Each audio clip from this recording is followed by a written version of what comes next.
Seeing this, Gao Peng said, "From now on you'll follow me. I'll have you continue to tend to that tree, plus I'll make you a plant garden." Hearing what Gao Peng had just said, a small spirit shouted in anger, "Nonsense, I am the great dragon spirit king." Daisy stared at the small spirit. Seeing this, it trembled in fear and said, "Alright, I'll do as you say, just don't eat me." Sob, sob, sob. Seeing this, he immediately said, "This side is done, Chow Sai, let's go find the next treasure." Looking at Chow Sai lying on the ground, he said discontentedly, "Stop playing dead, quickly go find treasure for me." Hearing that, tears streamed down Chow Sai's eyes. It said aggrievedly, "Master, you're too dictatorial. Every time I find treasure you don't give me even a little bit and you work me so hard." He replied, "Don't worry. If there's anything among the treasures we find this time that you can use, I'll definitely give it to you." Hearing what Gao Peng had just said, Chow Sai was surprised and exclaimed, "Really?" He replied, "More true than truth itself." Chow Sai quickly cheered up and stood. It said, "In that case I have no choice but to work with 1,000 of my strength." Chow Sai's power burst forth and a yellow light enveloped its surroundings. Its eyes were filled with determination. It shouted loudly, "Ultimate search, begin." A dark space immediately appeared and Chow Sai's voice was heard. "Blue is common, orange treasures are scattered everywhere. Wait, there's red deep inside." Suddenly it shouted loudly, "Found it, the most precious treasure." They quickly followed Chow Sai. Seeing this, he immediately followed. Gao Peng said, "Let's quickly follow Chow Sai." Seeing the scene before them, he exclaimed, "3 more doors." Chow Sai quickly jumped up. It said, "HMPH, how can this trick hide from me?" Its eyes turned towards one door. Chow Sai said, "Through one door I can see an aura that dyes the left sky red." He stomped on it hard and shouted, "Open for me." Suddenly, Gao Peng's expression changed, his face pale with fear as he muttered to himself, "What?" As a droplet of water from a leaf fell into the well, a blue aura surged upwards from the bottom of the well. Quickly, a single droplet of water formed on the leaf. The system immediately displayed information. Divine artifact name, profound yin, pure remnant. Laws contained water type law 8 to 8, yin type law 3 to 2. Seeing what was before him, he hastily shouted, "Damn it!" Gao Peng quickly pinched his face hard with his hand and said, "Daisy, I told you the divine artifact was a joke, but you didn't believe me." Suddenly, Pang Pang shouted loudly, "Damn it, there's another divine artifact here. This is too cheap." Suddenly he exclaimed, "Ha!" As a snake appeared from within the well. Gao Peng said, "Oh no, there's still a monster hidden inside." His body suddenly began to tremble. Gao Peng said, "Oh Pang Pang, this is also water type. Let's kill this snake and take it. This snake's ability to manipulate water elements isn't bad. Even a big snowy mountain didn't make me this cold." Pang Pang replied with a triumphant laugh. "Gao Peng, what nonsense are you spouting now, playing with water in front of you? How ridiculous." Pang Pang quickly unleashed blue power towards the monster in the well. The monster immediately recoiled and re-entered the well. Seeing this, Pang Pang quickly charged and said, "Trying to escape, I'll bite you to death." As Pang Pang approached, he suddenly shouted, "Well, spirit activated. The divine might prevents Sea Emperor's swallowing fangs from moving. Even without the master's control, getting close to the divine artifact automatically forces the activation of divine might." Hearing that, Pang Pang summoned a golden glowing object. He said discontentedly, "It's so tattered, yet its temper is still bad." Pang Pang quickly threw what was in its hand forward and shouted, "Be quiet in front of me." At this moment, Pang Pang was already deep inside the well, and facing a small demon, it quickly swallowed the monster. Pang Pang danced with joy, happily saying, "This is a water-type divine artifact. With this, my strength will quickly recover." Gao Peng stood on the platform, lost in thought for a moment. Gao Peng turned to Da Hai, smiling happily, and said, "If I wait until you break through to Quasi-God, I'll also have a Quasi-God grade familiar." Da Hai grumbled, "Yeah, not just Quasi-God grade." Da Hai excitedly said to Gao Peng, "Alright, quickly put this away, we need to go to the next place. Chow Sai did very well this time, so when we go back I'll cook a few simple dishes to treat it." It looked at Aa playing nearby, smiling, and said, "Ao, it's your turn to show your skills now." Aa obediently replied, "Yes." Da Hai chuckled excitedly upon seeing the immense pressure that had just erupted, saying tisk tisk, quite arrogant. Da Hai then adopted a dangerous posture again, seemingly persuading but actually threatening the familiar in the well. "I advise you to obediently follow me. Otherwise you will suffer." The pressure vibrated once more, and at this moment it looked like a glowing orb. Seeing Da Hai successfully capture it, Gao Peng raised his hand high and shouted arrogantly, "Ha, let's keep hunting, let's go." Days passed. Gao Peng held a new familiar in his hand and smiled at it. He said, "The searching is more or less done." Gao Peng looked at the small, cute familiar in his hand and thought, Asuan's space is already full. With this harvest, my internal storage is already comparable to a top-tier tribe. This trip was truly not in vain. Everyone seemed vibrant, but Chow Sai's face looked haggard, as if it had aged decades. It had run so much that its eyes were blurry and it couldn't even stand properly. Gao Peng felt very sorry for it. After days of treasure hunting overwork, Chow Sai had already gone bald. "I'll have to nourish it well when we go back. I also need to sort out its evolution." Gao Peng looked at the purple light on the opposite wall, lost in thought. Gao Peng quickly broke through the purple barrier circle and swiftly moved into another space. Gao Peng looked around and quickly realized where he was. He laughed coldly. "Ha! Teleportation space." Qing Yun Nan was walking from a distance. Seeing Gao Peng, he greeted him very happily and enthusiastically. "Oh, all the team members are here." Gao Peng wasn't excited at all, he just looked at him with a few thoughts. Was Qing Yun Nan teleported to the entrance? A red-haired man in an orange cloak swiftly flew and stood in front of Gao Peng, pointing at him and tattling to Qing Yun Nan.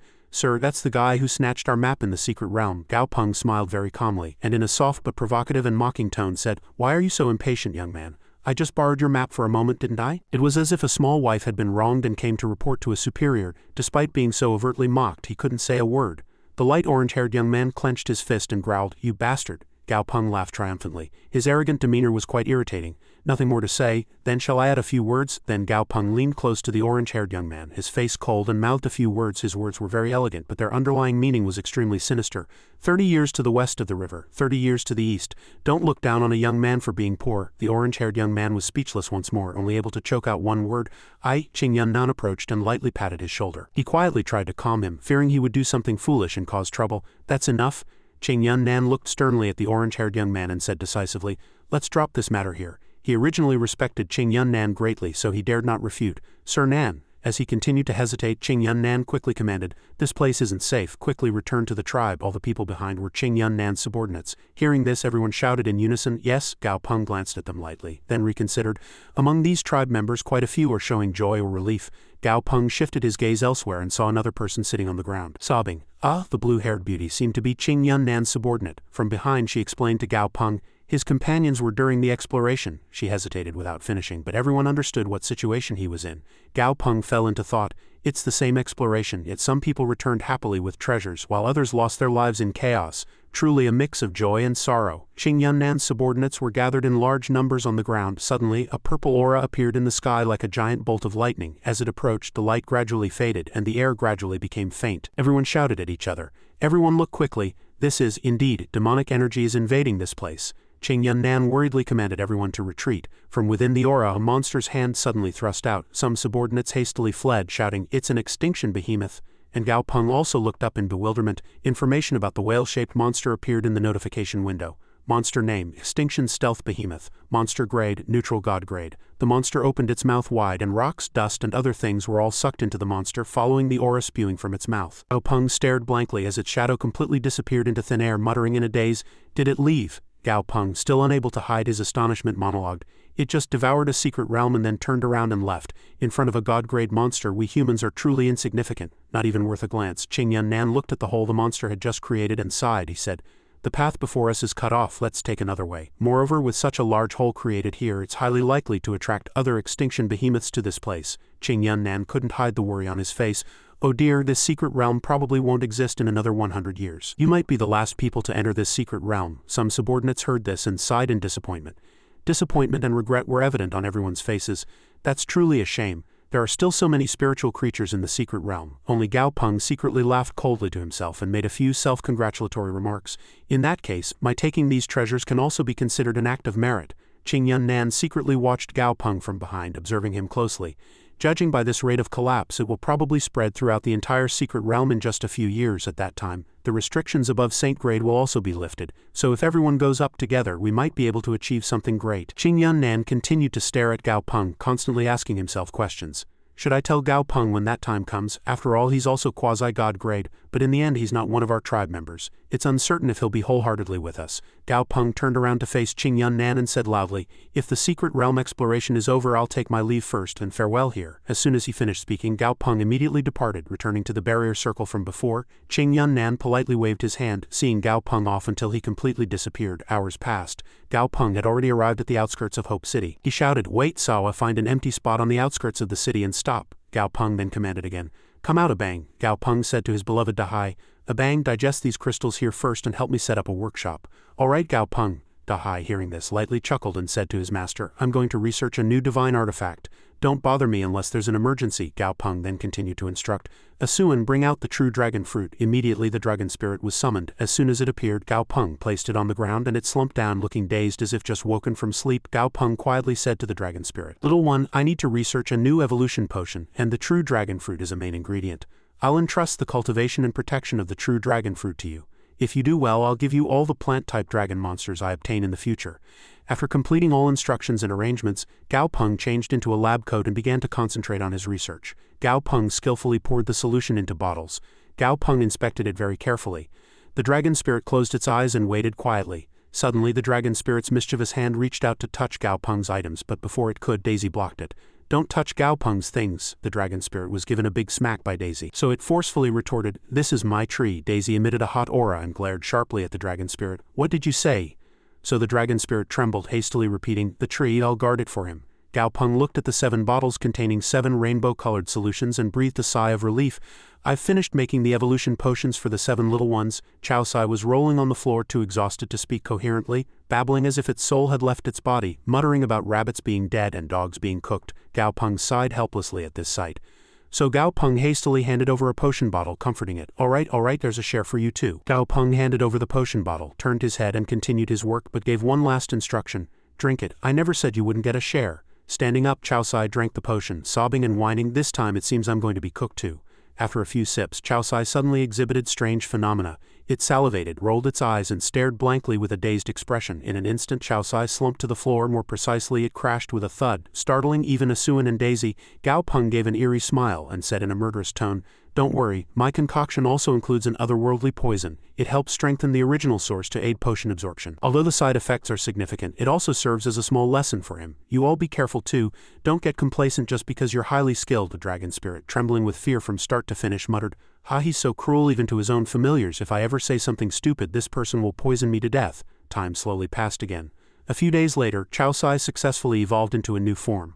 A system notification appeared. Monster name, Treasure Mouse, Monster grade, level 70 Emperor grade, legendary quality. Monster abilities, Treasure Detection level 5, Luck Boost level 4, Agile Body level 6. Monster characteristic, Ultimate Treasure Vault.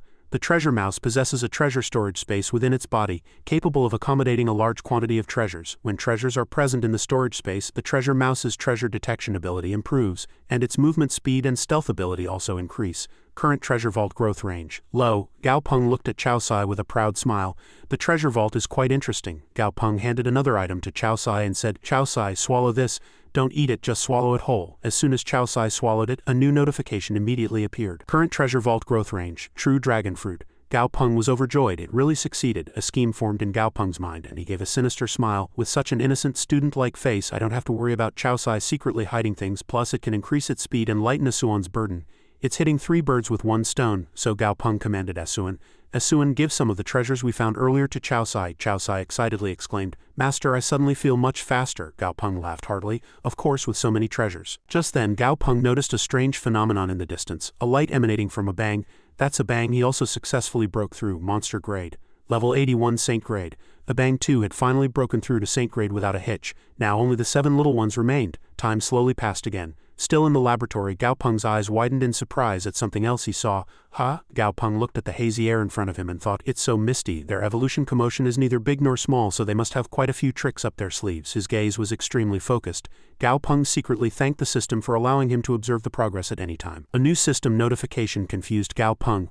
Monster status fusing. "I never told them to fuse. What exactly is going on? Dahai is knowledgeable and well informed, so let's go ask him." So Gao Peng loudly addressed Dahai, who was cultivating. "Dahai, I don't know what problem the 7 little ones are having while evolving. They're fusing." However, Gao Peng could do nothing but watch. Dahai's condition was also unstable. Gao Peng was continuously surprised. He turned back for a moment and was surprised again. "What?" Gao Peng looked at the empty space, unable to believe what was happening before his eyes. The 7 little ones were connected to each other, forming a small network. Colorful lights illuminated each side. The 7 little ones were flying into the air. Gao Peng still couldn't feel at ease. His worry grew with each passing moment. His immense concern erupted into a question. "Nothing bad will happen to them, will it?" As Gao Peng looked at the colorful lights in the air, a sharp yellow object touched his shoulder. Gao Peng turned to look at Daisy. Daisy said to him, "Gao Peng, don't worry too much. They're brothers, so nothing will happen." Gao Peng smiled pleasantly, patting Daisy's head, and said, "Thank you." Suddenly a strong wind blew, forcing Gao Peng to block it with his hand. He couldn't open his eyes properly. In the thick smoke a pair of blue eyes appeared. A yellow robot with red hair appeared. It approached Gao Peng and knelt before him. After kneeling, it introduced itself. "Yang Aoi, I greet my master." Information was displayed on the system panel. Monster name, Polymorphic Yang Aoi. Monster status, Bloody. Monster grade, level 80 Emperor grade. Mythical quality, Monster attribute, Chaos. Monster abilities, Giant Dragon Strength level 6, Dragon Scale Enhancement level 6, Corpse Endurance level 6, Strong Will level 6. Monster characteristic, Polymorphic transference. Polymorphic Yang Aoi can mutate into various forms of Yang Aoi. It can simultaneously possess the abilities of 2 Yang Aoi, fully inheriting their abilities and stacking the characteristics of existing abilities onto its basic attributes. Current state, Blood Essence Yang Aoi, Continental Vajra Yang Aoi, stacked abilities, Giant Dragon Strength Level 1 possesses Blood Essence Frenzy characteristic, possesses Herculean Epic characteristic, Dragon Meat Absorption. When polymorphic young AoE acquires Dragon Meat of a new grade, it awakens the talent of that young AoE. Infinite Heart. Possessing countless hearts, polymorphic young AoE can simultaneously accumulate the power of multiple dragon races. Currently possesses Blood Essence young AoE, White Pole Luminous young AoE, Continental Vajra young AoE, Aurora young AoE, Falling Sky young AoE, Misty Dance young AoE, Deep young AoE. Monster Introduction. An extremely rare mutated species among the young AoE clan, seen once in 10,000 years. When young AoE are biological siblings and 5 or more evolve to the same grade and quality simultaneously, fusion can be activated. After evolution, polymorphic young AoE can freely change its attribute status, and can stack the powers of up to 2 dragon races simultaneously. Its only weakness is that polymorphic young AoE's body is controlled by all its siblings simultaneously, which is the reason outsiders perceive polymorphic young AoE's unpredictable personality. Gao Peng commanded young AoE. "Alright, stand up," he thought to himself. "Only one step away from Saint Grade, but at least it's at the threshold," Gao Peng said with a triumphant smile. Polymorphic young AoE's characteristic abilities might seem somewhat useless, but being able to actively choose and change its abilities at any time means many tactics can be used in actual combat. For example, if Blood Essence Frenzy and Herculean Epic strengthen each other, it's not simply 1-1-2 but truly remarkable. In the red sky, Pang Pang emerged from the well, asking blankly, "What's all the commotion?" Pang Pang looked at Daisy and young AoE and asked young AoE. "Hey, who are you?" Daisy poked young AoE's shoulder and whispered, "Hee, want to train with a big-headed fish?" The energy crystals on young AoE's yellow body suddenly turned blue. White smoke began to billow. Young AoE asked Pang Pang. "Pang Pang da hi, want to have a match?" Pang Pang exclaimed in surprise. "Hey, what's going on? Why is your color changing too?" Yellow smoke suddenly billowed from young AoE's arm. Pang Pang looked at the scene and said, "This mist has a stealth characteristic." Young AoE's arm clenched into a fist, then immediately elongated into a yellow smoke flying directly towards Pang Pang. Pang Pang quickly dodged the attack and grinned. "Indeed, it's young AoE.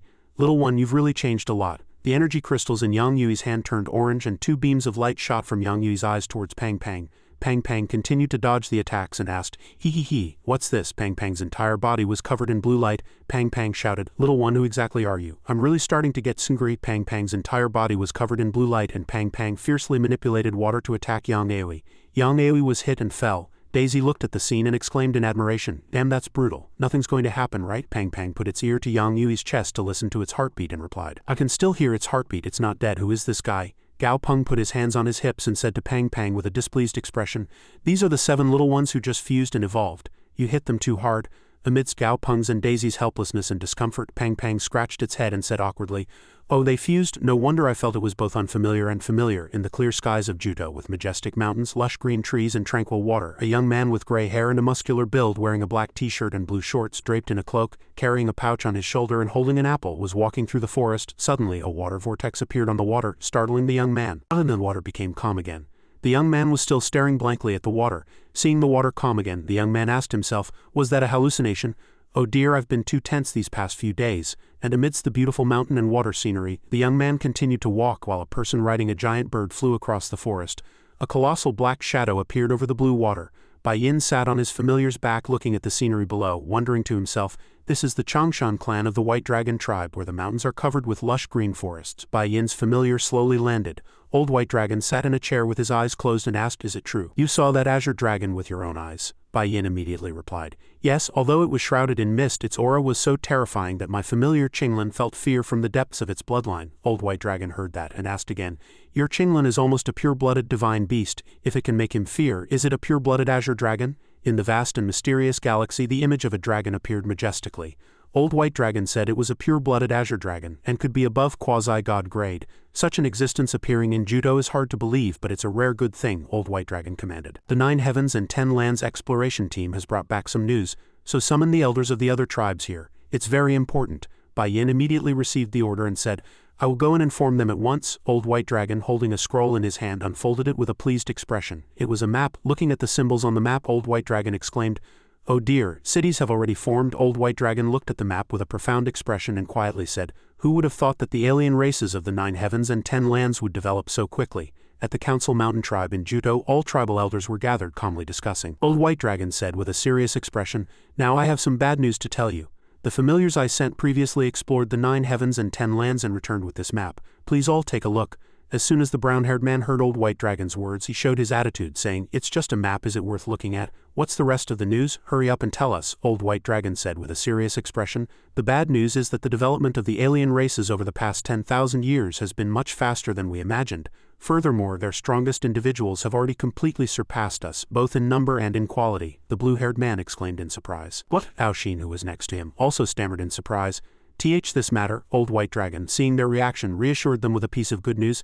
"The good news is that over the past few years the alien races have developed into several nations and wars are breaking out among these nations." As soon as the blue-haired man heard this, his eyes lit up and his previous worried expression disappeared. "That truly is fortunate. I never knew alien races enjoyed civil wars so much," Old Qingshin said sarcastically. "Ha, yes, they love civil wars. To think our hope rests on the enemy's internal strife." As soon as the blue-haired man heard Old Qingshin's words, his mouth stiffened and he could say nothing, only feeling angry. Old White Dragon resolutely slammed the table with his hand. "It's an undeniable fact that our strength cannot match that of the alien races. The enemy's weakness is our opportunity." The man in blue and the man in brown excitedly slammed the table. "Opportunity? What opportunity?" Old Qingshin calmly said. "Old White Dragon, stop beating around the bush and explain in detail." Old White Dragon looked at the sky outside the window and said, "According to the information we've obtained, the alien races haven't discovered us yet. Or perhaps they have, but simply don't care." A cunning smile spread across Old White Dragon's face. "If that's truly the case, it's a truly remarkable thing. We can use their arrogance to address their fundamental issues." The yellow-haired man laughed with satisfaction. "Ha ha ha, that makes sense," the bald man said sarcastically. "Isn't there a saying in judo, 'Know your enemy and know yourself and you will fight 100 battles without defeat'?" The brown-haired man also chimed in. Exactly, the brown-haired man stood up and smiled. "We've also informed the Washa tribe about this matter. After all, they have a quasi-god existence, and at a time like this, adding even one more fighting force is a very good thing. How about we inform them?" the blue-haired man advised. "No objections. However, we have no acquaintance with them, so Chief Bai will have to take the trouble." Old White Dragon smiled and said, "This matter is no problem." Before Old White Dragon could finish speaking, Huang Ning interjected. "If they refuse, deal with them cleanly," he smiled. "They're insignificant figures, so I don't want anyone standing behind the alien races with a knife during the decisive battle." Old White Dragon said nothing, judging inwardly. Huang Ning of the Shenhu tribe, this old man has emerged from seclusion, and he gets younger the more he cultivates. He relies on his age to meddle in everything. Huang Ning continued, "Little White Dragon, you must prioritize the greater good." Old White Dragon fumed inwardly. Even if there's no personal gain in this sophisticated matter, he wouldn't understand. Old White Dragon raised his wine cup and cursed inwardly. "Isn't this a kind of arrogance?" The Old White Dragon's face hardened, and holding a wine cup in his hand he said, "I don't think he will refuse." The scene shifts to Hope City, Southern Sky Group headquarters. In an old well, Pang Pang was happily singing and resting when someone's shadow fell across the well. Pang Pang joyfully said, "Ah, daughter, have you come to find your father?" His daughter Pang Pang smiled brightly and said, "Dear father, you went out this time and found a divine artifact. You truly are as extraordinary as ever." Pang Pang leapt onto the water triumphantly saying, "Hee, daughter. When your father recovers his strength, I'll lend it to you." His daughter contemptuously waved her hand. "No need, it's just a profound yin divine beast. It's not like I haven't seen one before. Father, just lie here and enjoy yourself slowly." She mocked Pang Pang, saying, "Honestly, father, lying in this well, you look like a fat fish steamed in a pot." Hearing his impudent daughter's words, Pang Pang was so angry he nearly spat blood. Gao Peng watched the scene before him, muttering inwardly, "Tisk, another family melodrama is starting." Pang Pang was still angry. "You unfilial daughter." Pang Pang was angry, but then met Gao Peng's mocking gaze. "Gao Peng, what's with that expression again?" Gao Peng pouted. "Oh, the wind is really noisy today." While teasing Pang Pang, a call came from the Southern Sky Group. "General Manager Gao Peng, a guest from the White Dragon tribe, has arrived." Gao Peng wondered, "What's going on now?" After a moment of thought, his face became stern and he replied, "All right, I'll be right there." At this moment, the chief of the White Dragon tribe, Old White Dragon, had arrived at the Southern Sky Group. He exclaimed, "To rebuild such a large city so quickly, is it a combination of science and technology and beast-taming abilities? The people of Earth are truly not simple." While he stood in a daze, Gao Peng approached and greeted him. "Chief Bai, you've arrived, an uninvited guest. You probably won't be welcomed, will you?" Gao Peng's maternal grandfather approached and greeted him. "Of course. Hello, I am Gao Peng's maternal grandfather. I sincerely thank your White Dragon tribe for taking care of Gao Peng in the past. Your White Dragon tribe will forever be our Southern Sky Group's best friend." Old White Dragon suddenly became excited and grabbed Gao Peng's maternal grandfather's hand. "Master, do you remember me? I thought I would never see you again." Gao Peng's maternal grandfather gently pushed Old White Dragon's hand away. "Ha ha, Chief, you've mistaken me for someone else. Your representative also made the same mistake before." He continued to pat Old White Dragon's hand and comfort him. "Everyone has 2 eyes and 1 nose, and with so many people in the world it's inevitable that some look alike. This is a minor matter, so don't take it to heart." Old White Dragon was disappointed.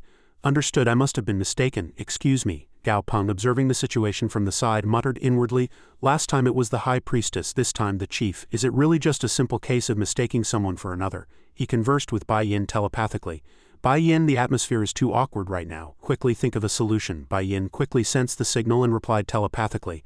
The matters of the previous generation are complicated. Don't worry, I'll handle it. After the two young men's telepathic conversation ended, the young man Bai Yin spoke to Old White Dragon. Ahem, father. There's an important matter. Old White Dragon only then remembered the important matter upon hearing Bai Yin's words. All right, we need to discuss an important matter. We have come to invite you to join the alliance. Gao Peng looked at his maternal grandfather with an awkward expression, hesitating. Ah, this matter, Gao Peng said with a serious face. Chief Bai, you probably remember I mentioned last time that the Huasha region does not wish to participate in the conflict between the tribes and the alien races, correct? Old White Dragon tried to persuade him. Please do not refuse so hastily. Let us find a suitable place to discuss this. Gao Peng asked his maternal grandfather for his opinion. Grandfather? Gao Peng's maternal grandfather smiled and invited Old White Dragon. Then Chief, please come this way. They headed towards the Southern Sky Group's conference room. Gao Peng said, Chief, please speak frankly about anything. Old White Dragon took out a scroll from his pocket. Then please take a look at this first. It was a map. Old White Dragon unrolled the map. You too, this is a map compiled from information brought back by our tribesmen from the 9 heavens and 10 lands. Old White Dragon continued to explain what the 9 heavens and 10 lands was. Of course, there's no need for me to introduce it to you two. The alien races have fully developed in the 9 heavens and established many nations. Old White Dragon pointed a finger at a spot on the map. Perhaps a year has been too long and they've forgotten us. Many nations are currently at war, Gao Peng's maternal grandfather said. So the alien races are fighting a civil war? Old White Dragon avoided his gaze. That's right, and we plan to attack them, Gao Peng said without changing his expression. I admit the value of this information is very high, however, to the alien races, we are alien races. It's uncertain if they will continue their civil war when faced with invasion. At that time they might unite to oppose us. Old White Dragon's eyes flashed with images of the alien races. You overestimate them too much. From the surface they cannot distinguish between us and the alien races. The most obvious characteristic distinguishing us from them is that our blood is red and their blood is green. Gao Peng was puzzled. Green? That's unusual. That's right. To them, our red blood is also very unusual, Gao Peng said as if he had realized something. So you mean they won't realize our true identities at all before they are injured? Gao Peng waved his hand. This matter truly moves me, however I demand that the Huasha tribe enjoys the status of a top-tier tribe and has veto power over important decisions. Otherwise I will not join you. Old White Dragon tilted his head and replied. A top-tier tribe? You think a top-tier tribe is too easy? One quasi-god is not enough yet. If our White Dragon clan helps you, you can definitely reach the 7 kings level. Gao Peng smiled. If one quasi-god isn't enough, Gao Peng's smile gradually turned cunning. How about 2 quasi-gods? Old White Dragon's eyes widened in surprise. What? You have 2 quasi-gods, Gao Peng calmly replied. Not before. Gao Peng snapped his fingers. After a click, light appeared around him. But now I do. Old White Dragon's eyes were so wide they almost popped out.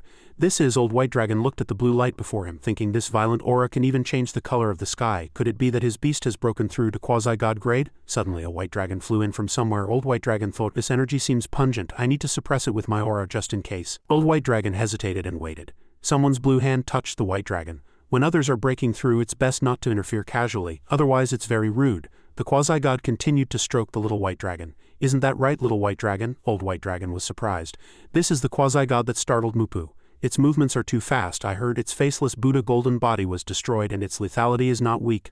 Old White Dragon broke into a cold sweat and said, I had no ill intention to interfere. He thought inwardly, although I still have many trump cards, I didn't come here to be an enemy, so there's no need to clash with this quasi-god. In front of Old White Dragon, the gigantic fish Pang Pang was upgrading at this moment. It's been a long time since I've seen a quasi-god upgrade and it's still spectacular. He was surprised to see the small school of fish in front of him, an illusion of fish. The city is submerged in an illusion, and this city looks as if it's built underwater.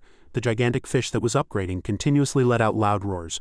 I am the overlord of the ocean, I am the overlord of the ocean, I am the envoy of the storm, the master of storms and the envoy of the ocean. In a series of unbelievable events, Old White Dragon's jaw dropped once again. The light of myth? How can a newly upgraded quasi-god emit the light of myth? Pang Pang opened its mouth wide, revealing sharp teeth. It swallowed something. Its teeth glowed golden. Pang Pang continued to try and swallow the purple object into its belly. Gao Peng watched, smiling triumphantly. The Sea Emperor's devouring fangs are almost subdued. With Pang Pang's mythical teeth combined with the power of the Sea Emperor's devouring fangs, it can almost use law-like power to destroy space. Outside the city, people were buzzing. The sky has returned. What was that just now? It was really scary. Soon, the recent event was reported in newspapers and on television. Look at this. Southern Sky has put out a notice. Gao Peng's familiar has upgraded to quasi-god grade. That's great. The stronger Southern Sky's power, the safer we will be. Pang Pang shrunk and leapt onto Gao Peng's shoulder, boasting about its achievements. Gao Peng, how was I just now? I did my best to put on a grand show when I upgraded just as you commanded, Gao Peng admired. It was truly magnificent. Pang Pang seized the opportunity to demand a reward. Then hurry up and give me the emperor-grade meal you mentioned before. I'm starving to death. Pang Pang's daughter came to taunt him again. Dear father, why are you still so gluttonous and lazy? Pang Pang was angry. You unfilial daughter, your father asked for a portion for you, didn't he? Old White Dragon was once again dumbfounded. These two quasi-gods are father and daughter, and this big-headed fish is a quasi-god. How many secrets does Gao Peng have? Gao Peng's maternal grandfather clapped his hands.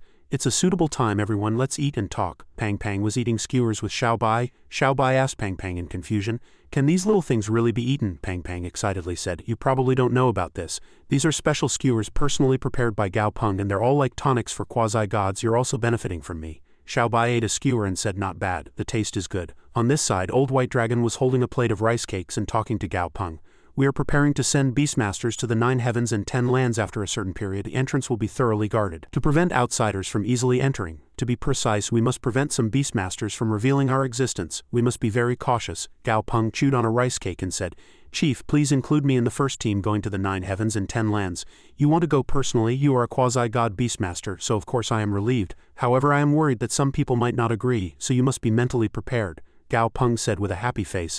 If anyone doesn't agree, Chief Bai, please give me their names. I will go and persuade them myself, Old White Dragon flattered. Young man is truly excellent. In the Council Mountain tribe of Judo, against a desolate backdrop, two people were facing each other, talking. Huang Ning was the first to speak. Little White Dragon, what did that young man say? The White Dragon on the opposite side replied. He wants to join us and participate in the Beastmaster team going to the 9 heavens and 10 lands, he continued. As a quasi-god Beastmaster, he has agreed to be at the forefront, so it's not bad. That young man, Gao Peng, should be able to fulfill his responsibilities. However, upon hearing this, Huang Ning stroked his chin and waved his hand, his tone full of contempt. Don't think I don't know what he's planning. I suspect he's conspiring with the alien races. Bai Yin was speechless upon hearing this. What nonsense is this person spouting again? Huang Ning crossed his arms, approached him, and raised his voice. With the Washa's strength, what's his motive for being so proactive? Bai Yin still spoke in a normal tone. I went there recently and personally witnessed Gao Peng's familiar breakthrough to quasi-god grade. He passed by that person and continued. There was one before, so they already have 2 quasi-gods. They are not as weak as you think. Elder Huang, don't speak nonsense. Huang Ning was displeased at being ignored and raised his voice. Bai Yin, what's with that tone? If your master were here, it might be different, but even your father would have to call me senior. What's so great about 2 quasi-gods? Which family in our tribe doesn't have quasi-gods? The rest of the onlookers were murmuring. According to the explainer's words, besieging and annihilating a quasi-god Beastmaster is not an easy task. One might be manageable, but 2 are different.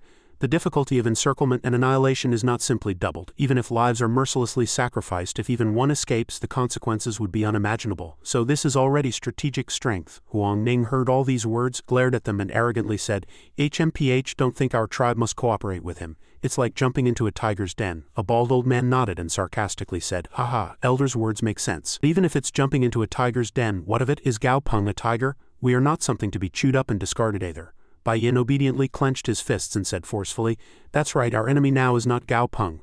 Nor is it the Washa tribe, it's the alien races. No matter what, the Washa region shares the same roots as us. In the face of a great enemy, we must all unite to gather our strength. Huang Ning, unable to refute, trembled with anger and pointed his finger. You. Then he turned and left in a huff.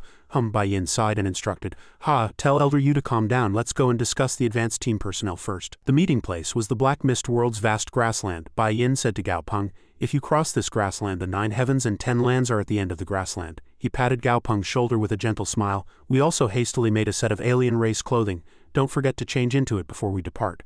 Then our tribesmen must have gone to a lot of trouble. But seeing that smile, Gao Peng was startled and flinched.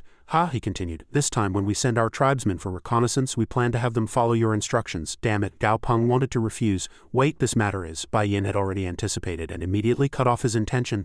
Don't refuse so hastily. They are all elite troops of our tribe. Some are outstanding talents from our 3 major tribes. You just need to lead them. You don't need to worry about your Washa tribesmen at all. Bai Yin whispered in Gao Peng's ear. By the way, did Huang Ning come looking for you recently? Gao Peng said with a bewildered expression. Was that old man's name Huang Ning? The beast is a chaos Baotou. Bai Yin covered his mouth and chuckled softly. He's rigid and very conservative in his personality. Did he bother you? Mentioning him, he said helplessly. That old man, there's no need to mention him again. That old man is very suspicious. He came secretly alone in the middle of the night. When he was upstairs, he saw Huang Ning shouting loudly downstairs. He sighed. The first thing he said when he saw me was, This old man has come today to eliminate evil for the people. I thought he was someone great, but in the end when we met he stood there dumbfounded and got beaten up by our house's quasi-god. Gao Peng was still complaining with tears. What was all that? The old man shamelessly stood in front of me and said, "Kid, you definitely don't have good intentions. I must expose your conspiracy. If you're not one of our tribesmen, you must have other motives." Thinking of Huang Ning sitting in his house, muttering and shouting, Gao Peng was speechless. It were just a few words. But he ate my food, used my things, and didn't give me a single penny. The more I think about it, the more chilling it becomes. He ate several pounds of meat at every meal, and after eating a lot, he liked to fart.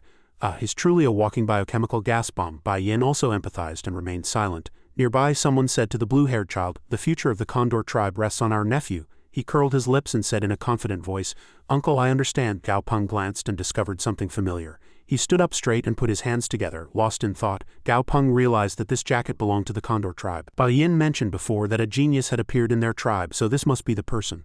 But why does the aura emanating from his body contain a hint of quasi-god? Gao Peng compared himself to Zai Hai. In fact, he was not a genius. Today's achievements were thanks to the system's help, and he was able to restore Pang Pang to quasi-god grade in a short time. But looking at Zai Hai's youthful face, Gao Peng judged. At a similar age to himself, he already possessed almost equal strength, so he was either a monstrous talent or had a secret within his body. Bai Yin extended a small bottle. "By the way, Gao Peng, this is a dark scent pellet which allows you to disguise yourselves as alien races. However, it cannot change your blood color. So be careful not to get injured and bleed." He poured a pellet into Gao Peng's hand and continued, "One pellet lasts for a month, and there are 36 here, which should be enough for this journey." Holding the pellet in his hand, Gao Peng watched everyone swallow theirs.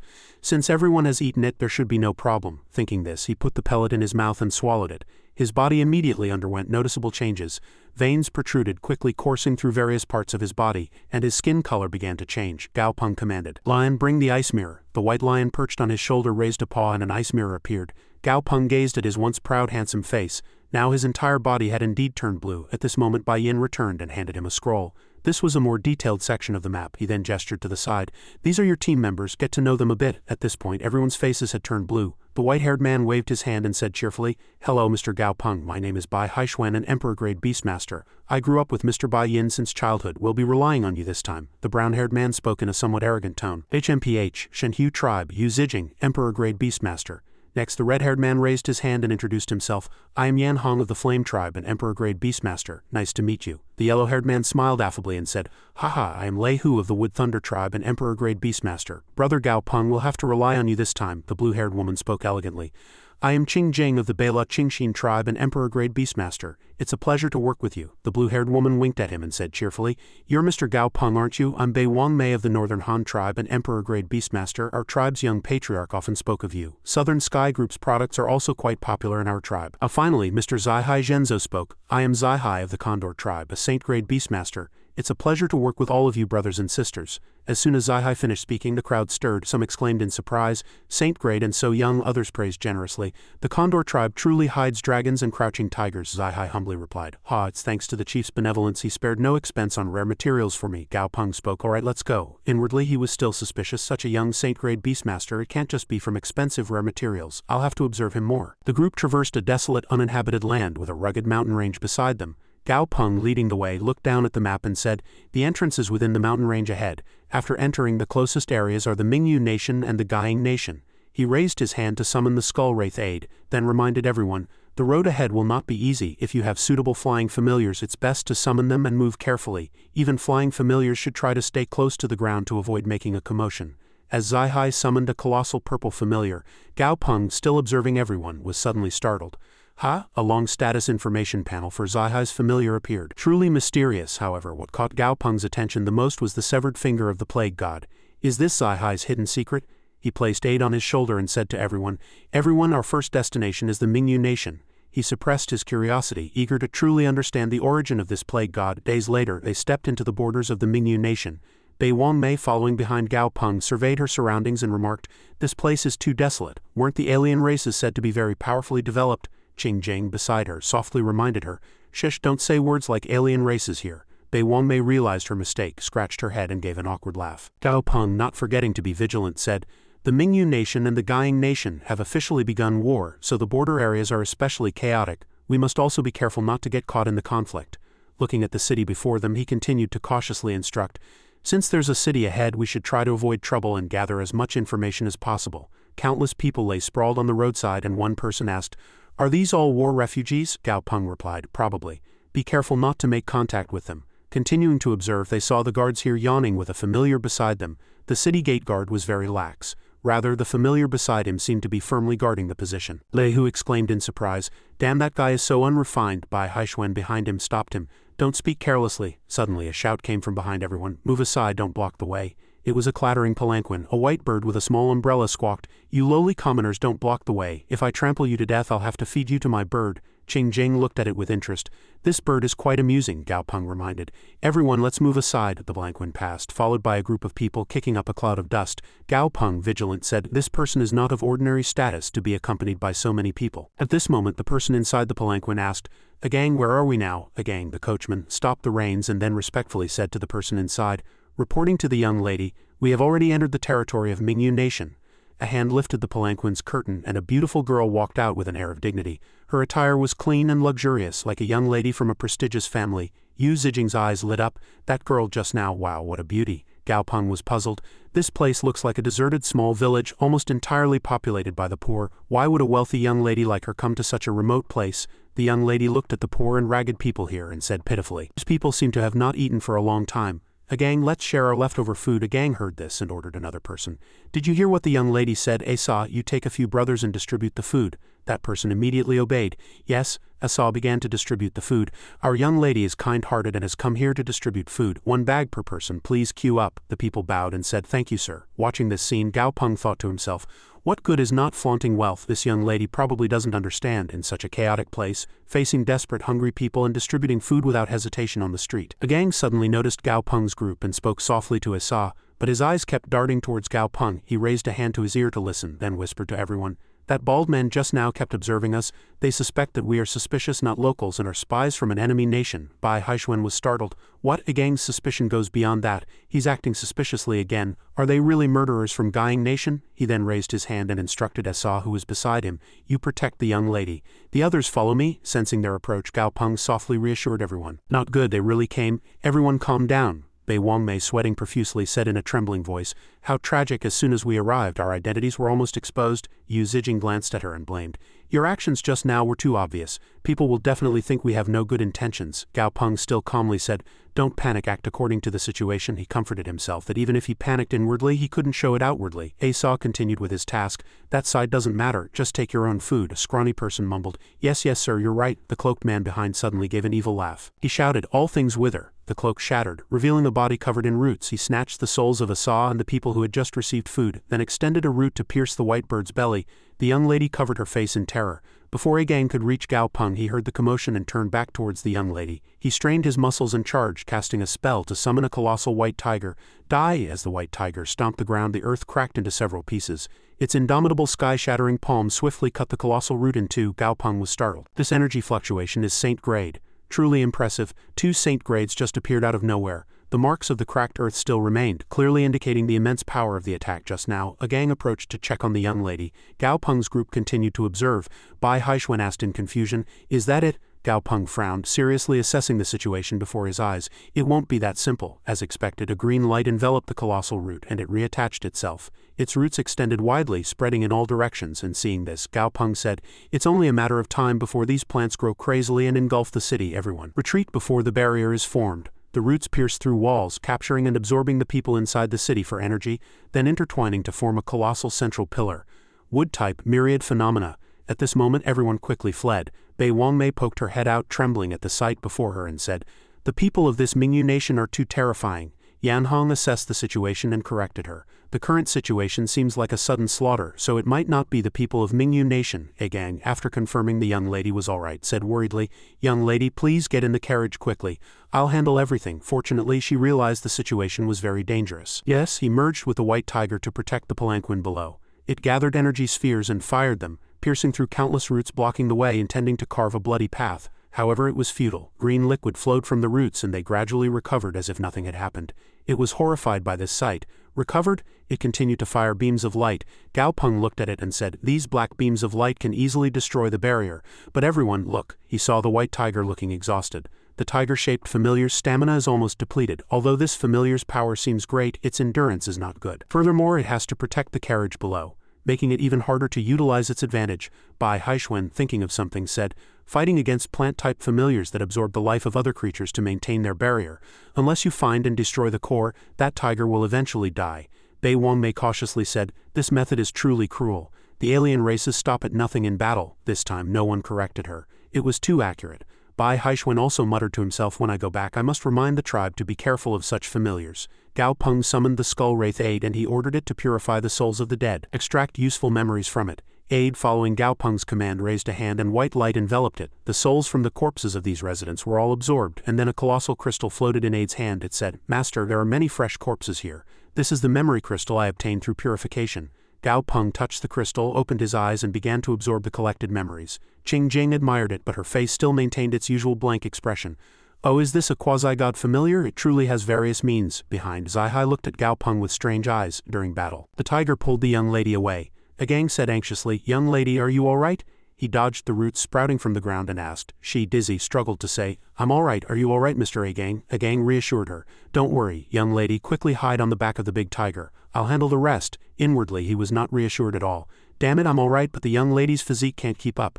I don't think she'll last long in this level of combat." He looked up and suddenly realized that the hole had not fully recovered yet. He risked his life to control the white tiger and charged. At this moment it was a gamble between the white tiger's speed and the root's recovery speed. He could only bet on the white tiger's speed. Suddenly the roots reattached and something appeared. A human face emerged and it sneered. "Agang, haha, I never thought you'd be so foolish. That cave was a gap I intentionally left." Agang was startled. "What?" It charged with energy and shouted, "Die!" Then it fired a terrifying green beam of light. Agang luckily dodged the beam, and the light was powerful enough to shake the ground. Lei Hu, clinging to the rock wall, continued to observe and said, "Can a plant-type familiar possess such powerful might? To the extent that the vibrations are felt all the way here," Bai Haixuan said. "I think it's the power gained through the conversion of absorbed life energy." At this moment Aid was looking at its master, and because of the noise, Gao Peng suddenly frowned. Aid immediately became furious. "Disturbing my master, prepare to die." The root monster immediately detected Aid's appearance. Another Saint Grade was lying in ambush here. "The people of Mingyu Nation are truly cunning." Agang was startled. "What?" He understood what the root monster meant. "Those people just now weren't murderers from Gying Nation?" Aid raised its hand, preparing to attack. It threw a punch and a shockwave spread in all directions. With a single punch it severed the root monster's head. This is what kind of power. The aura of death is truly terrifying." Agang watched, vigilant. "What are these people's identities? The purity of this domain is too terrifying. Fortunately their target wasn't us, otherwise the young lady would have been in danger." Although the root monster's head was severed, it still fled at high speed. "No, I have to deliver this news." Aid sensed its intention, raised its hand and said, trying to escape, "I'll stomp you with one foot." "What?" Before the root monster could react, it was flattened on the ground. Gao Peng had absorbed all the memories, and he breathed a sigh of relief. "Phew, the absorption is almost complete." As soon as he turned around he felt something strange and asked, "What's going on?" The root monster was prostrating itself before Aid at this moment. It pleaded, "Lord, spare me, Lord, spare me." Gao Peng, bewildered, lamented inwardly, "Damn it, I'm exhausted. I just wanted to learn the alien race language by using the memory crystals of a wraith, so what on earth happened?" The fierce familiar immediately warned its master in a loud, earnest voice upon seeing him grovel. "Master, don't grovel to them." The one-eyed tree-shaped familiar exuded killing intent and proudly said, "You go first. Even if I die, I'll protect you." Gao Peng watched this scene before him, once again bewildered, and thought for a long time.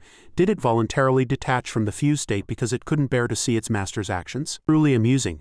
As soon as the one-eyed familiar finished speaking, it immediately charged forward. Aid's black spiritual magic hand slowly extended. It was also a familiar and it always protected its master with utmost care. In the blink of an eye, that familiar immediately received an attack with immense killing power. A white light flashed and disappeared. It was a decisive and ruthless strike. Gao Peng slowly spoke to Aid, who was ablaze with fighting spirit. Aid's eyes glowed, filled with dark energy, and spiritual power still surged in its hand. He spoke with a calm, indifferent tone. "Aid, since you've already made your move, don't leave the Beastmaster alive." He thought he would be moved by the bond between Beastmaster and familiar, but he wasn't. He said very decisively, "Moved, everyone is still responsible for their own souls." Immediately, the one-eyed familiar's Beastmaster was also knocked unconscious by a single strike, disappearing without even being able to let out two proper ouch sounds. Gao Peng stood there for a long time, observing and still deep in thought.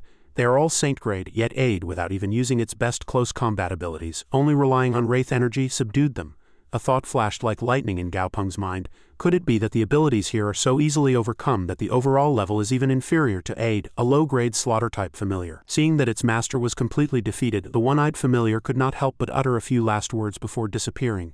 Gao Peng saw that the opponent could no longer attack, so he thought it best not to approach any further. It's not good to pressure them too much. So Gao Peng told Aid, "Stand down." Aid obediently followed the order, no longer moving, returning to a calm state. As soon as the master lost all his magic power, the familiar naturally couldn't exist for long and disappeared after a few seconds. Bai Haishuan's expression was calm but his heart was filled with immense awe. He said to Lei Hu, "Truly formidable. Gao Peng's ghost-type familiar is a top-tier saint-grade existence." Lei Hu was no different. Compared to Bai Haishuan, Lei Hu's surprise was even more evident. Beads of sweat trickled down his cheeks and his expression was cautious. "I heard he also has a newly ascended quasi-god. Phew, I truly envy the physique of earthlings." In contrast to his two astonished companions, Zai Hai was immersed in doubt and confusion. "This Gao Peng fellow is truly difficult to deal with." At this moment, a gang approached, his face filled with gratitude, and sincerely thanked Gao Peng.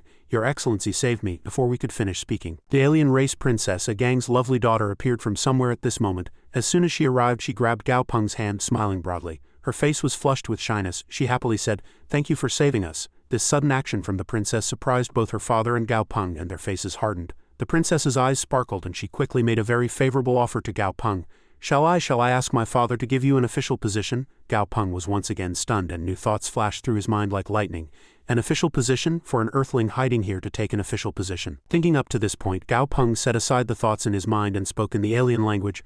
"Are you the princess?" The princess smiled brightly. "Yes." Her father, who was next to her, saw through his daughter's shy yet bold demeanor and lightly coughed a warning.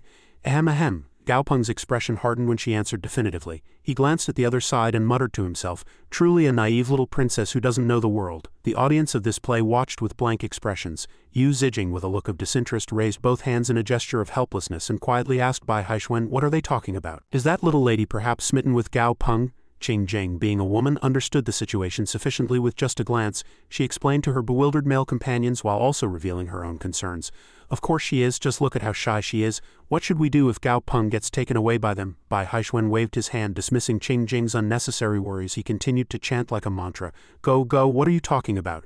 I don't think Gao Peng is the kind of person who gets distracted by beauties." As Bai Haishuan spoke with certainty, the two women in the team, as if unconvinced, simultaneously asked again. "Really?" Bai Haishuan never expected that his casual remark would eventually lead to an interrogation.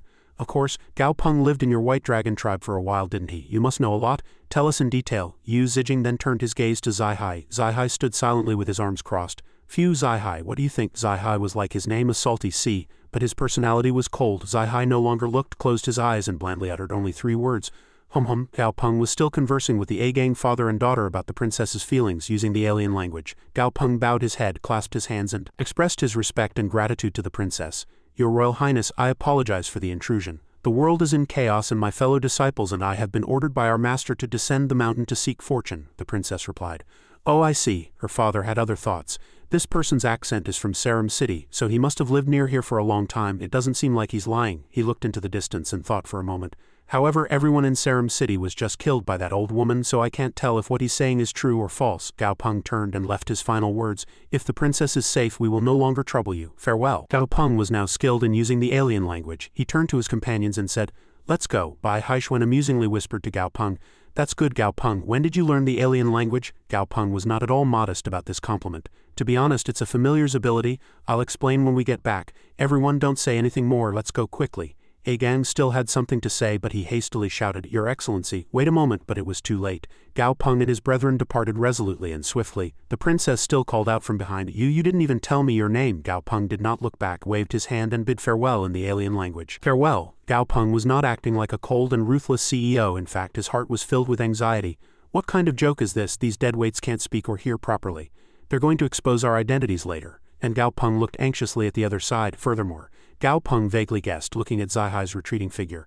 Some power within his body is starting to stir and seems about to go out of control. Indeed, because of that power, Zai Hai's face darkened. Is it a secret jealousy of Gao Peng's power welling up in Zai Hai's heart, or is it just jealousy bursting forth after saying goodbye? He left quickly, not wasting any time. Time passed again, and another day went by.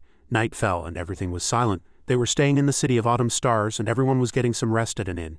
Qing Jing, seemingly tired, was already asleep, her sleeping face looking very peaceful. Lei Hu also seemed to be sleeping very soundly.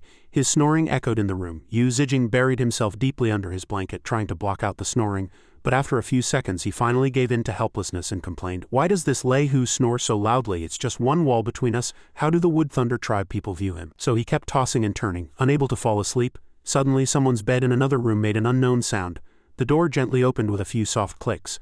A mysterious figure in a black cloak was already standing outside. In the deep of night, outside the city of autumn stars, the cloaked figure stood silently in the shroud of night. He chuckled sinisterly, and in a slightly dangerous, mocking tone asked, "HMPH, wasn't it tiring following me all this time?" And Zai indifferently called out a familiar name. Gao Peng. The familiar's form appeared in the water within the barrier. Finally, the fusion state was released and Gao Peng appeared in human form, hands on hips, greeting him with a bright smile. Zai continued speaking.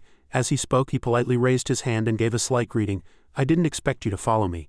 Why did you follow me? Was life hard? In fact, I truly admire you. Because you are not someone who has had a strange experience like me, but a true genius." As soon as Gao Peng heard these sweet, tempting words, he immediately became alert. This guy, is he finally showing his true colors? Zai suddenly began to control his familiar as if provoking a fight. Immediately, Zai also entered a fused state with his familiar, entering battle form. At this moment the power of man and familiar became one. Gao Peng stared blankly and asked, "Has it broken through to quasi-god?" The familiar's huge feet and Zai's feet successfully merged at this moment, falling heavily to the ground with a thump. Zai, now merged with his familiar, spoke with a hoarse, unpleasant voice. He arrogantly said, "Although your familiar broke through to quasi-god a month ago, it's only at the early stage of quasi-god. It won't take me more than a minute to kill you." Gao Peng chuckled lightly, his voice not at all intimidated. His demeanor was equally arrogant, without the slightest hesitation. "Oh, quasi-god, you say?" As soon as he finished speaking, Gao Peng decisively and lightly snapped his fingers. After a click, Gao Peng summoned Dahai. Dahai, due to the sudden call, did not appear as grandly as before, instinctively falling heavily to the ground with a thump. Gao Peng's face was slightly embarrassed, as he hadn't expected Dahai to appear that way. Dahai stared blankly around, his eyes wide, with 4 philosophical questions popping into his head. Why, who am I? Where is this?" Zai's familiar, as soon as Dahai appeared, let out a disdainful roar, revealing its huge cave-like body and sharp fangs to threaten its opponent. "Gao Peng, are you mocking me with such a small fry?" Dahai was slightly disgusted. Hearing the 2 words small fry, the joy on his face disappeared. He muttered to himself, "Small fry." And then he sneered coldly. HMPH, it was a sign to prepare a spectacular move to dazzle the opponent. His mouth, full of sharp fangs, quickly opened wide, his eyes rolled back, showing only the whites. His 2 eyes were filled with flames, emitting smoke after roaring. Dahai chuckled dangerously, and his previously small body was now enormous, emitting an oppressive aura that was far from ordinary. Zai began to panic, stammering, "This can't be a newly ascended quasi-god. Gao Peng, what are you hiding?" Dahai opened his mouth and bit once, clamping down tightly on the familiar's body. Gao Peng merely stood, watching the exciting scene, leisurely imparting a few lessons. "Why do we have to fight and kill like this? Can't we live in peace? In fact, I truly admire you too. After all, you're also in the rogue's lineage like me." Dahai's cheeks were swollen at this moment. It seemed that what he had just bitten was a bit uncomfortable, so Dahai spat it out, even cursing. "Spit it out, it's rotten." And then he looked at the strange object in front of him. Its color resembled a piece of wood, but its shape was like a finger. It wasn't scary at all, just funny. What's this?" Suddenly the strange object flew away with a whoosh, and Dahai exclaimed in confusion. Gao Peng remained unperturbed, not bothering to move until now. He merely observed everything and then commanded, "It's really good at escaping. Dahai, block it." Dahai, with a playful and mysterious expression, said, All right, I'll show you my maze technique." A maze appeared under Dahai's control. It was suppressing the strange object. The small maze only had 6 convergence points, but it was powerful enough to successfully trap the strange object. Gao Peng, with a blank and disbelieving expression, put his hands on his hips and asked, "You can use a maze like that?" The strange object unexpectedly spoke. "Mortal, I am a god. I can give you infinite power. I can make you the most powerful beast tamer." Dahai seemed to think this torture scene wasn't over yet. He rushed over and commanded, "Whatever god or anything, it doesn't matter." He liked this maze scene too much, and he told the object, "Shut up quickly." And then he suppressed the object with the maze again. After this enjoyable game, Dahai lay down contentedly, smiling broadly, and informed his master, "It's over, Gao Peng. Don't listen to his lies. With me, Dahai, by Gao Peng's side, that's enough for a god." Gao Peng, seemingly not entirely satisfied, seemed about to scold Dahai. There must be the plague god's severed finger in this guy's body. Could this object be it? Dahai seemed slightly surprised by his master's ability, hung his head low, and was completely dispirited. "How did you know?" Gao Peng leaned close to Dahai's body and with a dangerous and sinister look whispered, "Get out of the way." The system displayed information about the strange object at this moment. Monster name, Remnant of the Plague God. Monster introduction contains the lingering will of the Plague God and a portion of its divine power. Can cause a certain infection effect on monsters below God grade. To save its life, the Plague God began to persuade. He said to Gao Peng, "I know you're still struggling in your heart. I can give you the power you've always dreamed of." Gao Peng didn't care at all, raising his hand and waving it lightly, not even looking, and coldly said, "What are you talking about, my friend Dahai? Eat it all up." Dahai, having waited for those words, opened his mouth wide. As soon as Gao Peng gave the command, the Plague God trembled with fear, cold sweat pouring down his body. He exclaimed, "Wait!" Powerlessly, the Plague God pulled out his last trump card. "The final battle. I have a treasure vault. If you only make a blood pact with me, I will tell you the location of the treasure vault. It is a treasure I accumulated since I was a god." The previous cold demeanor seemed to have been intentionally put on by Gao Peng to deceive the monster. As soon as the plague god finished speaking, Gao Peng immediately turned his head, a sinister smile spreading across his face. His eyes glinted with greed, his lips coldly muttered, "Ha, tell me more." The finger still tempted Gao Peng. "I'm not lying. I'll tell you immediately if you make a blood pact," his friend docile whispered to him. "Gao Peng, don't listen to that guy. This guy is the plague god. Moreover, it's a fragment of a god's body. There's a small amount of divine power in its body, and divine power has something extremely disgusting and troublesome about it. If you're not careful, you'll be infected by divine power. It will be really troublesome then." His friend Dahai narrowed his eyes and made a throat-slitting gesture. "Do as I say, kill it decisively to prevent future trouble." Hearing that, Gao Peng said, "Can you extract the memories related to treasure from that guy's brain? If you can, I'll leave that guy to you." He immediately chuckled sinisterly. "Yes, just tell Aid to cooperate with me." A moment later, the fish burped, revealing sharp teeth. His friend Dahai had just finished eating the finger. Rubbing his belly and saying, "Oh, I'm full," he jumped up and hung on Gao Peng's shoulder, smiling broadly. "I need to rest now, Gao Peng, call me when you need me later." After that, he disappeared and returned to his lair. Gao Peng sighed helplessly. "Phew, this big-headed fish." At that moment, Aid approached, holding a fragment of the finger's soul in its hand. "Master," he said, "that guy's body memories are incomplete and many memories have been destroyed. Fortunately, the part of the memories related to treasure remained. It seems his obsession with a comeback was extremely strong." Gao Peng rubbed his chin and nodded. "Oh, not bad. Anything else interesting?" Aid said, "This plague god is a monster that plunders lower gods, but it doesn't have familiars." Gao Peng asked in surprise. "No familiars?" Aid, reading the plague god's memories, explained, "That's right, a plague god is a monster that cultivated to become a god. Although it doesn't have familiars, it had many humans under its control." On the screen appeared the image of a cult leader preaching before countless followers. Aid continued, "He also founded a religion which once grew very large. Then one day the plague god was attacked en masse. According to Aid, the god-grade beast tamers of Mingyu Nation and Gying Nation united to destroy him. The plague god also died then." Aid said, the god-grade beast tamers of Mingyu Nation and Gying Nation were fighting each other. The plague god hid on one side, trying to profit from their conflict. As a result, the two god-grade beast tamers united and killed him. Hearing that, Gao Peng was speechless. "He died so miserably," he sneered. "No, you're wrong. I feel that the two beast tamers fighting was a deception, and their true purpose was to lure him in." After that, the plague god foolishly fell into the trap and became a foolish ghost. As he spoke, Gao Peng yawned, looking sleepy. Let's get to the point now. How long will it take to get to the treasure vault from here?" Aid replied. "In the plague god's prime it only took about 6 hours, but considering Yang Yui's top speed it will take over a week." Gao Peng doubted his ears. "Did I hear that wrong?" He scratched his head, feeling awkward. "This timing is a bit tricky. Perhaps I'll have to give up for now." The next day the sun was high in the sky. The weather was very good today. Following Gao Peng's command, only 4 people gathered. Yu Zijing said, "What time is it already? Weren't we supposed to gather where Gao Peng is?" "Where Zai Hai," Bei Wangmei added, "and Lei Hu and Yan Hong are gone too." Qing Jing rested her chin on her hand, thinking to herself, could something have happened? Yu Zijing was speechless. "What's going on? Could there still be someone among us hiding their strength and having their own secret mission?" Bai Haixuan frowned and said, "That's not unreasonable. They are all elites carefully nurtured by the tribe, and those with high aspirations might want to let themselves wander outside." Before he could finish speaking, the sound of a door opening was heard. Gao Peng slowly walked out and looked at the remaining people, saying, "Hello everyone. Why are there only 4 of you? Where are the others?" Qing Jing replied with a blank expression. Zai Hai, Lei Hu and Yan Hong's rooms are all empty. You don't know where they went either," Gao Peng said, "if they haven't gathered at the appointed time. It's considered voluntarily leaving the team. We don't need to wait any longer." After speaking, he turned around and said, "Let's go to Autumn Star City." Seeing his attitude, the others murmured slightly. Yu Zijing nudged Bai Haixuan with his elbow and said, "What about you all? Are you going to keep following Gao Peng?" Bai Haixuan said as if it were obvious. "Of course, our chief ordered us to follow Gao Peng, and besides we haven't learned the alien language yet, so who else would we follow?" Qing Jing also added. "Our Qingxin tribe has always been with the White Dragon tribe." Bei Wangmei also said, "Our tribe's young patriarch also repeatedly urged us to follow Gao Peng's instructions." But with a troubled expression she asked, "But where is Autumn Star City? Does anyone here know?" Hearing that, Bai Haixuan said, "I remember it from the map before. It seemed like a city west of Mingyu Nation." Yu Zijing asked with a puzzled face, "How weren't we in the southeast of Mingyu Nation just now? Are we supposed to cross the entire Mingyu Nation?" "Why?" Bei Wangmei shushed him. "Shush, be quiet," she said. "Gao Peng's expression wasn't good when someone left voluntarily before. It's better if we don't ask anything now and find an opportunity to speak later." Yu Zijing also thought that made sense. "Yes, that's right." Meanwhile, Gao Peng had heard all their words. He chuckled to himself. He thought to himself, "Why, of course, because of the cult that the plague god established in Autumn Star City. To get his treasure I have to go to the area near Autumn Star City." He thought, "Naturally, if they ask, I'll answer that crossing the alien nation will help gather more useful information." Thinking that, he glanced at them. These tribal elites are really too well protected. This person's brain is cleaner than that person's. Do they think others can't hear if they lower their voices? Our judo people aren't bound by contract, so strengthening familiars might be less for beastmasters. But layered senses are not something tribal beastmasters can compare to. No one has noticed such a small difference for so long. They'll suffer a loss soon.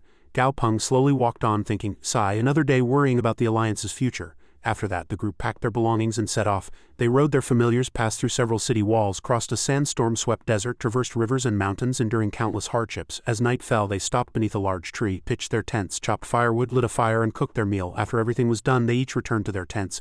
Gaopeng tossed and turned in his sleeping bag, his eyes open, observing the movements outside. Opening the tent door and looking out, there was no movement from the tribal tents. I put a little sedative in dinner earlier, and they've traveled hard for 2 days, so they'll probably sleep soundly tonight. He put on his cloak, covered his head, and secretly slipped out. This opportunity could not be missed. Gaopeng went alone to a desolate grassland and said contentedly, "This grassland is wide and far from the resting place, not bad. Aid, continue your purification practice here." Aid immediately took out the plague god's finger bone. Watching Aid concentrate on purifying, Gaopeng mumbled to himself, "Aid's body's special quality is that it can fuse with other skeletons at will. It can transform these skeletons into its own bones and completely absorb their essence. It's as if fusing external skeletons into its own body, which has no effect on Aid," he continued. Of course, Aid isn't the only special one. In fact, many bone-type monsters can rapidly evolve this way. Gaopeng crossed his arms and chuckled. This proves how important a good corpse eventually is in life. You look at background, and in death you look at bone quality. Truly excellent. In the blink of an eye, Aid had almost finished purifying, and blue flames erupted from its body. Gaopeng said, "The purification is almost complete. Fortunately, I camped separately from the others. If anyone saw Aid like this at night, they'd surely faint." Saying that, he glanced to the side. "I successfully purified the severed finger before entering Autumn Star City." Looking at Autumn Star City, Gaopeng said excitedly, "The timing is perfect." A week later, they arrived outside Autumn Star City's gates. Bei Wangmei looked up at the chaotic appearance of Autumn Star City and said, "Elder, didn't they say they learned our tribe's way of life? Why is it built so messy?" Yu Zijing said. "Compared to the aliens, the judo people are from the same roots as us. Haven't places developed for a long time also had 2 styles?" Gaopeng suddenly interjected. "Everyone look over there. They're queuing up to do something," the guard said. "Queue up, get inspected in order. Come here and take off your hats." Qing Jing pointed to the mirror above the gate. She said, "Every time someone passes, light comes from this mirror. Is that mirror also a familiar?" Bai Haixuan clicked his tongue. It probably has some kind of identity verification ability." Qing Jing had never heard of this kind of familiar before. It took a few seconds for her to understand. She gasped and clutched her head, crying out, Then what should we do?" Gaopeng calmly said, "Don't rush, stay calm. Let's observe first." A long line stretched ahead. The guard shouted, "Queue up. Everyone entering the city today must undergo inspection." A man in the queue looked around nervously, then suddenly turned back. "Excuse me." The guard spotted the man and pointed a finger. The cloaked person at the front. "Get inspected." As soon as the cloaked man was pointed out, he quickly fled. The guard shouted, "Don't run, catch him," while simultaneously summoning a wolf familiar. Before the man could escape, he was caught and knocked down by the wolf. The guard approached with the mirror and removed the man's cloak. It was a woman with a blue halo on her head. The guard said, "A blue halo is a remnant of the plague cult." In an instant, 2 guards seized her. She struggled and cried out, "No, it's not me. I only have a poison-type familiar. I'm not a member of the plague cult. Let me go." The guard waved his hand and said, "Whether she's a remnant or not, we'll know after interrogation. Take her away." After that, they reassured the people in line. "The plague cult remnant has been caught, so everyone don't worry. The others, please continue to queue up for inspection." Bei Wangmei frowned after seeing what just happened. What kind of familiar is that? It seems incredibly strong. Zijing thought deeply. It's probably something that can distinguish familiars. So are we safe? Gaopeng glanced at the mirror status panel. The panel displayed its name as Bright Light Mirror and its functions. Gaopeng said with interest, "Oh, what an interesting little mirror," he told everyone. "Let's go over there too." As Yu Zijing guessed, there should be no problem. When it was Gaopeng's turn, the guard raised his hand and said, Just a moment." The Bright Light Mirror scanned him up and down. Seeing a water droplet inside Gaopeng's body, the mirror thought, "1 water droplet, no problem. A water-type familiar. Oh no, but something's wrong." The mirror was confused. Water suddenly gushing up. "What is this? The mirror feels like it's submerged in the deep sea. Don't I feel like I'm surrounded by the ocean?" As the mirror was flustered, a giant red eye opened and stared at the mirror. The large fish revealed its sharp teeth and threatened, "How dare you peek at a god? You've got guts." The mirror trembled in fear and quickly hid behind the guard. Hee. The guard looked at Gaopeng again, thinking he must have seen another powerful familiar. This fellow's cowardice is truly incurable, he thought. Though he's scared, there's no warning sign, there should be no problem. His face is unfamiliar too, could he be some powerful master in hiding? Thinking that, he smiled kindly and invited Gaopeng. "Your Excellency, please come in." Gaopeng proudly said telepathically, "Dahai, well done." Dahai waved his hand and said, "Just a guy with a little reconnaissance skill. I've seen many like him." Gaopeng, in his blue human form, politely asked, No need for a thorough inspection." The blonde blue-skinned guard smiled and replied, "Haha, Your Excellency, you're quite a jester. Even the Bright Light Mirror doesn't dare to look at a strong person like you directly, so how could you be part of the plague cult? If you keep doing this, I'll be grateful, but I have a few more friends. No need. If they are your friends, Your Excellency, they certainly wouldn't be plague cult members." The guard even handed Gaopeng an item. "Your Excellency, this is my ID. Recent investigations into plague cult remnants have been frequent, so this ID will save you a lot of trouble." Gaopeng accepted without hesitation. Then I thank you for your kindness. The other two were slightly bewildered. Let's enter the city then, don't say anything more. We're not familiar with the language, so just follow along. The guard stood and watched them disappear into the distance for a long time. As soon as Gao Peng disappeared, the guard dropped his smile.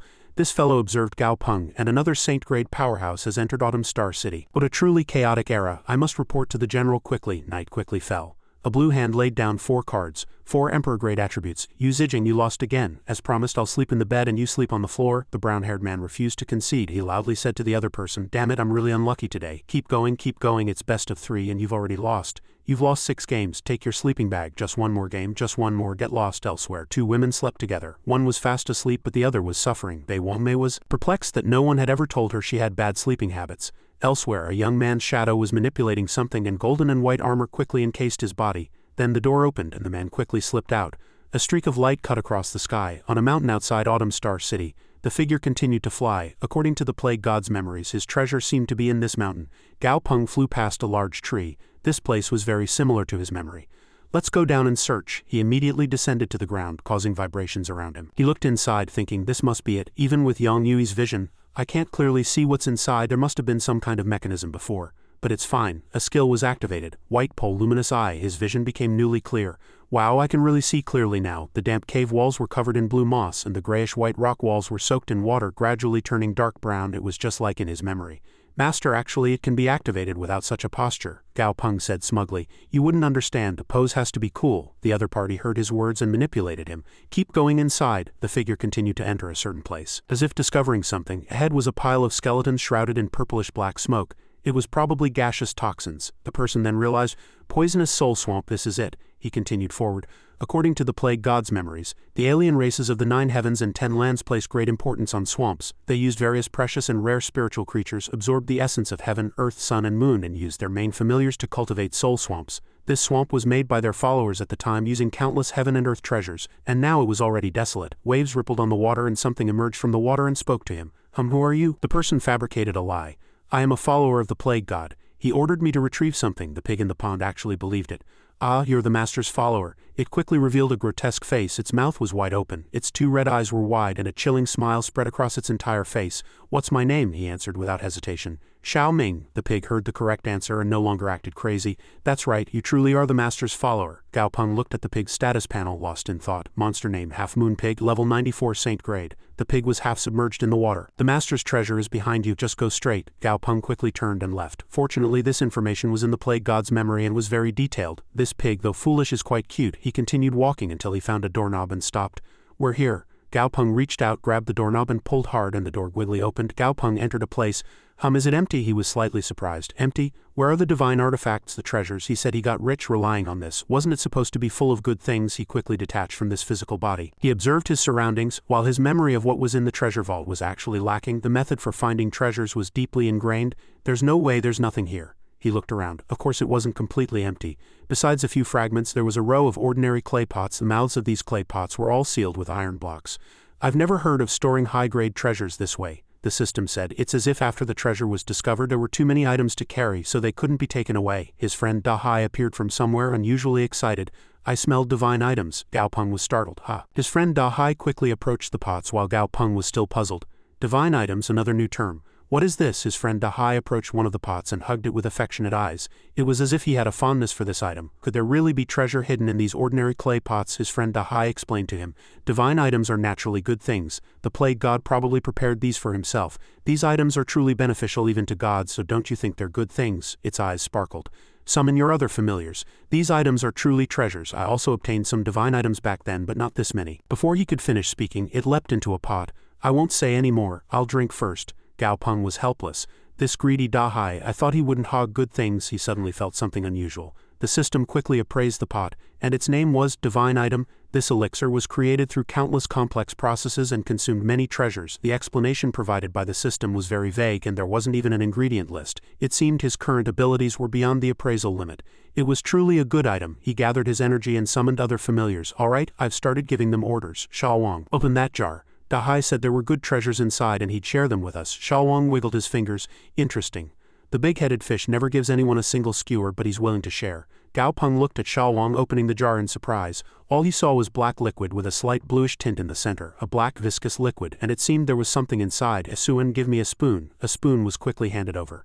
There it is. He stirred for a long time, and a skeleton emerged from the water. Gao Peng was speechless for a moment. Damn, what is that? A mummy? A child mummy. A familiar came out and explained, looking at Master, this is made from the corpse of a young monster. It's not human. Damn, you scared me. Then you guys eat it, the owl-shaped familiar observed it. Xiao Wang, seeing its gaze, said unhappily, if you don't like it, don't eat it. What's the big deal? Shut up. The owl forced itself to eat and swallow, then thought again. The taste is so-so. Suddenly a change came over it. Its eyes widened, emitting a yellow light. This is it. Its body seemed to float into the air, spewing flames. Evaporation. Hey, even if you go crazy, don't burn me. It's hot. Damn, that's really something. Gao Peng looked on unhappily. Lion, cooled him down. The lion quickly used its power to blow cold wind at the owl and Xiao Wang, resolving the situation. Phew, they've calmed down, damn it. The lion floated in the air and said to Gao Peng, this stuff is really powerful. My ice attribute control ability seems to have gone up a few levels. I even vaguely feel like I'm about to break through. This divine elixir is refined using familiars of perfect quality or higher, and it must be young monsters, making it extremely rare, Gao Peng said with a bored expression. Epic quality familiars are different from perfect quality familiars. They all possess special powers. Although I've seen many epic quality familiars, that doesn't mean they're not rare. In fact, in the tribe, only high-ranking officials and a small number of elites can possess spirit familiars. And spirit familiars are even fewer, so they're already insufficient when offered as tributes. How could they use epic quality young monsters as ingredients for elixirs? Are those elders crazy? If so, the reason the plague god killed people and caused calamities is also quite subtle, Dahai continued.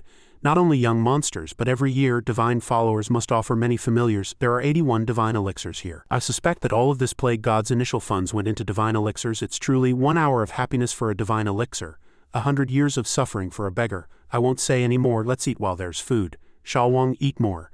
Maybe your fur will grow back. Xiao Wang gave him a thumbs up. Dahai, you're really loyal this time. Next time I give my daughter skewers, I'll definitely praise you. Dahai looked at Xiao Wang with a suspicious gaze, although I could have secretly hogged it all. Anyway, these bumpkins wouldn't know the value of divine elixirs, but since they're all working under Gao Peng, if I eat in front of them with my head held high while they bow their heads, I'll be ostracized. That Gao Peng fellow is a bit petty, but if it weren't for him, I'd probably still be hiding in the sea. It would have taken me at least a few hundred years to recover to quasi-god grade. Moreover, Gao Peng's familiars are not of low quality, so if they grow well without dying later, it'll definitely be a great help. Not to mention that stupidly huge aid. Even Daisy has a secret. Back then I had too few divine familiars, so I was surrounded and had no one to help me. This time things must change, he thought to himself and smiled contentedly.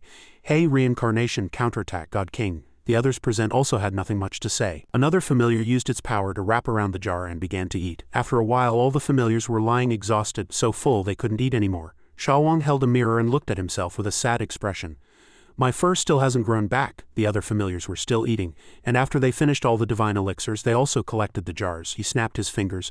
After all, it wouldn't be good for the people who worked so hard to find treasures later to only find empty jars, he thought. Something's wrong, he then realized. Suen, give me a box of low-grade cores. He quickly made them and put them down. Gao Peng put his hands on his hips, turned, and left. The people who came later suffered all sorts of hardships to get here but found nothing. Being too happy or too sad can easily lead to high blood pressure. Take this box of low-grade cores as a consolation.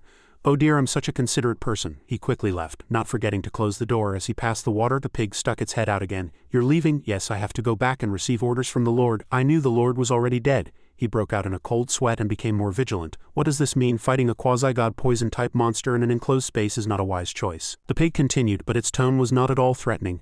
If I wanted to eat you, I would have long ago. The person talking to me right now is actually the Beastmaster fused with you, right? I know all this. It didn't have that sinister expression from before. If you know my name, you must have some connection with the Lord. If you were an enemy or rival, you wouldn't know my name. Gao Peng forced a smile. Ha ha ha ha, that's right, you noticed. Suddenly it leaped out of the water and landed on the ground. Surprised? Only its head is a pig, its body is like a fat caterpillar. It continued to laugh. Can you come out of there? When the Lord was alone with me before, he liked to transform into a human and touch my ears. Can you touch my ears? Gao Peng hesitated. The pig looked at him with sparkling eyes, pleading earnestly. Gao Peng had no choice but to unfuse, and with 2 fingers he touched the pig's ear. Just that gesture made the pig smile as brightly as flowers blooming in spring. Gao Peng felt a little scared looking at the pig wriggling beside him. The sensation on my fingertips isn't bad at all. He quickly finished touching. Then we'll be leaving now. As soon as he finished speaking, he tried to leave, but the pig wrapped its arm around him. Gao Peng was speechless. Damn it, wrapping your arm around me, what are you doing? Let go quickly. The pig looked sad and was very obedient. As soon as he said that, it let go of his arm and left. Gao Peng was a little surprised. So obedient. He rubbed his chin, thought for a moment, then commanded again. Spin around. The pig spun around as he wished. Lie down. It immediately lay down and extended its paw. Just like a trained dog, Gao Peng commanded again. Spin around twice more, but this time the pig didn't obey him. Ah, I'm tired. He was a little unhappy. The pig said triumphantly. Touch me a little more. Ah, all right. As soon as he touched it, its expression changed immediately. I still remember what the Lord told me. Don't easily trust others. There are many bad people in the world. Then it brought its face close to Gao Peng and continued. Since you touched my ear, you must be a good person. Gao Peng didn't deny it. I am a good person. Then will you follow me? Your Lord isn't here anyway. As soon as the pig heard that, it resolutely refused. I won't go. It put some distance between them. The Lord said the outside world is too dangerous. People devour each other and monsters devour each other. If I don't stay here obediently, I might get eaten as soon as I go outside. Gao Peng was also a little impressed. A quasi-god yet so overly cautious, it continued. Since you're so weak, you should stay here with me too. My hideout is very safe. The cave is very big, so we can even dig another pond next to it and live together. Gao Peng continued to think to himself. You're really generous. He extended his hand and smiled warmly. Don't worry, I'll protect you. Let's go with me. Suddenly, the golden and white armor changed. This is it. Why is the surrounding elemental energy surging so violently towards young Aoi? Dahai appeared and explained. Young Aoi is about to break through to Saint grade. This is because of the divine elixir it just ate, that fast, but if it breaks through to Saint grade here, the commotion from the advancement is very likely to expose our location. He continued to persuade the armor. Young Aoi, can you endure for a while and advance slowly? Young Aoi replied with difficulty. No, I can't hold on anymore. Gao Peng was also very anxious. Don't say any more, let's go, he thought to himself. Damn it, I was just celebrating secretly for stealing the plague god's treasure, and in the blink of an eye this happened. He hurriedly mounted Yang Yui's back and left, a look of fear on his face. The Mingyu nation also played a part in the plague god's death. If their high-ranking officials find out that I'm connected to the plague god's remnants, I wouldn't have enough lives no matter how many. Indeed, nothing comes for free. Yang Yu waited for Gao Peng to leave. Then it drew a 7-colored beam of light. The pig looked at it and mumbled. He just left like that. Then it slowly returned to its pond. Sigh, never mind, who knows when someone will come next time. It's really boring being here alone. A hand reached out and Gao Peng grabbed the pig by the scruff of its neck. He walked and laughed. You haven't finished what you were saying earlier. Don't you want to see the outside world with me? It laughed and replied generously to him. All right, master. You don't have to worry about me anymore. Autumn Star City, suburban military camp. A human voice boomed. 2 subordinates knelt and reporting to the general. The remnants of the plague cult have confessed. They revealed the identity of the plague cult leader. The general looked at them with sharp eyes. Oh, then who is the leader of the plague cult? They stammered their reply. Autumn Star City Lord, Yun Shangqi. The general was furious upon hearing the name of the cult leader. He slammed the table and repeated Yun Shangqi's name. Damn it. The poor table was split in 2 with one blow. This Yun Shangqi, I treated him well, yet he secretly colluded with an evil god, he commanded. Immediately prepare troops to blockade Autumn Star City. This sinner must be apprehended today. The soldiers quickly mobilized, riding their mounts with weapons in hand. The entire army dispatched outside Autumn Star City. A shadow floated. It covered a part of the space with a purple barrier. A red bird flew towards that space, then purple lightning struck continuously, attacking it. The bird fell in front of a person in blue clothes. The person held a food tray in his hand and mumbled. It's really not peaceful these days. A blue-haired woman began to sob and another person gently touched her shoulder to comfort her. Why isn't Gao Peng here at a time like this? Calm down, speak of the devil and he shall appear. Gao Peng said lazily from behind. Ah, have you had lunch? Did someone just call me? The people looked at him in surprise with the same expression, and Gao Peng broke out in a cold sweat. Why are you all looking at me like that? He couldn't understand. Yang Aoi successfully advanced and was struggling to catch up on sleep, but it seems I missed a lot of things. Outside, soldiers' voices echoed. By order of the general, Autumn Star City is blockaded, streets are controlled and houses are closed. Do not move without permission. The people inside the restaurant were also a little flustered. The army is blockading the city. What's going on? Why did a fight suddenly break out? Guests, please don't be anxious. The boss smiled kindly and reassured the remaining guests. The general is pursuing the remnants of the plague cult. All guests are righteous people, so it has nothing to do with us. It's all right. This is a fight among immortals. Ordinary citizens won't be bothered. Please stay in your rooms, guests, so you don't get caught in the crossfire. Gao Peng's group was also a little worried. Gao Peng, what should we do? Gao Peng raised his hand, telling them not to move. Don't be nervous. It has nothing to do with us. Don't let others find trouble with us. The boss also said it has nothing to do with us. Keep eating. Outside, sounds continued. Sinner Yun Shangqi colluding with evil gods and secretly harboring the plague cult. Damn it. A red beam of light collided with the purple barrier and the red light poured straight down onto the ground, causing a strong wind. The restaurant where they were eating also shook because of this. Gao Peng looked at the vibrating rice bowl, feeling dejected. The other guests, because of what just happened, fled in a hurry. The explosion happened at the city lord's residence. Run quickly, that's right, run. Gao Peng held his chopsticks and sighed. Oh, how am I supposed to eat like this? Bai Haixuan looked at this young man with disapproval. According to Mr. Ren, this Gao Peng fellow never fights without preparation. Since he's so calm now, there shouldn't be any big problem. Gao Peng, on the contrary, was breaking out in a cold sweat. Dahai, interrupt, quickly sense it. Can we win or not? Dahai found his anxious state amusing. Look at your ignorance. Then Dahai put on an arrogant expression. What's there to panic about? I'm still a quasi-god, and with 3 divine artifacts in hand I can crush anyone, Gao Peng scoffed. Oh really? Why didn't you say so earlier? He smiled sinisterly and fell into deep thought, while Bai Haixuan and Qing Jing looked at him in confusion. Looking at these tribal elites, their cultivation is really still lacking. Outside, a red shadow was observing the thick smoke below.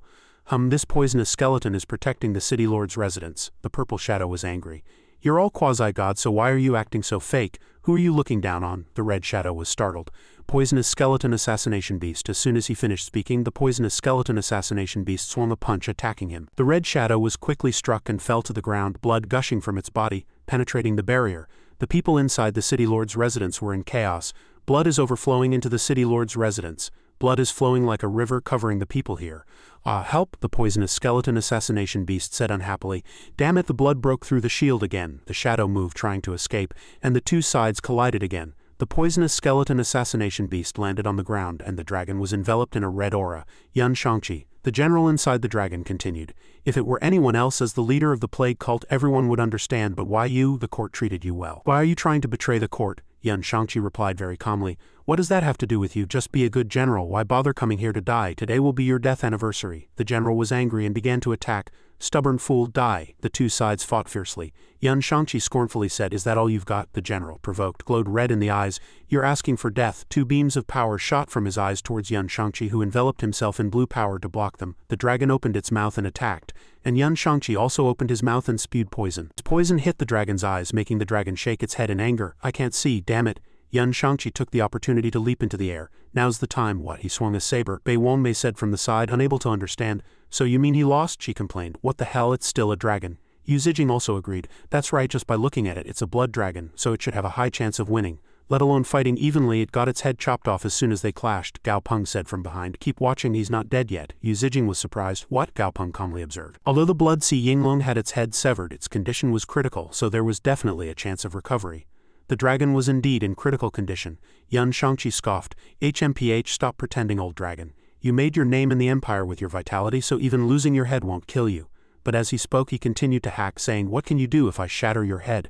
Bei Wanmei and Bai Haixuan turned pale at the sight, and Bei Wanmei even cried out, Ah! A hand extended a composite medicine, and at the force of that hand, Yun Shangqi was instantly frozen before he could even chop. Yun Shangqi seemed to recognize the person who had just appeared. Indeed, a dazzling light emanated from above, and a heavy pressure that seemed far from light poured down. It was a time machine pillar. It plunged directly from the sky to the ground, scattering the surrounding earth and stones in all directions, raising a thick cloud of dust. A hole was pierced through Yun Shangqi's body, and Aid hovered in the sky, spreading its wings like an angel from heaven. He observed silently, then suddenly seemed to sense something. He turned his head to look left and right, sensing a presence elsewhere. Yu Zijing and Bai Haixuan were a bit dumbfounded. Aid is too terrifying. It killed a quasi-god in one blow. This is troublesome. Gao Peng and Dahai continued. This is a time element familiar, and the weapon it holds is also a divine artifact, Gao Peng pondered. Understood, this is indeed a bit troublesome. This is a metal element divine artifact with 6.7 metal law, Dahai continued, and Gao Peng also listened intently. There's something even more troublesome. Do you know what it is? The next words were shocking. It must have sensed our presence. What? Dahai explained. It must have used its time ability to control that insect-type familiar. Over 90 of time abilities sense the influence of surrounding presences. But I have 3 parts of spiritual energy in my body, and I'm also a quasi-god. So at this moment it would feel a tightness in its chest and a sense of unease. Gao Peng rubbed his chin and thought, in other words, a time ability will sense the influence of powerful presences around it. They are like strong magnetic fields. What's a magnetic field? But it's certainly almost identical to your description. Gao Peng suddenly recalled something. In that case, isn't this time element familiar strong against the weak and weak against the strong? It would be powerful against those weaker than itself, but would bow its head to those stronger than itself. He continued to look up at the sky, but the premise was that its status window had to be open. The monster's name was Mingyu Tianjun Beast, and below it were 5 billion characters describing it. The Mingyu Tianjun Beast seemed to be searching for something. You must be stronger than it, Gao Peng thought to himself. Its grade is high, its abilities are strong, and it has a divine artifact. If it were just me, perhaps, but with a few burdens here, I absolutely cannot reveal my identity. He glanced over and said, Dahai, can you conceal your aura so it doesn't sense you? In this alternate world, it's best to cause fewer problems. HMPH, that's nothing. If I didn't have a few breathing techniques, I would have died 800 times. Now, Dahai concealed his aura and the familiar immediately sensed it. The hindering aura from before has disappeared, although I can't be sure if it left or retrieved its familiar. At least there seems to be no malice. The red dragon flew up again. Thank you for your help. It turned its back and left. Do your best for the nation. It was originally something we should protect together, so continue to eliminate the remnants. Understood, and then he left. Bai Haishun exclaimed, alas, this dragon really didn't die, it's truly resilient. Gao Peng thought of something else. If it flies that high, won't its butt freeze? Phew. A few days later, Autumn Star City. People were clearing the debris from the battle between Yan Shangqi and the general. Half the city was affected. Countless buildings collapsed, all due to that battle. Indeed, when immortals fight, mortals suffer. Gao Peng looked out the window. Since that day the city had been continuously unstable. Perhaps the general's side was still pursuing the remnants. Now that the army had left, it was probably almost cleared up. Several people began repainting the walls and there was a sound. Gao Peng heard it too. This is the sound of someone throwing multicolored coins. It was a funeral procession, people in white clothes carrying boxes scattering underworld money, with a huge werewolf and a funeral band accompanying them. Gao Peng couldn't understand. For 2 days he had continuously heard the sound of a funeral procession, but this was the first time he had actually seen one. Although it was an alternate world, some customs were similar to Earth, a bit eerie. The funeral procession stopped. At the command of the person leading the procession, stop. That person looked back and said to bring the offerings to prepare for presentation to the King of Hell. Several people, bound and gagged, were dragged and fell to the ground. Kneel. Gao Peng was surprised. Earthlings, what's going on? Even if the alien races are hungry and emaciated, they are only grayish-blue like the dead, not yellow. Could they be captives from Earth? People lifted the boxes. Other people around were scattering money around the boxes. The bound individuals were herded together. The person leading the procession raised a tree with both hands and solemnly exclaimed, "May the King of Hell accept these offerings." Gao Peng closed his eyes. Where is this strange wind coming from? The coffin lid suddenly opened and a strange aura emanated. Gao Peng observed and mumbled, "Why does this feel familiar? And this smell?" Dahai appeared.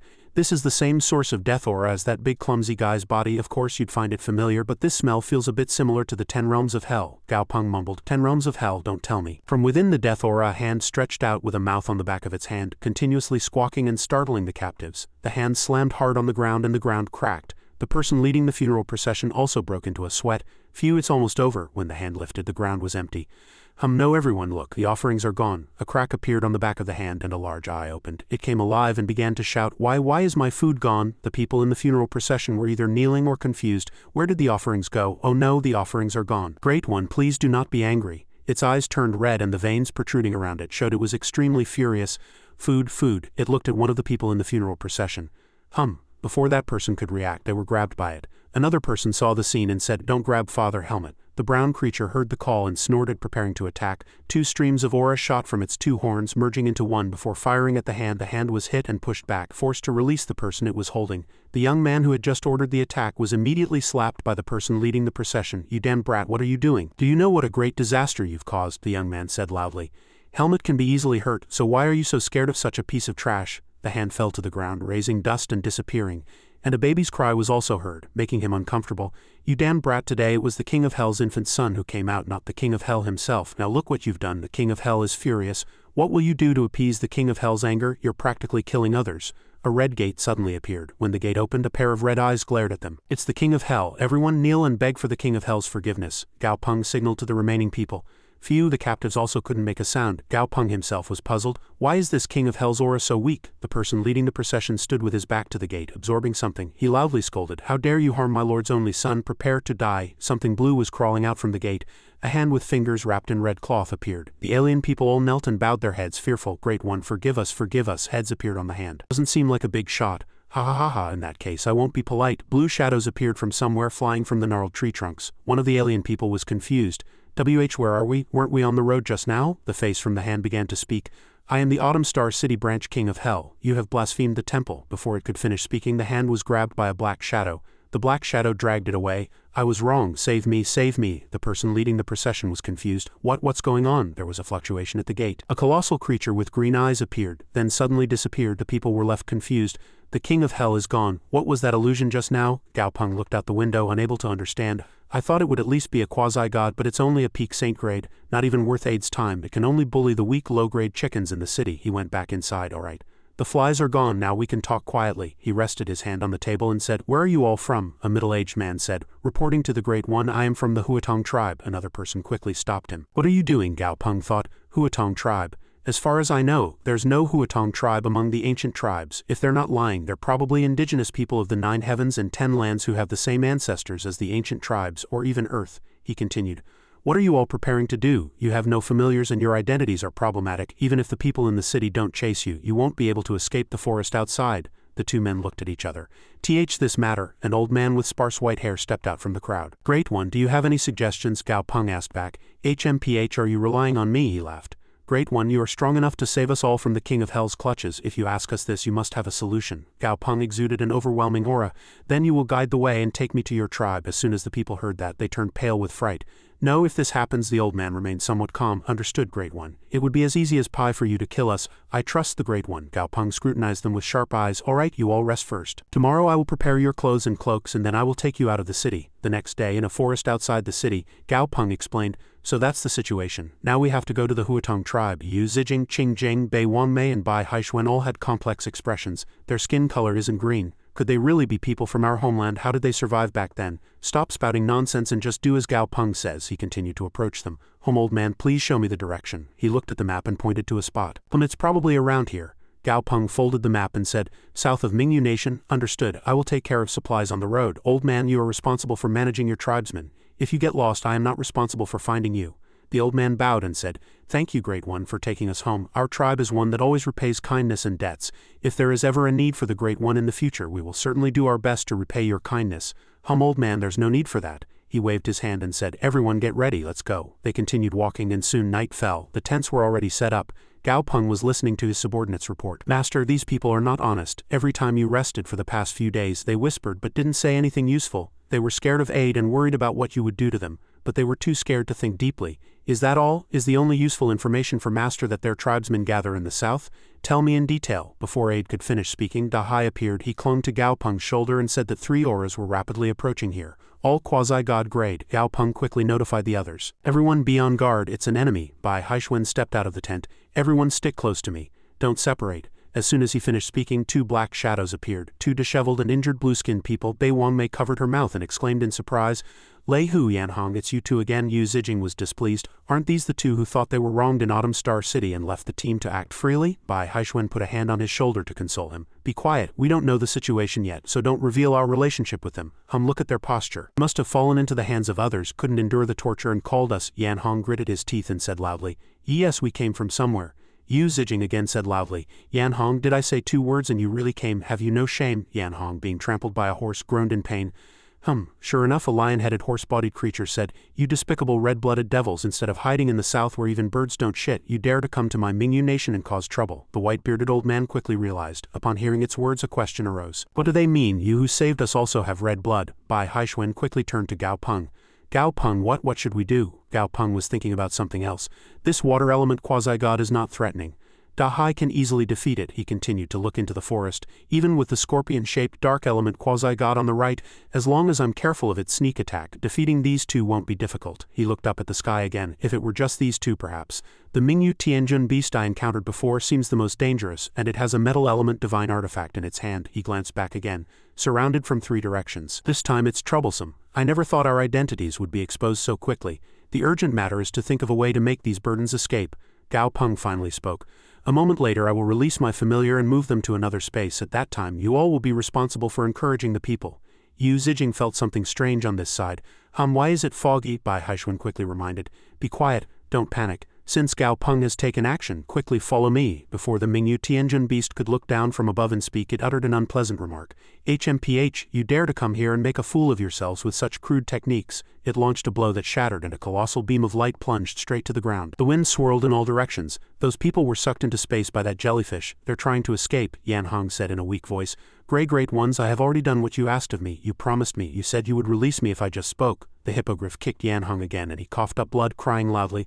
The Mingyu Tianjun beast reminded from above, leave some breath when attacking and be sure to ask if there are companions. As soon as he finished speaking, he continued to attack with his palm. Gao Peng also shouted loudly, here it comes, Dahai, merge. Dahai quickly flew up, barely dodging the incoming attack. Dahai looked up at the sky and another attack was soaring towards him. He barely dodged it, but on the other side he saw a spider. The shadow of a thorn bush forest fell and black thorns pricked towards Dahai. The hippogriff opened its mouth ready to shoot something, and that attack was also aimed at Dahai. He dodged the black thorns but was hit by the hippogriff's attack. The Mingyu Tianjun beast couldn't understand. Strange, it's too weak. Does this quasi-god have no means to counterattack? Dahai rolled a few times, and as soon as he landed next to the spider, chuckled sinisterly. Then he opened his mouth wide. The spider quickly panicked. The aura of laws, this guy possesses a divine artifact. As Dahai flew high, the hippogriff also sensed something ominous. Oh no, it charged and attacked, but in Dahai's eyes it looked like a child waving its arms. He immediately wagged his tail, and his tail transformed enormously, sending the hippogriff flying to the ground. The spider next to him began to emit a purplish black aura. Dahai flicked his tongue and scoffed. He, the taste isn't bad. The Mingyu Tianjun beast began its attack. Die. It unleashed an attack towards Dahai. Oh, just the wind pressure alone can injure me. This divine artifact is too exaggerated. I need to escape first. He tried to escape, but his body froze. No, I can't move. Dahai looked up. This guy's time ability is truly powerful. Infinite reincarnation labyrinth. Dahai's divine artifact clashed with the Mingyu Tianjun beast's attack. Dahai was pushed back by the pressure and flew, then looked back. It's not dead yet. The Mingyu Tianjun beast raised its hand again. If it doesn't die in one go, then one more time. Time machine pillar. He quickly sensed something ominous. Strange, why is my power draining so fast? He looked at Dahai's divine artifact. This cube made by this fish is a divine artifact. No wonder it blocked the attack earlier. This power is draining too fast. After all, I'm only a quasi-god, and touching a divine artifact with laws consumes too much. He clasped his hands together. Tear it off, tear it off. The Mingyu Tianjun beast observed the cube holding the weapon in its hand. I don't have the strength to withdraw the divine artifact now, so I must deal with this first, he decided and quickly attacked. Die. Dahai looked up from the ground with a slight sneer. HMPH, it reacts quickly. Does it still think it can exhaust all that power? It transformed, but it was forced into close combat by me. Your energy is almost gone now. Your head will be smashed, you've lost. The Mingyu Tianjun beast calmly replied, Indeed, you were pulling me in. Is this your last tactic? To be able to fight 1 against 3? I admit, you are the most difficult quasi-god I have encountered. But time machine pillar. Dahai was suddenly surprised as his body became completely unable to move. What is this? The Mingyu Tianjun beast continued to attack, and realizing that he was using his divine artifact to drain his energy, said, I've already seen through your tactics. My energy being almost depleted was a deliberate act to show you. He attacked. Die. Something sticky was on the weapon's handle, and the Mingyu Tianjun beast was puzzled. Why is it so hard? Could it be a skull? I don't know how many skulls I've pierced through countless ages. The hardness of this skull is among the highest, but that's all it is. He concentrated his power. Let's end this. Time element is the most powerful attribute in the world. Dahai still didn't move. The Mingyu Tianjun beast couldn't hide its surprise. How did it start to crack? Dahai laughed loudly. Well done, grandson. Not only did you clean Grandpa's teeth, but you even shined them. Thank you. Thunder and lightning struck from the sky, and Dahai became larger than ever before. The god of the sea. Trees shook violently. Dahai completely overwhelmed the Mingyu Tianjun beast. How dare you challenge me? Today you will surely die. The Mingyu Tianjun beast was sweating. This guy also has 2 divine artifacts and has already broken through the time domain. How can this be? Keep attacking. Dahai scoffed, trying to escape again. Don't run, you fought so well just now, didn't you? Let's fight another 300 rounds. He laughed heartily and returned to his normal form. As soon as he returned to his small form, Dahai fainted. Gao Peng quickly approached. Dahai, are you alright? Dahai barely managed to sit up. I am alright. Fortunately, I had one last trump card. At the critical moment, I threatened it with my teeth and made it flee. We need to hurry, or if we get caught, it'll be very troublesome. Alright. He retrieved the cube and Dahai flew. In midair, he swayed back and forth. Gao Peng watched it, worried. Dahai's condition isn't good. The injuries he sustained earlier seem very severe. Dahai couldn't hold on any longer. He fell into the water. Separation. Gao Peng was ejected outside. Hey Dahai. Gao Peng observed Dahai's severely injured state. Comatose. Still, it's a relief, but I don't know if those people will catch up. I need to get far away. He summoned Yang Aoi and quickly merged with it, activating flight stealth mode. Yang Aoi glowed and shot away like an arrow. 3 days later, Yang Aoi was still flying with Gao Peng. Master, I think there's a mountain cave up ahead. Gao Peng observed and then decided, we've been flying for 3 days, let's go rest there. Alright, he quickly entered. It's quite big indeed. Asuan was summoned. As soon as it appeared, it rushed to him and hugged him. Gao Peng, Asuan was really scared. You're squeezing too hard. After Asuan let go, Gao Peng stroked its head and comforted it. Phew, don't be scared. Dahai beat them up and they ran away. Asuan circled a few times, its eyes full of worry, but its mouth still insisted, I'm not scared. Alright, release the people you collected. Asuan quickly released those people. Where is this? Gao Peng quickly explained. This is a temporary shelter I found. Old Bai, have everyone rest. I'll go inside and explore. Alright. Gao Peng went inside. Inside this mountain cave, the sound of flowing water was heard earlier. There must be a spring here. He approached and carefully lowered Dahai into the water. I hope the water element here will help Dahai recover quickly. Xiaowang appeared from behind, placed a hand on his shoulder and uttered something unexpected. Gao Peng, bear your sorrow. Dahai is all ready. As if hearing Xiaowang's words, Dahai angrily surged up. Damn it, you punk, I'm not dead yet. Xiaowang froze in terror, his features distorted like a zombie, and Dahai collapsed back into the water. He's down again. Gao Peng couldn't deal with these two. Dahai is quite seriously injured this time. He said putting him in water might speed up his recovery. You don't just spout nonsense all day. Tisk tisk tisk. You think you've learned a few of that big clumsy idiot's wraith skills again. The pig, which was also in the water, now emerged. I told you it's dangerous outside. It's too scary. Since when have you been here? Gao Peng crossed his arms. I don't expect you to go out and fight. You can just wait safely in the space, don't wander around recklessly. Xiaowang continued, Gao Peng, is this another familiar you found? It has so much fur. I'll introduce myself later if there's a chance. Other familiars gathered around Dahai. How pitiful indeed. Hey, I'll give you another bottle of juice. Gao Peng crossed his arms. Sai Bai Haishuan approached him. Gao Peng, everything's settled. Won't they chase us? My familiar has been flying in stealth mode for 3 days and nights straight. Unless they have divine artifacts or familiars skilled in tracking, they wouldn't have caught up to us. Rest assured, we are safe for now. Phew, you did a good job this time. The white-haired old man also appeared. You all, are you truly people of the red-blooded tribe? They no longer hid it. Yes, we merely used a few methods to temporarily change our appearance. You'll see our true forms in a little while. The old man was very happy. Good, this is truly great. These people's hostility greatly diminished after learning we have red blood. After all, they can be considered on our side now. Also, what about Lei Hu and Yan Hong? Gao Peng immediately replied, I know what difficulties they encountered. Rest assured, I did not deal with them. They were dealt with by the Mingyu nation quasi-god because they lost their usefulness. Moreover, even if those two had fallen into my hands, I would have handed them over to you. You would decide whether to let them live or die. After all, we can be considered comrades who have shared life and death. I will consider your feelings in certain matters. Bai Haishuan laughed. Thank you for understanding. Just as Dahai said, you really are a good person. As a familiar was eating, the black hand pressed down on it. Chow Sai, let's go. While everyone's resting, let's go out and make some wild food. When we come back later, Gao Peng will surely see us differently. Chow Sai quickly agreed. Deep in the forest, a wolf suddenly roared ferociously. At this moment, as the smoke cleared, a cave entrance appeared. Inside the cave, 3 pairs of red eyes appeared and teeth were gnawing at the neck of an unfortunate deer. The teeth released the deer and its body clearly showed teeth marks with blood gushing out. What appeared was a 3-headed dog of 3 types. The wolf dog's head bared its teeth, looking eerie, and the black head with 2 red glowing eyes spoke. Is this the 9 heavens? The white head flicked its tongue and excitedly affirmed, this must be the 9 heavens that Mom talked about. The smell in the air is different. Woof. The wolf head continued to tear at the prey's corpse and said, let's eat. Woof, woof, woof. And the 3 heads began to fight over the food. You idiot, you're eating too fast. Damn it, leave some pieces for me too. Lei Guang and Chow Sai were observing from behind. Lei Guang asked, what kind of monster is that? Chow Sai chuckled sinisterly. He.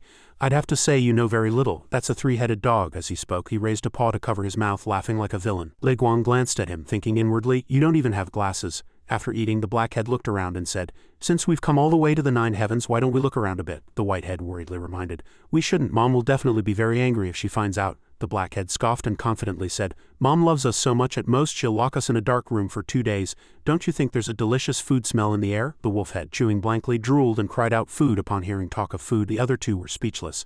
The wolfhead's eyes sparkled like stars and it licked its tongue greedily. Want to eat delicious food? Woof, woof, woof, woof, woof. The whitehead was speechless. Sigh. The blackhead chuckled sinisterly. He. And the blackhead quickly urged, you 2 idiots, let's go, woof, woof, woof. And they flew off. In front of a rock, the wolfhead opened its mouth and shouted, the food smells so good, woof, woof. At this moment, Lei Guang was sitting on the rock, his back to them. The whitehead vigilantly said, armored centipede, it looks really grotesque. Meanwhile, the wolfhead kept drooling, and the blackhead continued, grotesque, do you think we haven't seen enough grotesque things? But it sensed our aura and still hasn't left, so this guy might not be simple. The wolfhead couldn't hold back any longer, and excitedly shouted, I found it first, so I'll eat it. The other 2 were very flustered, and the blackhead quickly calmed it down.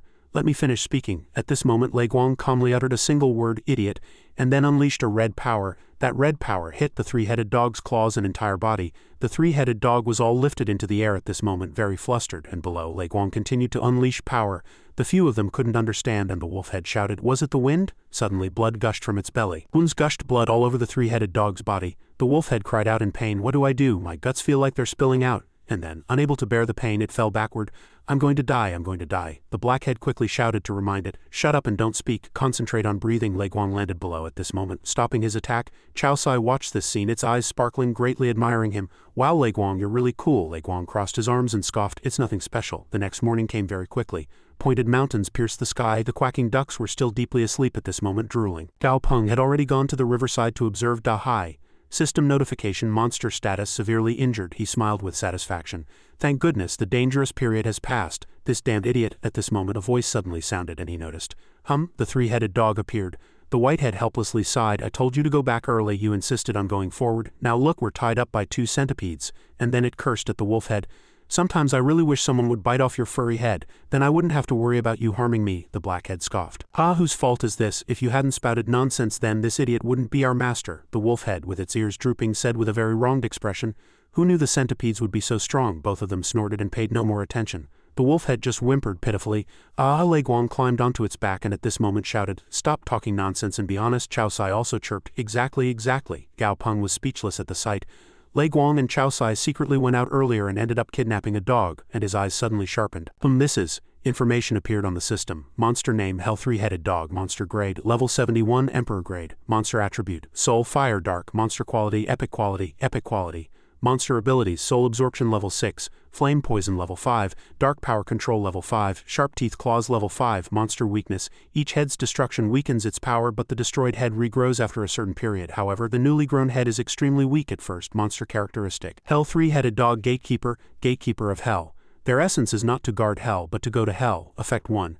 Passive effect: the Hell 3-headed dog can be ordered to guard an entrance or any door. When the Hell 3-headed dog is in a protected state, all its power increases to a certain level. Effect 2. Active effect: prerequisite: the Hell 3-headed dog must be guarding a place. After activation, the Hell 3-headed dog's speed greatly increases. Monster introduction: an extremely mysterious dog species born in the 10 realms, possessing 3 heads each with an independent consciousness, but the main head actually controls the body. The role of the other 2 heads, besides assisting in attacks, is purely as backups. If the main head is destroyed or severely injured and loses consciousness, the other 2 backup heads fight for power to become the new main head.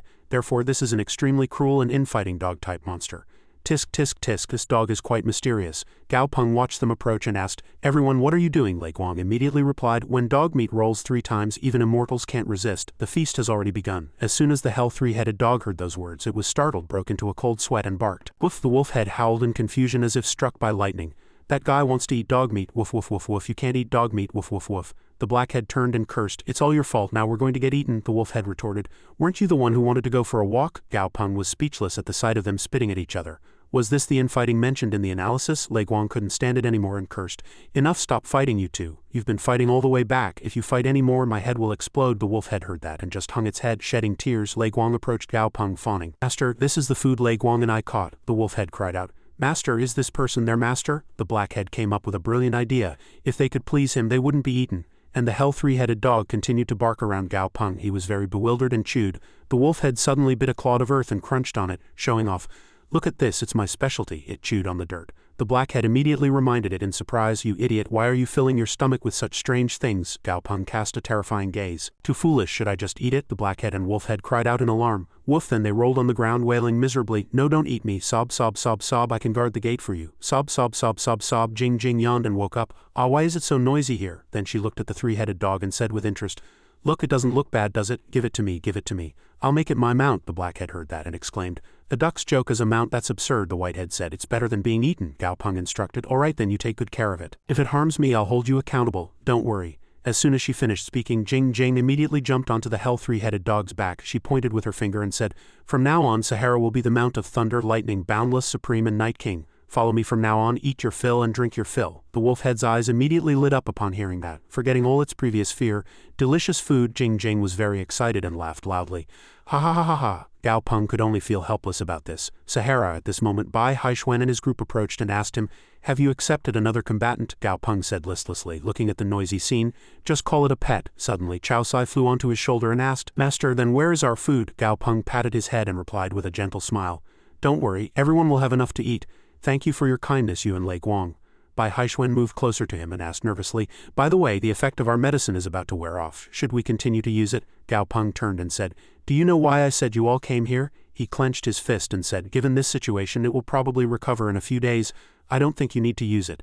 They are tribes with red blood and we don't need to disguise ourselves in front of them."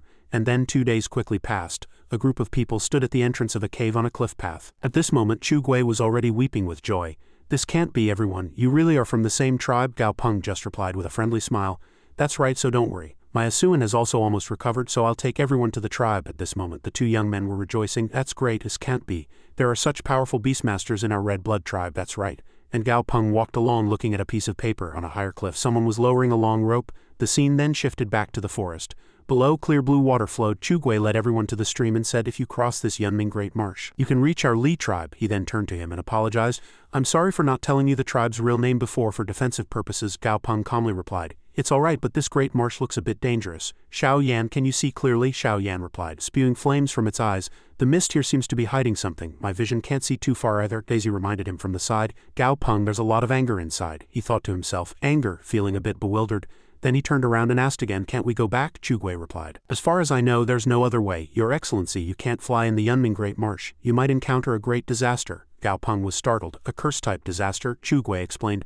No, what I heard from the elders is that you can't fly in the Yunming Great Marsh. There's a terrifying entity in the mist in the sky at this moment, Dahai said contemptuously from Gao Peng's shoulder.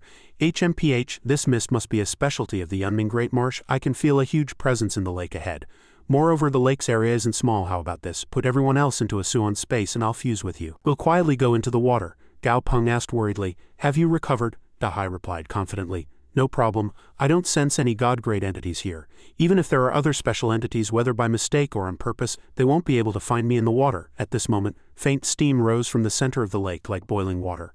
Below, water droplets floated in the water, and at the bottom lay a pearl oyster. At this moment, an eel was swimming on the water. The eel swam into the pearl oyster and the pearl oyster slowly swallowed the eel. Dahai observed this scene and said, No wonder I didn't feel any danger in the lake. The real danger was here. His eyes gleamed and he drooled. Such a big pearl oyster. If I eat its core and flesh, I can at least go up 2 ranks, not bad. Gao Peng looked at Dahai's sinister expression and inwardly assessed that saint-grade water dragon was probably driven away by Dahai's trickery. Indeed, as Dahai fully entered hunting mode, this fish's personality changed a lot. Cunning, cruel, patient, possessing all the qualities a good hunter should have. And then he opened his mouth and asked, Dahai, what should we do now? Dahai replied, This pearl oyster hasn't fully awakened yet. Its attacks are purely instinctive reactions. Moreover, there's an illusion barrier around it, so unfamiliar people will definitely think it has awakened and won't launch a surprise attack. Whether it's truly awakened or intentionally, it doesn't matter. Gao Peng, I'll show you the power of the most powerful instantaneous attack I can create now. As he spoke, he gave a sinister laugh and raised his fin. Immediately, a cube appeared on Dahai's hand. Ah, what a pity. Fortunately, I survived thanks to the 2 treasures last time, otherwise I would have died. Not only the infinite reincarnation labyrinth, even the Sea Emperor's devouring fangs have 2 cracks. As he spoke, he rubbed the cube with his 2 fins.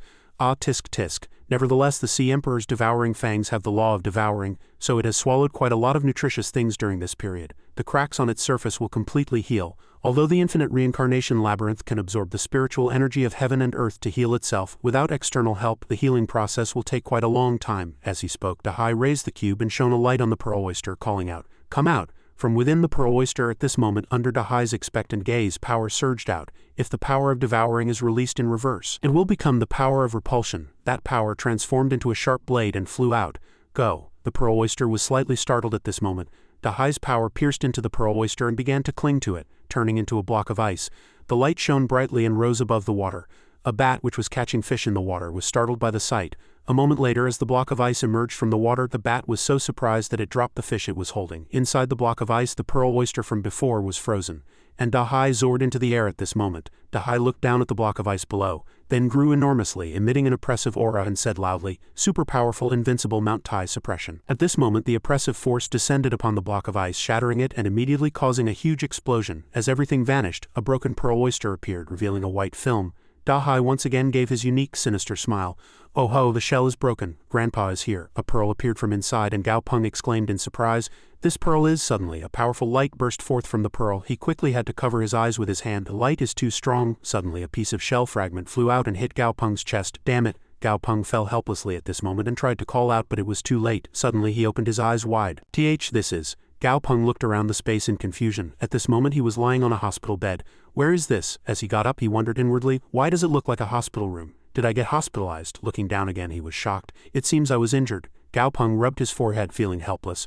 What was I doing just now? Why is my mind blank? Suddenly, a nurse entered through the door and asked, Are you awake? She smiled with dark eyes and said, You're finally awake. A visitor just arrived. He asked in surprise, What? A visitor? At this moment, a step entered through the door and asked Xiao Peng, Are you all right? Gao Peng was once again confused. This is. Both people had dark eyes. The man gently scolded, You damned kid, why do you always worry people so much? He inwardly exclaimed in surprise, Mom, Dad. The woman came over and stroked his head. Why is this child so dazed? The man reached out his hand again to reassure him.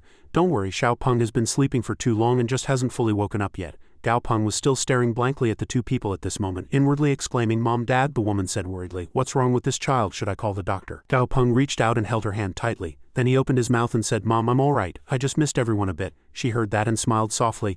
Are you scared of being hospitalized even when you're this old? Don't worry. Mom and Dad are both here. Let's go home when you're discharged. Gao Peng once again murmured inwardly, Go home. And then he suddenly clutched his head in pain.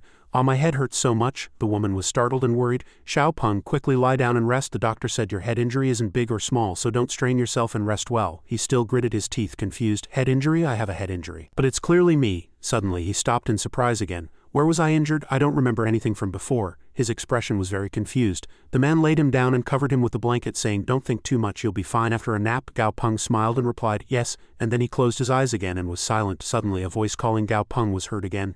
Gao Peng bolted upright again and asked himself, at this moment a fishtail wagged at the door. Gao Peng immediately tore off the bandage on his head and threw off the blanket. The man saw that and asked worriedly, "Xiao Peng, Gao Peng, where are you going?" "Xiao Peng, listen, don't leave Mom and Dad." But at this moment Gao Peng was already rushing fiercely towards the door. His head popped out with curiosity. White, indeed a white space with nothing in it unfolded before his eyes. His parents also came out and called Xiao Peng, saying, "Xiao Peng, listen, don't leave Mom and Dad." Gao Peng called out Mom in confusion, and then turned and left, but it seemed he still had something he absolutely had to do. And then the voices of Xiao Peng, Xiao Peng, Xiao Peng were heard. Gao Peng chose to keep running forward. Dahai faintly appeared and called out loudly, "Gao Peng." Gao Peng quickly snapped out of it. Gao Peng used all his strength to tear apart the white spatial barrier. Returning to the present, he hurriedly stood up, his face very heavy and sweat poured down like rain. Dahai sighed at this moment and said, "You're awake?" he asked in a broken voice. Aye, is the battle over?" Dahai replied. "It ended a long time ago and the taste wasn't bad." And then he explained, "It seems that old pearl oyster released some venomous glands before it died. It's a venomous gland used to delude people's minds. As soon as you were hit by that light, you came out of the fused state, and no matter how much I called, you wouldn't wake up. You must have entered some kind of illusion just now." Gao Peng asked again, "So from the moment my chest was injured, it was already an illusion?" And then he scratched his head. Was it all an illusion? The images of his two family members shattered and disappeared. "Mom, Dad, I should have known earlier." Dahai saw his dazed expression and asked, "Gao Peng, did you have a dream?" "This ability has no killing power. Illusions have no effect on me. I forgot to remind you, and I forgot that you are human. Your memories and emotions are very rich." Gao Peng stood up silently and looked into the distance. Dahai called out worriedly to Gao Peng. He walked into the river and said, "I really had a dream." Dahai said again, "It wasn't a nightmare, was it? Oh dear, I'm really sorry." At this moment Gao Peng was looking for something in the water. After a while he held up a glowing object and replied, "That's also true, it wasn't entirely a nightmare." Dahai looked at him, puzzled. It wasn't entirely a nightmare," he said. At this moment a large pearl was in his hand and information appeared. Item name, Profound Illusion Pearl. Item introduction.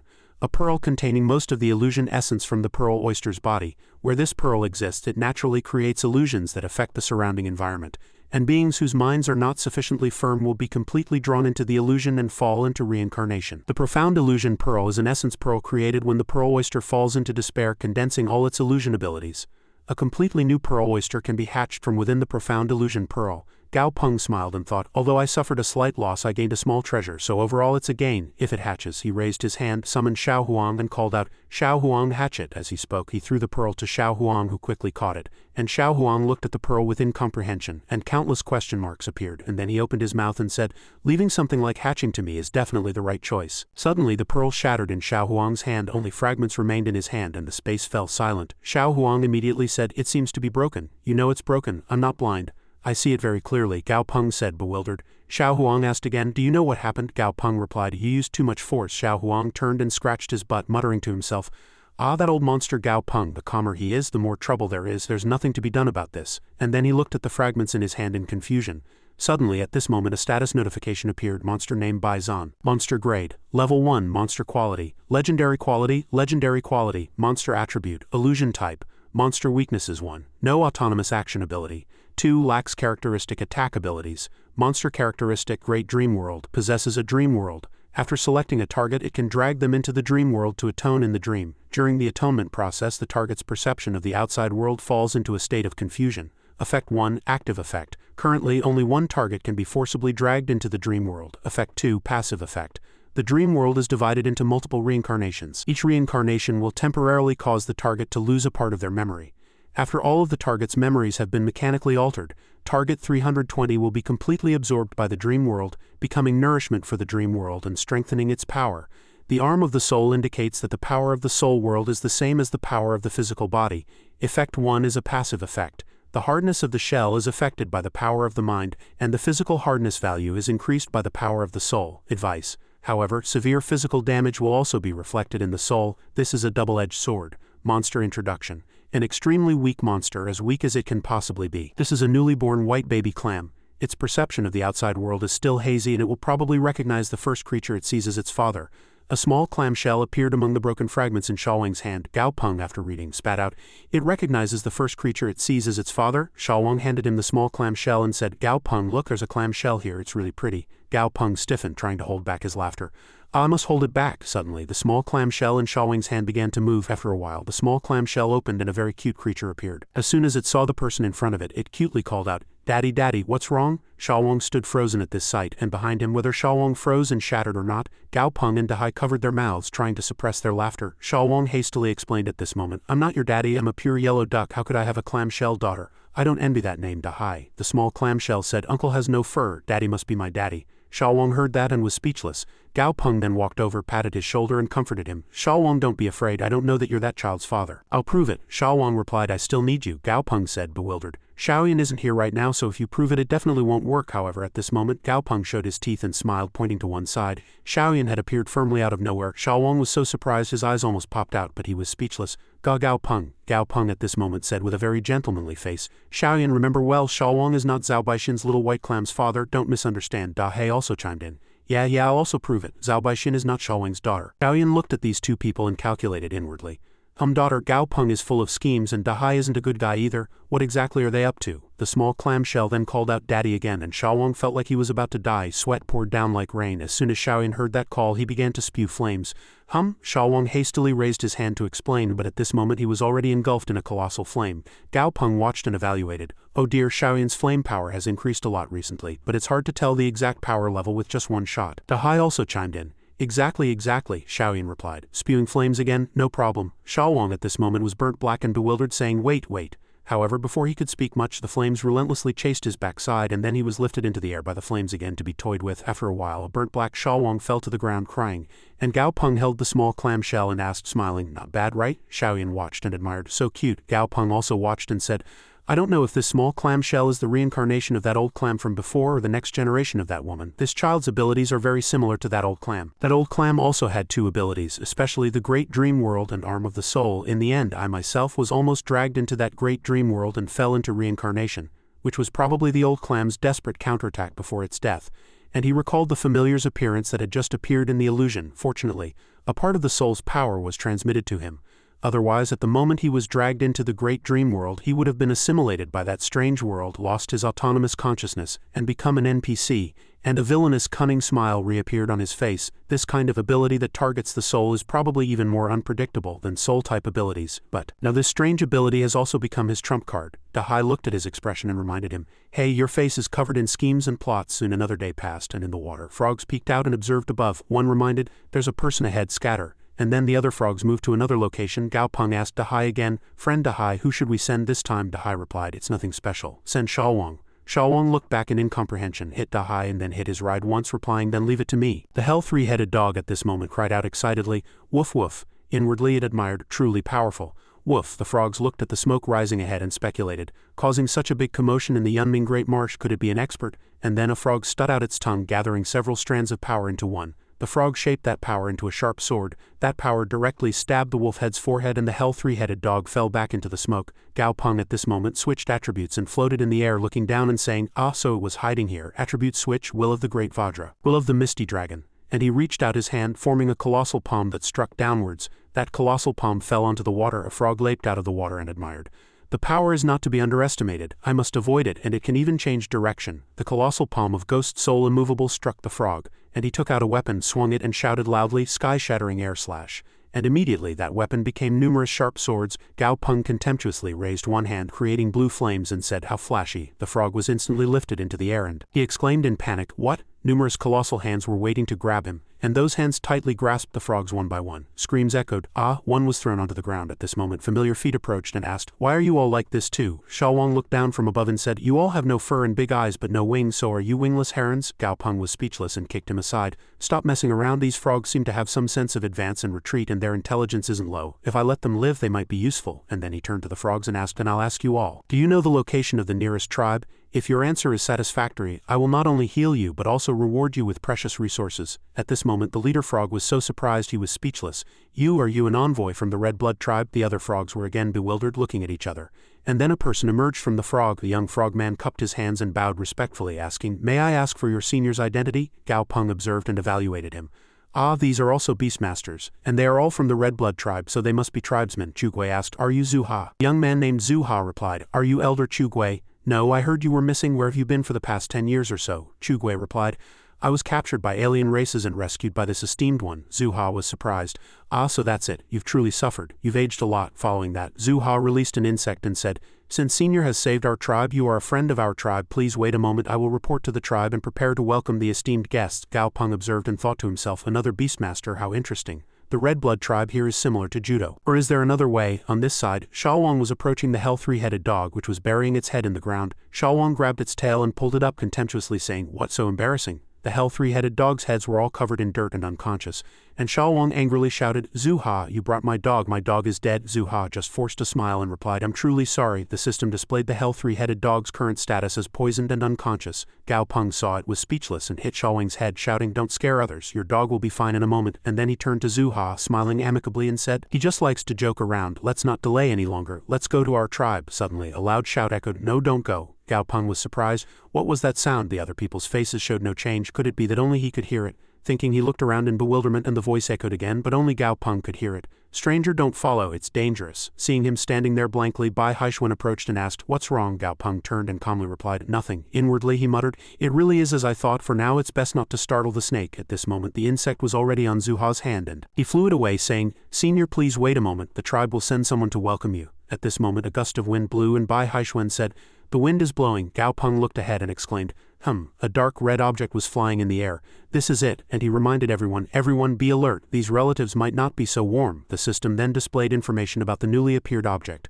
Monster name, Crimson Winged Flood Dragon. Monster quality, Epic quality, Legendary quality, Monster grade, level 86, Saint grade. Saint grade. Gao Peng looked up and thought to himself, didn't they say it was dangerous to use flying familiars? At this moment he telepathically said to Daisy, Daisy, keep a close eye on your surroundings later. See if there's anything hiding in the dark, Daisy replied from within the space. Understood. At this moment he put down a large wooden box. Zuha reached out his hand and invited, everyone please come this way, this crimson-winged flood dragon will take us. Bai Haixuan asked Gao Peng for his opinion. Gao Peng, what should we do? He replied. You all go first, I'll cover you. At this moment he coldly snapped his fingers, making Daisy grow larger. The crimson-winged flood dragon suddenly said, all right, follow me. Gao Peng also said to Daisy, Daisy, let's go. At this moment Daisy's tail was emitting a faint spiritual energy from its sharp stinger. The crimson-winged flood dragon took everyone first, and Gao Peng followed on Daisy's back, and he telepathically said to Daisy, Daisy, use your small trick to share your vision with me. Daisy did as he was told. At this moment he saw a shadow on the ground. That shadow leapt up and continued to burrow into the ground.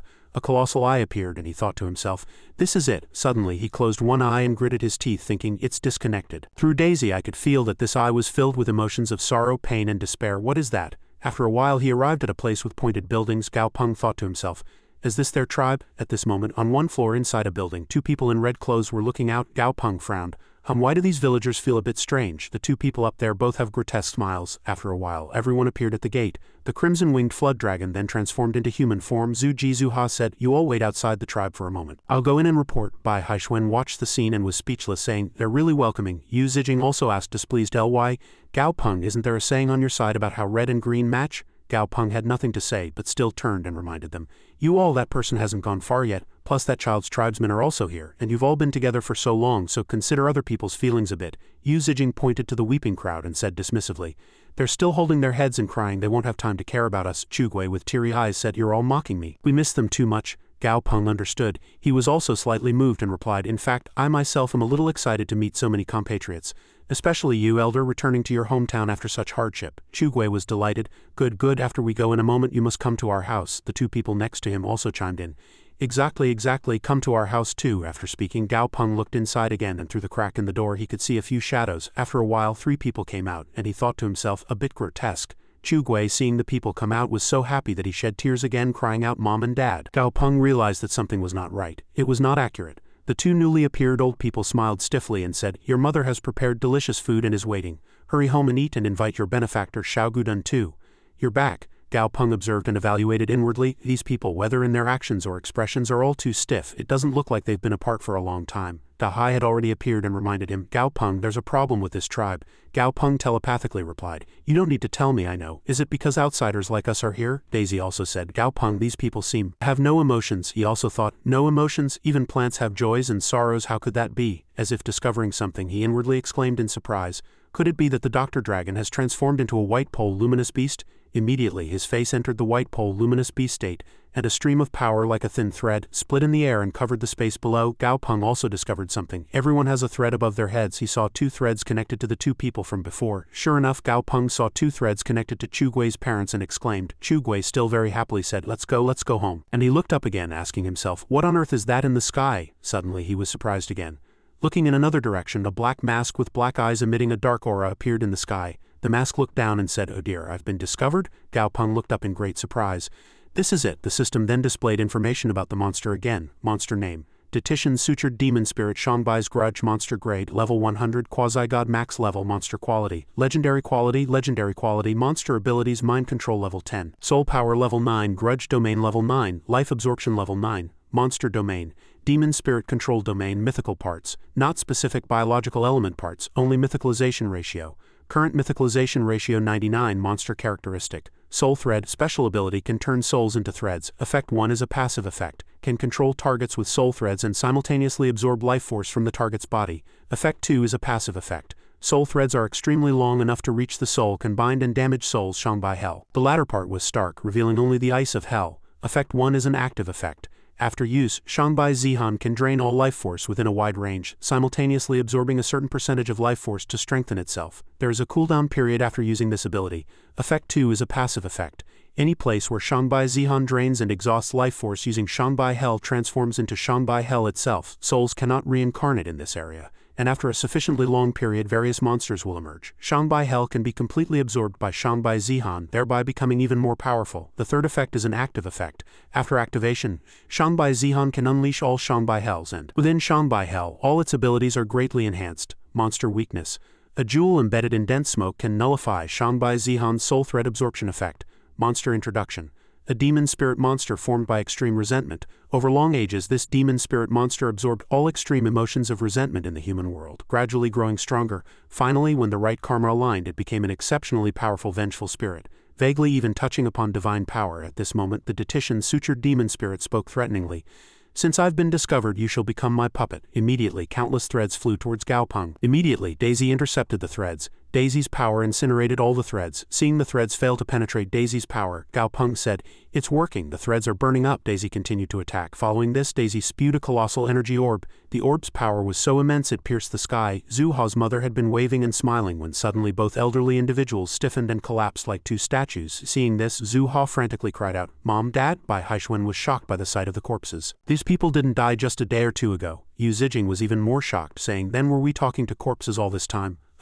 Qing Jing also continued, "That's truly unbelievable. The 4 people we met on the road, they even controlled familiars to attack us. Were they also puppets?" Gao Peng looked down with a serious expression, thinking, is this 99 of its power just 1 step short of becoming a god? At this moment, Zhu Ha, with an indescribable expression on his face, said, "I'm not stupid, I can feel it." He then carefully held a pale, lifeless hand again. "But it's been so long since I've seen my parents. I originally thought I'd never see them again in my life." Zhu Ha pressed the hand to his face and wept bitterly. "I just want to go home. I just want to see my parents. Is that too much to ask?" But at this moment a thread suddenly approached him. No one noticed, and the thread pierced Zhu Ha's head. His eyes rolled back, and the thread wrapped around his left knee. Then it wrapped around his right leg. Zhu Ha's arms were also bound by the thread, controlled like a puppet. His eyes rolled up and down mechanically, and someone said, "He's controlled." The Detition Sutured Demon Spirit then gave another eerie smile. "He, Shang Bai Hell." Bei Wangmei looked at one side in surprise and pointed. "Everyone look, a group of people are enveloped in a green aura." They were very bewildered. "What is this?" The ground suddenly turned into sand. Their eyes rolled back. Their faces were already wrinkled and they screamed in pain. "Help, help," Gao Peng loudly reminded them. "Everyone stick close to me. Be careful of that white sand." They all followed his words and moved closer to him. The people far away were already too late, their feet trapped by the power of the ground. The 2 unlucky individuals stood with their arms outstretched towards the sky like zombies. At this moment Bai Haixuan, looking at the dust cloud through the doorway, made a surprised guess. "Gao Peng, it seems many familiars are rushing here." He then asked Gao Peng, "What should we do now?" Gao Peng turned around and hastily replied, "Go all of you." But before he could finish speaking, an ear-splitting noise immediately erupted, forcing him to clench his teeth and cover his ears. Dahai now wore a serious expression. "It's no good, Gao Peng, your bodies won't be able to withstand this attack. Quickly merge with me." As soon as he finished speaking, Dahai immediately released fusion energy and blood began to flow from Gao Peng's eyes and mouth. With some difficulty he said, "Dahai, quickly use your divine artifact to neutralize the attack." Bai Haixuan and his group also couldn't bear it at this moment, all painfully spitting blood which splattered in the air.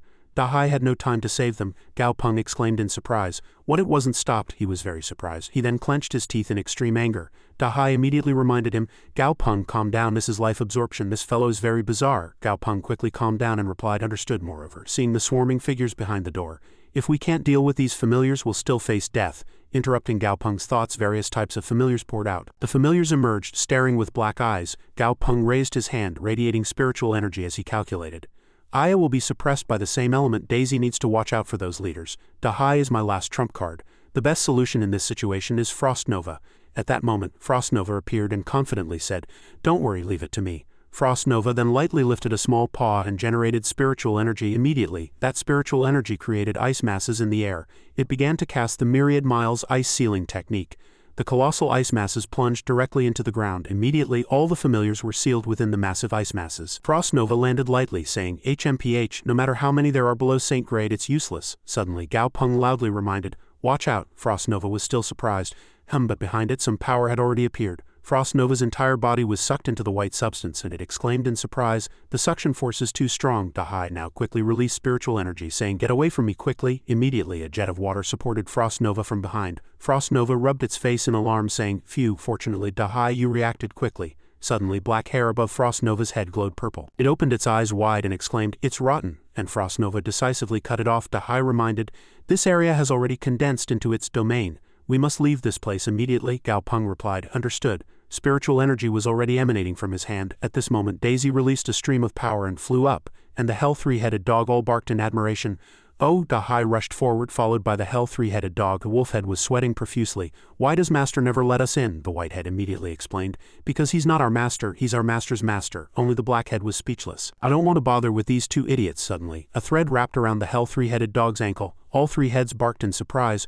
We're tied up. The thread wrapped around its foot. Dahai wagged his tail and quickly created a jet of water to cut the thread, separating it from the hell three-headed dog, and reminded them, hurry, you can rest once we enter the Yunming Great Marsh. All three heads leaped up barking yes. A moment later they returned to the Yunming Great Marsh. Gao Peng hastily separated from Dahai, and the hell three-headed dog all panted, laughing. Suddenly a colossal palm descended from the sky. Gao Peng thought to himself, as expected, this Yunming Great Marsh is not Shanghai Zihan's domain. Some invisible barrier prevents it from entering. There must be something here that it fears. That colossal palm also contained another evil power combined with soul threads. Daisy's lightning also couldn't inflict effective damage on the soul threads. And that palm also disappeared behind a thick black aura. He said, it's gone? At this moment, Gao Peng raised his hand and summoned a few of his familiars, instructing them, I need to rest for a while. You all be vigilant of your surroundings. At this moment, Xiaowang appeared late, suddenly falling outside, bewildering the familiars who had emerged earlier with a bewildered and surprised expression. He then raised his hand, coughed awkwardly, and said embarrassedly, Friend Dahai, why didn't you kill that fellow? You have a divine artifact, you surely could have killed it. Dahai exposed him nonchalantly. What? Don't blame me for your own foolish actions. Xiaowang was very embarrassed and speechless. Oh, what's wrong with me asking a few questions? Dahai then raised a small fin, creating spiritual energy that enveloped his friends like a jet of water. He then retorted to Xiaowang, still talking tough about killing it. Who knows what trump cards it has? Fight it to the death and then let the one hiding in the shadows reap the benefits. Xiaowang still scratched his head, asking foolishly, oops, there's another one in the shadows, can't we just smash them all? Xiaoyan also couldn't stand it and immediately struck Xiaowang's head with his wing, admonishing him. Do you only know how to smash things? Can't you use your brain? Xiaowang merely rubbed his round head. Dahai said, actually what Xiaowang said isn't entirely wrong. If you were quasi-gods you could finish this by simply smashing them. Xiaoyan and Xiaowang heard this and were slightly intimidated, simultaneously saying, quasi-gods, is it that easy? Gao Peng also spoke up at this moment. Actually, if you're supplied with a large amount of quasi-god grade blood essence, it wouldn't be difficult for you to break through to quasi-god. He then looked at Dahai with a cunning smile again. But where does quasi-god grade blood essence come from? What do you think, Dahai? Dahai immediately glared back and exposed him. What, you're not thinking about my stash again, are you? He then suddenly put a small fin into his mouth, rubbing his sharp serrated teeth. The fin then protruded something like an insect's pincer dripping with saliva. Dahai then enlarged it in the air and said, eat this. Xiaoyan and Xiaowang both looked at the saliva-soaked object in surprise, sweating profusely. Xiaowang reached out his hand to refuse. No need, you eat it yourself. Daisy also stammered in alarm. I'll catch my own food. Daisy earnestly, I want to work for it myself. Moreover, Frost Nova is a spider. These fellows are all its kin. I can't do it. Xiaoyan turned away, sweating profusely, saying, I'm on a diet these days. Aya also averted its eyes. I'm about to break through, no need to waste it. Dahai heard this and sighed. And here I was going to share it with you. Suddenly, Gao Peng was drawn by something and said, "Come here all of you," Dahai asked worriedly. "What should we do?" he calmly replied. "Then let's go over there and see," the voice echoed again. This way, Gao Peng looked very surprised. An owl appeared perched on a tree, and both the owl and the tree were white. The owl turned back, looking at everyone with cold, sharp red eyes. It then opened its mouth again. "You've finally arrived," Daisy said. "This feeling, I remember, you're that big eye I saw before," the owl hastily explained. No friends from afar, no need to be nervous, haven't I been continuously showing goodwill?" Hearing this, Gao Peng and his companions frowned and looked at each other. At this moment, the owl's information appeared. Monster name, purple spirit, terrifying eye. Monster grade. The information was too scarce, causing Gao Peng to feel uneasy. Apart from the name, all other information was question marks. "I just saw through all the attributes of the level 100 Shanghai Zihan, so does this mean the monster before me is even higher in grade? In other words, is there a very high possibility that this is a living god?" Purple Spirit opened its mouth again. "Don't rush, actually. I pose no threat to you." As it turned around again, the tree simultaneously began to transform. He exclaimed in great surprise, "This is bone." At this moment, a colossal bird skeleton appeared, and Purple Spirit said again, "Allow me to introduce myself. I am called Purple Spirit, but I prefer you to call me Terrifying Eye. I am the god of the Li tribe. Although you are not a Li tribe member, the children who came with you earlier possess the aura of our tribe." It then approached Gao Peng again and continued, "Are you a descendant of our kin who were moved to the 9 heavens and 10 lands long ago? I can sense the scent of our kin's blood from your body. Sadly, the Li tribe existed from 39,546 years ago until 10 years ago, and you will never meet our kin again." Gao Peng asked again, "What happened 10 years ago?" Purple Spirit sighed and began to tell the story of that time. 10 years ago, it was a catastrophe. That year, after the war with the alien races broke out and we were defeated, our level 4 tribe left behind some elite troops to cover our retreat, and the god-grade Beastmasters within the tribe suffered severe casualties. Some even surrendered to the alien races to survive, and after that, with the intervention of the 4 divine aspects, the alien races finally retreated. We hid in the southern wilds, and due to the war that year, we 3 elders were severely injured, barely breathing for many years," he exclaimed in surprise again. "The 4 divine aspects," Dahai explained to him. "The 4 divine aspects, as I know, are 4 very famous gods in the 9 heavens and 10 lands. All of them are existences of high god grade or above." Gao Peng immediately guessed, "So the Li tribe are the descendants of those who were left behind that year." Purple Spirit immediately replied, "That's right. Are you the vanguard sent from that side? Is the tribe returning soon? How many god-grade Beastmasters do you have on your side? If you don't have more than 100 god-grade Beastmasters, it's best not to wage war with the alien races, otherwise your chances of victory won't be high." He almost fainted as soon as he heard that number. 100, he then respectfully asked. "I have a question, Senior. That Shanghai Zihan is only a quasi-god, so how could it drive away a god like you, Senior?" Purple Spirit was silent for a moment. It then explained again. "I have been waiting for my tribesmen to return. For many years I have continuously been cautious, not even completely resting. I feared that one day I might fall into a deep sleep and never wake up again. I must live, I must protect the last bloodline for the heroes of that year. I am not living for myself but for the entire tribe, do you understand?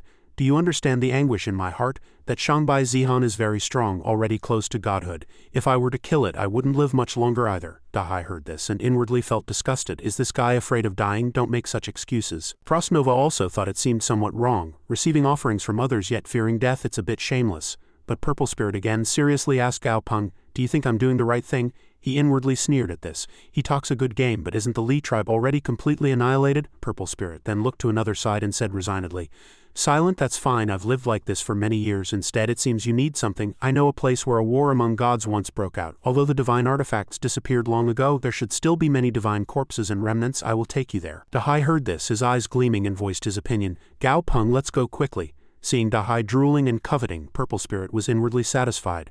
As expected, divine items hold immense appeal for these small familiars. If my bloodline hadn't already withered away, blood essence wouldn't have any effect on me anymore. Besides, I need to help him reclaim the Li tribe. A moment later, colossal talons landed heavily on the ground. Purple Spirit brought Gao Peng and his group to that place and said, "The ruined battlefield is inside." It didn't forget to instruct, "If you want to find me, just call out my name in the swamp with that. I'll go first." After saying that, it turned and left. Gao Peng watched it go, thinking to himself, "It seems it really disdains these items, and it has no other demands." Xiaowang scratched his head foolishly at this moment and said, "This is just ordinary mountains, water and trees. Where are the treasures hidden?" Gao Peng said helplessly about this monster. "Don't rush." Then he quickly summoned Chao Sai. He reached out and grabbed Chao Sai, who panicked and struggled. "Master, what are you doing?" Gao Peng approached him with a sly expression and said, "I was just afraid you'd lose your hand when you saw the treasure. I'm sorry." He then put him down and ordered, "Look carefully and find the most valuable treasure." Chao Sai immediately turned on his 2 headlights, looked around for a long time, and then reported, "Master, it's that lake." "There's a big treasure in the lake." At this moment, Gao Peng and his subordinates wore sly and cunning expressions. "Very good, let's go." Then everyone rushed in the direction Chow Sai pointed, their inner senses feeling it getting closer and closer. Suddenly a claw slipped and Xiaowang unfortunately slipped and fell into the water below. Gao Peng was shocked and cried out loudly, "Xiaowang!" Xiaowang struggled in the water shouting, "Help, help!" Gao Peng was speechless. "You're a duck." At this moment Chow Sai pointed below and said, "Master, the big treasure is beneath this lake." Gao Peng turned to Dahai and ordered, "Dahai, make a bubble for us, we're going to dive." A moment later everyone entered a huge bubble and submerged into the lake. As the bubble went deeper, white bone fragments appeared. Gao Peng was very surprised by the sight of the objects. Incomplete bone fragments floated in the water. He said, "So many bones, this must be an ancient battlefield ruin. This skeleton seems a bit different." The skeleton he spoke of emitted spiritual energy around it. Suddenly his eyes widened when he saw it. Daisy asked worriedly, "What's wrong?" Gao Peng closed one eye and replied with difficulty, "It's nothing, this skeleton is a bit strange. Dahai, you go check it first." At this moment, a fish that was swimming in a group in the water unexpectedly broke away from the group and flew in another direction. Spiritual energy emanated from its body. That strange fish swam towards the strange skeleton, but as soon as it got close, the fish's flesh began to scatter in the water. The unlucky fish eventually only had bones left, which proved that this skeleton was very dangerous. Dahai finished observing and speculated, "Then it must be dead, how so?" "That skeleton must be a god's bone." At this moment the attribute panel appeared. Item name, Blazing Hell Tiger God Skeleton. Item introduction, a god-grade Blazing Hell Tiger God Skeleton. It was torn apart while still alive, its head shattered by a powerful force and its divinity destroyed. After its divine soul vanished, its skeleton was casually discarded in the Yunming Great Marsh. After reading, Gao Peng understood. As expected, the Blazing Hell Tiger God skeleton he encountered before was also a god-grade existence. However, the Blazing Hell Tiger God skeleton generated a domain and became a monster, while this Blazing Hell Tiger God skeleton was merely an item. And he questioned again, "But this doesn't explain why other monsters died because of it. Could a god skeleton still kill other monsters after death?"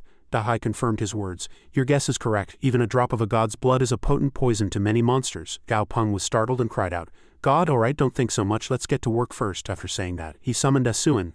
After the octopus was thrown out of the bubble, it revealed its black claws. It cast spiritual energy and thought about the god's skeleton. The power of the black claws seeped into the pile of bones where the skeleton was, and it exclaimed, "It's been a long time since I've decomposed something like this. If you let me decompose more god corpses, you'll unlock more of my functions." At this moment a red cross-shaped mark suddenly appeared in the skeleton's black eye sockets, and all the bones there emitted a death aura. The black claws still bared their fangs, coldly snorted and extended a hand filled with its power. Immediately a powerful green-black force exploded behind the black claws. That force pressed down on the pile of bones below, and after a while a furnace appeared under that force. Xiaowang and Dahai both drooled and coveted, and Dahai's eyes lit up and cried out, "Divine material!" Following that, magnificent items appeared around the black claws. Item name, Flesh and Blood Refinement. Item name, Divine Sap. Item name, Divine Refinement. Daisy couldn't hold back at this moment either and continued to drool. "Too fragrant." Suddenly Daisy glanced at Gao Peng and had a brilliant idea. "I remember." Then he squirmed and mumbled, "The wind is too strong." Gao Peng was speechless at the sight. He knew his intentions too well, so he immediately retorted, "Ah, the wind is blowing on the lake bottom." Shamelessly, Daisy bumped into Gao Peng and bounced off, crying out, "Out, Gao Peng, you hit me. My bones must be broken." Gao Peng annoyedly snapped his fingers. "If I weren't here, this guy would have already pounced," he said. "Didn't you always say you were Aban's boss? I want to show Aban your ugly face." Immediately, a giant Aban appeared. Aban's red eyes looked into the bubble and greeted, "Long time no see, everyone." "Dahai, what's wrong? You look dispirited."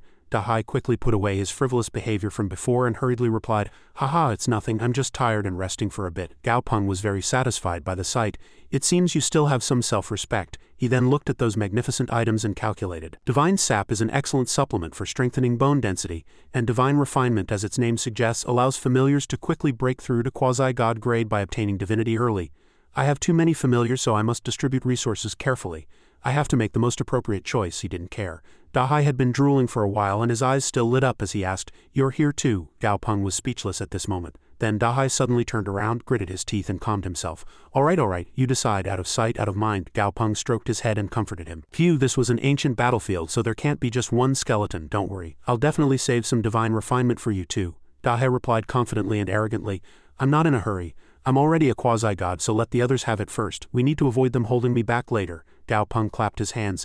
"Now that's in sight." Then he turned to Asuan and said, "Alright, Asuan, you take these treasures first." Asuan was startled and asked, Gao Peng, you're giving all this to me?" Gao Peng quickly changed to a threatening expression, "Don't eat it secretly, otherwise I'll take away all your juice." He then extended Chow Sai and praised him. "Well done. Keep looking, the more you find the more you'll get. Chow Sai continued his archaeological work, pulling out bones one by one. The black claws followed, decomposing those bones. Chow Sai kept pulling and selling himself out for capital. Then he dug something out and cheered, "Wow, master, what's this?" Gao Peng carefully picked up the spirit stone and observed it. There were some patterns on it, but it looked like a fragment of a metal divine artifact and he couldn't tell what it was. He inwardly exclaimed, "Truly amazing, even the system can't appraise it. I probably won't need it for a while." He then casually tossed it to Chow Sai and said, "You keep it. Your speed will also increase slightly." The stone fell into Chow Sai's mouth and Chow Sai swallowed it. Then he asked again, "Anything else?" Chow Sai replied, "It's all done. That's all I've found so far." Hearing that, Gao Peng ordered another servant monster.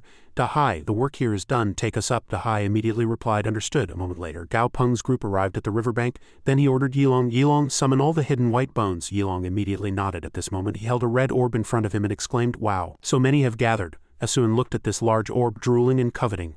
"Wow, what's this?" Gao Peng waved his hand, separating Asuan and saying, "Don't rush. I'll distribute it evenly so everyone can have a piece." First he snapped his fingers and called out, "Yu Guang, come here." Immediately, Yu Guang appeared. It used its mysterious fruit-cutting ability to instantly create a sweet sheath and divided it fairly. Then Gao Peng picked up the small pieces one by one, smiling brightly.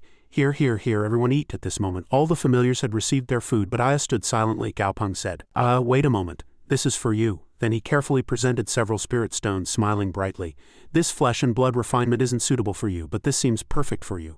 Aya scratched his head and said awkwardly, "Isn't this too much?" Dahai smiled slyly and said, "Don't be modest, this item isn't a fundamental improvement for us. It's most appropriate for you to use it." Aya immediately accepted it. Then he placed these spirit stones on his forehead and began to absorb them. Sha Wang, after eating the flesh and blood refinement, began to emit smoke from his mouth, looking like a young man vaping. Then a strong aura suddenly exploded from Sha Wang's entire body. Gao Peng cheered with joy. "Very good. Sha Wang seems about to advance." Xiaoyan also spread his flaming wings at this moment. "Ha, Xiaoyan seems about to advance too, what a coincidence." Then he quickly turned to Dahai and said, "Hurry. Separate and control these two monsters. You guys don't rush, eat one by one." Dahai quickly controlled spiritual energy to envelop Sha Wang. At this moment, Sha Wang's eyes shone like 200-watt light bulbs. Then the sound of advancement echoed continuously. "Monster grade 86, 87, 88, 89, 90. Dahai cried out at this moment. "Gao Peng, hurry. Give him some divine refinement to make him break through to quasi-god." "Come on." He quickly threw it over. Dahai instructed again. "Quickly decide on the first mythical part. The best is a part that directly increases combat power." Sha Wang replied, "No need to ask about this, right?" Then he emitted powerful force, threw a punch and cried out loudly, "A male duck's romance is in its fist." At this moment, Sha Wang looked like a handsome muscular man who had been weight training for years, and his face was less foolish than before. Gao Peng cheered with joy. "Sha Wang has broken through to quasi-god." Dahai also exclaimed, "This majestic appearance truly looks like it's asking for a beating." Suddenly he heard a sound from behind. Dahai looked toward the huge flames in front and said, "This side is almost done too. Quickly throw the divine refinement to stabilize it." Immediately, Xiaoyan transformed into a glowing red bird with wide wings. Gao Peng exclaimed, "It seems Xiaoyan's bloodline has become purer after breaking through." Aya began to quietly emit its power from one side. Aya's evolution also reached a critical moment. At this moment, power emanated from the rhomboid stone embedded in Aya's forehead. At this moment, a black aura suddenly appeared in the sky, and Dahai offered his speculation. "Gao Peng, this mist is a bit strange. It seems to have been drawn here by the commotion from the previous breakthrough." He was startled and cried out, "What did you say?" The glowing red Xiaoyan said, "Takubang's power can suppress soul-type evil spirits." Then Xiaoyan continued to advance in the mist. The purple spirit owl standing on one side also felt something strange. There was something else in the mist. It spoke to someone again. "I didn't get anything. I can't hold on anymore." Since he has the ability, he can handle it himself. Sha Wang was very excited at this moment, ready to fight the approaching object. He didn't know what it was, but just deal with it. Otherwise we'll smash it together. Xiaoyan helplessly broke into a cold sweat at this foolish friend. Suddenly, Dahai cried out in surprise towards Aya. Aya appeared as a very oppressive skeleton at this moment, having completed its evolution, and everything happened without external help. This was the perfect expression of controlled power. 3 god-grade corpse remnants helped 8 familiars advance to quasi-god grade. Then Gao Peng glanced at Dahai and thought to himself, defense has also gone up 2 ranks. The mythical part has expanded from the teeth to the entire oral cavity and throat. Dahai, not to be outdone, looked at him with half-closed eyes. Suddenly he chuckled, "And Daisy, Yuguang, Yilong, Aban, T Scissors, 8 combat strengths have advanced to quasi-god. I want to ask who else is there." At this moment Sha Wang still cracked his knuckles, provoking, "A gentleman's revenge, though delayed for 10 years, is not too late." "Gao Peng, when are we going?" Frost Nova added aggressively. "We should go quickly. I want to see if that guy can still block my ice." Daisy also said, That's right. Gao Peng must have pissed himself at this point, so I must help Gao Peng get revenge." Gao Peng coldly glared at him. HMPH. Because of this, Dahai broke into a cold sweat. After placing the 2 bumps on Dahai's head, he raised his hand and set off for revenge. The scene shifts to the Li tribe the next day. Residents were fetching water and returning. Chu Gui appeared with black eyes at this moment. Suddenly, the Detition sutured demon spirit looked down and said in surprise, they've returned already? Below, Gao Peng's group was surging over. It immediately controlled threads to attack Xiaowang, saying unpleasantly, "You disgusting insect, how dare you return? Let's see what gave you courage." Xiaowang angrily punched, severing all the threads, and snarled, "You talk too much." Then he clenched his fists and sneered, "Ugly fellow, let Grandpa Huang show you your true face." After that, Xiaowang punched, and the force of the punch shot straight into the sky. A moment later, a human hand completely made of bone and flesh appeared, but immediately after, a body with a grotesquely bent spine appeared, with flesh only on its 2 arms. Asuen joked to Daisy at this moment, "Long body and 3 pairs of arms, isn't that Daisy?" Daisy didn't even think of retorting, just snorted, "HMPH, I don't want to bother with a repairman monster like you." The mask cried out loudly at this moment, "Die!" Grudge soul threads. Immediately countless threads shot downwards. Those threads attacked Xiaowang directly, but at this moment Xiaowang wore a sinister smile. He. His entire body was enveloped in a spiritual energy shield. He sneered and said, "Too weak, didn't you eat? Are you here to smash things for me?" Then Xiaowang jumped up from the ground, leaped over the Detition sutured demon spirit, and unleashed a powerful punch towards him. "Take my punch." But at this moment a strange object reappeared behind Xiaowang and said triumphantly, "Haha, I like your strong body. Be my puppet." Gao Peng immediately realized the problem. It seems that Bati is basically immune to physical attacks. Xiaowang was even more furious at this moment, punching and then punching again, snarling, "Get lost." Xiaowang threw a powerful punch, striking directly at that magnificent mask. The Detition sutured demon spirit clutched its face, which was emitting a black grotesque aura, and groaned. Then it immediately turned and disappeared into the black smoke. Gao Peng questioned, "Was it hit?" And it seemed quite effective. "What's going on?" Dahai immediately began to explain. "You don't even know this. Xiaowang didn't just draw upon the surrounding elemental energy based on the divinity of his fists. He also neutralized the enemy's defense to achieve this effect." Hearing this, Gao Peng replied happily, "Unexpectedly, even a blind, big-eyed fool like Xiaowang has started to perform subtle manipulations now." Dahai immediately turned around and extinguished all that hope. "You're thinking too much. It's just a bold display, a purely instinctive move with no finesse whatsoever." Gao Peng was speechless and fell silent for a moment. At this moment Yilong approached and called him. "Master, it's not dead, it escaped." He immediately replied, "Really?" Yilong broke its stealth. Immediately, Yilong emitted 2 streams of power from both its ears. Those 2 streams of power illuminated the air, revealing the Detition sutured demon spirit. Clutching its face in agony, it cried out in alarm, "Another familiar has broken my stealth and is back. That's my home turf." And then it immediately started to flee. Yilong asked again, "Should we pursue?" He said, "Don't rush." Yuguang was already waiting for it. Sure enough, at this moment, Yuguang appeared, blocking the object's path and coldly saying, "HMPH, where do you think you're going?" There were already cracks on its face. It was still clutching its face, puzzled. "Where is that sound coming from?" "Never mind, don't worry about it." Because little Yuguang was standing far away, the Detition sutured demon spirit couldn't see him, and angrily shouted, "I'm here." And Yuguang's eyes began to glow red. Immediately, the bones of that grotesque object's body were enveloped in dark power. Why do these threads keep changing? It wondered to itself. Then suddenly the Detition sutured demon spirit roared loudly and extended a colossal hand towards little Yuguang. "Get lost." Yuguang seized this opportunity and began to emit power from its eyes. Good chance. That power enveloped Yuguang, preventing the colossal hand from reaching it. The Detition sutured demon spirit stared with wide eyes at this moment, spewing threads and angrily shouting, "Do you really think I'm an easy target? That anyone can manipulate me?" At this moment those threads clung to Yuguang's body. It began to absorb life. At this moment Yuguang cried out in alarm, "I'm dizzy." Xiaowang, very worried, rushed to rescue Yuguang. "Yuguang, are you alright?" Yuguang replied, "No, I'm not dead." And Yuguang looked up, determined. "But that guy won't have it easy either." At this moment one of the bones in the Detition sutured demon spirit's body cracked, and it wondered to itself in alarm, when did this injury happen? At this moment a dark aura appeared. That dark power transformed into a human shape and began to attack. As that darkness swung its weapon from top to bottom, a startled cry echoed, "This is darkness." It was aimed directly at the cracked bone. Gao Peng thought to himself. The black aura emanated from the wound and condensed into darkness, inflicting immense damage. Is this a newly awakened ability of Yuguang? Then he thought inwardly. The information panel doesn't even show a description of this ability. Seeing his boss was a bit ignorant, Dahai immediately replied harshly. Gao Peng cried out in alarm. "Harshly," Dahai immediately explained. "This harshness is probably something that monster left behind in its body. There's no time for further explanation. Quickly tell Yuguang to use it. Strike while the iron's hot, it's a rare opportunity," he immediately replied. Then Dahai gleefully flapped his small fins and cried out, 500 brothers, let's help Xiaowang's team." Immediately, the Detition sutured demon spirit unleashed attacks on Gao Peng's familiars. A huge explosion erupted, some shooting lightning, some fire, some punching, some shooting ice, a diverse assault. A moment later, as the smoke cleared, a shattered face appeared. It gasped its last breath. "To think I'd be surrounded and attacked by so many quasi-gods, I have no regrets." Then its entire body turned into gas and flew away. Gao Peng cried out happily. "It worked." Dahai also smiled with satisfaction. "Now it's finally my turn to beat someone up. It feels rather refreshing." Then the threads attached to people's bodies began to break. One by one everyone fell to the ground. Shaoyin observed and reported, "Gao Peng, the people in the tribe aren't all dead yet. Some are still breathing." He heard this and thought to himself, "Not all dead, probably a few people with strong vitality who haven't had all their life force absorbed yet." And suddenly he turned around and seeing the purple spirit with a colossal skeleton, he cried out in alarm, "Purple spirit!" Unexpectedly at this moment energy emanated from the colossal star eye, and from within it a white-haired old man gently opened his mouth. "Thank you so much for avenging my tribesmen. It's something I dared not do for a long time." Gao Peng re-evaluated.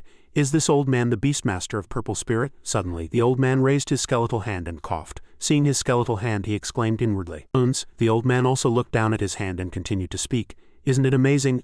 I've always clung to life, wanting to live a little longer. The longer humans live, the more they fear death. That year when I fought against the alien races, I met a man. The alien races called him the Ghost King of Heaven. He primarily used ghost-type familiars, and this is what he gave me." Dahai speculated on his shoulder. "The Ghost King of Heaven must be someone who appeared after I died," the old man continued. "Among his ghost-type familiars, the nine-headed Nether King is the most terrifying. It's a truly powerful mutated familiar. Alas, even if that war were to break out again, I'm not confident I could defeat him." Gao Peng again opened his mouth and asked, "Then what abilities does that nine-headed Nether King possess?" The old man replied, "Look at this." After speaking, the old man tore open his clothes and he cried out in alarm, "What?" At this moment there was a blood-red indentation on the old man's chest. Pulling up his clothes, the old man explained, "It can reverse life and death, control the dead, and transform all living beings into ghosts. That year I was hit by this attack, and my familiar took the blow for me. After that, both my familiar and I became what we are now." Gao Peng was extremely surprised and thought to himself, "To think it can't be healed even after all these years. Although Purple Spirit is now weak, fearing death and hiding, it was once a god-grade existence. To render a god-grade existence so frail and unable to recover, the nine-headed Nether King's power was beyond imagination." The old man continued to explain, "The nine-headed Nether King can control low-grade ghosts. Your ghost-type familiar might also be its counter." At this moment Shalwang asked, "Is there no way to defeat the nine-headed Nether King?" Aya replied, "If Master has a way, then I have a way too." Shalwang said helplessly, "What, showing off again?" Gao Peng at this moment clasped his hands towards the old man and thanked him. "Ghost King of Heaven, nine-headed Nether King, I will remember them well. Thank you for the reminder." Suddenly the old man said, "You're welcome. In fact, I have an unreasonable request," he asked in alarm. "Ha!" The old man then put forth his request. "I want you to become the king of the Li tribe." The Detition sutured demon spirit continuously absorbed life energy using the tribe, but it didn't completely devour their souls. "There are still many tribesmen alive who survived this catastrophe. Your strength is very powerful, enough to lead them. They truly need a leader." At this moment his head was full of question marks and he hadn't quite understood the request. "Ha!" The old man explained again. "That year I left the tribe and now I have no face to return. I can only protect them from behind. Now that you have saved the tribe, you are the most suitable candidate. Are you perhaps unwilling because they are all old, sick, and frail? You don't have to worry about this. They are all full of enthusiasm and you can lead them to glory." Hearing this, Gao Peng was struck by lightning and wondered inwardly. "Old, sick, and frail," I sensed at least dozens of saint-grade auras, which is more than the entire White Dragon tribe combined. Dahai continued to advise his boss from behind. "Very promising, Gao Peng." According to this old man, this tribe had at least 5 quasi-gods simultaneously during its peak and over 100 saint-grade beastmasters. Furthermore, based on the Purple Spirit, if it were to fully unleash its power, it could pose a threat to an average small nation. Moreover, this location is quite desolate, and the surrounding alien nations are constantly embroiled in internal strife. If you don't deliberately provoke them, the alien races will never know the true nature of this place. So you can use it as a forward base." Gao Peng replied, "Your analysis isn't wrong either." However, at this moment, a call suddenly echoed. Gao Peng looked back and seeing his companions, Bai Haixuan and his group walking out supporting each other, he cried out in alarm, "You guys aren't dead yet?" Qing Jing replied, somewhat weakly, "Still lucky. In fact, each of us had a few life-saving means given by our grandfathers from our respective tribes. The life-saving item my grandfather gave me was a few divine leaf charms refined by a quasi-god of our Azurewood tribe. The nameless quasi-god of the Li tribe heavily wounded us but didn't kill us, continuously absorbing our life force. The divine leaf charm's efficacy is to replenish life force. We relied on it to hold on until you came to our rescue." Hearing this, Gao Peng replied happily, "Then it truly is a coincidence. It's fortunate you were all lucky." Suddenly, a voice echoed, "Thank you all for your hard work." He was startled and looked back. The old man who was behind them earlier had disappeared. That old man, the tribesmen all spoke gratefully at this moment. "Did you save us, fellow kinsmen? Thank you for your grace of salvation. Thank you for saving us." At this moment a tribesman hastily knelt before Gao Peng, placed his hands on the ground and loudly said, "Great One, please become the king of our tribe. We swore before the fall of our tribe that if anyone could save us as long as they were one of our kinsmen, our tribe would elevate them to king." Immediately, the rest of the people also knelt and said in unison, "Great One, please stay in the Li tribe and become the king of our tribe." He was a bit hesitant at this moment and didn't answer hastily. After a moment he extended his hand, smiled courteously and said, "Everyone, please give me some time. I need to consider this carefully." Immediately after, 2 days passed and in a room, Gao Peng unconsciously sat in the highest seat. After listening to the stories, he opened his mouth, hearing everyone's introductions. The Detition Sutured Demon Spirit defeated 5 quasi-god Beastmasters of the Li tribe. How is this possible? A young man with wide eyes and gritted teeth explained, full of anger. No, this was a pre-planned ambush, and a total of 8 quasi-gods attacked us. 5 quasi-god Beastmasters sacrificed themselves to kill 7 of them, leaving only the Detition Sutured Demon Spirit. But our Saint Grades couldn't defeat it, another person continued angrily. If the Great Purple Spirit hadn't fled, we would have, a young girl hastily refuted, defending the Purple Spirit. The Great One is not like that. There must have been unmentionable reasons. For over 1,000 years the Great One has protected the tribe. How could we say such things about the Great One? Gao Peng no longer wanted people to argue, so he waved his hand to mediate the dispute. Enough, stop fighting. I'm an outsider anyway. If I participate in managing your tribe, it will definitely cause more problems. Moreover, I have no experience managing a tribe. At this moment, a young girl stepped forward and offered a suggestion. This situation has happened before. We can establish an elder council. The elders will be responsible for the daily management of the tribe, and you, Great One, will appoint the elders and only receive reports. How about that? He heard this and fell into slight contemplation, seemingly lacking confidence, saying, but my strength is very weak. I only have a few quasi-god familiars, and I'm not a god-grade Beastmaster. The 2 young men below, seeing Gao Peng's worried expression, were speechless and thought inwardly, does this Great One like to show off a bit? Then one of them reluctantly stepped forward and praised, Great One, in fact, our tribe's quasi-god Beastmasters don't each have more than 2 quasi-god familiars. You are already very strong. Gao Peng replied somewhat perfunctorily, oh really? He was still deep in thought. According to Dahai, this tribe is truly of immense value. After finishing his calculations, he stood up, clasped his hands and said, then I shall not refuse. Please recommend a few trustworthy elders. The tribesmen heard this, clasped their hands in return and said in unison, yes, chief. A moment later, Gao Peng spoke with his companions. Bai Haixuan asked, you've become the chief of the tribe? Yu Zijing continued, somewhat worriedly, although this tribe has suffered a great disaster internally, it's much stronger than our tribes. Gao Peng, you're not planning to. Gao Peng patted Bai Haixuan's shoulder and smiled brightly, saying, what are you thinking? We've faced life and death together many times. When have I ever abandoned you? However, since I've caused you trouble during this period, you can all go back once I've finished organizing things here. Qing Jing heard this and asked, you're not coming with us? He replied, no, I'll deal with tribal matters here first and then we'll talk. She then said, we've been out for too long, it's time to report the information we've gathered. Bai Haixuan also thought it made sense. Yes, then Gao Peng said, alright, don't be so tense. I'll ask the Li tribe people to prepare places for you to rest. Everyone get a good night's sleep. Immediately the next day, Gao Peng looked up at the tall building before him and thought, this is the Li tribe's library. He went inside and searched the shelves for books. The Detition Sutured Demon Spirit only absorbed the life force of the Li tribe, but it left the library, which preserves their history and records, untouched. I need to see if there's any important information. Thinking this, he pulled out books and began to search. The scene then shifted forward 2 months and a small window appeared, letting sunlight into the room. Gao Peng was sitting in the room reading a book and thought, I've been in the library every day during this period and I've gained something. Some of these books are transcripts from high-ranking Beastmasters within the tribe, dating from the Bloodline era to the present. The most recent books were recorded 30 years ago by a quasi-god Beastmaster of the Li tribe. However, all these books somewhat indirectly mention one place. The Mechanical Labyrinth City. He began to read the words written on the paper. I saw a magnificent city. Its city walls were taller than mountains. It floated in the sky and around it were steel giants. The aura of each steel giant was very powerful. I only watched from a distance and then quickly left. I saw it again. The steel fortress I saw before, but this time it looked completely different. The city walls of the steel fortress were full of scratches, as if it had undergone an epic war. Standing in the middle of a mountain, only one steel giant circulated outside the city tower. It stood alone on the city tower, its body full of wounds, and it had lost one eye. It probably needed my help. It looked so pathetic. So I went there. I was sent flying by a flick of its tail. Yes, truly a savage fellow. At this moment, before Gao Peng's eyes appeared a map with locations and a final hastily drawn hand-drawn map. The records of the Mechanical Labyrinth City ended here. He stood up again and calculated. Just in time, my strength has been stagnant lately, so I should go out and look around for a bit. In the 9 heavens and 10 lands, strength is paramount. As long as I avoid regions with powerful gods, I can handle even slightly weaker god-grade entities. Then he called out to Dahai, who was bathing in a round jar, and asked, Dahai, have you heard of this Mechanical Labyrinth City? Dahai replied, I think I've heard the name, but I don't remember the specifics. Hearing this, Gao Peng closed the book and said indifferently, never mind, I just asked casually. This map indicates the Mechanical Labyrinth City at the southern point of the Li tribe, a journey that takes half a year. So it's natural that the chronicler didn't travel further. However, there are too many unknown dangers in these 9 heavens and 10 lands. If I don't continuously improve my strength, the Li tribe will soon be destroyed by my own hands. Now that the elders' work is proceeding smoothly, it's time to bring those fellows back. Furthermore, I believe those 3 tribes will also covet the excellent cultivation environment here. As he spoke and walked towards the door, he calculated with a sly, villainous expression. Hai, seeing that expression, was very disappointed and said nothing. A moment later, Gao Peng appeared before everyone and gestured to Zhu Ha, introducing him. Zhu Ha here will escort you back. You all have maps, so there won't be any danger unless you encounter existences above quasi-god grade. I've already spoken to him about our cooperation.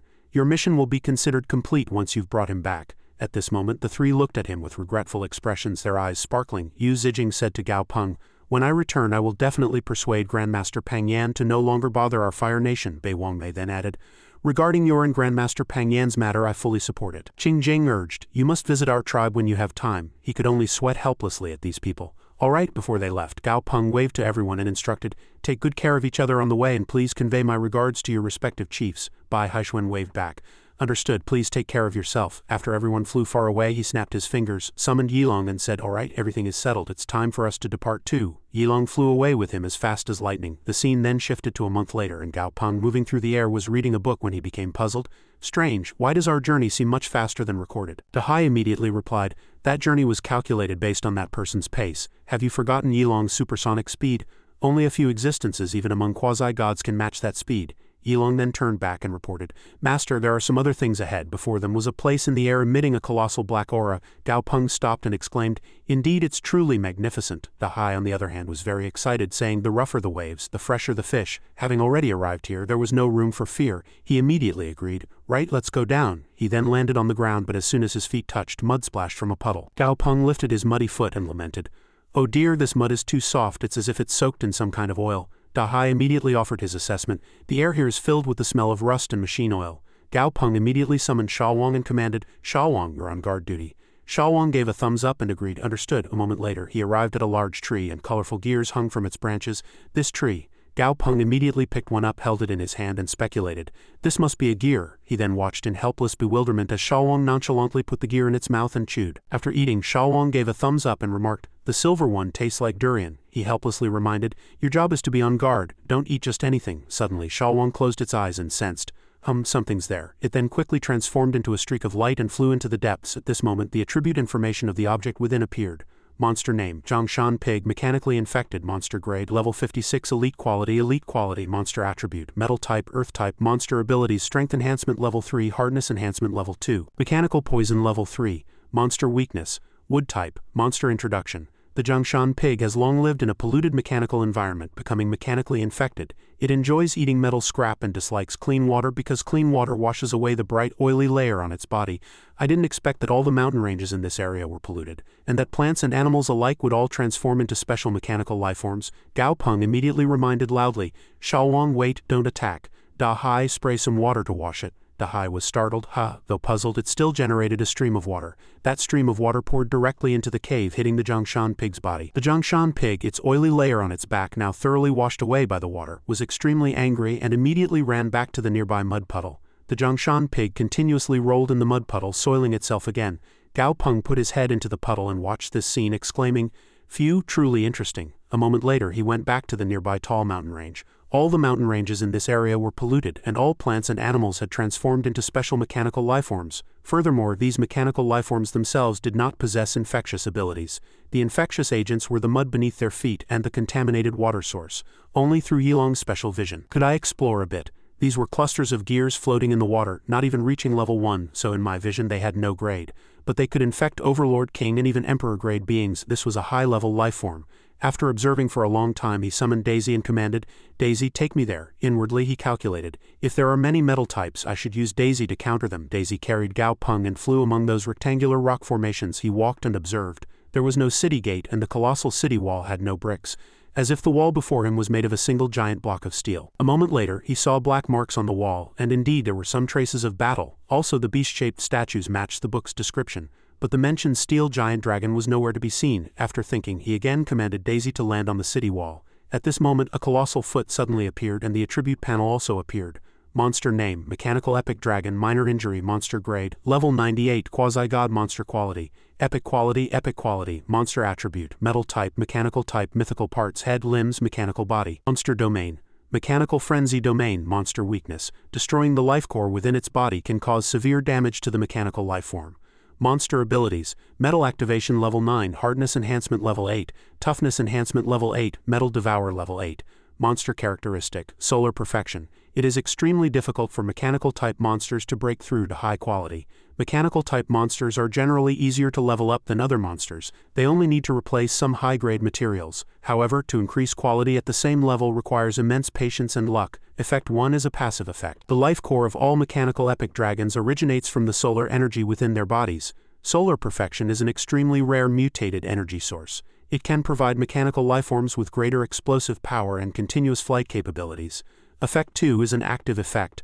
The last point of the sun can plunge the world into an age of darkness. After active activation, the mechanical epic dragon can detonate the solar perfection core within its body, causing immense damage to enemies within a certain range. Note, after using the active ability, the mechanical epic dragon will enter a complete dormant state. The prerequisite is that its body must not be destroyed by the solar perfection's explosion. Monster introduction. Mechanical lifeforms are quite dry and merely follow all the commands of their creator. Of course, this refers only to the dryness of its thought process. In battle, it displays a completely different appearance. Gao Peng looked at the mechanical epic dragon and exclaimed, "Indeed, as expected." The mechanical epic dragon said, "Protect the master, you all leave." Gao Peng sweatily laughed and replied, "I have no ill intentions, I'm a good person. I've come to help you." The mechanical epic dragon stammered, "I don't believe it. You don't look like a good person." He was immediately speechless, and Daisy next to him covered its mouth and chuckled. Gao Peng merely helplessly said, "Sigh, since it's already decided, Daisy, you go deal with it." He then commanded Daisy angrily. Daisy asked with a face full of question marks, "Huh?" then rolled on the ground and complained, "Gao Peng, you don't know the difference between private and public." Gao Peng immediately tempted, "You foolish child, how could I not know the difference between private and public? Your lightning type and its metal type. Your attribute counters it," Daisy asked suspiciously again. Really?" It then regained its confidence and unleashed streams of lightning. "Then watch me." Meanwhile, Gao Peng and Dahai hid together. "Let's go quickly. We need to hide," he whispered. Daisy entered an overwhelming state, continuously unleashing power to attack the mechanical epic dragon. Immediately, streams of lightning struck directly onto the mechanical epic dragon's body. After the attack, torn wounds appeared on its body, revealing engine-like components inside. Daisy became even more arrogant and exclaimed, "Ah, was I that great? Then continue." As soon as it finished speaking, even more streams of lightning struck the dragon's body. Gao Peng, hiding behind Shalwang and observing, was surprised because this mechanical epic dragon was constructed. It didn't have many offensive means. It simply fought using its body. Suddenly, the mechanical epic dragon threw its head back and unleashed an intense aura. Mechanical frenzy domain activated. Immediately, the eyes of the beast statues began to glow. Daisy looked at the statues in surprise. "How are they alive?" The mechanical epic dragon approached it and extended a sharp metal hand. Daisy rolled, clutching its back and shouting, "It tickles, it tickles." Gao Peng was startled and exclaimed, "Daisy." There were small gears around the wound, and gears appeared on Daisy's back skin at this moment. He immediately shot streams of electricity at the wound, saying unpleasantly, "Disgusting." Daisy then angrily unleashed a powerful attack on the mechanical epic dragon and shouted, "You annoying metal lump." However, the wounds on the mechanical epic dragon's body began to heal again. It's recovering that quickly." Daisy was still angry. "I'm really fuming." Just then a shadow leaped out from behind. It was one of the beast statues. It tried to ambush Daisy, but suddenly a stone fist collided with something smooth and round. It was Shalwang's head which blocked the punch. Daisy turned back in surprise and called out, "Shalwang?" Shalwang grabbed the trembling arm of the beast statue and said, pretending to be weak, "Oh dear, you're really ugly. And you actually ambushed such a weak and innocent duck." Shalwang then feigned weakness and shattered the beast statue with one blow. At this moment, Daisy ran to Gao Peng, crying and complaining, "Gao Peng, I'm hurt, ha ha ha ha ha." He stroked its head and comforted it. There. Shalwang was now dealing with those beast statues alone, punching with one hand and kicking with one foot. Gao Peng looked up, gave a thumbs up and praised with satisfaction, "Shalwang, well done." He then looked back at Daisy, who was crying and complaining next to him, and muttered to himself, "It seems I've overprotected Daisy too much and spoiled it." A moment later, Shalwang had dealt with all the beast statues, cracking its knuckles and arrogantly asking, "How about that?" He stood calmly before the mechanical epic dragon and asked, "Don't you have any other tricks?" At this moment, the mechanical epic dragon unleashed its power and shouted loudly, "Attack, eliminate." Shalwang was now standing on its head, contemptuously saying, "Is that all?" Gao Peng from the side evaluated. After Shalwang leveled up, its physical resistance became very strong, and it also gained heaven-defying magic resistance. Truly a brute. The mechanical epic dragon continuously shouted, "Protect, protect, protect." Dahai asked at this moment, "You've been studying it here for half a day. It seems you won't be able to tame it either. What should we do?" He just turned to Shalwang and showed his trust. "Sigh, never mind, I'll leave it to you, Shalwang." Immediately, Shalwang unleashed a powerful punch at the underside of the mechanical epic dragon. A huge explosion erupted, and a moment later Gao Peng stood before the pile of shattered mechanical epic dragon scrap, lamenting, "Running all this way just to get a piece of copper scrap, what a waste of effort." At the same time he summoned Esuan. He then looked into the distance. Sigh, since I've dealt with this mechanical dragon, my relationship with this city wall probably won't end well. Let's continue exploring along the city wall. Upon reaching a huge circular hole, he exclaimed in surprise. What is this? Looking down, he mused. Why do these marks look like they were pierced by a finger, a colossal finger? Such a large finger would imply a body as large as the mechanical dragon, wouldn't it? At this moment, Da Hai had already flown to the doorway and called out to Gao Peng, "There are stairs here, we can go down." Gao Peng immediately snapped his fingers, summoning a few more people as a precaution. Gao Peng and his brethren then descended the stairs in order. Inside it was all ruins. Gao Peng found it strange, muttering to himself, "Strange, there are no monsters or corpses in the city, but why are there traces of battle everywhere?" He then snapped his fingers again, summoning Chow Sai. Chow Sai, as soon as it appeared, immediately smelled the distinct scents and climbed on. "Wow, Master, I smell a lot of treasures." Gao Peng immediately commanded, "Go, go, it's your time to shine." Hearing that, Chow Sai flew quickly, but the scene shifted to an hour later, and Chow Sai was sweating profusely, exhausted and covered in dirt, lying on the ground. He lamented, "Master, I clearly felt good things around, but I can't find them. It's so frustrating." Gao Peng also felt helpless at its appearance. He then approached, stroked its head and comforted it. Perhaps the treasures grew legs and ran away. Ha ha ha! At this moment a sudden movement startled everyone. Before his eyes a house was pierced through. At this moment the attribute panel appeared. Mechanical processing bed, life, a surprised voice erupted. Bed, colossal spherical processing bed, mechanical lightning dodge, monster ability, lightning healing level 7, lightning explosion. Lightning scatters in all directions and all mechanical lifeforms within the range automatically heal their current surface damage. At this moment a black sphere with red dots appeared. Gao Peng was very surprised. What kind of monster is this? Why does it seem to have suddenly come to life? At this moment the objects there began to surround Gao Peng's group. Surrounded, Xiaoyan asked at this moment, "Gao Peng, should I just burn and melt them?" He immediately stopped him. "No, we don't know yet if they have ill intentions. Their threat level doesn't seem very high either." He then sweatily glanced at Xiaoyan's round, plump belly and mused, "On the contrary, Xiaoyan, you've gained weight, haven't you?" Suddenly, the people in front bowed to him. Gao Peng was puzzled and speechless.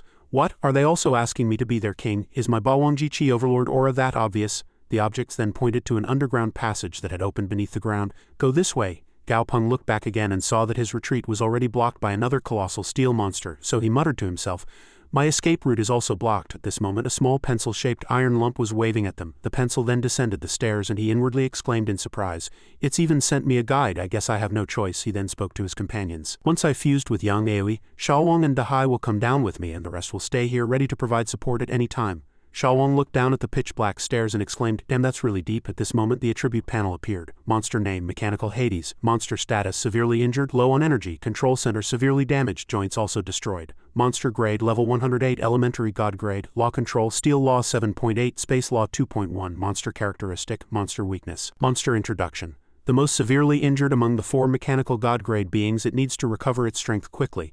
After reading the attribute panel he cried out in surprise, "A god!" Xiaowang looked at Mechanical Hades and shouted loudly, his eyes almost popping out, "It's too big." Gao Peng was startled at this moment.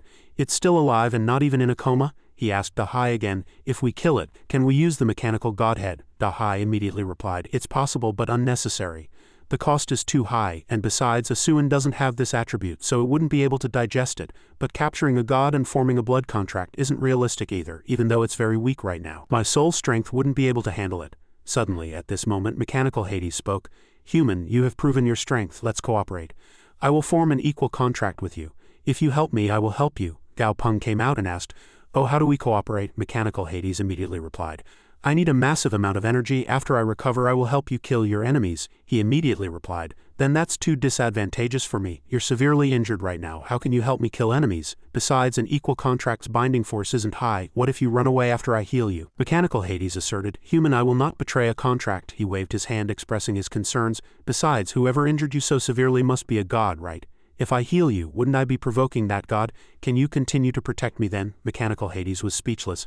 "Ha!" Gao Peng smiled, laughing to himself. "Ha ha ha ha." Then he put on a sinister, rebellious expression. "A trivial matter, a god that's half destroyed, wouldn't I seize it? I can't not take a risk. I have to show enough sincerity." At this moment everyone stood together. Gao Peng was still thinking about the benefits, but a god-grade damage dealer isn't bad. Mechanical Hades seemed to lose patience at this moment and said, "Just say it directly, human."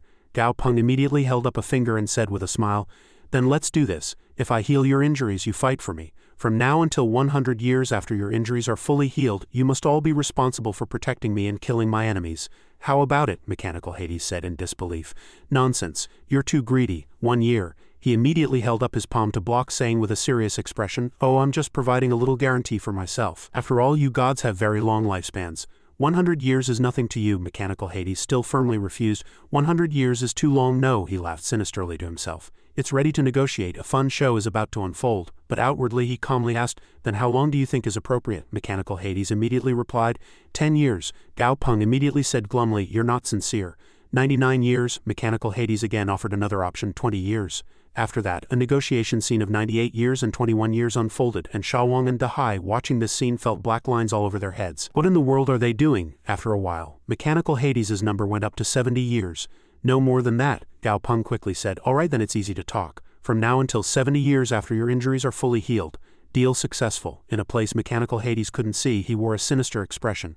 Once it's fully healed and we'll talk. After that, he continued to ask, by the way, I haven't asked yet what materials are needed for the treatment. Mechanical Hades listed rare ores, high-energy essences, and monster flesh, but added, however, monster flesh has too poor an effect. Nonsense. Gao Peng thought that the 9 heavens and 10 lands, including the Li tribe, had no shortage of rare ores, but they were unstable and prone to explosions, so fewer and fewer could be used, so perhaps now they could be used. After that, he handed over a piece of paper and said, understood, then let's make a contract.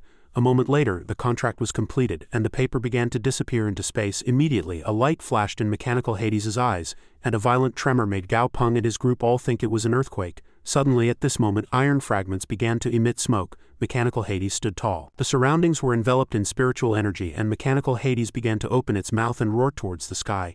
Gao Peng immediately asked, withdraw your aura. As a sick monster, are you afraid of other gods coming to bother you if you act so majestic? Mechanical Hades felt that it had just acted foolishly, and replied, that's true. A moment later it became spiritual energy, then shrank again and stood before Gao Peng. Gao Peng said, can't you shrink a little more? If you stay like this, you'll be too conspicuous. Mechanical Hades shrank a little more, looking quite cute, and asked, is this all right? Gao Peng smiled and replied, yes, not bad, not bad. Mechanical Hades asked again as if to confirm, hey, you're definitely not from that blue-blooded tribe, are you? Your aura is different from theirs. If you want to quickly improve your strength, I know a place. He asked in surprise, why are you telling me? Mechanical Hades crossed its arms and explained, naturally, because the higher your strength, the more beneficial it is for me. Besides, that place can not only improve your strength but also help me recover. So it's killing 2 birds with 1 stone. Gao Peng scratched his face and said, oh, I see, then take me there. Where is it? Mechanical Hades replied, the outer world's boundary battlefield. Dahai heard that and cried out in surprise, what? Then he approached Gao Peng and reminded him with a serious expression, no, the boundary battlefield is too dangerous, you can't go. Suddenly, Mechanical Hades asked Dahai, you're from the outer sea, aren't you? The boundary battlefield of our 9 heavens and 10 lands is different from the outer sea. The outer sea used low-grade monsters as cannon fodder to prepare for war, but the 9 heavens and 10 lands is a place to cultivate warriors. Dahai still replied in a daze, then isn't it the same? Invaders from the abyssal realm will appear on the boundary battlefield. If we go, we'll definitely be cannon fodder. It's fundamentally the same. Mechanical Hades immediately replied, it used to be, but 30,000 years ago old dragon ancestor appeared and reversed the sun, moon, and yin and yang, turning the 9 heavens and 10 lands boundary battlefield into 2 realms, yin and yang. The yang realm is the main battlefield for god-grade beings, and the yin realm is the sub-battlefield unaffected by beings above god grade. Based on your strength, you can gain a lot of training and benefits in the yin realm. Gao Peng thought to himself on the side, after the contract, at least half of what this Hades says can be trusted. If such a place truly exists, it's worth exploring. Besides, at this stage, how can one rapidly increase their strength without taking a risk? After that, he approached Mechanical Hades and said, understood. I think we can go. It immediately replied, however, unfortunately, with my current state, I cannot directly take you there. We need to find another way. Gao Peng pointed in one direction and said, then let's return to the tribe first to discuss. You have many subordinates and it's inconvenient to take them long distances. Is it okay to leave them here? Mechanical Hades immediately raised its hand and said, they are not my subordinates. They are just dead objects activated by my domain. If I leave this place, at this moment the power in Mechanical Hades' hand enveloped those objects and they will turn back into objects. As soon as he finished speaking, everything returned to its original state, becoming inanimate. The pencil that had guided them earlier also fell. Once everything was settled, Mechanical Hades immediately said, let's go. Upon returning to the tribe, a young man ran out and shouted, my king, you've finally returned. Lord Zhu Ha has also returned and has brought guests. Gao Peng exclaimed, oh, that was fast. Then he extended his hand to Mechanical Hades and introduced it. This is my tribe, you can cultivate here for now. Zhu Ha had already returned at this moment, and happily reported, my king, they have agreed to cooperate with us. Moreover, they have sent the first team of Beastmasters. The entire 9 heavens and 10 lands knows that the red-blooded tribe barely survives in the remote southern wilds, but they don't care and are too lazy to suppress them. We can use this opportunity to attract Beastmasters from the tribe and develop quietly. If the red-blooded tribe becomes strong, the future territory is also uncertain. Gao Peng smiled contentedly, thinking. Then he looked around and searched, asking, "What grade are the Beastmasters who came?" Zhu Ha immediately replied, "They are all young Beastmasters and look very strong." Gao Peng calculated. The old folks of the tribe still didn't come, instead sending young people to scout the situation. Zhu Ha hesitated slightly and asked, "Then my king, will you go meet them?" Gao Peng turned his back, leaving the task to the young man. The tribe people are fine. If anything happens you can go inform them. As for the alliance people, we'll meet tomorrow." Then he didn't forget to praise, "You did very well this time. Go find a place to upgrade your familiar." Zhu Ha's eyes lit up happily when he heard that. Before, the king personally demonstrated his abilities, allowing many familiars to break through their bottlenecks and reach Saint grade, completely convincing the tribesmen. "Is it finally my turn this time?" Gao Peng again held up 3 fingers and asked, "Where I am, there's divine evolution, nightmare evolution, dark evolution. Which one do you want?" Zhu Ha hesitated slightly and asked again. "I'm not sure, my king. Which one do you think is better?" Gao Peng immediately explained. "There is no strongest familiar, only the most suitable familiar. The same goes for evolution methods. Judging by your style, I think divine evolution is most suitable for you." Da Hai, listening from inside, said contemptuously, "Tisk tisk, he's clearly trying to collect divine evolution materials."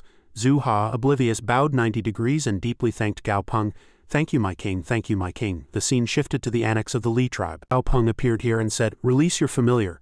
Zhu Ha immediately replied, "Yes." Immediately he reached out and summoned a white tree-shaped familiar with holes in its body. The attribute panel showed its quality as perfect and grade 83. Dark aura emanated from the black holes. Xiaowang sat nearby, adjusted his glasses and observed, saying, "Even tree types can go bald." Gao Peng turned around and scolded, "Go play with your dogs." Xiaowang snorted and no longer paid attention. Gao Peng also focused on observing Zhu Ha's familiar and said, "Your familiar is a plant type, but its strengthening method is different from other plant types." He was a little worried. "Then hurry," he immediately reassured. "Don't worry, it won't stump me. Take out that white blood jade." As he spoke, he snapped his fingers and summoned Asuan. Asuan immediately spat out a pile of stones onto the ground. Gao Peng bent down and arranged the stones around the tree. Immediately, the stones emitted an orange-red glow. After that, he opened a bottle cap again and said, "Next is this." He poured the contents of the barrel onto the base of the tree. The aroma drifted past sleeping Xiaowang, who was startled and sneezed. His black glasses also flew into the air because of it. Xiaowang unhappily asked, "What's that smell? It's really strong." Meanwhile, the 3-headed dog, which was playing, also looked with red eyes. They all enjoyed the fragrance and barked, "Woof woof woof, so fragrant, grr, so fragrant, so fragrant." Suddenly at this moment Xiaowang's hand grabbed it. Xiaowang coldly reminded, "If you disturb the master's ritual, you'll be cooked into dog meat stew." "Do you know what dog meat stew is?" At this moment the 3 dogs all trembled at Xiaowang's half-enraged aura. Gao Peng meanwhile was happily humming and brushing some liquid onto the tree trunk with a paintbrush. Zhu Ha, watching this scene from the side, was breaking out in a cold sweat, reassuring himself, "I don't quite understand, but the king must have some meaning. If nothing else, I've never smelled anything like this before." The fragrance passed through tall buildings, and as it passed the familiars' living quarters, the familiars smelled it and barked. At this moment the familiars all rushed towards the source of the fragrance. The tree was trembling with fear now. Gao Peng, having already painted most of the tree trunk, reassured, "Don't be nervous, you're Saint grade. What are you afraid of?" Then he snapped his fingers and summoned an eye, saying, "An eye, don't let those dogs cause trouble." An eye immediately extended one of its claws. Its power exerted pressure on the rushing dogs. Immediately that force pushed the dogs back, preventing them from charging forward. Gao Peng now finished his tree painting and said very contentedly, "Oh, looks like it's all painted. Not bad, not bad." Then he took out another item from his hand and smiled. "There's still one last step." It was a matchbox. Gao Peng again put on a sinister, rebellious smile, lit a match and without hesitation threw the lit match towards the freshly painted tree. It was quickly engulfed in flames surrounding it. Gao Peng still had a rebellious smile on his lips, truly dazzling. He. Meanwhile Zhu Ha, seeing his familiar burning, was too shocked to speak. Zhu Ha and Gao Peng both silently watched the scene before them. Zhu Ha opened his mouth in surprise, stammering, "My king, is this normal?" Gao Peng extended his hand forward and said, "Don't worry. It will be over soon." The rock began to crack and then fell to the ground. At this moment a system notification appeared. Monster name, Divine Aurora Ginseng, monster grade, level 8 demon monster, monster quality, epic quality. Monster abilities, Divine Halo level 7, Elemental Light Control level 7, Elemental Body level 6. Monster characteristic, Divine Consumption. A pure elemental light body has extreme purification abilities. Effect 1, Active Effect. After activation, all non-elemental entities, when in contact with the body, undergo a judgment phase, being incinerated and purified by the extreme elemental light. Entities unable to resist purification are completely dissolved into the body, enhancing its power. Effect 2, Passive Effect. In any place where elemental light exists, it can rapidly absorb elemental light and recover its body. Effect 3, Passive Effect. This unit has high elemental light resistance. Monster introduction. The divine aurora ginseng blooming at the peak of the aurora is a torch in the darkness, a torch that illuminates the light, and behind it stood a giant monster with a white body and sharp purple eyes. Zuha bowed deeply, continuously thanking him. Thank you, my king, thank you, my king. Then he asked excitedly, My king, can I tell a few of my friends? He asked in incomprehension. He immediately explained. All the familiar quality upgrade paths within the tribe are in the hands of the high priest. It's very difficult for ordinary tribesmen to invite the high priest to help upgrade their familiars. After experiencing this great catastrophe, they have not come forward at all, using the excuse of suffering losses. Moreover, even if the high priests agree to come forward, it's not guaranteed that they will successfully advance after consuming a massive amount of resources. Gao Peng pondered. This is an opportunity to cultivate many newcomers, and it could also make the young beastmasters within the tribe more intimate with him. And he smiled, saying, All right, if you insist so earnestly, I will step forward one more time. In the afternoon quarters, a brown-haired man reported to him. Understood, young master. These plans will be immediately implemented after returning to the main headquarters. Gao Peng said, Remember, the focus of this second mobilization is the basic construction of resources and research personnel. Zhu Ha approached and said, My king, you're here. He replied, All right, I still have things to do, so you go work first. The brown-haired man bowed and replied, Yes, young master. Gao Peng looked down at the courtyard below and saw a group of people standing there. He blurted out, Are these some friends? Zhu Ha forced a smile and said, Haha, everyone is just too enthusiastic. He thought helplessly, This is too exaggerated. How can I do all of this? A voice echoed from the underground. Daisy, don't just cultivate first, help me out. After that, the person called Daisy snapped his fingers. On Gao Peng's side, the ground suddenly rose, startling everyone around. This is, on the surface of the raised ground was a sign that read, Only by rendering great service to the tribe can one receive the king's reward. At this moment, Gao Peng stood by the window looking down at the people dispersing and thought, I really underestimated people's craving for power. Zhu Ha spoke from behind. My king, should we arrange to meet the people from the tribe? Gao Peng raised an eyebrow. The people who came this time are not significant figures, so there's no need to meet them. It would be better to meet them officially after preparations are complete. And he smiled, asking, They've traveled a long way, so we should hurry and build and assign quarters. Have the quarter assignments been completed? He replied, Yes, they have. Zhu Ha spoke while pulling out a map. My king, look, the Elder Council sent someone to handle 2 empty plots of land.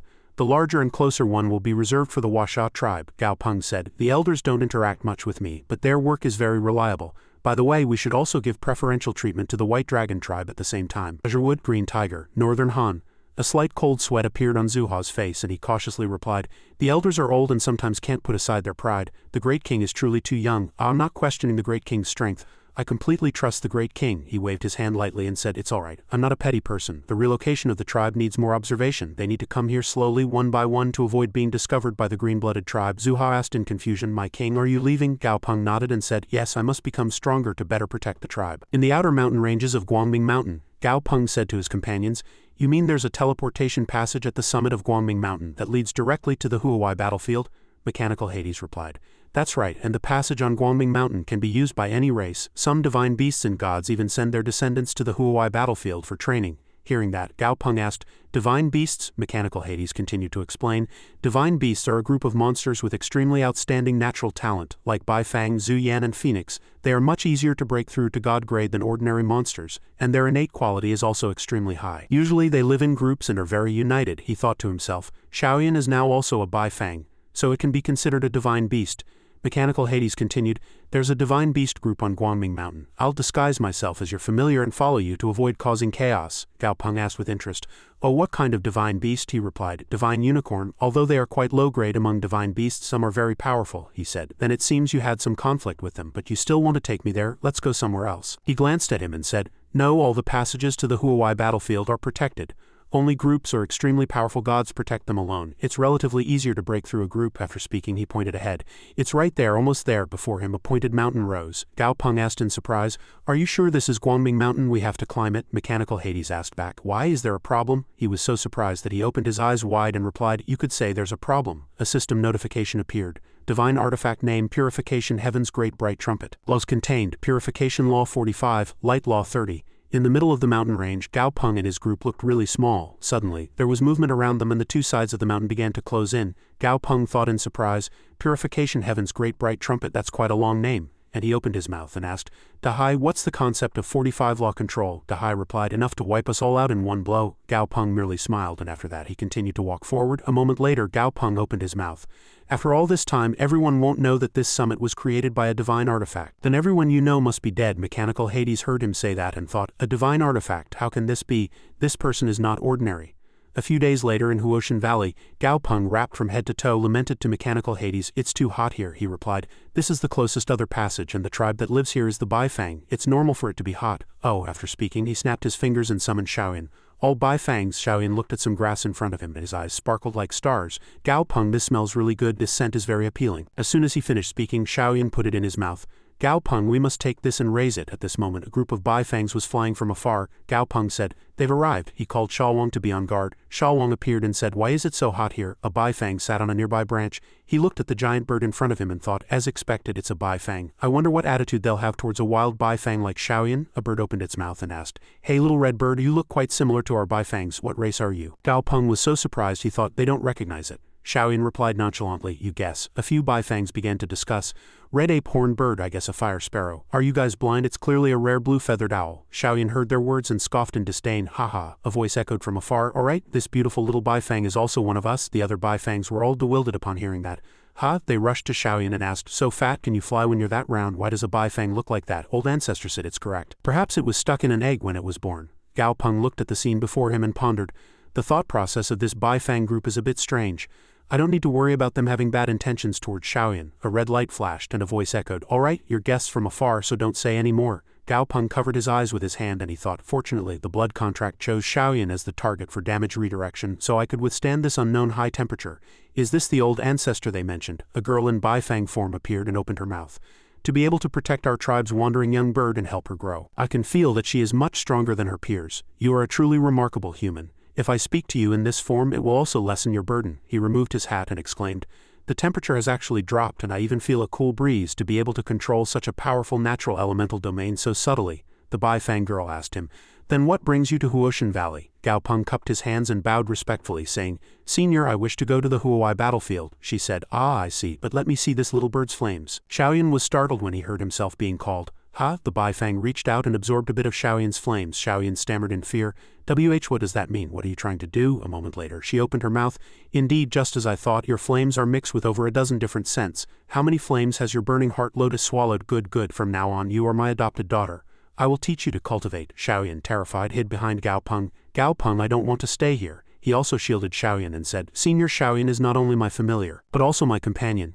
Senior, you have so many Baifangs in Huoshan Valley. Why choose Shaoyin? The Baifang explained. You humans wouldn't know, this child's flames are destined to walk the path of contention. This child is one of the 6 Baifangs I have seen walk the path of contention over the years, but only this child has survived. This child follows you, but can you protect this child? The path of contention, never stopping until death. Her eyes became sharp and dangerous, and she continued, I hope that the ultimate winner of this life will be our Baifang race. If the Phoenix or Golden Crow races can be the winners, then our Baifangs can too. So rest assured, for this goal, we will do our best to help this child succeed. This is also for our race. Gao Peng pondered. The system never showed me. For so long I only considered this child as one of the rare evolution methods. But as old ancestor said, perhaps I've been too simplistic about the dangers here. Judo is a place of protection, but also a cage for myself. After that he turned to Shaoyin and said, how about you advance here for a while? This is all your kin, and I might need your help then. Shaoyin replied a little sadly. Understood. The Baifang opened her mouth. Very good. Consider this my first meeting gift. After speaking, she conjured a feather. The feather flew and landed in Gao Peng's hand. He thought with interest, is this the legendary divine item? The great divine item can transform into a great divine clone when subjected to a fatal attack, overwhelming all powerful enemies. After that, he opened his mouth and asked, Senior, what grade of enemy can this clone face? What is its specific form? Is it a projection of consciousness or the main body descending? She smiled. Hee, are you talking about this feather? It can remember the aura of the enemy who killed you and then transmit it to me. Then I will surely help you take revenge. Gao Peng merely stared blankly upon hearing that, and the Baifang cleared her throat twice, then spoke to Gao Peng, who was still bewildered. She said, all right, since we are friends, I will take you all to the Huawei battlefield. As she spoke, she waved her hand, generating flames. The flames gathered and enveloped Gao Peng and his group. The flames blazed under the Baifang's gaze. Shalwang, startled and a little flustered, reached out and said to Gao Peng, Shaoyin, you must wait for me, Shaoyin. Shalwang whimpered, wah, Shaoyin. Dahai, who was next to him, showed his attitude. The robot next to him said to Gao Peng, that's right. Your appearance is different from the green-blooded people, which could cause chaos. Gao Peng heard the call and turned around. He wore a sly smile, as if he already knew everything. Rest assured, I've already prepared. He lightly shook the blue medicine bottle in his hand. Bang, a loud explosion erupted, filling the air with smoke. He took a step outside. Gao Peng and his companions looked around and he thought to himself, "This is the Huawei battlefield." He looked at the desolate landscape before him, seeing everything haphazardly placed, and speculated, the Beastmasters who can appear here are probably talents heavily cultivated by various alien nations, and there must be monsters wandering alone, just like the descendants of gods I mentioned earlier. A green-skinned, green-haired man raised his hand to get his attention. He opened his mouth and asked, "Hey brother, you look a bit unfamiliar. Which country are you from?" He smiled and replied, "Mingyu Nation." The man thought deeply.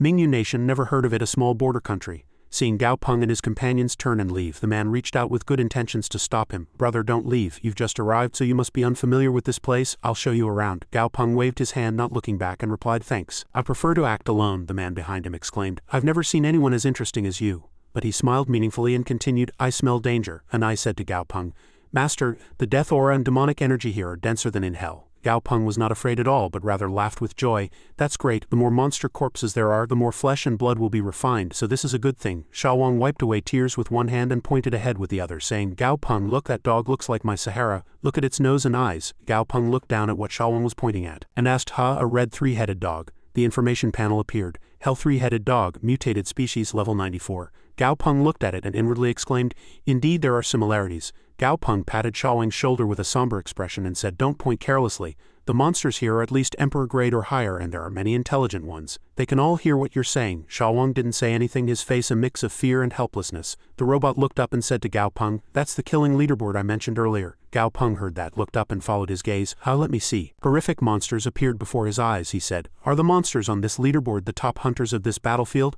Suddenly, his attention was drawn to a few lines of text below. Why did the information on it change to Judo script? How fascinating," he exclaimed again. "Killed 73 quasi-gods, killed 1281 saint grades. That's quite an achievement." Gao Peng saw a bird on the leaderboard radiating a dazzling golden light. "Killed 156 quasi-gods, killed 2587 saint grades," he asked. "Is that currently number 1? The information panel appeared before his eyes with a lot of information about that monster. Name, Spirit Night Sparrow. Grade level 99. Other numerous battle records and ability information. Gao Peng opened his mouth and said, "Truly dazzling statistics. This eternal quality is somewhat similar to the heroic template I saw in games before. All negative statuses under magic spells won't affect it." Gao Peng listened intently. "Regarding the night sparrow you just mentioned, the influence of the dark sky descent on vision, coupled with the dark night wraith's passive ability, and then the dark sun and moon enhancing those abilities, it's no wonder it ranks first on the killing leaderboard, and the most perverse thing is the eternal quality's passive ability. Magic spells are a special ability of god-grade beings. Therefore a level 99 eternal quality entity will forever maintain the strongest state on a battlefield below god grade." Gao Peng scanned it once and thought to himself, "Eternal quality level 99, if my familiars don't use divine artifacts, none of them would be a match. Even if Xiaowang or Anai were at the same level, it would be challenging, but actually killing it would be very difficult." He looked up at the leaderboard again and continued, "Moreover, there are at least 4 more monsters of this caliber on this leaderboard." He put on his coat and said to the others, "Time waits for no one. We're heading into the desolate, chilly mist near Huayuan." In the gloomy air, scattered monsters were roaming. Gao Peng looked at them and said, "Are those abyssal demons? Why are they different from what you described?" Dahai heard and replied, "Those demons are being controlled. I can feel a powerful mental force on their bodies. Look closely." Next to the monsters, a single eye appeared. The name tag read, "Eye of Delusion," and it possessed the ability to delude souls. Gao Peng was startled and said, "Oh, you're right." The eye heard the sound, suddenly turned around and shot a white light directly at Gao Peng and his friends. An eye from the side blocked it with a hand and said, "Mixed potion." An eye blocked the light with one hand. It tightly gripped the eye in its palm. Dahai from the side quickly and excitedly said, "Can I eat these little demons? They taste like abyssal demons. Very delicious." Gao Peng from the side helplessly commanded, as if accustomed to it, "Leave one corpse." Bang, a massive yellow explosion illuminated the sky. Thick smoke billowed up, swirling with dust and sand. A colossal pit instantly appeared before their eyes. Gao Peng helplessly asked Dahai again, "Didn't I tell you to leave one corpse?" Dahai, without caring or replying, excitedly rushed towards the monster's corpse. Gao Peng looked at him with a judgmental expression. "You're truly disgusting." Gao Peng flicked Asuan out and said, "All right, Asuan is awake." Then he turned to Asuan and asked, "Can you try to decompose this demon and see what comes out?" Asuan then looked tired and bored with no energy to reply. "It's done." 3 orbs came out. The purple one is an abyssal concretion, the second red one is a flesh and blood crystal, and the third blue one is a salty saliva crystal. Gao Peng looked at them with a disgusted expression and said, "Damn, to think you can even decompose something like this, it's truly disgusting." Meanwhile, Xiaowang continued to sniff the blue orb and complained, "Asuan, what is this? It smells fishy." Esuan then offered its conjecture. Boss, I think there's something in this soil too, let me dig some out and decompose it. Hearing that, he immediately kicked Shawang's butt, handed it a shovel and sent it to dig. Shawang said, feeling it was unfair, what, you're making me do all the hard work? Then Gao Peng suddenly said, Esuan, you test it first. Esuan stood before a large rock and replied. A moment later a crystal orb appeared and Gao Peng couldn't help but frown. Something truly precious came out. This is a rare flesh and blood crystal, Esuan continued. If there were 10 times more soil I could make one complete flesh and blood crystal. He listened and calculated. 1 cubic meter of soil is about 3 tons, meaning 3 cubic meters of soil is equivalent to 1 complete flesh and blood crystal. Then his face suddenly changed, becoming like a villain's. This place is truly good, then he urged quickly. Shawang, dig faster. Mechanical Hades watched from behind and thought to itself, a tool with decomposition and refinement abilities like this I've only heard of in ancient legends. How many means does this human possess? The scene then shifted to a day later. A crack appeared in space, then the crack opened wide and an immense aura poured in. A moment later it was the sight of winged monsters rushing madly. Their appearance was very hideous. At this moment a monster with a single horn appeared, its head completely wrapped in bandages with only its eyes showing. Oh, it looked down at Gao Peng who was lying and resting, and Shawang who was digging, and said, a human. It laughed hideously and cunningly, and with a greedy expression said, 7 years ago I accidentally ate a human and I truly miss that fantastic taste. Shawang, still digging at this moment, grumbled, Hey Gao Peng, you're a fraud, you said we'd come here to fight but you're making me dig instead. The monster was still rushing madly. Shawang stopped, wiped his sweat and continued to grumble, all the good work is given to that big guy, and here I am Shawang reduced to digging. Tisk tisk, how pitiful. Then he threw away the shovel, he picked up the freshly dug clod of earth and turned to Esuan asking, Esuan, is this enough? Esuan replied, it's done. No one noticed that the monster had just crashed into that clod of earth. Daisy watched from the side and admired. Shawang seems most adorable when he's working, Frost Nova also continued. Don't underestimate Shawang. Shawang is the most outstanding duck in our village. Gao Peng, seeing the great commotion from afar, exclaimed, oh dear, it's noisy over there. So this is an abyssal invasion. What a huge commotion. I just wonder what grade the strongest entity of this wave is. A horde of demons was approaching and he already saw them. Then he turned around and called Daisy. Daisy, go and do something. Don't be so lazy. Daisy, startled, turned around with a ha, and seeing its hesitation, he unpleasantly threatened. Then you'll go dig with Shawang. Daisy immediately turned around and grumbled. Tisk. Then it unleashed its power, waiting for the horde of demons to charge. Immediately, Daisy released its powerful aura. That intense light power illuminated the sky, sweeping away all those demons. A moment later, a pit filled with black smoke appeared. Daisy raised its head and laughed triumphantly. HMPH, I've just researched this. From now on, please call me ZD Purple Emperor. However, at this moment, all its companions coldly turned and left. Daisy, seeing this, was filled with sadness and bewilderment and said, don't be like this. You could just say you're scared. Esuan then turned around and shouted, attention everyone, attention everyone. Daisy said he's scared. Daisy said he's scared. Daisy covered his head and replied, let's just say I didn't say that. Gao Peng, watching from the side, helplessly thought, what other strange things has it been reading lately? Then he suddenly saw a leaping shadow and exclaimed, wow, the demon was called Abyssal Demon Dragon. And Gao Peng still excitedly shouted, it's a dragon, I haven't seen one in a long time. Its posture suggested a very cruel entity was coming, and at the same time he extended the item in his hand. Then he handed the item to Anai and said, this dragon-slaying heavenly chapter has been strengthened several times but I haven't had a chance to test it. Anai, you take it and try it. Anai replied, yes. Then it forcefully threw the book into the air. As the book blocked the Abyssal Demon Dragon, it contemptuously said loudly, HMPH, you think a single book can stop me? However, just a few seconds later, its body trembled and became unable to move.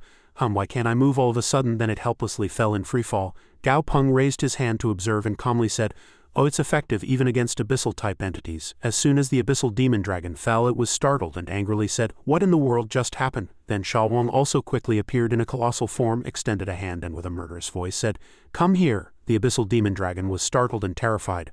A moment later, the familiar sight of a claw continuously digging the ground appeared. The Abyssal Demon Dragon squatted and dug, shedding tears. What kind of world is this? I'm a dragon. An Abyssal Demon Dragon, not a miner. As soon as it paused, a whip suddenly flew out and the demon dragon writhed in pain. Shawang, holding the whip at this moment, shouted like a mob boss, stop dawdling, work seriously, your efficiency is linked to your teammates. The last member of the losing team will be eaten. Daisy observed Shawang from the side and lamented, Gao Peng, we've been waiting here all day, it's too boring. Gao Peng also replied, sounding bored, don't be impatient. Wait a little longer. Daisy clung to him and wondered, waiting again, who are we waiting for? Gao Peng closed his eyes and said, you'll know if you wait. Suddenly a loud shout was heard, startling Daisy. No, we have so many demons here, why should we be exploited by one duck? One demon angrily threw its shovel to the ground, raised its fist to the sky and loudly said, everyone follow me, let's kill them, tear their souls to shreds and fill our bellies with their bones full of regret. However, at this moment, its companions coldly turned to look, then all quietly began digging again. The demon asked in bewilderment, rebel, damn it. At this moment the Abyssal Demon Dragon opened its mouth wide and said in a small voice, if we could have rebelled we would have done so long ago. Why would we have waited until now? At this moment, Xiaowang had already appeared behind that rebellious demon like a devil. Then he crossed his arms and said, "Little guy, you've got some skill, I like it. Tell you what, I'll give you 3 chances to hit me. If you can knock me down, I'll let you go." The demon felt hope and asked again, Really, if I hurt you, you won't take revenge on me, right?" Xiaowang replied with a sneer, "Stop talking nonsense. If you don't hit me now, I'll consider you've given up." Soon as it heard that, it swung its fist and shouted, "I'll make you pay for your arrogance." The demon's fist struck Xiaowang's belly, but Xiaowang still stood firm and said, "Is that all? 2 more to go." As soon as it hit Xiaowang's belly, its hand suddenly trembled. "Why is it so hard? It feels like I hit a steel star," the demon thought to itself in bewilderment. "The spot I hit isn't even red. This guy is truly too perverse." Then it quickly regained its composure, extended 3 sharp fists and loudly said, "There's no way every part of your body has such high defense." The other demons stopped working and whispered to each other, "This demon's gone all out. It's a fated secret art. I wonder if it can really hurt that duck." The rebellious demon from before still confidently plunged its 3 claws into Xiaowang's head. "Die." Those claws went directly into Xiaowang's eyes. It then laughed loudly and triumphantly. "Even a quasi-god can't do anything, though I'm 1 level below you. My strongest attack has hit the weakest part of your body, so you too must die. The strongest demon, having sunk for 3,000 years in hell, is me." At this moment, Xiaowang spoke again. Of course he was perfectly fine and calmly said, without a single scratch, "Last chance." The demon was startled at this moment, its eyes wide, and said, "How can your eyes be perfectly fine?" Daisy watched from the side and helplessly said, "This duck is tormenting little demons again. Every part of this duck's body has completely equal defense. To defeat this duck, there's no other way but to immediately deal with it with an attack that surpasses its defense." The demon, foolishly pointing at Xiaowang again with its finger, asked, Could it be that your weakness isn't your eyes?" Xiaowang broke into a cold sweat, speechless at this remark. "What are you talking about?" "But you have 1 last attack left." As he spoke, he cracked his knuckles. The demon then began to unleash its power and confidently said loudly, "All right, 1 last attack left. There's no way your entire body has no weakness." But who would have known? It immediately turned around and ran away. "Flee!" Xiaowang scratched his head and stared blankly. "Huh, it ran away?" Then he grumbled, "HMPH, cowardly fellow, still thinks it got away." The demon, while fleeing, laughed excitedly. "Haha, I was right. This duck has a strong physique, so its speed must be slow. Only a fool would fight you." Abyssal demons always use schemes, however. Before it could even finish speaking, Guang suddenly appeared and instantly severed its neck. The other demons who were loitering around saw this and were speechless. "Another one gone. It's probably better to just work honestly." Then Guang extended the neck and asked, "How's that? Am I cool?" Dahai said with a disgusted expression. "HMPH, Guang, throw it away quickly. It's disgustingly gross." At this moment, Gao Peng stood up, looked into the distance and said, All right. Look over there, everyone. We've been causing a commotion here for days, and finally a strong one couldn't sit still and came out." At this moment, a glowing creature appeared. Indeed, a greedy one. Kill list rank 4, Pai Shu. At this moment, Pai Shu opened its mouth and asked, "What are you all doing here?" Xiaowang pointed with his finger and reminded, "Everyone listen seriously." Dahai chimed in agreement. Exactly. Frost Nova extended a claw and said, "Guang, trim my nails." Guang immediately replied honestly, "According to the old way, give me 2 tons of ice thread." Pai Shu, seeing that no one was paying attention to it, stomped its foot and became angry. HMPH, they're ignoring me again. Even if you don't say it, I know. You've all come here to dig for treasure." Then it pointed at the demons next to it with its finger and said, "All of you, go up. The treasure belongs to whoever finds it first." "Yes, boss," the demon replied with cupped hands. At this moment, Pai Shu's demons went to Xiaowang's demons, snatched their items and kicked them. "Get lost." Another one snatched a shovel and said, "Hand it over." At this moment, Xiaowang's demons turned to their boss and asked, "Sir, this matter," he pointed with his finger and commanded, "Don't mind them. Let's find another place to dig." Then Xiaowang's army went together to another place. "Let's go." 2 of Pai Shu's demons exchanged glances, then arrogantly began to send other demons flying. "Get lost, this place is ours. The treasure must be here." Xiaowang was truly furious at this moment. "You guys." Then he leapt up and landed on the ground amidst the demons. The ground cracked. Xiaowang said with a gloomy expression, "Do you know what manners are?" They still laughed contemptuously. Ho, manners, damn, I'm dying of laughter." Xiaowang then stood before a colossal duck monster and coldly said, "Your laughter is wrong." The duck monster quacked in bewilderment. Xiaowang continued, "You should quack like this." Then he shouted, "Quack," with all his might, and the duck monster's sound waves vibrated. Then he calmed down again and calmly said, "Quack." What a loud voice! His last words came out in a confused state. At this moment, Xiaowang, with a gloomy expression, lifted the duck monster with one hand and forcefully threw it at Pai Shu's demons. At this moment, the 2 demons' eyes spun around and they fainted. The other 2 behind them were startled by this sight. "Oh my, it's too strong." Pai Shu then smiled cunningly. "This duck is quite interesting. I'll have to teach this duck a lesson myself." At this moment, Pai Shu's attribute panel appeared. Monster name: Pureblood Pai Shu. Monster grade: level 97. Monster quality: mythical quality. Monster attributes: wind type, mystic type. Mythicalization parts: horns, eyes, mouth, body, limbs. Monster domain: suppression domain. Monster abilities: wind elemental control level 10, divine beast scale usage level 10, demonic energy repulsion level 10. Monster characteristic: Ancient Guardian of Demonic Energy Repulsion and Fortune. It can repel demonic energy and ward off evil spirits. Effect 1 Passive effect. Increase damage to monsters, ghosts, and demons and also grants a shadow effect. Effect 2 Passive effect. Has a suppression effect on soul type, dark type, demonic type, and shadow type monsters and also reduces the damage they inflict upon it. Heavenly Fortune Flow. Passive effect 1. Improves one's fortune and promotes auspicious connections. Passive effect 2. Pai Shu is immune to all negative statuses. The Pai Shu, which attracts wealth and treasures, has a mouth but no anus, allowing it to devour all things without excreting. Because it accumulates wealth and treasures, only taking in and never letting out, it is called a symbol of wealth and prosperity. Effect 1 Passive effect. Pai Shu can devour not only gold, silver, and treasures, but also its own power, which is to say, all sorts of rare and precious treasures. Effect 2 Active effect. After use, Pai Shu opens its mouth and seals all surrounding treasures and the power of divine artifacts for a certain period. The sealing duration is determined by comparing the power control forms of both parties. Monster Introduction. One of the 9 legendary children of the dragon. It is a lucky beast that dispels evil, attracts wealth, and brings good fortune. After examining the attribute panel, Gao Peng understood why this analysis ranked it 4th at this moment. Xiao Wang scratched his head and asked Gao Peng, I've seen this in a book. It's a Pai Shu. The pureblood Pai Shu then said arrogantly, who knew this duck would be so knowledgeable? If these guys make me their boss, I'll just have to train them gently. Unexpectedly, Xiao Wang said, Gao Peng, I heard Pai Shu has a mouth but no anus, so does this guy really have no anus? Does it really have no anus? Does it really have no anus? Does it really have no anus? These words struck the pureblood Pai Shu like lightning. The Pai Shu gnashed its teeth, its face turning red, smoke fuming from its nose in rage. The pureblood Pai Shu opened its colossal mouth, unleashing power and shouting, How dare you insult me like this? It continuously roared, Die, die, die, die, while on this side, Xiao Wang's round head, as if burning, kept muttering organ dazedly. The power emanating from the pureblood Pai Shu's mouth shot out like a colossal pillar, sweeping away even its followers. Before that power attacked, Gao Peng called Yu Guang. Immediately, Yu Guang appeared and launched an attack that blocked the pureblood Pai Shu's power. At this moment, 2 demon beasts, one with a long ear and one with a short ear, watched from their hiding spot, whispering to each other. The short-eared one said, That Pai Shu even killed its followers. It must have been really angry. The long-eared one immediately replied, Foolish act. No one will willingly follow it anymore. That guy on the other side is going to die miserably. At this moment, a hand shot out from the vortex. The long-eared one then sneered, that might not be the case. At this moment, Xiao Wang appeared, unleashing his power, shattering Pai Shu's attack and mocking it. This cat is truly strong. Then he quickly leapt up. The pureblood Pai Shu was angry but still impressed. Truly fast, but you won't escape my sight. It flashed a sinister smile. Xiao Wang had already gotten behind Pai Shu. Then the pureblood Pai Shu leapt up after it spun around once. Xiao Wang also watched in surprise.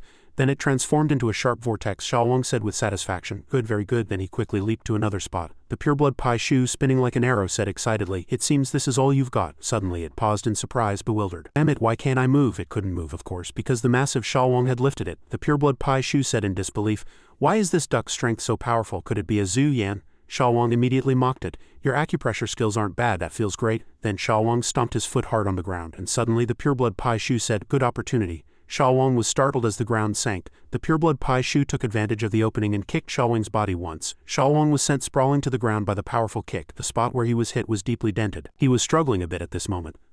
The pureblood Pai Shu didn't stop there but continued to charge and attack Xiao Wang. He slid down deep into the pit. The pureblood Pai Shu, as soon as it landed on the rock, exclaimed, Thick skin, then let's test this technique. After speaking, it once again unleashed a colossal pointed blade and thrust it at Xiao Wang. Immediately, a massive explosion erupted at that spot. The pureblood Pai Shu triumphed again, shouting, Hee hee hee, this is the end for those who disrespect me. And I, Daisy, and Frost Nova all cried out in great surprise, Xiao Wang? Frost Nova then asked, Gao Peng, should I step in? Gao Peng calmly reassured, Don't rush. At this moment, a voice came from within the thick smoke, Cough, cough, cough, you guys stay out of this. The pureblood Pai Shu was startled by the sight and said, What? What emerged from the smoke was the massive and confident Xiao Wang, who said, I'm going to smash this cat. Frost Nova then breathed a sigh of relief, saying, Lord, why was I worrying about that guy? This perverted duck is getting excited. Dahai also noticed something strange and said, But the ground where Xiao Wang just fell is a bit odd. Daisy replied in bewilderment, Isn't it because Xiao Wang used too much force? Dahai analyzed again.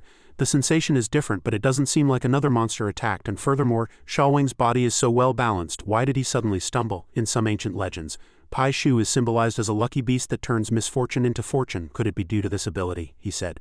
Chao Sai heard this and rejoiced. That's great, you can even gain benefits during a fight. Who can beat him? Dahai immediately said. Even if you get lucky once or twice, you can't be saved 100 times. Chao Sai asked in confusion, Then what if you get saved 100 times? Then Dahai suddenly grew larger, opened his mouth wide and shouted, Who can stop me from biting a grumbling fellow like you to death? Gao Peng looked at the 2 streaks of cold energy chasing each other in the air. The pureblood Pai Shu was fleeing with all its might, with Xiaowang chasing closely behind, shouting, "Don't run." The two streaks of light continuously clashed and chased each other in the air. The pureblood Pai Shu, with one eye swollen, fled frantically.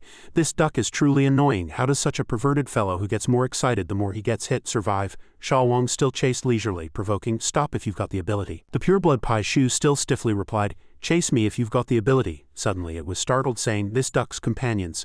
But seeing Gao Peng's companions still merely observing from their spot, it quickly leapt over them. "It seems they have no intention of interfering." Then it landed back on a rock and shouted, "HMPH, I'm not in a good mood today. I'll teach you a lesson slowly in a few days." Xiaowang punched the rock and replied, "If I said I'd smash you, I'll definitely smash you." Then the two streaks of light chased and fought each other again. Gao Peng watched the scene, thinking with exasperation, "Is this Xiaowang's brain made of meat? What if there's a trap ahead if he keeps chasing like that?" Then he said to his two companions, "Frost Nova Yuguang, go follow and keep an eye on them." The two companions immediately replied, "Understood." On this side, Chaosai, Daisy and Asuen wiped their sweat and asked, "What about us?" Gao Peng pointed to one side and replied, "You guys manage the abyssal demons in Xiaowang's place." But when he turned to that side, he saw an empty space and said, "How, where did the demons go?" Dahai softly replied, "While Pai Shu was fighting Xiaowang, all the demons fled. All the monsters that came with Pai Shu also fled." He heard this and was disappointed. "Truly fast. Then let's continue to upgrade. This time it's Asuan's turn," Gao Peng said, looking up at Asuen. Asuen was excitedly flying around in the air at this moment. Orb orb. Daisy lay on the ground, lazily snorting. HMPH. Chaosai looked on enviously. "That's great. When will it be my turn?" At this moment the two demon beasts, one with a long ear and one with a short ear who had been hiding somewhere, said, "Unexpectedly, Pai Shu fled. It seems that being chased by that duck has spread throughout the battlefield." The other one added, "That person probably also noticed. This place has become noisy again." The scene then shifted to the grand hall of a certain kingdom. At this moment a question echoed. "Is the information accurate?" The Mingyu nation's prince sat on his chair and asked, "Is he truly a person from the Mingyu nation?" A subordinate below clasped his hands and reported, "Your Highness, they have not yet responded to our contact. The Mingyu nation is too distant and isolated, so a round trip takes several days." The people behind whispered, "How can such a genius exist in a small remote place like the Mingyu nation? A few quasi-gods are top-tier combat power no matter where you put them. The most important thing is that we've never heard of his reputation before. It's truly strange." The Mingyu nation's prince then continued, "Alright, send someone to make contact. Even if we can't win him over, we must try to maintain a good relationship." The subordinate immediately replied, "Yes, Your Highness." The Mingyu nation's prince then calculated inwardly, "If I can gain many such talented quasi-gods, the succession to the throne will be even more secure. It's truly a talent to be envied, but as a king it's better to maximize benefits than to envy others. I must win him over to serve me." Thinking this, he flashed a sinister smile. The scene then shifted back to the Huoshan Valley active volcano, where a blazing pool of lava appeared. Xiaoyan was standing above the lava pool with Old Ancestor at this moment. Old Ancestor said, "Alright, don't be nervous, jump down." Xiaoyan, sweating, asked in shock. "Really?" Old Ancestor calmly explained. "During this period I fed you 100 different monster flames. Excluding the flames of other fire divine beasts, you have mastered all flames below the fire divine beasts. So if you want to advance another step, you must seize the heaven and earth creation flame." Xiaoyan was still hesitant at this moment, but Old Ancestor immediately said, "Oh yes, a few days ago, news came from outside that Pai Shu, ranked 4th on the killing leaderboard, was defeated by a certain yellow duck and chased for hundreds of thousands of miles." Another piece of news is, yesterday there was a big commotion at your master's camp and a space element aquatic beast broke through to quasi-god. Xiaoyan was greatly surprised upon hearing this. Old Ancestor continued, "If it's space element, it must be that one you're afraid of, right? Even that one has become a quasi-god.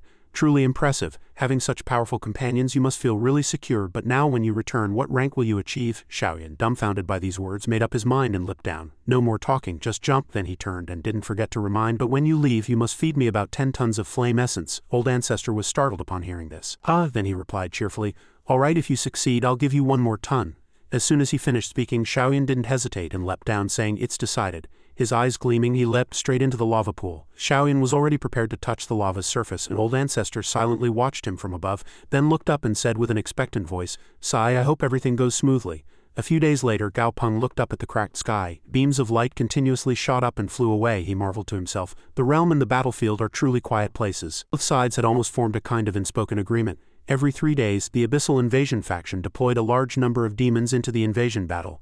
Simultaneously, the demons remaining on the battlefield could also return to the Abyssal Great Realm through the cracks. All the remaining demons had been tempered in cruel, bloody battles. Such demons would probably hold greater value for the entities behind them.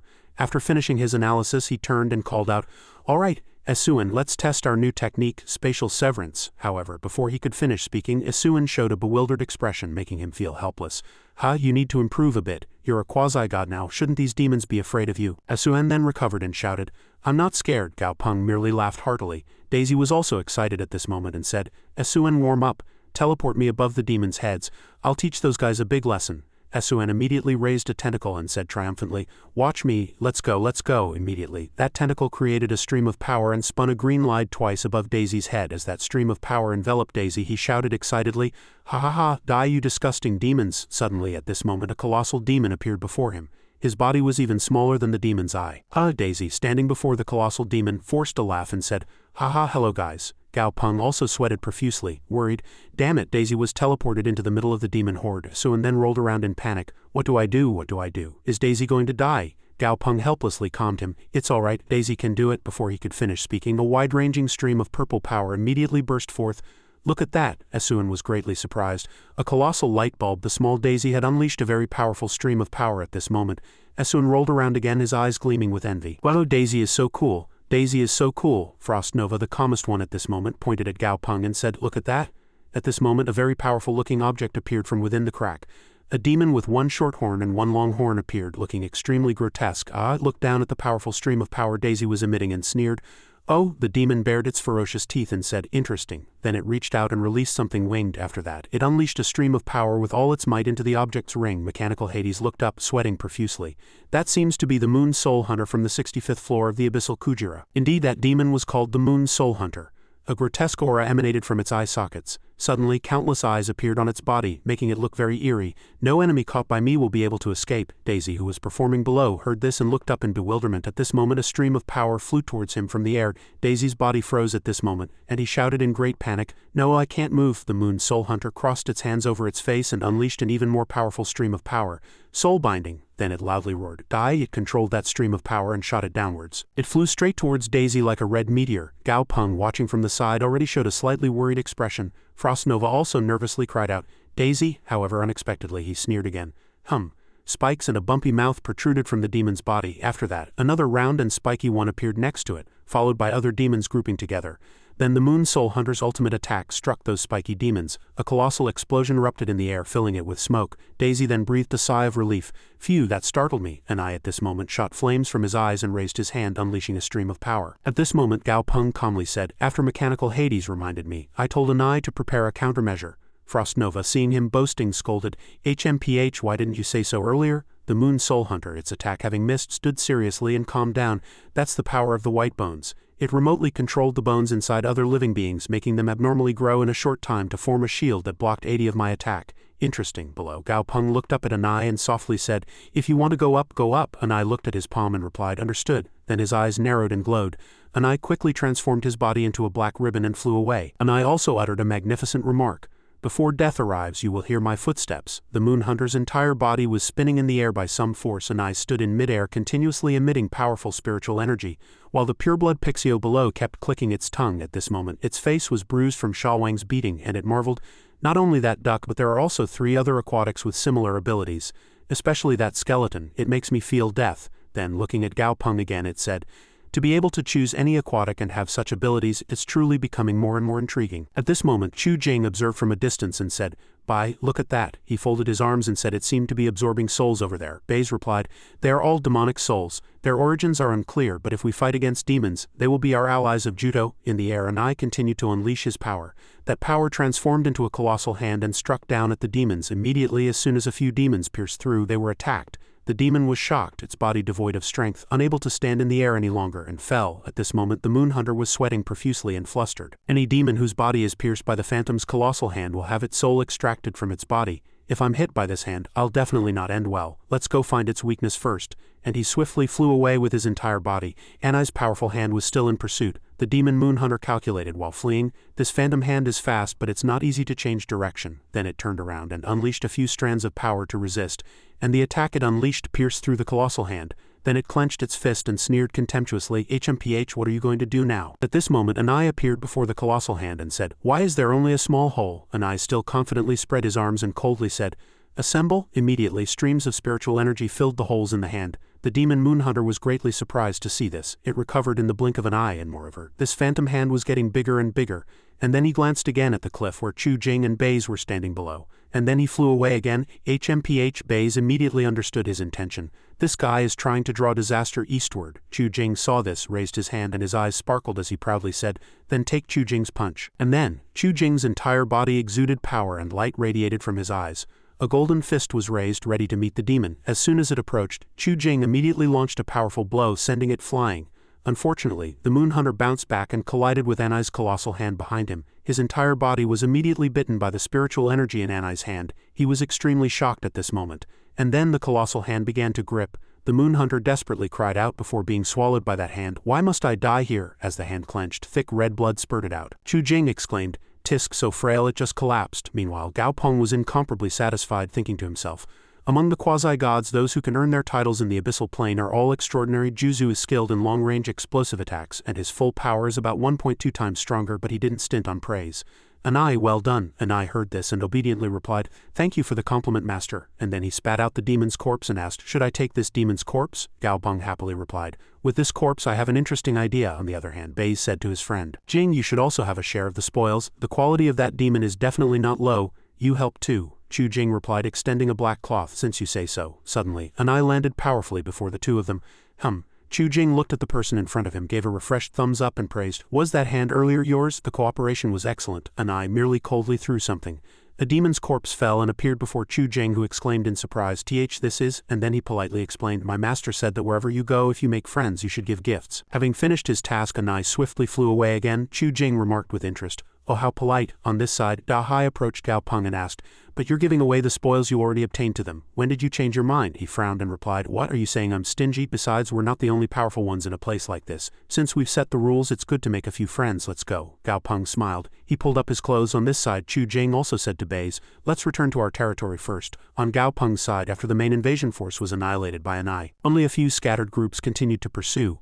They won again, however. Since the establishment of the realm and battlefield, the Abyssal Great Realm had won only a handful of times. After all, the Abyssal Great Realm was waging war on multiple fronts, while the 9 heavens and 10 lands was putting in its full effort. This was because if the realm and battlefield were destroyed, the 9 heavens and 10 lands homeland would be behind it. Suddenly, at this moment, a greeting was heard, and Gao Peng and his group turned their heads to look. Chu Jing appeared before Gao Peng, deciding to exchange a few words. You're a good young man, thank you." Gao Peng raised his hand to remove his hat and replied, "If I can become friends with Lord Chu Jing, this small effort is nothing." Chu Jing looked at him with a puzzled expression. "Oh, you know me." At this moment, Baze also approached and said, "Jing, aren't you going to introduce your new friend to me?" Chu Jing turned to his friend, then generously extended his hand to introduce. "Haha, everyone, this is my good friend Baze." Baze also smiled at Gao Peng and his group, and Gao Peng was silent, thinking to himself, "Baze, another divine beast? There are too many divine beasts in the 9 heavens and 10 lands." Then Baze politely opened his mouth and said, "Hello, this foolish Chu Jing has a rather blunt personality. If he says anything out of line, I apologize on his behalf." Gao Peng smiled and waved his hand, replying, No, I like making friends with straightforward people." The master knew his superior too well, so he glanced at him with an insight-piercing look. "Easy to deceive because he's a fool, right?" Chu Jing raised his hand and was about to speak. "This place is already chaotic. It's not a place to entertain friends." Then immediately, Asuan, Xiaowang and Daisy interrupted simultaneously and approached them. Xiaowang asked curiously at this moment, Lord Chu Jing, please tell us a bit about the Abyssal Great Realm." Daisy also laughed in agreement. That's right. I heard that the further down the Abyssal Demon Lords go, the stronger they become. Is that true?" Chu Jing also enthusiastically replied, "It's always been said so, but there are exceptions. For example, the 7th floor Abyssal Demon Lord is named Storm of Death, Zhan Yinjia, who once fought against one of the 4 divine generals, the Black Tortoise God, and was even able to retreat with his whole body." The two heard this and cheered excitedly. "Wow!" And then they all laughed happily. Behind them, Anai silently observed from a distance, looking at the shattered demons below. He thought to himself, "I felt something just now in the underworld dominator state, but now I don't feel anything unusual. Was I mistaken?" Anai's eyes narrowed. Suddenly, a cry of "Ouch!" startled Anai. Seeing Daisy turn back to look, he asked in confusion, "Why?" The master pointed his finger downwards and said, "You see for yourself." Anai merely silently looked down at Xiaowang, who was lying flat in the pit below. Getting up, Xiaowang wailed, "Who dug this pit?" Chao Sai helplessly said, "Xiaowang made the demons dig a pit, and then he didn't watch his step and fell in." Xiaowang dejectedly denied, "Nonsense, absolutely nonsense." And then a scream echoed from the pit again, Who's trying to harm me? Come out." Anai merely calmly turned and left. "Let's go first, no need to pay attention to that guy." Meanwhile, the foolish Xiaowang continued to shake his head below. Today I will definitely find that dirty fellow who ambushed me. Suddenly he saw something and narrowed his eyes. Why is there a piece of blood-red ore here? Before his eyes was a red ore embedded in the pit. Xiaowang approached curiously and observed it. Strange, it really smells strongly of blood. Then he covered his nose with one hand and mechanically raised the other to tap the ore. What is this? As Xiaowang's finger tapped it, it sank in. Xiaowang was startled and quickly pulled his finger out. Tisk, there was red liquid on it. Red blood-like liquid flowed out from inside the ore, making him sweat profusely. Terrible. At this moment, Chaosai looked down from above and urged, Xiaowang, hurry up. Xiaowang scratched his head foolishly again, thinking, should I show this to Gao Peng? It feels a bit strange. But as he turned his head, he was startled to see that the ore was much smaller than before. Why has it become so small? Chaosai urged again from above. Xiaowang, stop playing around. Lord Chu Jing is about to begin his story. Upon hearing this, Xiaowang became interested in the story and immediately jumped up, swiftly replying, let's go, let's go. And then he still looked at the bottom of the pit, thinking, it's just a piece of ore. Gao Peng wouldn't be so petty, would he? At this moment the ore was still emitting liquid, but it gradually dwindled and shrank. After a while it completely disappeared, leaving only gray dirt and stone fragments. The last demon corpses appeared. Now they've collected enough. At this moment a few people were collecting and analyzing the corpses, while the rest were too shattered or low-grade demons to be of any use. Let's return to our base camp. The battle-scarred ground once again fell silent. Suddenly a small shadow darted out from above the pit. It was a small demon, but it chuckled sinisterly. Hee hee, no one's here. Then it leaped onto the edge of the pit. The demon flew at an incredible speed towards another demon corpse. It plunged its staff into the corpse. And then it drew blood on the ground with the blood on its hand. The demon then drew a circle around it with blood. And then it looked down at its hand and said, my mission is complete. But then the demon suddenly froze and spat out blood. Its eyes rolled back, bloodshot, looking very severe. And then he helplessly fell to the ground. Unexpectedly his hand moved and began to deform. And then his body was gradually enveloped in red spiritual energy and flew up. The demon at this moment transformed into an even more grotesque appearance, letting out an unpleasant laugh. Ha ha ha, its surroundings were enveloped in a grotesque aura, and then the demon folded its arms behind its back, looked around, and exclaimed, a familiar realm and battlefield, ho ho ho, I'll give you a big gift. He spread his arms and shouted crazily. From him a stream of power exploded and shot out in the air. A pillar of dark energy plunged deep into the ground below. Deep down there was a grotesque blood-red colossal cocoon. Blood-red tendrils were rushing in from various directions, and the energy pillar also poured directly into the cocoon.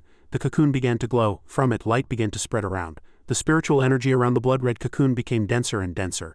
The scene then shifted back to the 9 Heavens and 10 Lands base camp the next day, and Chu Jing covered his mouth with his hand and coughed. He sat before Gao Peng and his group and asked, right, where were we yesterday? Xiaowang quickly raised his hand and replied, I was talking about who the 55th floor demon lord is. Gao Peng also agreed, right, I almost forgot. Chu Jing extended his hand and replied, it was written in ancient books that the 55th floor transmutation demon lord is the plague serpent demon. His strength is on par with a neutral god, and he's quite powerful among neutral gods. Xiaowang and Daisy both exclaimed in admiration, wow! Suddenly at this moment a loud shout was heard. Chu Jing turned around with oh-ha, and saw a glowing object charging. At this moment the attribute panel showed monster name, Kui Niu, monster grade, level 98, monster quality, mythical quality, monster attribute, lightning type, wind type, water type, monster abilities, storm control level 9, thunder and lightning control level 10, thunder suppression level 10, possesses immense strength level 9, monster domain, thunder domain, monster characteristic, thunder hide, thunderous roar, drum-like hide, axe-like bones. If a human strikes it, the sound spreads for 500 li. Effect 1, passive effect. The Kui Niu's hide can produce sound, and that sound has sound wave killing ability, simultaneously inducing negative statuses such as fear, dizziness, and paralysis. Effect 2, passive effect. Each time an enemy receives a thunder roar attack from the Kui Niu, their lightning element resistance decreases for a short period. End stack, sun and moon brilliance. The Kui Niu is accompanied by the light of the sun and moon. Effect 1, passive effect. The Kui Niu's speed increases in environments with sun and moon. Effect 2, active effect. After casting the sun and moon brilliance ability, the Kui Niu condenses the light of the sun and moon around it, dealing wide area damage to enemies within range. Roar of Valor. The Kui Niu's roar has the effect of boosting morale. Effect 1, active effect. After use, all beings within the range recognized by the Kui Niu will have their courage boosted and the strength of surrounding allies will increase. Monster introduction. A legendary divine beast famous for being skinned after death. Legend has it that the Yellow Emperor relied on drums made from the Kui Niu's body to defeat Chiyu. Due to this special fame, the Kui Niu was massacred. Perhaps this is the distress of fame. At this moment, what charged was a red ox with gleaming red eyes. Gao Peng asked Chu Jing curiously, Lord Chu Jing, this is. Chu Jing immediately introduced my friend. His name is Kui Lei and he's from the Kui Niu tribe. Gao Peng heard this, pressed his lips together, and thought, indeed a Kui Niu? There are truly many divine beasts in this realm and battlefield. There was a Kui Niu ranked 3rd on the kill list. Could this be that Kui Niu? He landed before everyone, flustered and worried, and hurriedly said, it's terrible, Hong is dead. Chu Jing was still puzzled at this moment. What? Baze asked, sweating. Hong is dead. On this side, Gao Peng also began to worry. What happened? The Kui Niu at this moment also looked tiredly upwards, and Chu Jing asked again, when did he die? The Kui Niu hesitated slightly, not knowing how to reply.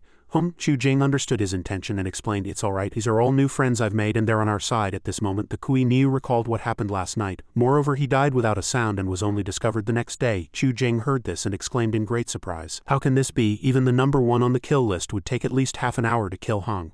Such a long time would have alerted everyone, so how could no one have noticed? The Kui Niu immediately replied, it's too bizarre, I've come to ask everyone to help me find the culprit who killed Hong. If he could kill Hong without a sound, then it's possible. Bei spoke from the side. Alright, I'll do my best. The Kui Niu heard this and rejoiced. That's great. Chu Jing was worried again. But Bai, this will consume your primal power. In the previous great battle, Bei calmly replied, when the lips are gone, the teeth are cold. What the old Kui Niu said is not wrong. Don't worry, it's fine. Bei closed his eyes tightly. With Chu Jing and Kui Yu waiting beside him, Kui Yu immediately asked, how is it? Power surged from Bei's whole body, enveloping him as he replied, almost done. I'm doing my best. However, after a moment, Bei collapsed weakly, screaming. Chu Jing was very worried and reached out, calling Bei's name. Insight into all things is the inherent ability of the Bei clan. Not only those weaker than them, but even those stronger cannot hide their traces and movements if the distance is not too great. Yet it caused such a severe backlash to a quasi-god Bei. Supported by Chu Jing, Bei said with difficulty, it's coming. Everyone heard this and exclaimed in surprise. What? At this moment, Kui Yu suddenly exhaled power from his mouth. Gao Peng, who had been quietly observing from the side, immediately noticed the gravity of the situation and disengaged his shield, thinking, the reaction is really fast. To be able to kill a quasi-god without a sound, it cannot be emphasized enough. He snapped his fingers, recalling Asuan, and instructed his other familiars. We, Chu Jing and Bei, are all from the 9 heavens and 10 lands, so logically we should protect each other. Anai Haozi, you two guard the surroundings. Shalwang, I will merge with you shortly, and Da Hai, you prepare to provide support at any time. Kui Yu saw this and thought to himself, Chu Jing's new friend is truly chivalrous. Then Gao Peng merged with Shalwang, who looked bewildered. Gao Peng spoke to Shalwang from within, telling him to listen carefully. Shalwang immediately closed his eyes and concentrated. What is that sound? It sounds like a broom sweeping garbage. Shalwang, after confirming, pointed to one side and said, this way. At this moment, numerous black shadows were leaping over rocks, emitting a grotesque purple aura. Kui Yu saw this and immediately turned, saying, those are the ones who killed Hong. The attribute panel appeared. Monster name, Scarecrow Undead Demon God Avatar. Monster grade, level 100, quasi-god max level. Monster quality, mythicalization parts. The entire body is mythicalized with only one strand of hair remaining. Monster domain, chaos domain. Monster abilities, manipulation level 10, absorption level 10, immortal body level 10, calamity light level 10. Monster characteristic, Deathstorm. The Scarecrow Undead is born from death and is a harbinger of death. It can summon a death storm to sweep through the human world. Effect 1, active effect. After use, the Scarecrow Undead can summon a death storm from the air to sweep through the human world. The power of the death storm is proportional to the Scarecrow Undead's own strength. The death storm also carries a certain probability of the law of death. Transmutation of plants and animals. Every strand of straw is formed by its powerful soul energy. Effect 1, active effect. All living beings with souls killed by the Scarecrow Undead are automatically converted into undead soldiers of death. The strength of the undead soldiers of death is proportional to their power when alive. Effect 2, active effect. The Scarecrow Undead can pull an uncertain amount of straw from its body. These straws transform into Scarecrow Undead avatars. Scarecrow Undead avatars gain 50 of the main body's power for a short period. At the same time, if the Scarecrow Undead's main body is destroyed, it will be reborn as an avatar. Note, the current Scarecrow Undead can create a maximum of 22 avatars. Monster introduction. The Scarecrow Undead was born 50,000 years later amidst the dense aura of slaughter and death on the 5 realms battlefield. It is a collection of dark specter demon god avatars born from the Death Storm. It has a capricious personality, enjoys playing and devouring souls, and likes to play games with others, but never abides by game rules. It only abides by the game rules it sets itself.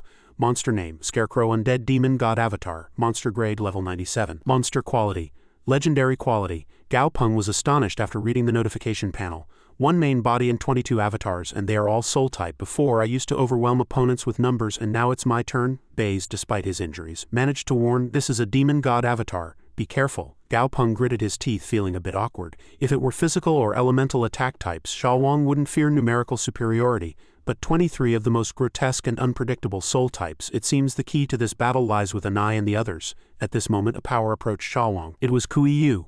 It charged forward, and that power, attacked by the Scarecrow Undead, came rushing in. At this moment, a burst of confusion appeared in the air, and Kui Yu exclaimed with a hint of joy, "It worked, look at you all." The only undamaged entity was the main body. The Scarecrow Undead appeared behind some of the avatars at this moment. It said with a grotesque smile, "Ah, you caught me again, how boring." Then it began to create more avatars. They shouted excitedly, "Let's play a game." "Alright, I'm really curious what color your soul is." At this moment he pulled out a long chain. The chain easily pierced through the shield, and Gao Peng was surprised, thinking it can easily pierce through a shield. The chain had a sharp hook and attacked Kuiyu. Chu Jing immediately exhaled power from his mouth and at the same time loudly shouted a warning, "Watch out!" Immediately, an explosion occurred in the air, but the hook chain still pierced through it and poured down. It hooked Kuiyu's soul and pulled it out. Kuiyu, sweating, worried, "It's formidable." A colossal explosion occurred, shattering rocks and sending them flying in all directions, and a powerful yellow orb fiercely poured down. Scarecrow undead stomped the ground, causing chaotic destruction, and a powerful aura erupted from its entire body.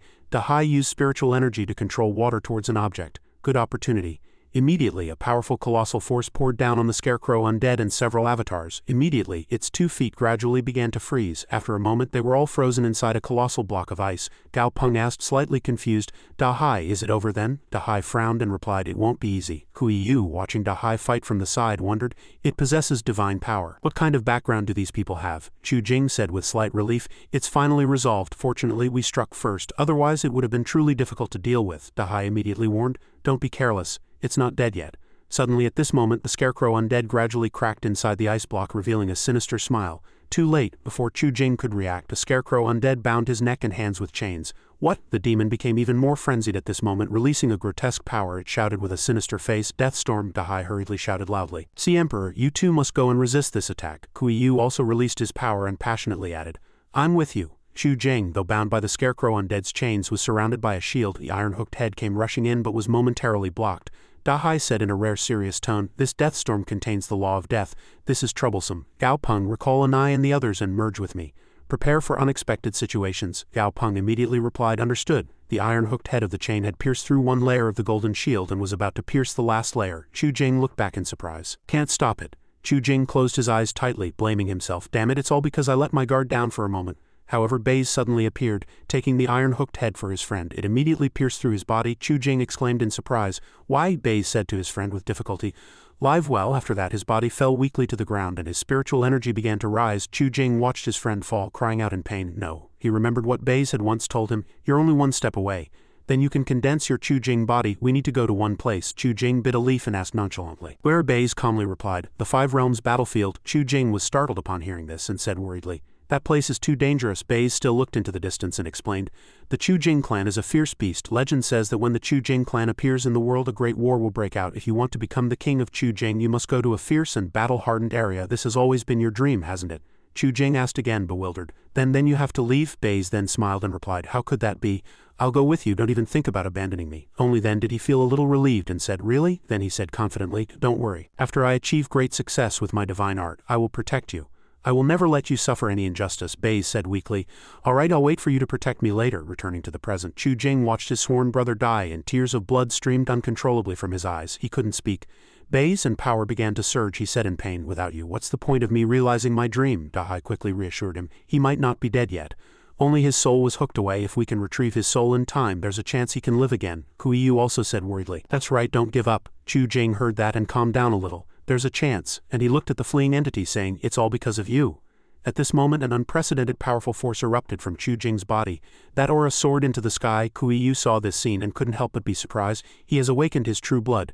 Chu Jing's spiritual energy at this moment transformed into a colossal Chu Jing form, chasing after the Scarecrow undead. He exerted force from his hand to resist. His movements are really big. Immediately that small stream of spiritual energy bounced off the colossal Chu Jing's copper arm. At this moment the attribute panel appeared. Monster name, Chu Jing True Blood Berserker. Monster grade 982. Gao Peng watched this and exclaimed, "Temporary awakening. This Chu Jing's grade is now on par with the Scarecrow undead." After that, Chu Jing's power poured directly towards the Scarecrow undead. Dahai watched the battle with great concentration and Kuiyu continuously exclaimed, "Amazing, he defeated the Scarecrow undead army in one blow. Now he can save Baze." Dahai sensed something amiss and warned, "Don't relax too early." What appeared from the smoke were fragments of the Scarecrow undead's severed body. However, its head still wore a sinister smile. He, and the fragments of its body reassembled with spiritual energy. The Scarecrow undead laughed very arrogantly.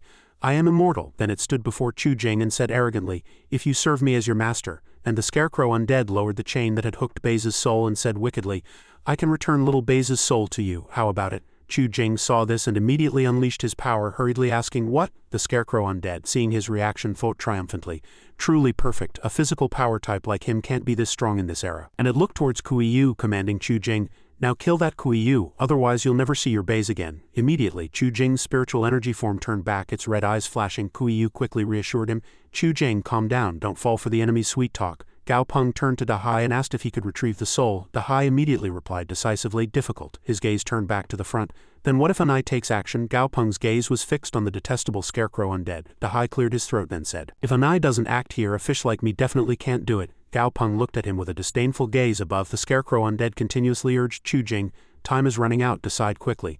My patience has its limits. As it spoke, it used spiritual energy to affect Bai's soul, threatening him. Chu Jing hurriedly shouted, ah, stop. Kuiyu, sweating, worried, this is troublesome. If Chu Jing really goes mad, I'm not confident I can handle that berserk beast alone. Suddenly, Kuiyu zen something and exclaimed in surprise. What? Dahai too was very startled as he plunged into a black darkness. The sky has turned dark, something's wrong. Gao Peng, something is interfering with my senses. Gao Peng bit his lip, thinking in alarm. Sight, hearing, smell, taste, touch, even the sixth sense are all being interfered with by darkness. This level of power can only be achieved by one person on the Five Realms battlefield.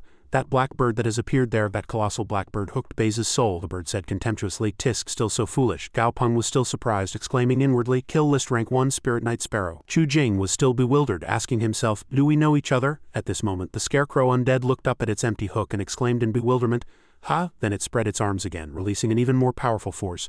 Interesting. Gao Peng watched the scene in surprise. Ha, Calamity Light is taking effect. Calamity Light is taking effect.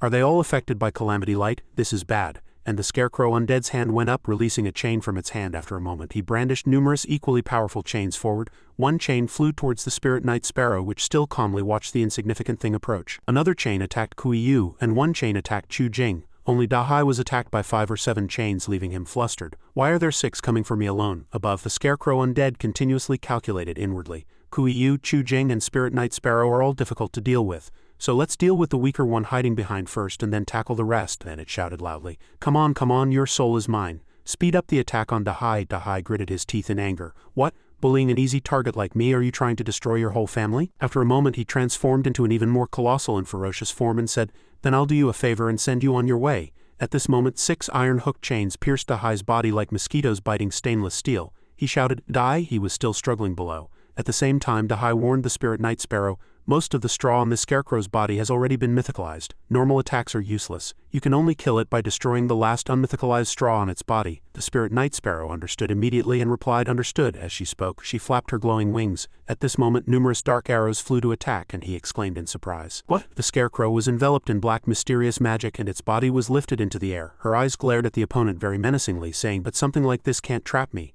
As soon as she finished speaking, the scarecrow's body twisted, and the power enveloping it became even stronger. Some of the power transformed into black crows flying around. Fang Feng's eyes gleamed with triumph and a sinister smile upon seeing this. Then he said, then it's done. And Fang Feng summoned, come out, my treasure. From somewhere, yellow rectangular energy masses suddenly appeared, growing larger and larger. Seeing the colossal cube, she exclaimed in surprise, what? In an instant it trapped her inside. Chu Jing watched it from below, thinking, a divine artifact. It really was a divine artifact, Fang Feng said triumphantly. Go back. Fang Feng looked into the box with cunning eyes, and the scarecrow inside shrieked, damn it, I shrunk again. Then he asked the people around him how to deal with this fellow. Chu Jing, who was holding Bai's corpse, suddenly spoke. Kill it, avenge Bai's. Chu Jing said, if it were me, I would certainly kill it to avenge Hong, but you caught it. According to the rules of the battlefield, you decide. Spirit Knight Sparrow continued, I have no problem with it, but Chu Jing, give Bai's body to me.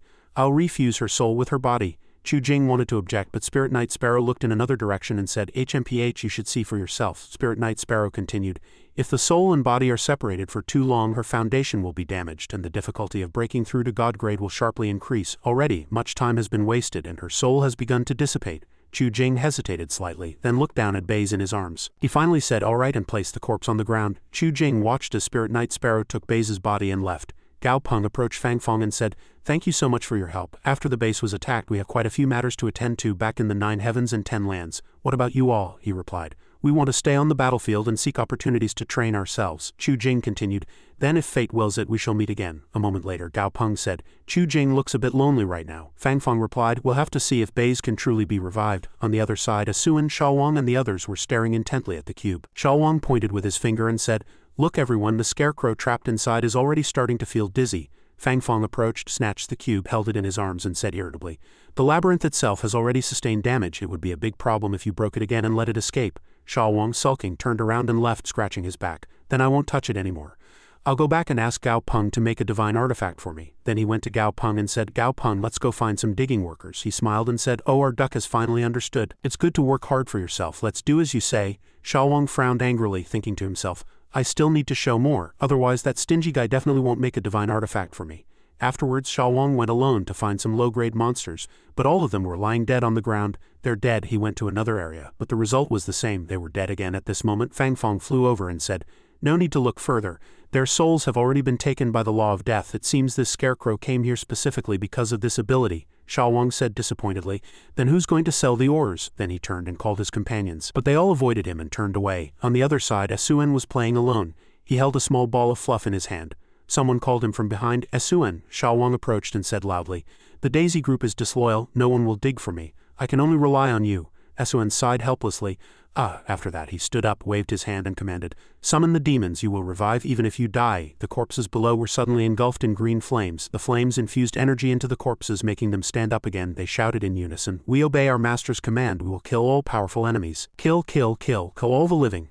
Suen bellowed silence. All the specters, following orders, immediately dug for ores, transporting all the excavated soil to the designated area. The corpses looked at each other blankly, then shouted in unison, we obey our master's command. We will dig for ores and transport soil. Dig, dig, dig. We will dig all the soil.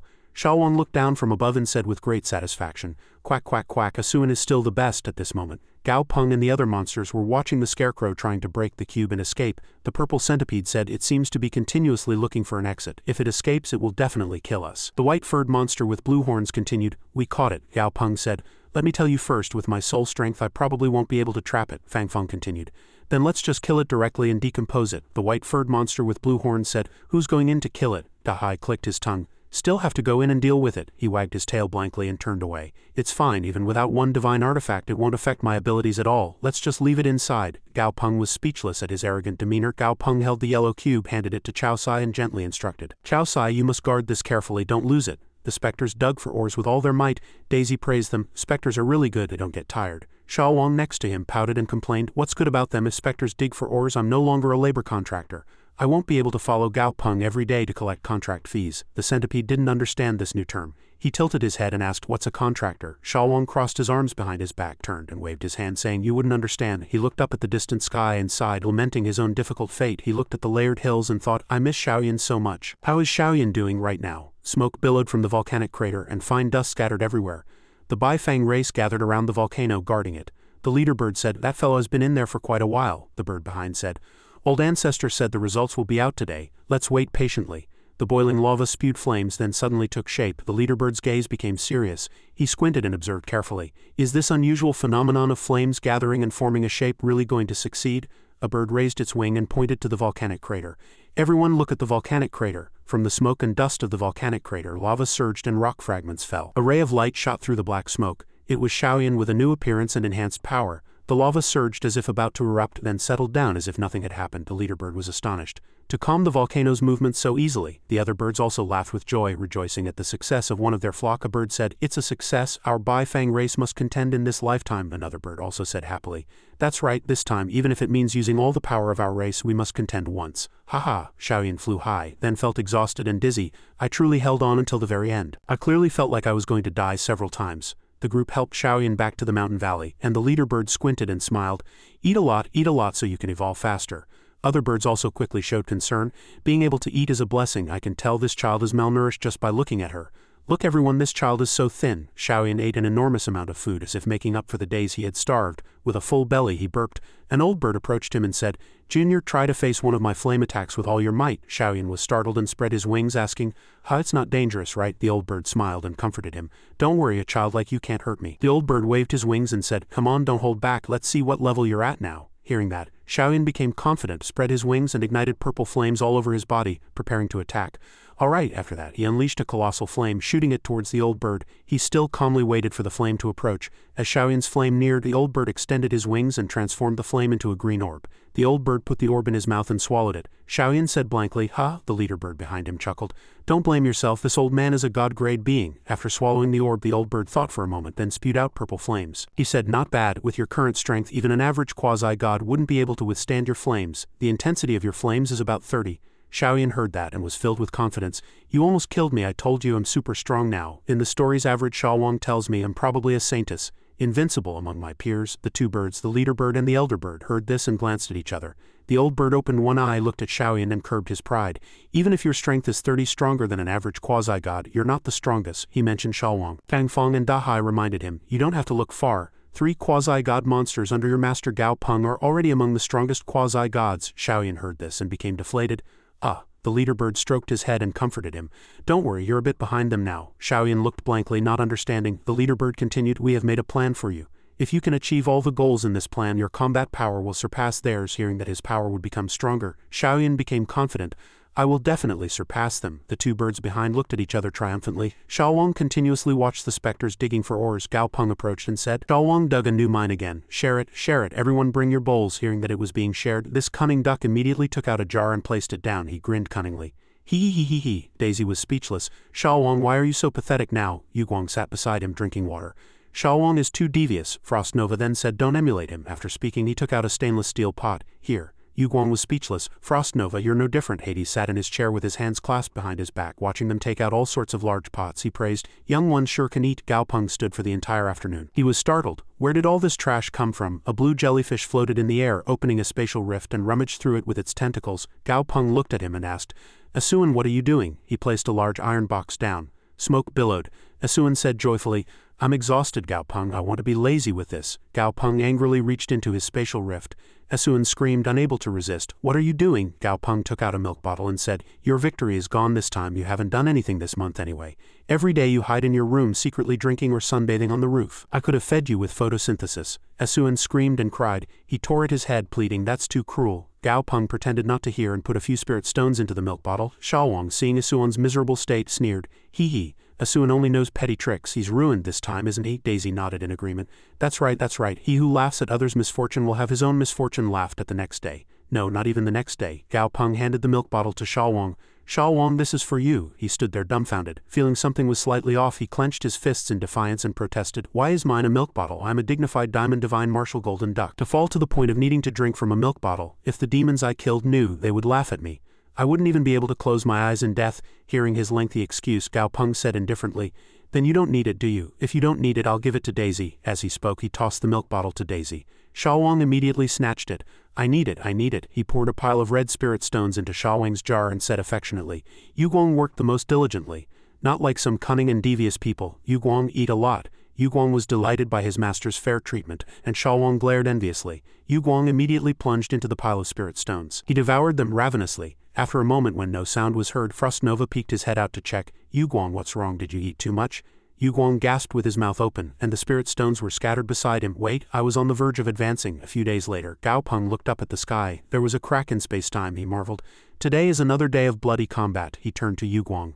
It was a good opportunity to test Yuguang's new abilities. He was now level 93, and his presence and aura were distinctly different. Yuguang said, Master, I'll go first. As he finished speaking, he disappeared, leaving only an afterimage. Gao Peng turned back to his other familiars and said, you all get active too. According to the old rules, whoever kills gets the corpse, and the essence, flesh, and decomposition are all yours. I won't take any. While they were talking, Yuguang had already charged into the demon horde. He flew around, unleashing his ultimate moves. 2 blades flew, slicing 7 demons horizontally and vertically. He fought fiercely. He cut down everyone he encountered, leaving no one behind. The demons watched their comrades fall, looked at each other. Then all charged at this outsider. They wanted to see who was in charge here. Gao Peng watched Yuguang fight and praised, not bad. His attack power has gotten stronger in the blink of an eye. Suddenly, Daisy called him. Gao Peng. Gao Peng held the bowl of spirit stones in one hand and pointed in a direction with the other. That strange fellow is here again. Gao Peng recognized the person. Is this the second prince of the sacred kingdom? He approached, waving his hand in a friendly manner. Gao Peng looked at him with suspicious eyes. He doesn't seem very smart, does he? He suddenly recalled. Every time I went out, I met this person. Inside, I was annoyed. This fellow has come almost once a week for half a year. Before, I used all sorts of excuses to avoid him, but this time he came directly. Gao Peng sighed. All right anyway, other than asking me to help him contend for the throne. He won't have any other goals, so let's meet and completely break that idea. To avoid future problems, the second prince raised his hand to greet him. He smiled foolishly. Master, I've finally found you. Gao Peng kicked Xiaowang next to him. Xiaowang immediately bounced off. Ouch, why did you kick me? The second prince fortunately caught him. One person and one familiar looked at each other. Ouch, Xiaowang cried out loudly, feeling humiliated. Why are you taking advantage of me? The second prince immediately let go. He laughed awkwardly. Haha, Sha Wang also quickly retreated, distancing himself as much as possible from this fellow. He smiled at Gao Peng in a friendly manner and said, I've wanted to meet you for half a year, master, and today my wish has finally come true. Sha Wang rubbed his chest, calming himself. Gao Peng said without changing his expression, Oh, that's an honor. So what is your reason for wanting to meet me? The second prince said excitedly.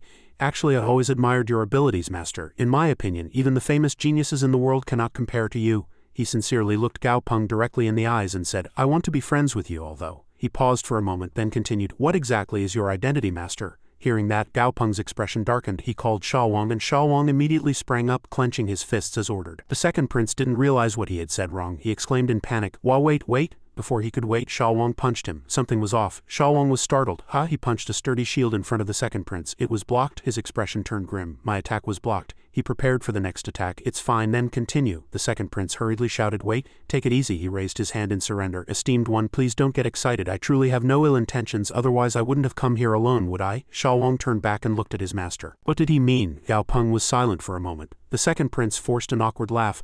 Ha, Gao Peng ordered. Asuan, get him a chair. Asuan immediately obeyed the command. Asuan threw him a folding chair, which the second prince caught. Asuan then transformed into a very luxurious armchair for Gao Peng to sit on. Gao Peng said, Tell me, how was I discovered? The second prince, knowing he was in a weaker position, sat down without complaining and said, Actually, my subordinate advisor found out, he continued. This person is truly quite clever. He thought that with the intelligence capabilities of the Sacred Empire's intelligence department, even if your excellency were truly a god, it would be impossible not to find any clues, as is the case now. He recalled in his mind that the person had handed him a long report detailing Gao Peng's brief profile.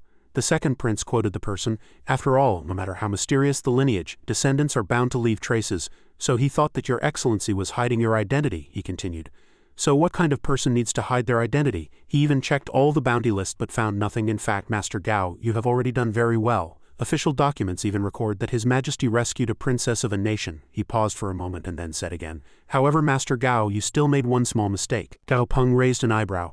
Oh, the second prince said, Your Excellency, you didn't arrive here long ago before rescuing the bloodline tribe. He smiled triumphantly and said, How about it? With this analysis one can infer that your Excellency might be of the bloodline. Gao Peng still said calmly, Is that all? The second prince said, bewildered. Gao Peng rested his chin on his hand and looked at him as if he were an idiot, saying, I told you your reasoning process is a bit sloppy. There's no evidence, it's all speculation. I thought you'd give me some more solid reasoning, Gao Peng said sarcastically. As you said, this person is quite smart, so it seems he almost got it right. Wouldn't a boss like you give him a bonus? The second prince stared blankly, not understanding his rambling. Gao Peng thought to himself, Seeing this reaction, perhaps this advisor has already been killed. This person appears timid on the surface but seems to be acting bold, and he would never tolerate a clever subordinate revealing his secrets. He asked the second prince, Then why don't you kill the bloodline? Aren't our two races kin? The second prince explained, Kinship is a matter for our ancestors, not for us, he continued. In fact, I highly value the civilization of your excellencies. Originally, our two races learned from each other and even intermarried. Our race still preserves some civilization relics related to your excellencies. He clenched his fists and said excitedly, Since ancient times I have wondered why our spirit race became the sworn enemy of the human race. In fact, the 9 heavens is so vast, our two races can coexist perfectly. The second prince stood up and said with great spirit, As our spirit race is now, we don't even occupy 1/3 of the 9 heavens. This must not be solely due to territory. Gao Peng covered his face upon hearing him. To already be called the spirit race, how shameless. He stood up from his chair and said, All right. Are you perhaps asking me to help you become king? The second prince said awkwardly, This matter does in fact have that aspect. Gao Peng stood up and faced him. No problem. I can help you, but you also have to offer something. The second prince wiped cold sweat from his brow under Gao Peng's sharp gaze and laughed. Of course, I wouldn't let your excellency work in vain, he continued. To show my sincerity, he rummaged in his cloak and pulled out a scarlet amethyst, which he handed to Gao Peng. The second prince pressed a button on the red amethyst. It turned out to be a scroll. He unrolled it and handed it to Gao Peng. See what this is it a map? The second prince folded his arms and observed his reaction. It was a map recording where a god had died. Casually glanced at this map and laughed. A place where a god died? How interesting. Gao Peng rolled up the map again, looked at him and asked, If it's where a god died, why has no one explored it? The second prince shrugged and said, Because it was discovered about a year ago. Besides, I actually advise your excellency not to use it. That place is very dangerous. But I don't think your excellency will listen to me. Gao Peng inwardly praised, You are very smart.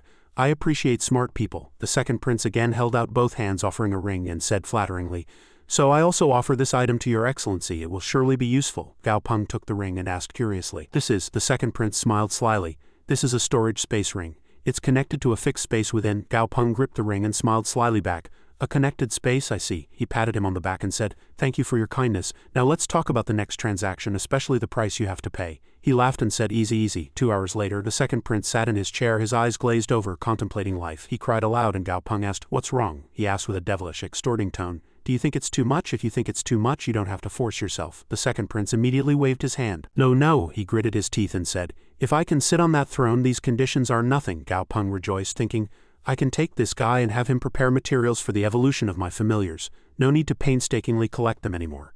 The second prince cupped his hands and said, I have already recorded it. I will deliver all the materials to your excellency within 3 months. Then I shall take my leave. Gao Peng also said leisurely, don't rush. During this period I will be in this realm and battlefield. Before leaving he looked back and said worriedly, it's a pleasure to cooperate. Oh, that place where the god died is a bit dangerous. The items inside the ring will be helpful to your excellency. I don't want your excellency to die young. Otherwise my investment would be in vain. Upon hearing that, Gao Peng merely smiled. Haha, you go back too. Don't worry. Even if you die I won't. After that he took out the ring and said slyly, quick, let's see what's inside. Xiao Wang was speechless at this extortionist. The items taken from the ring included a 1,000-year-old ice lotus leaf, a chaos blood grass, pure lightning elemental crystals and various other items. Gao Peng exclaimed, this guy is truly generous. He gave quite a few rare materials. He thought of his familiars. Moreover, with the materials he had previously accumulated, Yuguang Base and Frost Nova would be able to upgrade to mythical quality.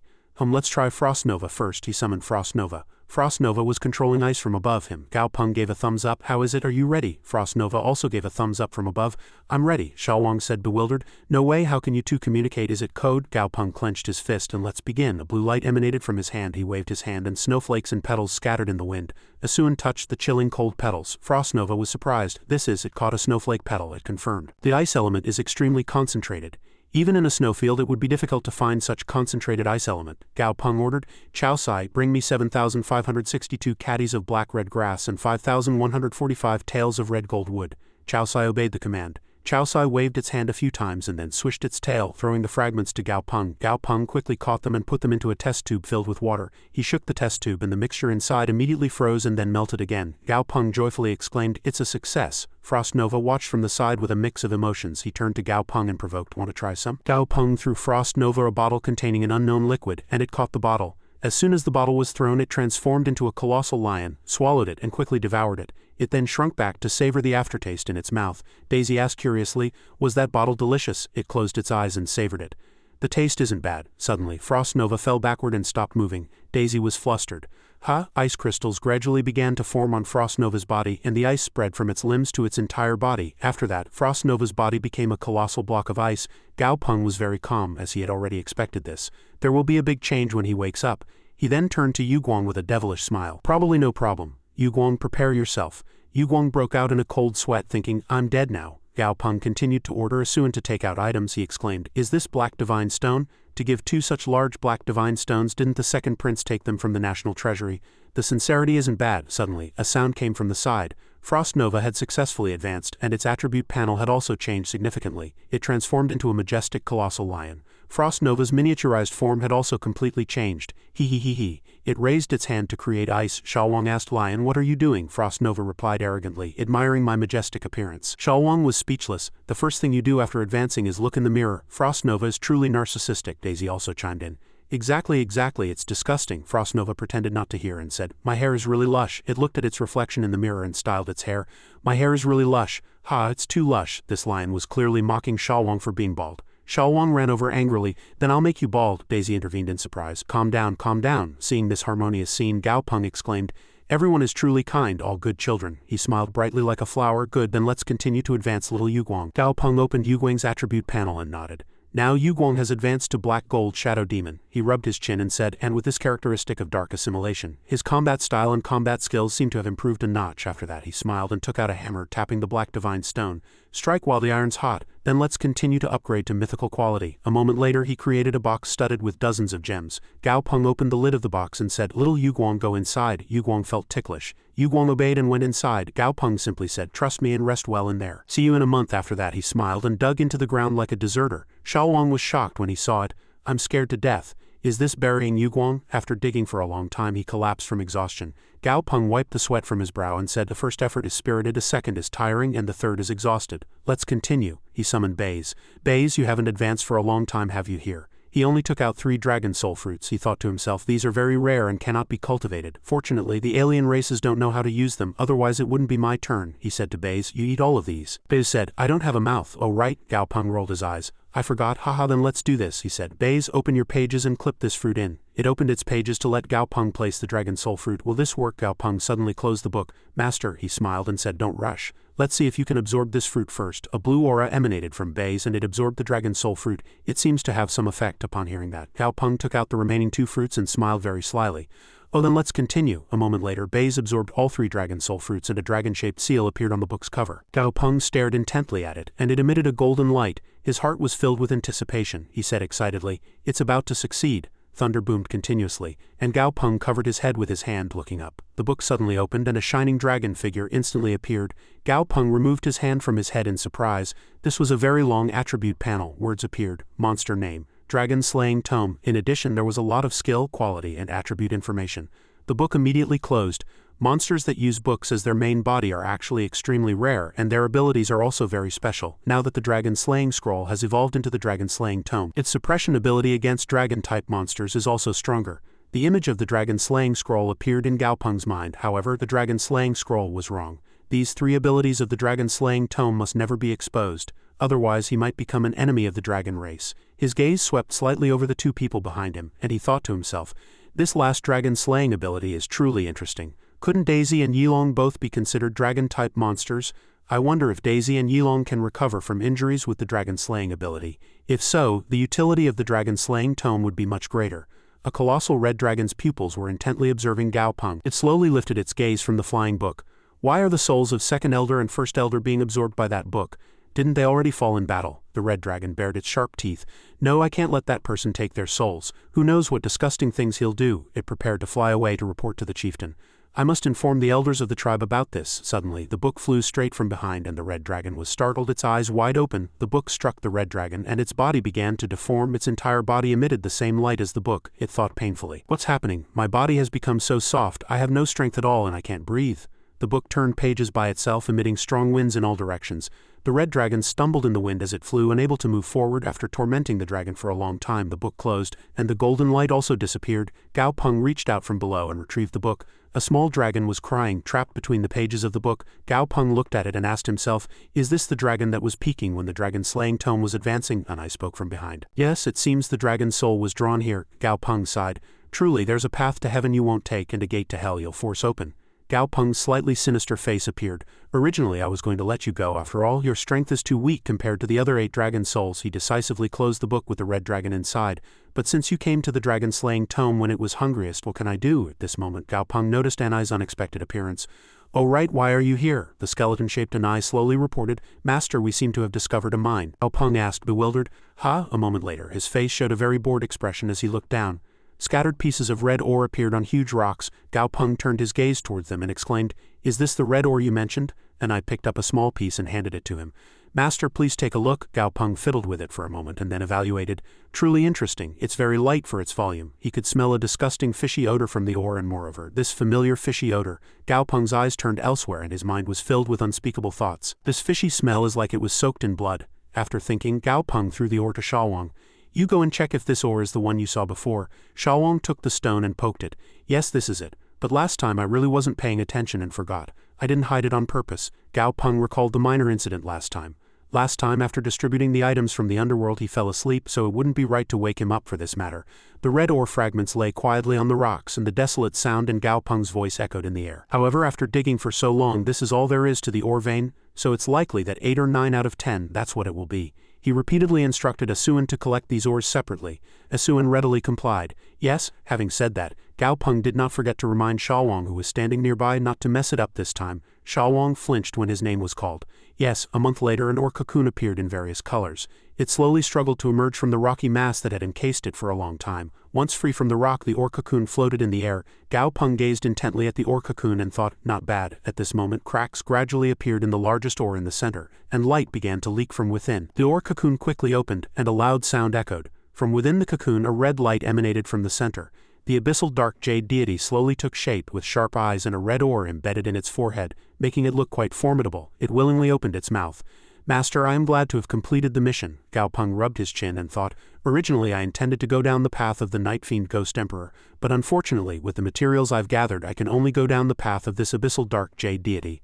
Although the name Abyssal Dark Jade Deity is not as impressive as Night Fiend Ghost Emperor, the result is not bad after all. The information panel for this monster appeared. Monster name, Abyssal Dark Jade Deity. Familiar skill, quality, and monster attribute information were also included.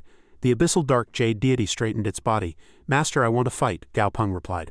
The decisive battle is still 2 days away. There may still be some demons in the realm and on the battlefield now, so if you want to get used to it, go ahead. We'll wait here for 3 more months.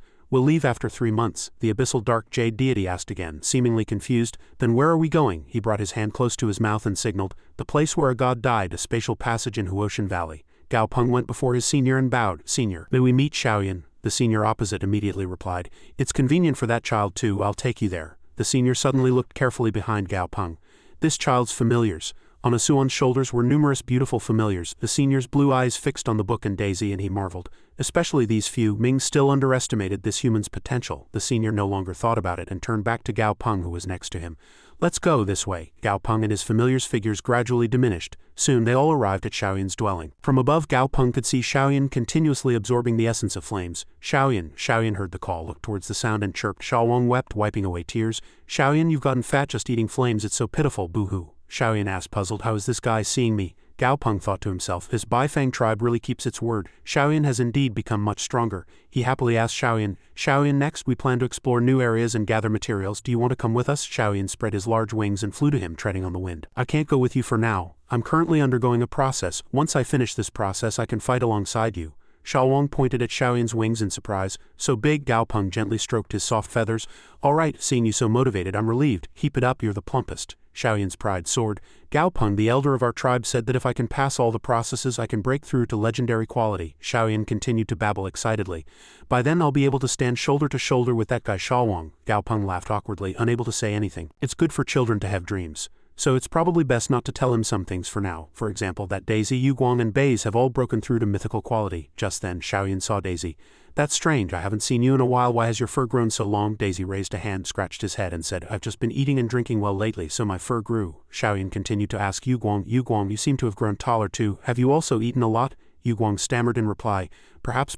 After speaking, everyone silently and hastily fled. Goodbye. Xiaoyan asked his senior, seemingly confused, why are they leaving in such a hurry? The senior, unable to bring himself to tell the truth, sighed regretfully and equivocated. They're probably busy. Outside Huoshan Valley, Gao Peng suddenly seemed to recall something and said, Oh, Mechanical Hades, while you were resting we collected this. Mechanical Hades received the ore handed over by Asuan. Blue light began to emanate from Mechanical Hades' eye sockets. Mechanical Hades poked the ore and it immediately turned into a liquid. He deliciously drank the red liquid into his mouth. After consuming all the ore, Mechanical Hades expressed his gratitude. Yes, this is it. This is exactly what I needed. Gao Peng, already having something planned, gave a sly smile and gestured to Asuan, who was nearby. All right, Asuan, you have your orders. Immediately, a large black hole-like circle appeared above Mechanical Hades' head as if to absorb everything. Mechanical Hades raised its head and looked up. Countless red ores poured down from that large circle, burying Mechanical Hades before it could react. Gao Peng and Xiaowang watched this scene and laughed heartily. Gao Peng asked if he should look for Mechanical Hades' voice in the colossal pile of ore and ask if he needed help. But Mechanical Hades did not reply, instead giving a direct middle finger to the sky. The pile of ore rapidly crumbled. The ores were gradually flying up one by one. Gao Peng grinned. This appearance means his combat power has increased again. Mechanical Hades' body began to grow powerfully amidst the thick smoke emanating from the pile of red ore. Gao Peng was startled by this tremor. Quite a commotion. Mechanical Hades slowly walked out. A few short lines of text appeared on the attribute panel. Monster status severely injured, energy source not depleted, control center severely damaged, joints also destroyed. Gao Peng was slightly disappointed. Why has it only increased this much? It seems this ore is still not enough. The image of this highness mining ore appeared in Gao Peng's mind. However, before leaving this place, I left the ore and Anai's specters to this highness. He will continue to mine ore, so when we return we might get a little more. His gaze fixed on the receding path ahead. I need to return to the tribe first to regroup. Next we need to go to the place where a god died. Just a few more days passed. Gao Peng and his companions' footprints were clearly visible in the northern desert. Gao Peng, wrapped from head to toe, turned back and asked Mechanical Hades, Mechanical Hades, I hear there's a divine beast called Baihu White Tiger living here. Have you heard of it? Mechanical Hades seemed quite familiar with the name. I've heard of it, but I haven't met it. Xiaowang wiped his mouth with his hand. P2E, you've lived in the 9 heavens for so long and there's still a divine beast you haven't met? Mechanical Hades glanced at him. The Baihu was born in the northern desert. It's quiet and likes to eat dirt, and it has never left the northern desert. How could I have met it? In the thick sand of the desert, Shawang covered his mouth annoyed and said, "The divine beasts living here must have very fierce temperaments." Suddenly, in the quiet desert air, 2 small bells chimed. Gao Peng immediately paid attention to the direction of the bells. Before his eyes appeared a colossal divine beast, only its lower half visible. Gao Peng cried out in surprise. At this moment, the system information panel for the divine beast appeared. Monster name, Storm Camel Corpse deceased. Following this were its monster grade, monster quality, monster attributes and their effects. The colossal Storm Camel Corpse covered the sky above the desert. Gao Peng clicked his tongue as he had never seen such a large divine beast before. Those who come are not good. Anai hadn't even shown its face when Mechanical Hades stepped forward first. Wait, this time I'll take care of it. Gao Peng was slightly surprised. Testing your skills? Mechanical Hades' hand blocked before the Storm Camel Corpse. Mechanical Hades' cutting-edge mechanisms unfolded one by one, even surprising Gao Peng. Cogs and gears and illusions of Mechanical Hades' city appeared. A machine with a powerful engine prepared to launch into the sky. The cogs landed on the camel corpse's back. As the machine soared, a colossal explosion roared and Gao Peng quickly covered his face with his hand. A moment later, as the smoke gradually cleared, Gao Peng looked around. Gao Peng saw that the storm camel corpse had already fallen silently to the ground. Its body was no longer its previous beautiful white but charred black. Killed instantly. He looked intently at the massive body and said slowly, "Anai," and I quickly added, "I can't. Even if I attack with all my strength, I can't instantly kill a quasi-god," the old fish suddenly asserted. This guy definitely used a divine domain. A power beyond a god. Mechanical Hades appeared and disappeared as it approached them. There's no need to exaggerate so much. In fact, it's just a general domain evolution. The domains of quasi-god and saint grade are still quite crude. It's only after evolving to god grade that they truly become perfect. It slowly retracted the cogs and gears. And only then did the domain become a true domain. All the advanced domains disappeared under Mechanical Hades' shining hand. Gao Peng stared intently at Mechanical Hades and continued to lecture. Even though it hasn't fully recovered, it was once a god, so its skill is indeed beyond imagination. Gao Peng clicked his tongue, annoyance evident, glancing at the fish. Mechanical Hades' hand moved towards the black bones of the storm camel corpse. "You deal with these bones." Gao Peng intentionally asked. "You don't need them," Mechanical Hades replied firmly. "They're useless to me now." It read the words on the system information panel. Monster status: severely injured, energy source depleted, control center severely damaged, joints also destroyed. Mechanical Hades sighed. Energy source depleted again. It seems that technique just now consumed a lot of energy. Gao Peng silently thought. Still need more ore. Other things might not be effective for Mechanical Hades' injuries. The fish's loud voice pulled Gao Peng out of his thoughts. "Gao Peng, I think you glanced at me just now. Were you secretly bad-mouthing me?" Gao Peng quickly defended. "What are you talking about?" He pointed at Asuan with his finger and commanded, "Asuan, you go in." Seeing that Gao Peng wasn't paying him any attention, the fish grumbled, "HMPH." Asuan readily accepted the command. Gao Peng then rushed forward again with lightning speed. "Let's keep going." The fish, who was behind, angrily chased after him. "HMPH? Gao Peng, stop. Tell me, were you secretly bad-mouthing me just now?" At this moment, a white eye was secretly watching Gao Peng and his companions from within the sand dunes of the desert. The fish clung to him, thinking, "Is Gao Peng really not paying any attention to me?" The northern desert was dry and unstable, with the sun beating down. Shawang looked up tiredly. "It's too hot." The abyssal dark jade deity suddenly covered its mouth and echoed, Shawang, look, I'm on your shoulder again." Shawang, too tired to play with the abyssal dark jade deity, covered his head with his hands. Go, don't come near me anymore." Shawang was annoyed by the heat of the desert. "Daisy, get some ice out," Daisy sneered. "Why don't you just take off the fake fur on your body?" Shawang urged angrily. "Stop talking nonsense, hurry up." Daisy readily took out a small piece of ice from its body. The next moment, that small piece of ice stuck to Shawang's body. Daisy turned its face away triumphantly. Shawang, having found coolness in the middle of the hot desert, shouted with joy. "Oh, it's so cool." Mechanical Hades' feet lightly trod on a thick layer of purple energy. Mechanical Hades went deep into the thick purple energy layer, continuously waving its limbs. "The purple energy is too thick." Gao Peng finally spoke at this moment. "We've arrived." Gao Peng led his companions deeper. Before his eyes were countless war tools enveloped in purple energy. "What's this? Why does it get colder the further in we go? And these weapons?"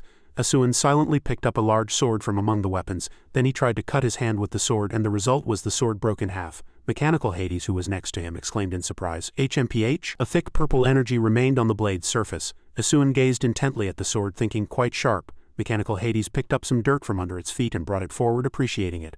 "I can sense divine power. This desert is polluted by divine power, which is why it's so cold. What you're looking for is probably inside." Not far away, Gao Peng was shivering, wrapped from head to toe. "That's good then, but the surroundings don't look very peaceful." Shawang had somehow pulled out a lighter. "Should I light a fire to ward off the cold?" Gao Peng's face darkened, and he stared intently at him in the dim light. "In such a dark environment, light only makes us a target.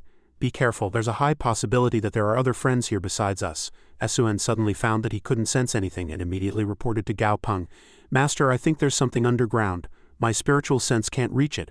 After penetrating 5 kilometers, I can't sense anything, he asked curiously. Could it be the Baihu clan? Daisy suddenly sensed something dangerous approaching. Be careful, something's coming. Indeed, as Daisy expected, a strange creature with colossal wings flew towards Gao Peng and his companions, emitting an eerie sound. The system information panel for this monster appeared. Monster name: Mountain Rock Wyvern. Monster quality: monster grade, monster status: slightly injured. Monster introduction. This monster prefers to live in high-altitude regions like mountain ranges or rocky mountains. Its favorite food is digging up dirt and eating other fresh and delicious fruits. It dislikes rotten fish. The wyvern monster, with its red eyes and sharp talons, rushed towards Gao Peng. Its robust body created strong, fierce winds in the sky here. Facing this strange monster, Gao Peng was a little scared and speechless. This is absolutely not an environment where a mountain rock wyvern would survive. This guy isn't a familiar, is he? The wyvern's ferocious appearance gradually approached Gao Peng's face. Who are you? This place has already been occupied by His Highness of the Holy Empire, so don't come any closer. Gao Peng calmly asked. Which highness? From the wyvern's long beak the image of a handsome young man appeared. Naturally, it's the great second highness of the Holy Empire. He listened and fell into thought. That second highness didn't mention anything like this being here. Did he trick me? Or is someone trying to use me to kill someone else? From afar, an arrow-shaped beam of light flew with lightning speed. A wyvern with beautiful scales and colorful wings declared to the wyvern, "This person is His Highness' distinguished guest, so do not be rude." The wyvern was startled and almost fell over. What? Its red eyes swept over Gao Peng. How could His Highness? After speaking, it asked no further questions. Distinguished guest, please follow me. Gao Peng slowly walked after the wyvern, and the further they went, the larger the surrounding weapons became. Everyone looked up at a sword 10 times their size. This weapon is 100 meters, no, 1,000 meters long. Gao Peng looked down, but below was still soft dirt. He looked around again. What kind of god is this? This environment has clearly been modified, the fish next to him continued. Even I, who have lived so long, have never seen such a bizarre god. It's probably a law of blood or slaughter. Gao Peng muttered to himself as he walked. It's getting more and more exciting. The flying wyvern suddenly descended, and this was the place. An egg-shaped guide led Gao Peng the way. Sir, His Highness has already given the order, so I will now escort you inside. He was slightly surprised by the order from His Highness. Oh, a red ore emitting a powerful aura appeared in Gao Peng's palm. He smiled and replied, understood. The egg's expression changed as soon as it saw the red ore. His Highness actually gave something like this to you. His Highness truly values you. Gao Peng suddenly glared at the egg. A palpable killing intent erupted furiously. It couldn't pretend any longer once the broken iron plate appeared, could it? It was unclear who the stream of power emanating from the egg was directed at. Sha Wang, receiving an unexpected attack directly, burst into a furious roar. How dare you challenge my imperial grandfather? You must have a death wish. When the egg stopped, Sha Wang quickly realized what was about to happen. His gaze followed the group of divine beasts approaching from afar. Does it have so many helpers? The egg did not give Sha Wang a chance to escape. Still trying to run. Sha Wang's entire body turned red and hot flames erupted from his palms. Sha Wang's hand instantly grew enormous, grabbing the small egg tightly and causing it pain. The egg was startled. What? The egg struggled violently in Sha Wang's palm, but it was useless. Sha Wang spoke, enunciating each word. I knew from the start that you weren't a good guy. Sha Wang crushed the egg even more violently. One of the egg's divine beast helpers stepped forward, revealing sharp claws. How dare you act recklessly in front of us, comrades? Eliminate him, everyone shouted. All right. Numerous ice, fire, and lightning attacks poured directly onto Gao Peng and Suan, but everyone remained indifferent. Frost Nova scattered small pieces of ice around. Leave the ice attribute guys behind to me. Sha Wang cracked his knuckles and said, then leave these guys over here to me. Huge blocks of ice flew simultaneously at Frost Nova. Frost Nova, without hesitation, opened his mouth wide and sucked all the ice in. The group of divine beasts looked at this scene in disbelief and said, what? Even after combining the power of so many ice attribute familiars, it swallowed them? How is this possible? Frost Nova at this moment contentedly licked the small ice fragments remaining on the corners of his mouth. Delicious. The very next moment, a stream of ice shot out from Frost Nova's throat, freezing the divine beasts. The group of divine beasts was caught off guard and defeated. They succumbed to Frost Nova's ice attribute attack. Frost Nova stood before a massive block of ice in which many of the egg's helpers were trapped and preened his feathers very triumphantly. Sha Wang said disdainfully, what, just showing off? Before the colossal flames that shot out like a rocket, Sha Wang had already taken a defensive stance. My turn. Bring it on. However, the result was that his entire body was charred black like charcoal. Sha Wang, back to his usual form, covered his face with his hand and said, you guys hurt me, not bad. After speaking, he ran to fight the group of divine beasts, and his condition was extremely good. They were caught off guard by Sha Wang's overwhelming attack speed and had to endure every blow Sha Wang delivered. A massive lion sprang out. I am different from those trivial guys before. Before he could even move, Sha Wang delivered a powerful punch to his belly. So noisy. Sha Wang did not fight any divine beast for too long, like a fierce torrent defeating one after another. Finally, Sha Wang pierced through a green divine beast and stopped. Unexpectedly, at this moment, a long, terrifying claw appeared from behind Sha Wang. The claw easily grabbed Sha Wang by a hair's breadth. The very next moment, Sha Wang was ruthlessly thrown far away. A brief piece of information about this monster appeared. Monster name: Divine 8-winged porpoise. Mutated species, monster grade, and several other attributes. The porpoise slowly flew higher, reminding his companions, "You all block the other familiars, leave the 2 strongest ones to me." Gao Peng looked up at the porpoise and muttered to himself, "So it considers Sha Wang and Frost Nova the 2 strongest ones? You'll be struck by lightning if you show off like that, my friend." Frost Nova stood on a protruding rock and shouted, "Sha Wang, are you okay? Can you move? If not, I'll go up." Sha Wang struggled to crawl out of the pile of dirt. "Frost Nova, you retreat, I'll fight him." Frost Nova blinked and pointed at his companions behind him, saying, "Then you have to deal with him quickly. Otherwise, if you make me wait too long, not only me but also our other friends are waiting to stretch their limbs." Sha Wang had already recovered and stood up, stretching his body. "Don't worry, I am Golden Lightning, Nicholas Sha Wang, and I will never lose." Frost Nova retorted, "As I recall, last month you called yourself Golden Meteor." The porpoise, who had been enjoying the show until now, satisfied, opened his mouth and frowned. As soon as he finished speaking, his entire body flew straight into the sky. Sha Wang exerted force, pushing away the last obstacle on his back with difficulty. The porpoise looked at him and sneered contemptuously. Foolish fellow, however. The very next moment, the porpoise's expression changed from under its mask. "What?" Sha Wang, with some mysterious ability, had almost reached the porpoise. Nicholas Sha Wang soared high in one go and punched the Divine 8-winged one fiercely in the face. Then with Golden Lightning he shattered the white horn fragments embedded in the Divine 8-winged one's head. However, before he could finish his attack, the Divine 8-winged one suddenly turned around and flew into the ground, burying itself. Nicholas Sha Wang also buried his head with it. As a result, Nicholas Sha Wang was scratched all over and covered in dirt, but he still proudly declared, "Your skills are not bad. I agree to call you the strongest quasi-god light attribute destroyer." Yilong was greatly surprised by this decisive battle. He opened his mouth wide and said in astonishment, "The Destroyer Lord was defeated? He's one of the 3 strongest here." Dahei sneered contemptuously. "What, one of the 3 strongest? Foolish." Gao Peng also frowned in agreement from the side. "Indeed, but Sha Wang's delusions are getting worse." Suddenly, numerous red chains appeared tangled in the sky, and everyone exclaimed in unison, "What?" After that, one of the spirits, trapped in a red glow, whispered with difficulty, "No strength." A woman appeared with a dignified demeanor. The very next moment, the people below began to cheer. "Divine Beast Lord, why have you come?" On this side, Gao Peng was bewildered, as if questioning the meaning of life. He stared intently at her, took a deep breath, and muttered to himself, "Who the hell is this one now?" Suddenly, the Divine Beast Lord shouted in exasperation, "Silence! How dare you arbitrarily attack His Highness's distinguished guest? His Highness is extremely angry. So prepare for your punishment." After speaking, she cautiously and apologetically said, "I'm sorry." Because of this, Gao Peng and Dahai were frozen, unable to move. In a flash, Nicholas Sha Wang appeared out of nowhere and fiercely attacked the Divine Beast Lord. She clutched her face and groaned in pain. Nicholas Sha Wang had lost control but still spoke calmly in a conceited tone. "What? Still not satisfied?" the Divine Beast Lord explained with difficulty.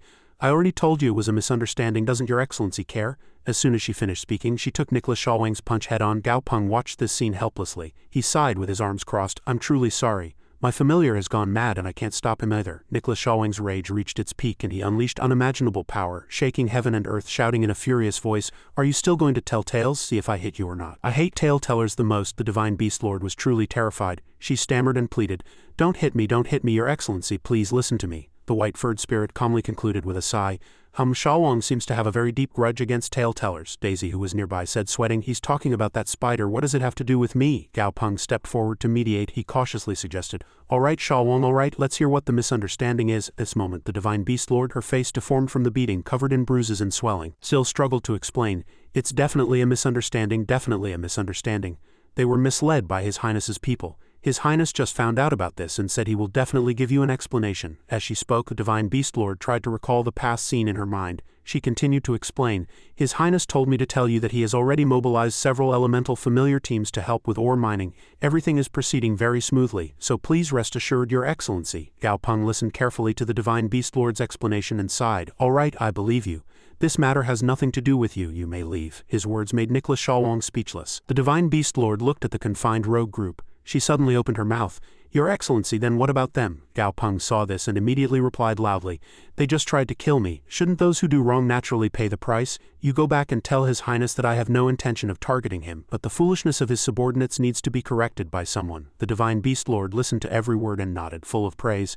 "Your excellency speaks truly wisely." Having clearly heard Gao Peng's instructions, the Divine Beast Lord quickly retreated to report to His Highness. Her figure disappeared in an instant. On this side, Gao Peng called out, "An eye." He was seriously glaring at the group of spirits trapped in the net. They wailed and pleaded, "Your excellency, we were wrong. Your excellency, please spare us." The very next moment, a stream of blue energy suddenly flew out fiercely. This energy continuously permeated each of the spirits trapped in the ground, and each one emitted a shimmering light from its eyes. An eye continuously shattered the streams of blue energy. Meanwhile, Gao Peng held out pieces of red glowing paper and said, "Here, take one each. This seems to be able to block the blood energy in the air." After all the work was done, Gao Peng turned his back and set off, exhaling power as he shouted, "Let's go." They all walked on the bumpy red glowing rocky ground. Gao Peng led the way, followed by an eye and the group of spirits. Da Hai suddenly shouted, "Oh right, do you guys see the chains on that meteor?" Daisy looked up and down and said in bewilderment, "What chains?" Then Da Hai shifted his gaze to the side, carefully observing something. Before him was a huge rock mass suspended by intertwined chains. Da Hai shouted in alarm, "Could it be?" Suddenly, Gao Peng stopped walking. He said in incomprehension, He immediately pointed his finger at the shadow on the rock and shouted in astonishment, "Look everyone, doesn't that look like the shadow of a person holding a huge sword?" Everyone looked up in unison, following the direction Gao Peng pointed. Daisy also said in exasperation, "What's that guy doing, showing off his strength?" Da Hai couldn't help but speak. "He's fighting the void." Everyone chatted and clamored with their own opinions.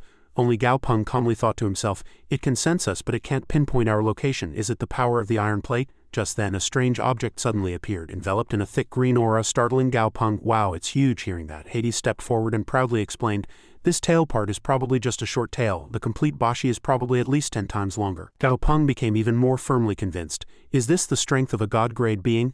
A single piece of a corpse is equivalent to hundreds of quasi-god corpses. As he showed a triumphant expression, Hades said softly, "You cannot collect the corpse of a god-grade being yourself unless you are a god-grade being." Hearing that, Gao Peng's face fell and he replied disappointedly, "Oh really?" Then Hades confidently suggested, "Leave it to me." The very next moment, Gao Peng hastily said, "Wait, the commotion from collecting the corpse will be very large. I don't want to reveal you as a trump card for now." As he spoke, he nervously looked around and opened his mouth. "I fear the unexpected. I fear the unexpected. Perhaps someone we don't know is secretly observing us. Can't you collect this item with a divine artifact?" Da Hai, having received the suggestion, replied, "I'll try. After completely freezing the ice well, I might be able to absorb it." The very next moment, Da Hai immediately started working. He used his divine power to create a model of a stone well. As soon as the well appeared, it flew high, simultaneously emitting cold energy, freezing ice layer by layer. Seeing the opportune moment, Da Hai commanded, "Lion, step forward and add pure ice elements to enhance the freezing effect." Frost Nova, without hesitation, immediately replied, "All right, no hesitation." Frost Nova stepped forward very decisively. He used his power to add strength to the well that was emitting streams of ice. With his help, the block of ice grew larger and larger, as if it would pierce the sky. Just then, a human voice came from somewhere. This person relayed the news. "They are collecting corpse fragments. We must also hurry and take the divine artifact so that His Highness doesn't wait too long." Hearing that, another person said in fear, "They will profit greatly. The corpse of a god-grade being is not of small value." This person still calmly reassured, "It's all right, the law of Bashi is too biased, so it's fine even if we give it to them." Hearing that, the person's face fell, then brightened, and he said, "Let's go quickly." Half a day later, Da Hai had erected a colossal ice wall. He stared at it intently, then sighed.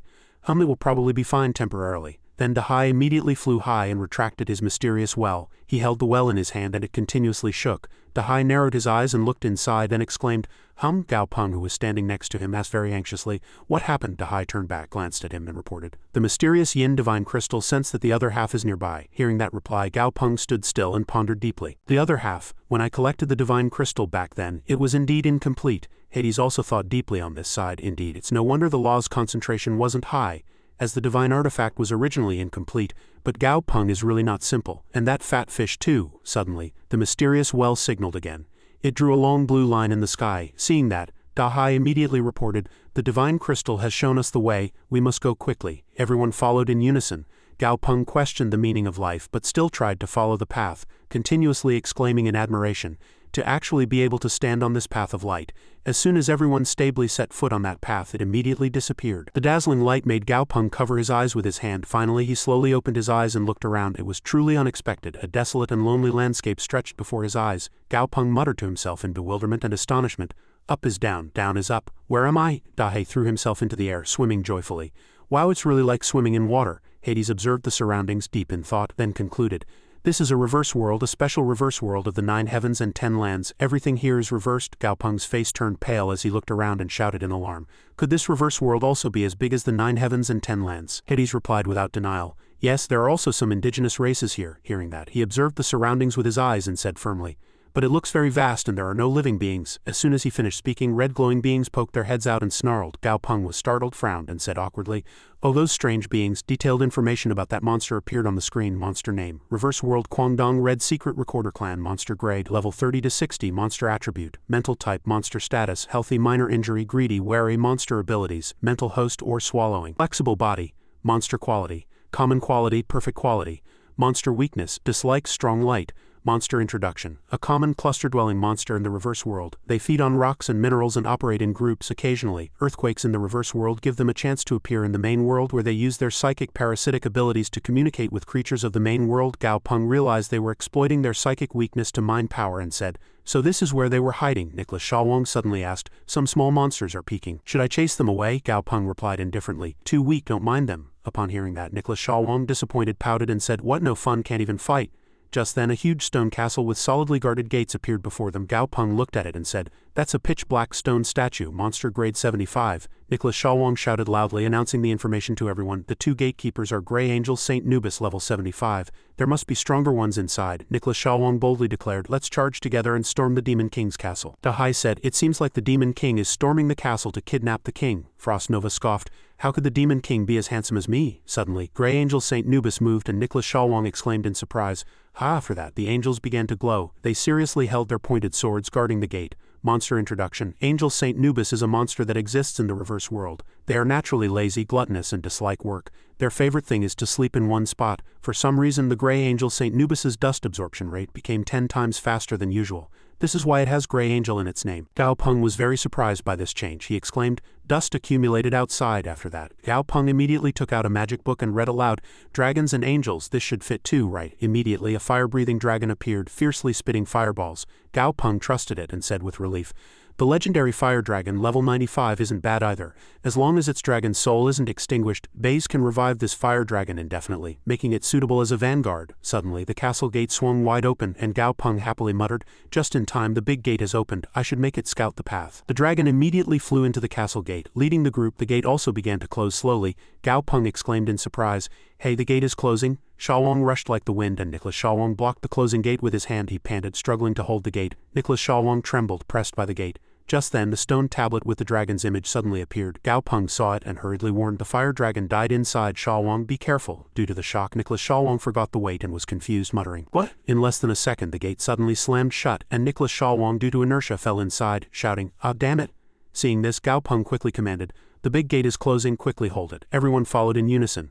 An eye held the left gate, while Dahai and Frost Nova together blocked the right gate. Suddenly, two streaks of red and blue energy flashed past Gao Peng's eyes simultaneously, and he exclaimed in surprise, "Ah!" But Gao Peng quickly regained his composure and muttered, "I trust Shawwong and Anai's abilities. It shouldn't be too dangerous, but what on earth is this?" As he spoke, he immediately conjured a sturdy and very beautiful set of armor and said, "Fusion will have to go in too soon." Just then, Daisy ran up from somewhere and boldly declared, "That's fun, I want to do it too, I want to do it too." Gao Peng sighed, as expected of the foolish Daisy, not a single word is wrong. Gao Peng fused with his armor. Now he instructed everyone, "Let's go, the gate is closing, hurry up and get in." Gao Peng, transformed into his new appearance, led the group, looking around and pondering deeply. "It's a bit too quiet." Daisy was the same. It had disappeared. Before them was a scene of Dahai and Daisy fiercely smashing rocks. Gao Peng said with relief, "Found it." Not long after, a monster suddenly appeared with a ferocious look. Monster name: Heart of the Azure Demon, Blue Demon's Heart, or Divine Scourge. Monster grade, level 100. Monster attribute: Psychic type, Mystic type. Monster quality, Mythical quality. Monster abilities: Psychic Induction level 9, Sharp Tentacles level 10, Explosive Strength level 10, Spinal Spikes level 10. Monster status: Severely injured, nervous. Monster characteristic: Eyes of Nothingness. Eyes of the mind and fate can briefly penetrate nothingness. Effect 1. Passive effect. During combat, there is a certain chance to predict enemy attacks.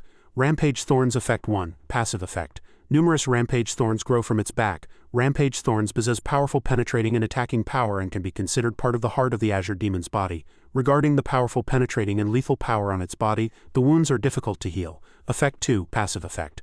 When the rampage thorns grow to a certain level, they enter Phase 2. In Phase 2, 5 rampage magic chains grow, which can penetrate and bind, and when penetrating an enemy's body, they create a temporary magic ban effect. This effect cannot be applied to the same target within a short period. Effect 3. When the host breaks through to God grade, Phase 3 of the Rampage Thorn mutation is activated. Effect 1. Active effect. After activation, the Heart of the Azure Demon creates a psychic absorption effect on the bound unit. The psychic absorbed target falls into a confused state. In this state, the target is left with only instincts, and there is a certain chance to directly inflict destructive damage on the target's soul. Monster weakness. A small hole in the center where the 5 tails connect. This hole cannot be completely closed and leads inside. Monster introduction. A harmless small divine scourge inhabiting the reverse world sky. Its personality is optimistic, positive, and proactive. The sound of the divine scourge's tail colliding echoed in the air. Gao Peng covered his ears in pain. He gritted his teeth and muttered, "This tail sound is too loud. My head aches." As expected of a divine scourge, its power cannot be underestimated. No wonder it could fight 1v5.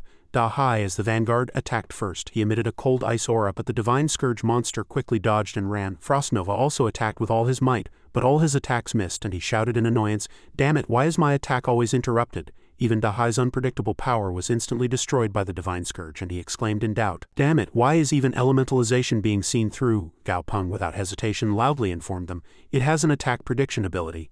It can know your attack trajectory beforehand." Frost Nova was on the verge of dying from exhaustion. Upon hearing that, he replied, "HMPH, no wonder this guy was so disgusting." Da Hai erupted in anger and suggested a way to deal with such an ability.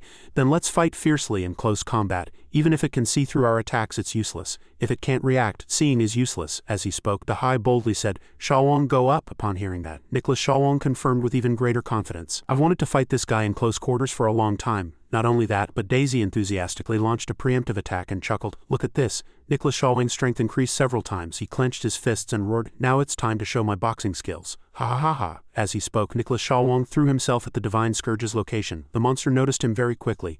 Its 2 eyes flashed. Nicholas Shawong charged forward with all his might, punching fiercely, his expression very angry. Finally, he hit his target. Blood gushed from the divine scourge's body like water. After that, there was no movement from the monster's side. Nicholas Shawong slowly retracted his hand and observed the divine scourge's expression with trembling hands. Everyone on this side also watched nervously. Only Daisy commented nonchalantly, "Is baldness that good?" Immediately after, the divine scourge returned to its original state, and this time it was truly angry. Without hesitation, the divine scourge immediately shouted, "Thorn Shadow Shredding Soul Kill." Pointed thorns flew directly at Nicholas Shawong, who closed his eyes, not daring to face them. But with his inherent power and tenacious fighting spirit, Nicholas Shawong used all his strength to firmly grip the 2 thorns about to pierce his body with both hands. Shawong's face turned completely black. He roared, "I'm up." With one blow, Nicholas Shawong broke the 2 pointed thorns and shouted loudly, "Come here."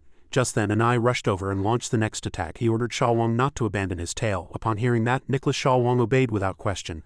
Anai praised him very satisfactorily. "Very good." In an instant, Anai executed his attack. He infused additional vigor into Nicholas Shawong, allowing him to defeat the divine scourge. Shawong also cooperated very well, firmly gripping the divine scourge's tail and attacking, and the divine scourge fell to the ground before it could react. Immediately after, Nicholas Shawong was too tired and panted. He quickly said, "Phew, every time that big guy uses that technique, I get thrown along and hit."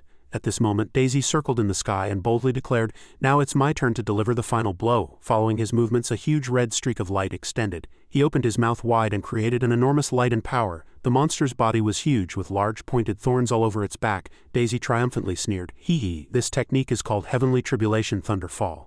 Gao Peng next to him showed a helpless expression. "Didn't you just laze around every day? This time your killing power has increased so much that you immediately inflicted severe injuries on the already severely injured divine scourge." Daisy's expression became even more proud. "From today onwards I will no longer be a salty fish." Gao Peng pouted and scoffed. All right, I told you I wasn't forcing you. This guy was hiding secrets from me too." Asuan flew overhead, emitting a blue energy shield. Gao Peng asked, "Little boss, the first gate of this fortress was so difficult to deal with. Could the great demon king in the back be God grade?" The robot next to him said, "But I haven't sensed any abyssal demons in this fortress. This divine scourge is probably the owner of this fortress." Gao Peng asked again, "It's the owner of this fortress? This fortress is so big and there are so many rooms, yet it only stays in the main hall." The robot crossed its arms, squinting, and said, "This divine scourge's way of thinking is different from ordinary people. They will not obey any being. They even usually stay outside. The fact that this guy can be inside the fortress is already quite unusual." Gao Peng broke out in a cold sweat. "Indeed, its way of thinking is abnormal." Fang Feng looked down at the ground and said to Gao Peng, "Gao Peng, there are divine artifact fragments below. There are also underground levels here." Gao Peng heard that and immediately turned to the robot and said, "There are underground levels here. You go find them." Fang Feng next to him was surprised and shouted, "Are you crazy? Why are you telling it directly?" Fang Feng said angrily, "This guy is by no means simple. Even in my prime I might not be its match." Gao Peng narrowed his eyes and glanced at Fang Feng, saying, You're not sure you're not its match." Fang Feng was startled and replied awkwardly, "What? Why, we should at least be a draw." Gao Peng's eyes sharpened. The corpse before me is just a part of mechanical Hades's body. If it's a draw with an avatar, then the main body is even more impossible to deal with. The robot next to him turned its back and said, "Found it." The robot extended its hand forward. Blue light streaks crossed, forming a square. Bang! Under the robot's control, the ground shattered and a large explosion occurred. A passage leading deep underground was revealed. "The entrance is here." Gao Peng covered his mouth with his coat. Cough, cough. "Let's all look for something good." Below, colorful gravel was scattered. The robot's eyes gleamed as it said, "There are many very rare ores. They can be used for treatment." Gao Peng waved his hand and smiled. "No problem, I'll give them all to you." Gao Peng turned to the small white monster next to him and asked, "How about you guys? Did you get anything?" The monster, holding a small flame in its icy hand, said, "They are all common high-grade materials and the quantity is not small." Just then Fang Fong was attracted by something. He quickly rushed to that spot. Fang Fong said loudly, "Found it, this is it." He laughed with joy, holding the item he had just found high in the air. The robot looked at it and said, "It looks similar to the Zanyin divine crystal from before." Fang Fong threw the item up into the air a few times. The item's information panel appeared. Name: Zanyin divine crystal. Laws contained: Water Law 11.4, Yin Law 10.9. Fang Fong laughed with joy.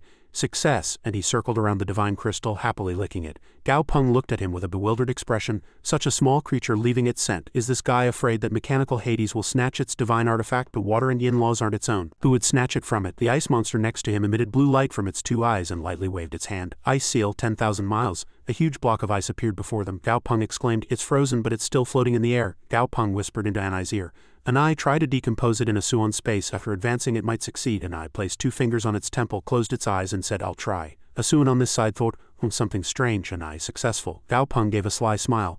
"Then decompose Bashi and the Moon Soul Hunter too. Put the rest in a suon space." Daisy asked Gao Peng, "Are we going to stay in the reverse world or are we going back?" Gao Peng rubbed his chin and thought, "Let's return the way we came. The reverse world is too vast and we'll never reach the end if we keep going like this." Fang Fong was attracted by a flickering light in the distance and turned to Gao Peng saying, "There's an elemental collision wave left by living beings over there." Xiaowang worriedly patted Gao Peng's shoulder and said, "It seems like a fight has broken out. Aren't we going to check it out?" "Somewhere in the inverted world," Baze said to Great Strength Gorilla. "This divine artifact already has a spirit. Stall for time, I'll suppress it." The gorilla blocked the attack and replied, "I can only say I'll do my best." The green-skinned man next to him gritted his teeth, his face grim, and said, "Not do your best but must. If you mess up His Highness's grand plan, I won't forgive you. Your lives were saved by His Highness." The gorilla blocked the attack, his face grim and sweating, and said, "I will never break my promise." Red energy exploded as if a colossal lion's roar, blowing everything away. The gorilla, emitting golden light all over its body, roared and charged forward, extending its hand and shouting loudly, "Don't even think about escaping." A streak of light flashed and a painful scream was heard. Baze quickly rushed over from afar.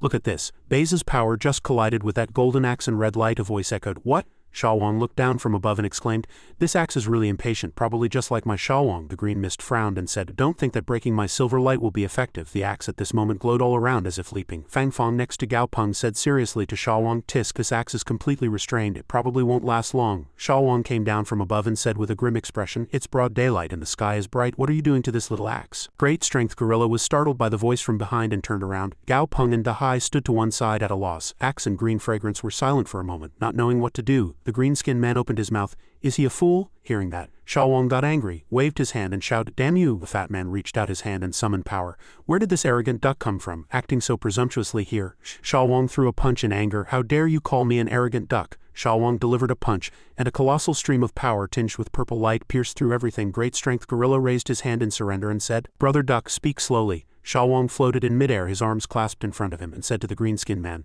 "Call me Imperial Ancestor Huang." The man, terrified, raised both hands in surrender.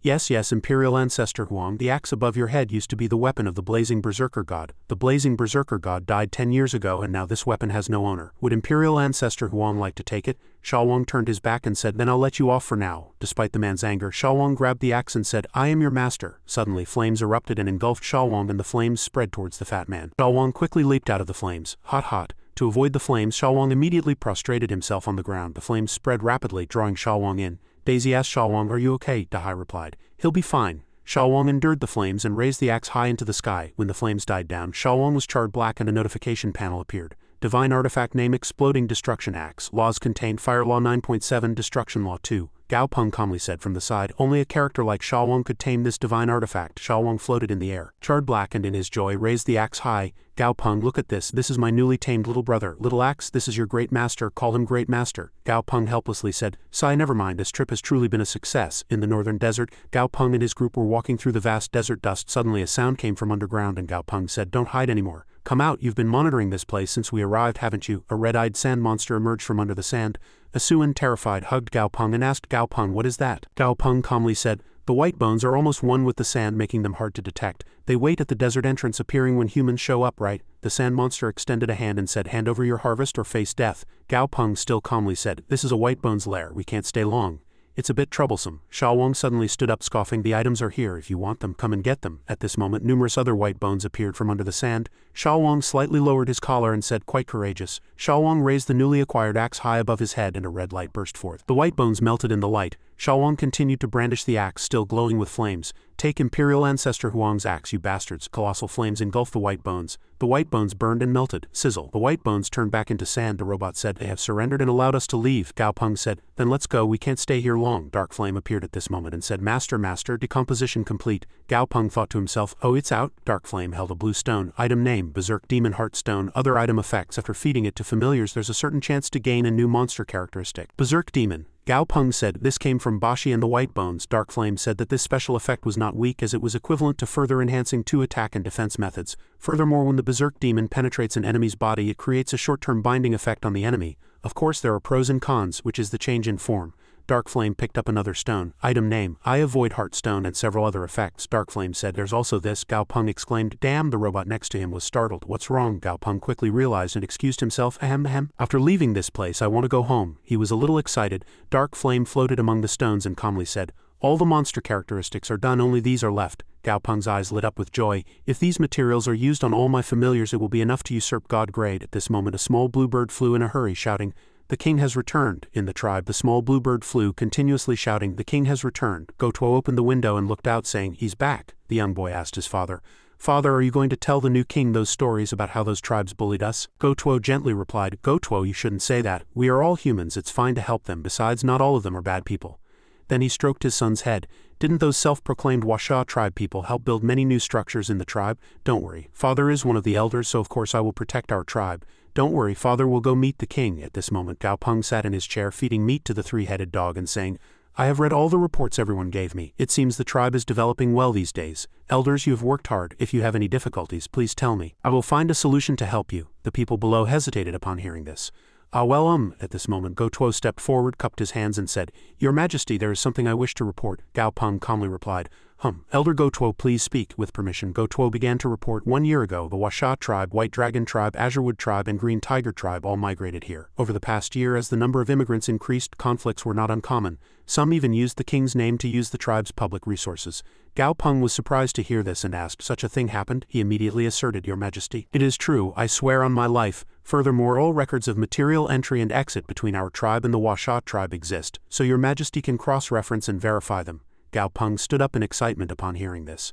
Good, then the 12 elders currently on duty will handle this. There's no need to consider my feelings. Moreover, the materials I brought back from my cultivation this time will also be preferentially distributed to this tribe. Gotuo cupped his hands again and said, Understood. I will report to Your Majesty after I have handled the other matters. Your servant takes his leave. The other few people also withdrew. After everyone left, he rested his hand on his chair and thought that truly many things had happened over the past year. Originally he had asked the high-ranking officials of this tribe to look after the 4 tribes, but now things have turned out this way. Never mind, after I handle the current matters, I'll have Asuan make a round. It needs to be properly sorted out. Then his face contorted and he took out a spirit stone from Asuan. Then he presented it to Xiaowang and his group. Anai asked nonchalantly, All right, who wants this? But everyone averted their faces. Anai immediately said, It's not suitable. Xiaowang waved his finger in refusal. I have a new weapon, I'm satisfied. Daisy directly scoffed. Ugly. Gao Peng couldn't help but scold them. What? This monster characteristic is coveted and fought over by everyone else. And you're still scoffing? It just changes its appearance a little. Why do you all have such a strong idol burden? Then he cast a sidelong glance at the 3-headed dog, which was still fighting, and Gao Peng began to form a villainous smile. All right, not long after, a few days later, they couldn't help but freeze for 5 seconds. Isn't this the 3-headed dog we met a few days ago? What appeared before everyone's eyes was a sparkling, colossal, and very confident 3-headed dog. A young girl couldn't help but ask, Is that the king's familiar? Gao Peng folded his arms and replied arrogantly, No, it's my familiar's pet. Everyone was shocked upon hearing this. What? A saint-grade pet, a familiar's pet? He waved his hand again nonchalantly. I made a mistake while upgrading its quality and accidentally evolved it. Sahara's first monster characteristic was called Gatekeeper, and its ability was quite ordinary, simply increasing strength and speed. The evolution process takes time and also requires some external stimulation. Any of your familiars want to fight? Gao Peng asked everyone with a grin. Everyone looked at each other in disgust. It's just the king's familiar's pet, so there's no glory in winning, nor will it damage the king's reputation. But if we lose, then we'll completely lose face. Indeed, and they turned around and said, 2 days ago the king sent his familiars to sort out the 4 tribes. Is it our turn now? Gao Peng followed them, coldly snorting. Go Tuo cupped his hands and said, then I shall go first. He put his hand on his chest and said confidently, now I can witness the means of the familiars cultivated by the king firsthand. Then Go Tuo again extended his hand and unleashed a purple stream of power. But your majesty, you must be careful. My familiar is also saint grade, but it has already reached the peak of saint grade, Gao Peng said nonchalantly. It's all right. If it dies in battle, I can just replace it with a new pet. The 3-headed dog was startled and barked in bewilderment. Woof woof. Information appeared on the notification panel. Monster name: Overlord Giant Mao Kong Worm Mutant. Monster grade: Level 90 Saint grade. Monster quality: Legendary quality. Monster ability: Poison type. Monster abilities: Divine Power Level 8, Potent Venom Level 8. Head and feet. Monster characteristic: Giant Hunter. Effect 1. Passive effect: creates a suppressive aura against enemies smaller than itself. Effect 2. Active effect: after activation, the Overlord Giant Mao Kong Worm extracts vitality from poisonous substances, maintaining it for a certain period. Mutated heart: a heart with 12 orifices can generate much more powerful explosive force than ordinary counterparts. Effect 1. Passive effect: increased endurance. Effect 2. Active effect: when bursting with full power, it can achieve triple attack speed. Monster weakness: Fire type. Monster introduction: a ferocious and vicious centipede inhabiting swamps. It is colossal and enjoys fierce combat, even resorting to cannibalism when food is scarce. This Overlord Giant Mao Kong Worm is a rare mutant with a heart much stronger than its kin. At this moment, a colossal centipede appeared in a red membrane in space. The Overlord Giant Mao Kong Worm opened its ferocious mouth, emitting a red aura, and wherever the aura touched, the grass withered. The 3-headed dog looked at that familiar with its mouth agame in great surprise. Then it quickly turned around and fled from that aura. Go Tuo's mouth curved slightly upward upon seeing that scene. The 3-headed dog was in a panic at this moment, fleeing with all its might. Xiao Wang was annoyed that his familiar was showing such weakness and said, Tisk, looks like I'll have to find a way. As he spoke, he reached his hand inside his body. Then Xiao Wang threw that object towards the 3-headed dog, shouting, this way. Immediately, a wooden board flew towards Gao Peng's head. He looked up and couldn't help but break out in a cold sweat. This is a door. At this moment, the wooden board had already fallen and was stuck upright in front of the 3-headed dog. Suddenly, a red eye appeared. Characteristic: Gatekeeper activated. Immediately, the 3-headed dog turned around with a ferocious expression, unleashing its power from its entire body. At this moment, the dog was bravely confronting Go Tuo's Overlord Giant Mao Kong Worm. Go Tuo exclaimed in surprise. Hey, its demeanor has changed. The dog's paws lunged at the Overlord Giant Mao Kong Worm to attack. The 3-headed dog's claws tried to grab it, but the Overlord Giant Mao Kong Worm struggled to evade. The 3-headed dog bit again but missed, biting the air. However, it successfully injured one leg, causing black aura to emanate. Go Tuo was still calculating inwardly on this side. Originally, I was worried that even the king's familiar's pet wouldn't be able to fight. Now it seems that it can't even penetrate its defense, so there's no need to worry too much. Then the Overlord Giant Mao Kong Worm ferociously turned around, dodging the 3-headed dog's attack. Its eyes glowed with killing intent, and suddenly a red aura erupted from its entire body. The 3-headed dog still glared at it ferociously at this moment, and the red aura penetrated its body. Suddenly, the 3-headed dog was enchanted by the scent and became foolish. Its tongue hung out. At this moment, Gao Peng thought to himself, this is probably the suppression mentioned in the Overlord Giant Mao Kong Worm's characteristic introduction. It imposes suppression on smaller entities. To his surprise, the 3-headed dog at this moment bared its sharp teeth. The Overlord Giant Mao Kong Worm struggled in front of those teeth. Then the Overlord Giant Mao Kong Worm turned around and punched the 3-headed dog. The dog fell to the ground in so much pain that the ground and rocks shattered. The Overlord Giant Mao Kong Worm gritted its teeth and quickly turned around, seeing that a part of its body was shattered and blue liquid was flowing out. At this moment, the 3-headed dog again in a daze fled in a red blood-like mist. Daisy and Asuan chuckled with joy upon seeing that. Xiao Wang scolded his subordinate in disappointment. Aya, truly a disgrace, possessed by a ghost. Meanwhile, on this side, someone praised Go Tuo. Elder Go, you have truly cultivated this Mao Kong Worm well. It has improved significantly since last time, he replied modestly. You flatter me, it's all for the tribe. Then Go Tuo looked at the battle again. At this moment, several sharp tails had grown on the 3-headed dog's butt. The observers were surprised to see this and exclaimed, this 3-headed dog has grown scorpion tails again, and 5 at once. The 3-headed dog was still fleeing when a stream of power appeared and stopped it. After that, the wolf's head raised its head and howled at the sky, simultaneously unleashing a powerful stream of power. Then all 3 heads of the 3-headed dog began to howl, and powerful streams of power and newly grown tails burst forth. Gao Peng was surprised to see this. It has also unleashed its domain. Then he yawned widely in drowsiness. Yawn looks like it's going to be a long fight. but the tails have grown and the evolution has been somewhat absorbed, so I reluctantly closed my eyes. Not long after, Gao Peng sat in his chair, head down, snoring. Xiaowang asked in confusion, "Hey, why did he fall asleep?" Frost Nova put a finger to his lips and said, "Shish. After cultivating outside, he didn't get proper rest, and then he worried about tribal matters after returning. So let him sleep." Then Asuen and Dahai together took out a blanket and covered their leader. Someone observed the battle and exclaimed, "My overlord giant Mao Kong Worm can rank in the top 5 among the elders' familiars, yet the king's pet can fight it to a standstill." Go Tuo also didn't deny that the king's strength was truly unfathomable. A moment later, Gao Peng opened his eyes, drooling, looking as if he had just had a good sleep. He yawned, wiped his drool and looked around. "Is it night?" Then he stood up and asked Xiaowang, "Has the elder left?" "Xiaowang, what was the result?" Xiaowang stroked his familiar and turned around, saying gloomily, "It lost." Gao Peng immediately went over and stroked his subordinate's head, comforting him. "Go Tuo's familiar has undergone rigorous training, so it's not surprising you lost since you haven't been looking after Sahara." Then he looked down at the tails on the ground and continued, "But you've absorbed some characteristics, so you'll be stronger later." Then he turned around and said, "All right, now it's time to check on Anai's situation." Xiaowang gently stroked Xiaowang's fur but still said seriously, "HMPH, I'll let you off today, so train hard." The scene shifted to a large pit where Gao Peng was waiting inside and said, counting the days, "It should be Anai's time to come out today." At this moment, Anai appeared grandly from the darkness. The attribute panel quickly appeared and the monster's level was 100. Gao Peng exclaimed with great joy, "A complete divine spirit marrow is indeed extraordinary." Anai's eyes flashed and he said, "Master, I still seem to lack a few things." Dahai continued from the side, "To become a god, 3 conditions are required. First is the divine body, where the entire body must be mythified, which has already been achieved. Second is to completely condense one's power into laws and forge a divine personality in the sea of consciousness. The last is to completely transform one's soul into a divine soul and forge a divine altar deep within the soul. Currently, Anai has only completed the mythification of his entire body. The forging of the divine personality and divine altar is still lacking. For ordinary quasi-gods, this step is a difficult threshold that they may never cross in their lifetime, but who's to say I'm not experienced," he said very arrogantly. Gao Peng helplessly watched his junior show off. Fang Dahai shook his small fin and said, "All right, who wants to hear Master's lecture?" Xiaowang, Anai and Daisy all raised their hands excitedly.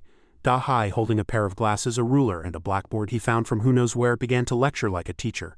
"First, let's talk about how to condense a divine personality. In fact, all methods of condensing a divine personality are basically similar.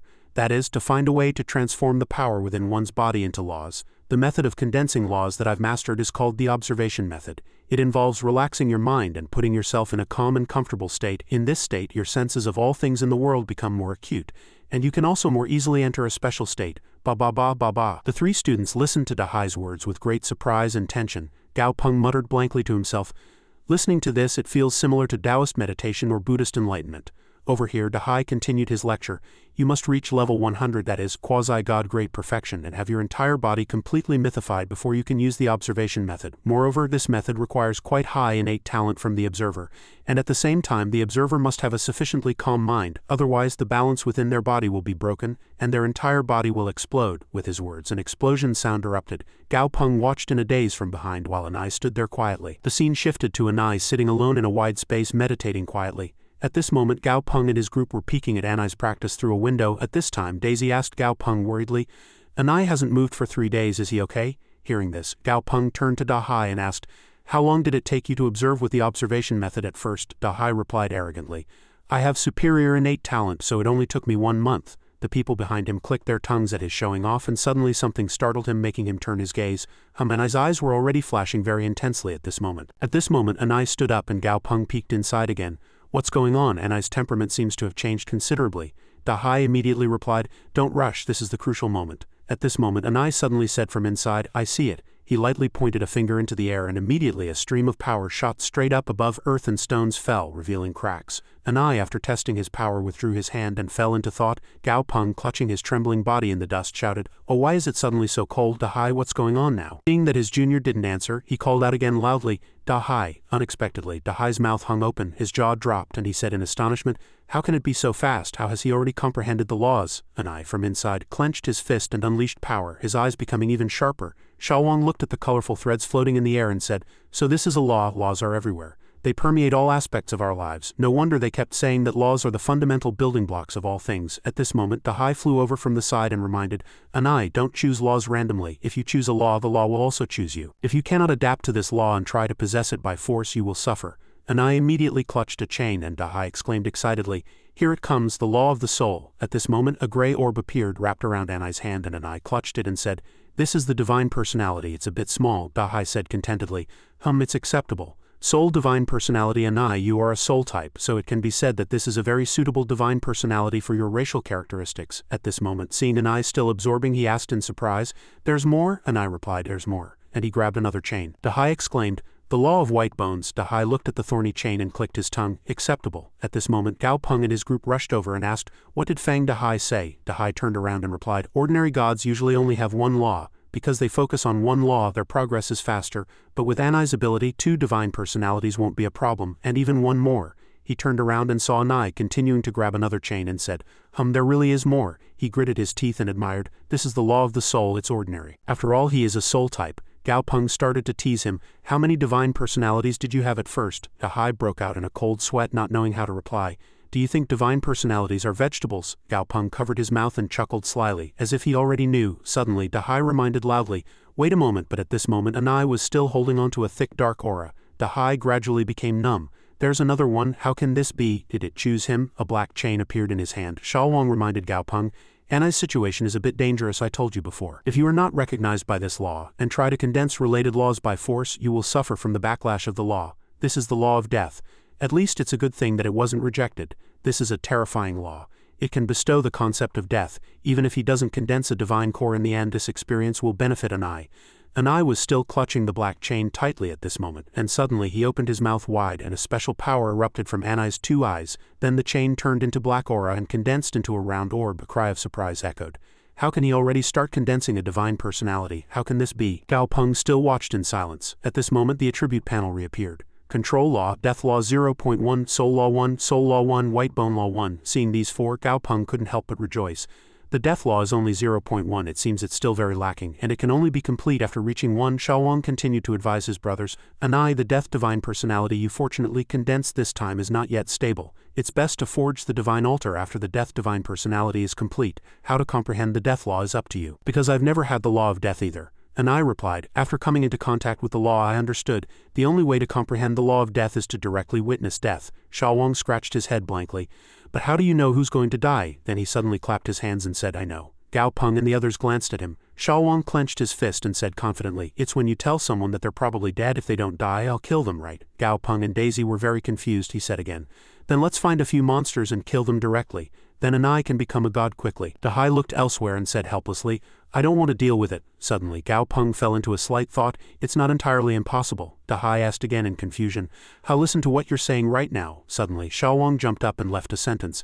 "Anai, wait, I'll be right back." At this moment he casually grabbed a demon by the scruff of its neck and said, "This fellow was hiding in the dark trying to ambush us, but I caught him." Then Shalwang threw the demon in front of Anai and asked, "Anai, how is it?" Anai replied indifferently, "No feeling." Dahai also continued, that's right, Shalwang, what do you think a divine personality is?" Suddenly, Gao Peng said, "I think Shalwang's way of thinking is correct. Let's try a few more times to see.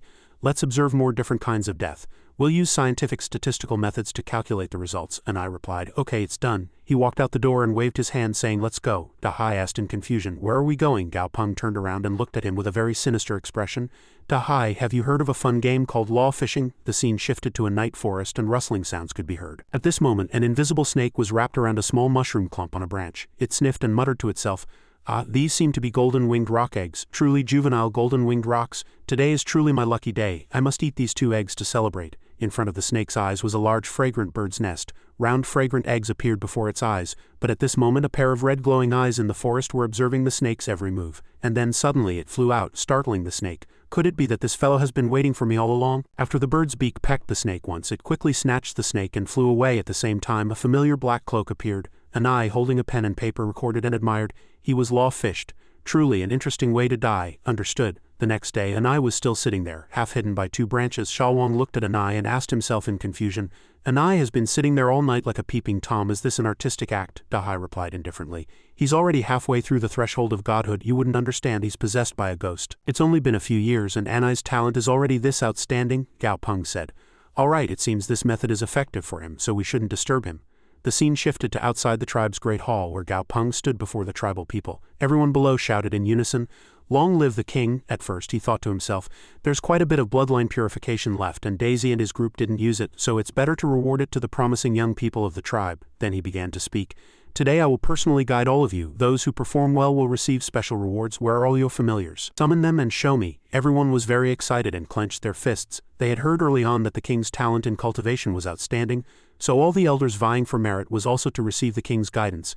"That's great." Then one person raised his hand and volunteered. "Your Majesty, my familiar is outside. Its size is too large to enter the hall." Gao Peng asked, "How big is it?" I thought to myself, "It can't be bigger than a Ban, right?" A young girl pointed to one side and replied, "Your Majesty, my familiar is the largest familiar in our tribe." Seeing a new entity appear, he couldn't help but admire it inwardly. "It's really big." The familiar attribute panel appeared. Monster name, Giant Mountain Swallowing Grass.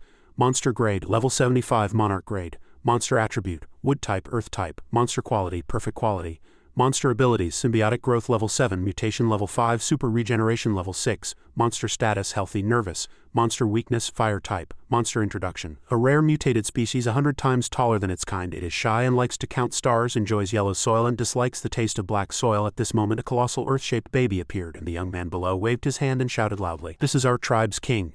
Be careful not to startle the king." The mountain swallowing grass replied blankly, "Hum hum." Gao Peng flicked his finger with joy. "I'll find a companion for you. How about it? You'll definitely be friends." Immediately, a large explosion occurred in front of the mountain swallowing grass. A Ban appeared next to the mountain swallowing grass and said, "Gao Peng, you didn't miss me, did you?" Gao Peng waved his hand and replied, "That's right, I missed our little Aban." Daisy also added and asked Aban, "You didn't grow taller again, did you? You didn't use body-shaping medicine, did you?" Aban replied, "Oh, why did I grow taller again? Growing taller is not something I can control. I'm already big enough. If I get any bigger, I won't even be able to see Gao Peng without bending down." The rest of the people were speechless at these two's words. Xiaowang scoffed, "Two children." Gao Peng also had to interrupt the conversation between his two friends. "Aban, let me introduce a friend to you. This friend's name is Mountain Swallowing Grass. Although he's not as big as you, he has fewer friends than you," Aban said in surprise. "Fewer friends than me?" The Mountain Swallowing Grass was incredulous at his words. Then Aban looked down at the little guy and smiled warmly. "Don't worry, I'm your boss from now on. I'll teach you how to read and write. I'm the most cultured spider among us," the Mountain Swallowing Grass said, a little flustered. "Boss." Gao Peng smiled contentedly from the side and thought to himself, "From now on I should leave Aban in the tribe. At least he'll have friends to play with. It must be too lonely to be in the spatial dimension every day. After all, his body is easily targeted if he goes out." Suddenly at this moment a glowing bird was flying towards everyone. Wonger, carried by his familiar, was flying over, a little anxious, and quickly shouted, "Young master, urgent report!" Old Huang exclaimed in surprise. The tribal people, seeing this, clasped their hands and retreated. "Your Majesty, it seems you have an urgent matter. We will not disturb you." Wonger quickly leaped down from midair and he hurriedly reported, "Young master, the dark mist world has been invaded by a powerful enemy." At this moment the bird also fell helplessly to the ground, rolling around. Xiaowang walked over and stroked its feathers, saying sadly, "You really worked hard. Rest now." The big bird's entire body trembled, but it still tried to reply, "I'm not dead yet." Xiaowang let out an awkward quack. Gao Peng immediately summoned Asuan and said, "Quickly heal him." Then he supported Wonger and asked worriedly, "What happened? Were you discovered by alien races?" Wonger replied, "It's not alien races. It's a group of human races from outside. They came from the Sea Veil plane. Currently only quasi-god familiars are visible, but no god-grade familiars have appeared yet. However, we don't know if they are hiding god-grade familiars." Gao Peng became a little serious. "Then we'll have to go back and see." Then he turned and asked Anai, "Will you stay here and wait to become a god, or will you follow me back now?" Anai replied, "Master, if a war is about to break out, it's naturally the best opportunity to observe death." Hearing the reply, he turned and waved his hand, saying, "All right, then there's no time to delay. Let's depart immediately," Wanga said, looking at Xiaowang supporting him from the side. "Ah, thank you." At this moment, in the Castle of Hope in the dark mist world, a blood-red sky covered the entire castle. Everyone was still keeping an eye on the situation outside. Some people in the back angrily shouted loudly, "My lord, those guys are making exaggerated provocations outside again. It's really too much. Do they really think no one can deal with them?" Gai Handong still calmly said at this moment, "Don't get excited. His abilities are very strange, so don't respond to a fight rashly before clearly understanding them." A colossal shadow fell upon the ground, resembling an island-like giant turtle carrying something on its back. At this moment an insect flew in first, shouting from afar, "Pathetic fools, is there no one even to fight me? If so, then surrender firmly to us. This fellow's throat is about to give out. Your castle is so big, yet no one dares to fight me. This fellow declares here, 'Who among you will come to kill me? Who will come to kill me?'" As if in response to that wish, a purple aura immediately rushed towards the insect. Xiaowang appeared with gleaming eyes and severed the insect's head with a single strike. Everyone gasped in astonishment and cheered, "It's reinforcements, Gai Dong, surely that's..." Gai Handong was also pleased, but still calmly said, "Don't rush, let's go to the city wall and observe." Xiaowang said with a puzzled expression, "I've never heard such a strange request." Suddenly Gao Peng said, Xiaowang looked down. Doesn't it look like that fellow is crawling back up? The insect below was struggling to move. The insect's head appeared and simultaneously the attribute panel popped up. Monster name: Golden Armored Heavenly King Beetle. Monster grade level 97. Quasi-God monster quality, legendary quality monster attribute, metal type, wind type. Monster abilities: Divine Adamant Wind level 9, Divine Adamant Armor level 9, Transcendent Vitality level 9, Beneficial Wind level 9. Monster characteristic: Divine Adamant Wind. The Golden Armored Heavenly King Beetle's Divine Adamant Wind possesses transcendent destructive power. Effect 1, passive effect. When Divine Adamant Wind deals damage to an enemy, it applies a vulnerable effect to the enemy's body. Therefore, an enemy's body corroded by Divine Adamant Wind undergoes functional destruction, reducing not only defense but also strength, speed, and explosive power. Apex destruction. The Golden Armored Heavenly King Beetle is a highly aggressive monster. Its claws can tear through enemy armor and defenses. Effect 1, active effect. The Golden Armored Heavenly King Beetle can fix 1 point on an enemy's body, creating an Apex Destruction Zone. A maximum of 1 Apex Destruction Zone can exist simultaneously on the body of the same target. Effect 2, passive effect. When the Golden Armored Heavenly King Beetle attacks an enemy's Apex Destruction Zone, it deals additional damage, and after the enemy's Apex Destruction Zone is destroyed, it inflicts a temporary, unhealable disability effect. Monster introduction. The Golden Armored Heavenly King Beetle has embarked on the path of wind dominance. It is the nightmare of defense-type familiars. Gao Peng was bewildered. The nightmare of defense-type familiars has now become the nightmare of death. Suddenly, at this moment, a vortex appeared in the blood-red sky, startling him. A roar was heard from within the vortex. Ha ha ha, thank you. Xiao Wang still turned around puzzled and asked, "What's going on? You call for someone and someone comes." After a single roar it disappeared again. Gao Peng pointed downwards with his finger and spoke as if he had seen something terrifying. "Look down." Xiao Wang quickly looked down at the ground below and saw that the insect's corpse had disappeared. He still scratched his head, bewildered. "Gao Peng, I wasn't robbed, was I?" He was truly helpless at this moment. Full stop. However, Gao Peng seriously looked up again. Monster grade level 99. A level 99 giant turtle corpse appeared. No combat power remaining. Its advantages are colossal size, transcendent durability, and the ability to float in the void. Everyone below saw Xiao Wang in midair and exclaimed in surprise, "Isn't that the duck?" "It must be. Its appearance has changed slightly, but its aura is very familiar. It's just stronger than before." So he really returned. How can this be? To train a familiar to be so strong, it has at least peak quasi-god level power. After that, he quickly leapt down in front of everyone. After separating from Xiao Wang's body, Gao Peng clasped his hands and greeted everyone. "Grandfather, tribe leader Bai, seniors, it's been a long time." A friend next to him replied, "It's been a long time. You've grown stronger." Gao Peng also replied with an innocent smile, "Haha, I've been outside for a long time, so I had a small harvest." Ching Jing and the others next to him heard this, looked at each other in bewilderment and thought, "A small harvest?" Unexpectedly, he turned his head and said, "Let's save the old stories for later. First, let's solve the problem at hand." As Gao Peng spoke, he looked up at the colossal turtle corpse above. The turtle corpse's 2 eyes gleamed menacingly, and black mist spewed from its mouth. Then it suddenly turned its body and swam away at full speed with all its might. Although it was a colossal turtle, its speed was very fast. After a moment, only a shining dot was visible. Gao Peng was very puzzled. The people below saw this and exclaimed in shock. "It flew away," Gao Peng said loudly. "I won't let it escape. How dare it invade us?" the people asked again, and he hastily turned his head. "Are you going to chase it?" As I recall, there wasn't just one quasi-god on the turtle's back.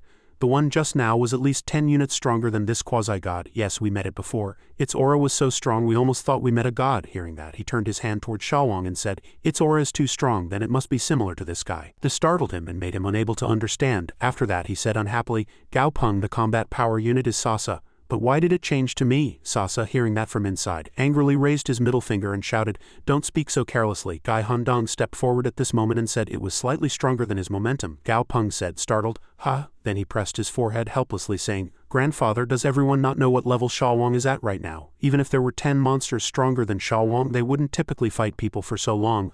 I'm about 80 sure now. You were all definitely tricked." Grandfather and everyone else looked at him in silence. Dahai also spoke at this moment. "They might have illusion type or psychic type monsters, probably quasi-god level," he immediately replied. Then he turned to mechanical Hades and said, "In that case, Hades, please keep watch here to prevent the enemy from trying to lure us out." Mechanical Hades immediately replied, "Understood." Then Gao Peng snapped his fingers and the rest of the people and his familiars were simultaneously summoned. With dark faces and gleaming eyes, they looked very scary. An eye opened his eyes and quietly said, "I smell sweet death." At this moment, the colossal turtle corpse was fleeing, carrying a small island on its back. Some people on the island cautiously peered out the window. 2 people discussed with each other. "They didn't chase after us, did they? No need to worry. The 6 Emperor Turtle's speed isn't slow." After that, other people said, "Fortunately, we left quickly." Unexpectedly they were hiding such a strong expert. Golden Armor's neck was severed in an instant. It's really too scary to have a quasi-god of this level in such a small minor world. This must be at the peak quasi-god level. Golden Armor's power was already very strong among quasi-gods, but unexpectedly we encountered someone even stronger. Unexpectedly at this moment, a man kept watching outside and the person next to him asked curiously, "Brother, what's wrong?" Then a voice filled with killing intent echoed, "Have you heard of death?" It made everyone on the island very confused. Who dares to attack above the room? A chain pierced through the wall. A large hole was revealed through which the blood-red sky outside could be seen, but there was nothing else. Why is there nothing? The people inside were very confused. What's happening? Is it an illusion? However, just a few seconds later, an eye appeared outside the window, and the two people immediately turned around in a hurry. Their familiar at this moment spewed colossal flames from its mouth. However, even engulfed in flames, Anai's shadow still stood firmly within them. What emerged from the flames was Anai's head beneath a hood with two gleaming eyes. Confused screams echoed, "What is that?" And I began to gather streams of power in his hand at this moment. A dream shard flame still rushed forward, unafraid of death. However, and I still stood calmly at this moment, clenching his hand and using the bone law. Bone disruption. Immediately, the dream shard flame shrieked in pain. One person exclaimed in shock, "No way, the dream shard flame fiend was annihilated in one blow like this?" Unexpectedly, and I put a finger to his lips and said, "Silence." After that, he spoke another abstract phrase. "Listen, isn't the scream before death moving?" The people's astonishment turned into confusion. "This fellow's mind seems strange. Help me, it's too scary." Suddenly at this moment a voice was heard, startling everyone, making them turn around. "Is it already over?" Gao Peng leaned against the door smiling and said, "Oh dear, I'm too late." After that he stood in front of the people and continued to say, "All right everyone, from now on, will you please answer my questions clearly? If you lie or don't want to answer." As he spoke threateningly, an aura flowed to his feet. An eye appeared behind Gao Peng. He said again, "Then I'm afraid you'll have to sing a song with this person here." One of them waved his hand and forced a laugh. "Haha, don't get excited, just ask." Gao Peng opened his mouth. "Then the first question is, whose familiar was the golden-armored heavenly king beetle that just died?" The fat man replied first. "That was Sirok's familiar. His golden-armored heavenly king beetle is one of the three strongest familiars among us." Gao Peng heard that and said, "Oh." Then he continued to ask, "Then what about the other two?" That person pointed to the fallen and dead dream shard flame and said, "One is this one." Then he pointed to the other side. On the other side, a black-faced baby-shaped person appeared. Gao Peng smiled and said, "Oh, I thought it was just a decoration." The baby with red-purple eyes sat on the shelf like a doll, and simultaneously the attribute panel appeared. Monster name: Illusion Dream King. Monster grade: Level 97. Quasi-God. Monster quality: Epic quality. Monster attribute: Illusion type. Monster abilities: Etherealization level 9. Environment manipulation level 9. Nightmare intensification level 8. Monster characteristic: Fear Codex. Effect 1. Passive effect: all monsters and scenes witnessed by the Illusion Dream King are perfectly recorded within the Illusion Dream King. Effect 2. Active effect: the Illusion Dream King can perfectly reproduce recorded monsters or scenes, even replicating their aura and momentum. Effect 3. Passive effect: when illusions created by the Illusion Dream King suppress an individual or target or are applied to a trusted target, the next illusion resistance ability against the Illusion Dream King is reduced. Monster introduction: a rare monster inhabiting the depths of dark forests. They like to create illusions, trapping enemies within them to tremble in fear and eventually die. However, their close combat abilities are extremely weak, preventing them from directly confronting enemy attacks. Gao Peng held the Illusion Dream King's hand and said, "Hey, there was such a cute baby too." A young man with tears welling in his eyes recalled playing with the Illusion Dream King before and whispered, "No, surely not. Where's your noble demeanor gone? You used to ride on my neck. When did you become so well behaved? Haha." The Illusion Dream King looked at Anai, who stood coolly and helplessly replied, "You tell him." Unexpectedly, Gao Peng pinched the Illusion Dream King's cheeks, laughing mockingly. "These red cheeks are quite unique. Who drew them? Really badly drawn." The pinched little baby merely remained silent and helpless. After that, he put the little baby down but still held his hand to his head and asked, "So where are you all from?" That person immediately replied, "We are from the Black Spirit Realm." Gao Peng said, "Oh." After that, he called Anai and Xiaowang. "Anai, Xiaowang, you two divide these people and question them. If the answers don't match in the end, bury them immediately." "Yes, master." Xiaowang replied, "All right." Some people on this side heard that and gnashed their teeth in anger. Gao Peng observed their expressions from the side and thought to himself, humiliation, resentment, anger. "So what are you going to do? You are invaders and invaders should be treated as such." The small island on the back of the colossal turtle corpse was still moving. Xiaowang pointed in one direction and commanded, "Don't dawdle, follow quickly." Gao Peng held the Illusion Dream King in one hand and said, "The world is vast and there's nothing that doesn't exist. I thought Aban was big enough, but unexpectedly, there's a 6-emperor turtle like an island." After that, he came up with a good idea. "Perhaps I can tame this 6-emperor turtle, create a sky city, move the Tianan group to that city, and then construct an extra-large gate, calling it the Tianan Gate." After calculating for a moment, Gao Peng couldn't hide his sinister smile. He. Dahai saw his sinister smile and tsked in bewilderment. Tisk tisk tisk. After a moment, Gao Peng sat in one place and said, So these people actually ran away. They were pursued and came here." Xiaowang affirmed, After that, he continued to say, they said that the golden armored beetle was on the path of conquest but was targeted by strong individuals in their world and had no choice but to flee, coming here to seek opportunities. Dahai also continued, there's truly nothing new under the sun. One constantly faces challenges on the path of conquest, and if injured due to a moment of carelessness, one has no choice but to flee or escape to another world. Indeed, the golden armored beetle we dealt with was the same. The situation fits perfectly, and it doesn't seem like they lied. Given the size of this turtle, it wouldn't be able to pass through by ordinary means, so their destination was the 9 heavens and 10 lands from the start. They only came to the dark mist world because of the extra-large spatial passage here. After talking for a long time, he turned around and said, boring, I'm going for a stroll elsewhere. Xiaowang asked, sweating profusely. Why did Dahai suddenly become so full of killing intent? Gao Peng also replied, slightly confused. Perhaps my friend recalled some old memories he didn't want to remember. It's alright, let's continue with the main topic. It sounds like this path of conquest is much more stimulating than expected. Theoretically, the number of fire-type monsters in this world will be much greater than wind-type ones.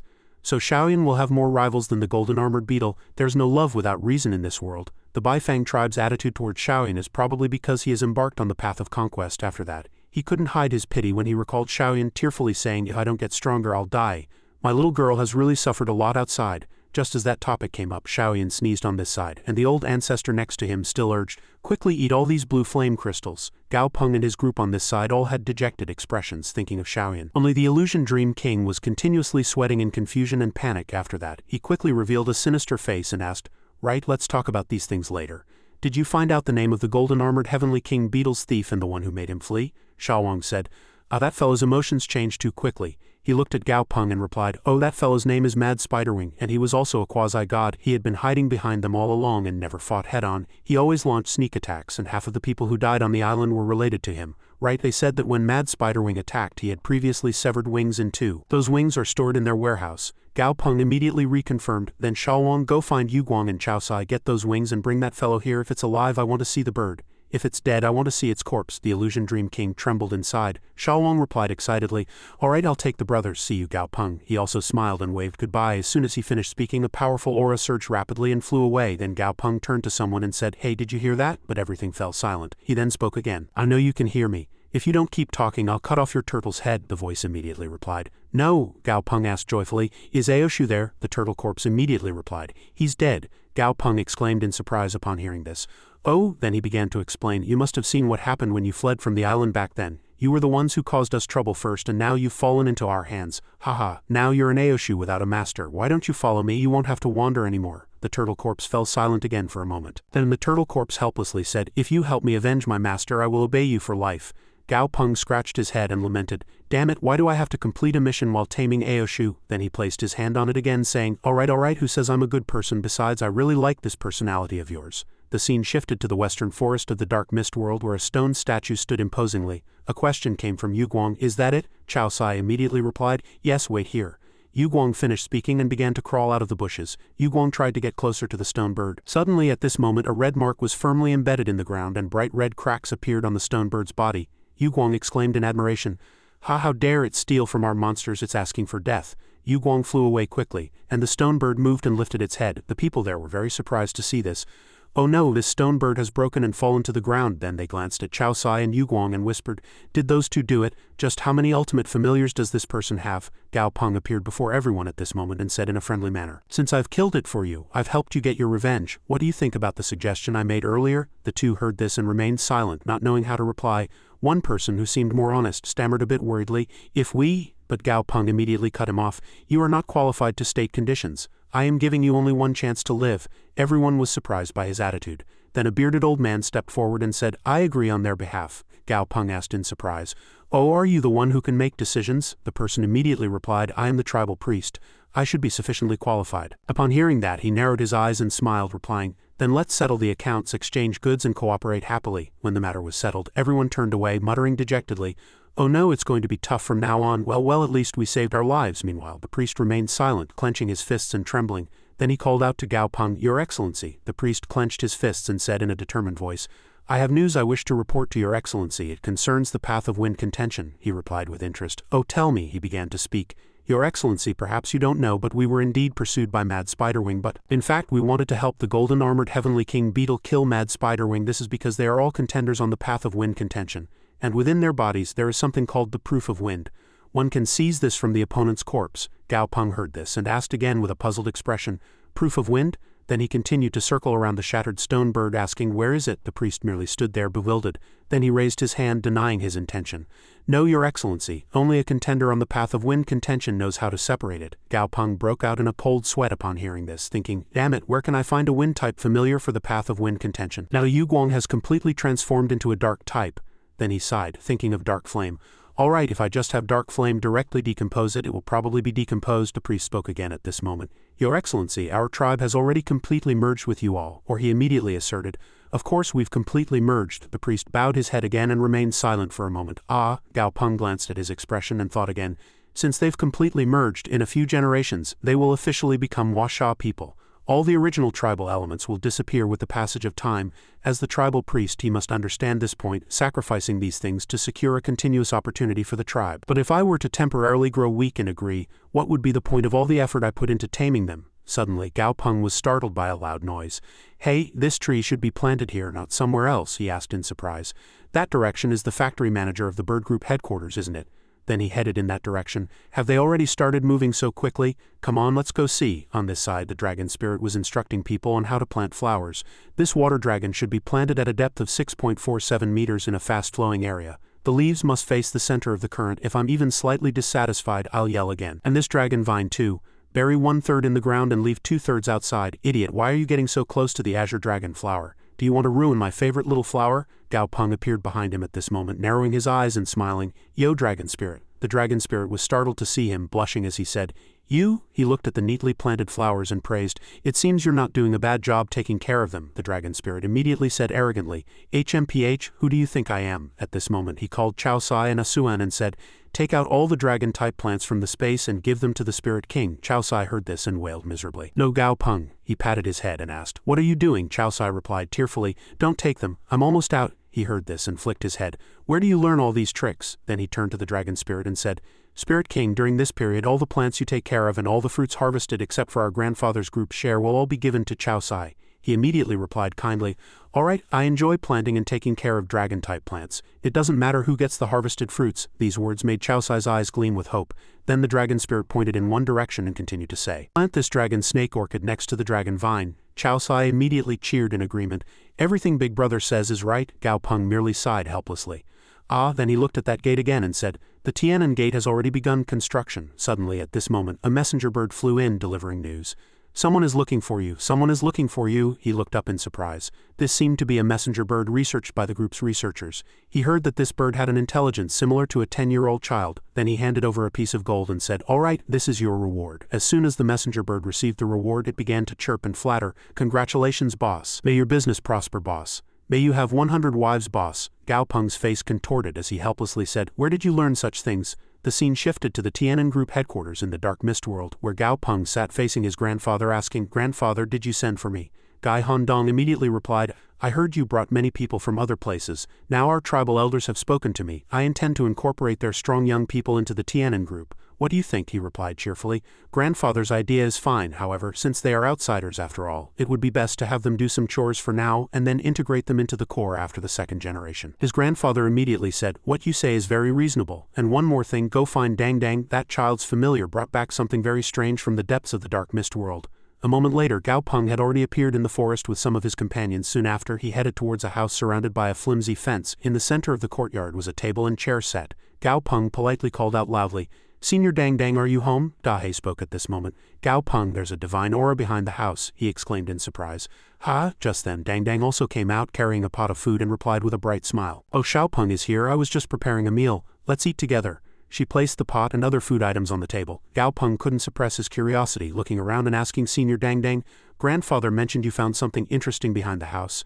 Dang Dang turned around as she was about to go inside and replied, "So you sensed it. Ah, my eagle chick brought it back a while ago. It seems dinner will have to wait a bit longer. Let's go." At this moment, a pitch-black egg appeared and with it the attribute panel. Item name, Innate Dark Mist Divine Proof. Item description, the mist god died on the battlefield. After countless ages, it underwent nirvana and eventually condensed into a tangible proof. However, during the nirvana process, it absorbed too much dark mist energy, leading to a slight anomaly. Gao Peng couldn't help but be surprised. Damn it, another divine proof. Who is the protagonist here, really? At this moment, Dang Dang peered over his shoulder with a puzzled expression. Then he casually called out to Dahai, And Gao Peng immediately asked, Brother Dahai, can a divine proof condensed from a dead god retain its former memories after being born? Dahai immediately replied, Under normal circumstances, no. Brother Gao Peng, are you talking about this nirvanic god? I thought it was a descendant of a god or a fallen divine proof, he replied calmly.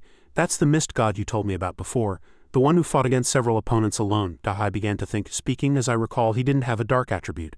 Judging by the appearance of this black egg, it seems it's about to hatch. At this moment, Dang Dang spoke. Xiaopeng, are you saying there's a god inside this egg? Gao Peng replied with admiration. Yes, Senior Dang Dang, you're really lucky. You picked up a treasure as soon as you went out. She merely narrowed her eyes and smiled. Is that so? Then she kindly said, Then you take it. Gao Peng exclaimed in great surprise. Huh, Senior Dang Dang? Dang Dang explained. You've seen it yourself. I'm basically semi-retired now. This thing injured my cat and eagle chick. They're still recovering. I'm also taking a break from work. I don't need such things during this long vacation. You take it. He looked at her with an ineffable expression and said, Senior Dang Dang, are you sure you don't need it? She immediately moved closer, pinched Gao Peng's ear and said with a smile, This is my New Year's gift to you. New Year's is coming soon and I don't have anything good to give you. If you take this, I can save a lot of money. But unexpectedly, he began to analyze again. Senior Dang Dang, actually, the mechanical human who returned with me this time is also a god. And a living god at that. And I will also break through to god grade within 2 months at the latest. I usually like to wander outside, so it would be more reassuring to leave this egg at home. Dang Dang scratched her face again, recalling the meeting between Hades and Gao Peng's grandfather. The mechanical human who returned with you is a god. Just 2 days ago, Director Guy was seen boiling metal for him. Then, as if remembering something, she handed over a box. Oh right, I also picked this up with the egg. It looks quite good, I've been keeping it. You take this. Item name, Divine Armor, Cloak of Magical Concealment. Laws contained Concealment Law 4.2. Gao Peng looked at it with eyes bulging. He couldn't help but ask excitedly, Honestly, Senior Dang Dang, this is the true protagonist of this story, isn't it? Dang Dang wore a foolish expression at this moment, calling him, Oh Wong. Gao Peng picked up the cloak again, bewildered. Then this cloak must be the mist god's divine artifact, right? Alright, then I'll temporarily keep it for the child in the egg and return it after he grows up. Xiao Wang quickly appeared and agreed. That's right, that's exactly the logic. Then he rubbed his hands together, looking at him flatteringly and saying, Director Gao, take a look at this divine artifact. Gao Peng glanced coldly behind him, and Xiao Wang broke out in a cold sweat. Why are you looking at me like that? I know I'm very handsome, but don't fall too deeply for me. I already have Xiaoyan. Gao Peng understood his intention and replied frankly, I can't give this to you. Xiao Wang asked bewildered, Why not? He immediately explained, If you're in stealth, who will the enemies hit? Are we supposed to let our old and ailing monsters take the frontal assault? He said regretfully. Why does it feel like realizing this ability from the start was a mistake? Gao Peng stood before his companions and said, In the future, all of you will have divine artifacts. So I will distribute them strictly according to attribute requirements and abilities. So this time, as he finished speaking, he called Yu Guang and quickly put the cloak on him. Stroking Yu Guang's head, he smiled contentedly and said, Now test it out. Immediately, Yu Guang lightly soared into the air. Gao Peng watched him and evaluated. I can clearly feel Yu Guang is next to me through the blood contract, but I can't sense anything with my 5 senses. This kind of assassin is the most formidable one to guard against. At this moment, Yu Guang disappeared in midair and a question still echoed. Gao Peng, do the brothers think I'm cool? From below, Daisy awkwardly praised, Cool. Asuan scratched his head and said innocently, He's so stylish. Xiao Wang continued with a mocking expression, the coolest. Upon hearing that, Yu Guang's proud laughter echoed, Ha ha ha ha ha. Gao Peng at this moment helplessly put his hand to his forehead looking at his companions. Then Yu Guang zipped past Chao Sai and Daisy like a fierce wind and then zipped past Xiao Wang and Anai. Everyone had no choice but to praise each other helplessly. Amazing, amazing, truly cool. Yu Guang was extremely happy to hear the praise. Ha. Gao Peng sat down to eat, still grumbling as he looked at some of his companions. They truly never get tired. Dang Dang, sitting opposite him, handed him some food and said with a smile, Oh right, Xiaopeng, you haven't been to the underworld in a long time, have you? Aren't you curious how it's changed? Gao Peng immediately replied, Yes, that's right. How is Sister Goddess of Life doing now? Senior Dang Dang, since you mentioned it, I should go visit. The scene shifted back to the East Sea of the underworld where a floating island was drenched in rain. In the rain, a colossal and bizarre black shadow appeared which upon closer inspection resembled a person holding an umbrella. People inside were greatly surprised and quickly made contact. Report, a giant is approaching the beach in the East Sea. From that side a crackling sound came, followed by the questions, Can you confirm its identity? Can you attempt to stop it? A police officer said. I've stood on the summit of Mount Everest. This ocean giant's height was equivalent to 2 Mount Everests combined. Ha. The giant's footsteps were still approaching 1 step at a time. The police officer said in surprise into his radio, Report, it's impossible, beep. The cold sound of the connection breaking was heard and everything fell into darkness. The scene shifted back to Gao Peng. He stood on the colossal body observing and saying, Is this new Yuzhou city? The surface conditions are still unstable, yet they've already occupied a corner as a base. The tribal people here are truly eager to help us. By the way, Dahai, any news from your daughter? Dahai immediately replied, I found a note my daughter left in the cave where she used to stay. She said she went to the boundless sea. His daughter had a premonition that she could find a breakthrough point in the depths of the boundless sea and intended to seclude herself there for a while. Gao Peng sighed with relief. Phew, good thing nothing serious happened. Dahai, you work hard too. Later your daughter will have almost reached God grade, not just quasi-God grade, and you're still stuck at quasi-God grade. At this moment an urgent voice echoed in a certain command center. Warning, battle power assessment, highest grade, early saint grade, late saint grade monsters are approaching Yuzhou. Citizens of Yuzhou, please evacuate to the sky-shattering cave. Repeating, late saint grade monsters are approaching Yuzhou. Citizens of Yuzhou, please evacuate to the sky-shattering cave. Gao Peng heard this and couldn't help but mutter, the long river, late saint grade, the more I think about it, the more it sounds like the growth brain. I hope nothing funny happens. We finished our work and went around the ridge with Daisy. At this moment he had arrived at the place where the giant had appeared. Gao Peng broke out in a cold sweat, worried. Oh no, this aura really belongs to that guy. Immediately he snapped his fingers, summoning diarrhea. Diarrhea, create an ice island on the river for me. We'll wait for that guy there. Diarrhea quickly obeyed, unleashing its power to freeze the river. A police officer hiding behind a bush and observing with binoculars said, Hey, that colossal guy seems to have stopped. What's its game? Someone seems to be on the ice. The police officer saw Gao Peng standing next to the giant and was curious. Suddenly an urgent sound echoed, Ah, everyone look, it's shrinking. At this moment the giant's form suddenly began to reduce itself. Soon a foot suddenly appeared from the water. Lei Huer appeared before Gao Peng, crying tears of joy and exclaiming, Gao Peng, I thought I'd die missing you. He loudly warned, Don't come over here, you're covered in water. Then he continued, The commotion you caused was too great, you ran all the way here from the East Sea, wouldn't people mistake you for the god of the long river? At this moment Lei Huer knelt down sorrowfully and whispered, I just wanted to see you in a hurry. Gao Peng looked to the other side and said, Hey, let's go. I brought something that can evolve you. Lei Huer's eyes lit up at these words. At this moment streams of spiritual energy suddenly surged from the ice mass. At this moment a person behind the bushes observed the information and said, Reporting to headquarters. It seems safe. The police officer here was very pleased. Is that the great man? To meet him here. Soon after they returned to the bank of the long river somewhere on the surface. At this moment Gao Peng extended his hand to Asuan and said, Alright, do it here. Asuan, give me the item. Asuan spat out something with strange patterns resembling a deformed mushroom. Both Diarrhea and Asuan covered their noses. Diarrhea couldn't hold back and muttered, Ah, how disgusting, that damn thing is even breathing. Gao Peng urged, Stop messing around, hurry up and work. Immediately Diarrhea approached the ice gate in front and Gao Peng went inside holding bottles in both hands and saying excitedly, This environment isn't bad, mixing it at low temperature is most effective. Then he shook the 2 solution bottles in his hands. After shaking he immediately poured the solution onto the mushroom, and the mushroom's body began to tremble. After finishing the treatment he pulled out the mushroom's body. Gao Peng's eyes gleamed as he happily said to Lei Huer, Alright, come here. Lei Huer was bewildered and speechless. Ah, Gao Peng could no longer hold back and immediately pushed the mushroom into Lei Huer's body, saying, Stop with the nonsense. As the mushroom was embedded in Lei Huer's head, its body swayed, unable to stand properly. Gao Peng inwardly assessed, Lei Huer must be the familiar with the lowest aesthetic value among all my familiars. At this moment Lei Huer screamed in pain as the mushroom began to fuse with its head, and soon after a powerful force surged, piercing straight into the sky. The beam of light was very powerful and straight, visible from afar. At this moment eerie patterns appeared on the mushroom. Then on the attribute panel the monster name Magic Illusion Brain appeared. Monster grade, level 89 Saint grade, monster quality, legendary quality. Monster attribute, mental type. Monster abilities, mental power level 7, super brain level 7, mental space level 6, telekinesis manipulation level 6, magic illusion power level 6. Monster status, healthy, happy. Monster characteristic, transcendent control. The limits of the mind can change the world with mental power. It exists only within the brain and can gain more abilities. Effect 1, active effect. Mental hijack. A powerful soul can hijack the bodies of lifeless corpses, thereby gaining the ability to act. Hijacking speed is faster. Effect 2, active effect. Transcendent mutation. Lifeforms hijacked by it rapidly undergo changes, generating various transcendent attributes. Current hijack Long River East Sea. Hijack progress 99.6. Transcendent modification modifies the brain of the magic illusion brain, freeing it from materialistic constraints. Magic illusion blood flows within its body, allowing it to use its special power to modify other lifeforms. Effect 1. Active effect. The magic illusion brain can temporarily modify other entities with its power. However, the target unit's quality must be lower than its own. Also, the target's strength must not be too strong compared to its own. Otherwise, it will be extremely unstable. Effect 2. Passive effect. The effect modified by the magic illusion brain only lasts for a certain period. However, if the magic illusion brain continuously strengthens this effect, after a long time the modified effect will completely stabilize in the target. Note: the modification effect of the magic illusion brain is not limited to changes in appearance, organ shape, or quantity. Monster introduction. The magic illusion brain is a peculiar lifeform inhabiting hyperdimensional worlds. They enjoy modifying other lifeforms and dislike those who defy their will. Gao Peng gritted his teeth at this moment, thinking, the growth brain has evolved into the magic illusion brain. The monster characteristic has also changed. Immediately he began to calculate.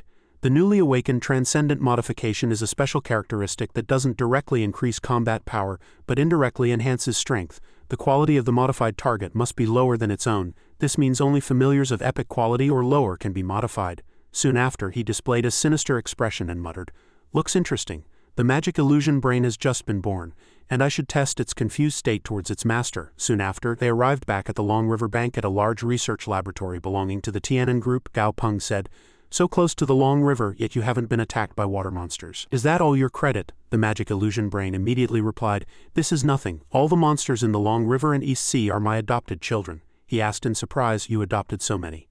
At this moment, several fish suddenly called out, "Dad, Dad, Dad." The magic illusion brain said very proudly, "Even the golden sea cucumber is my adopted child."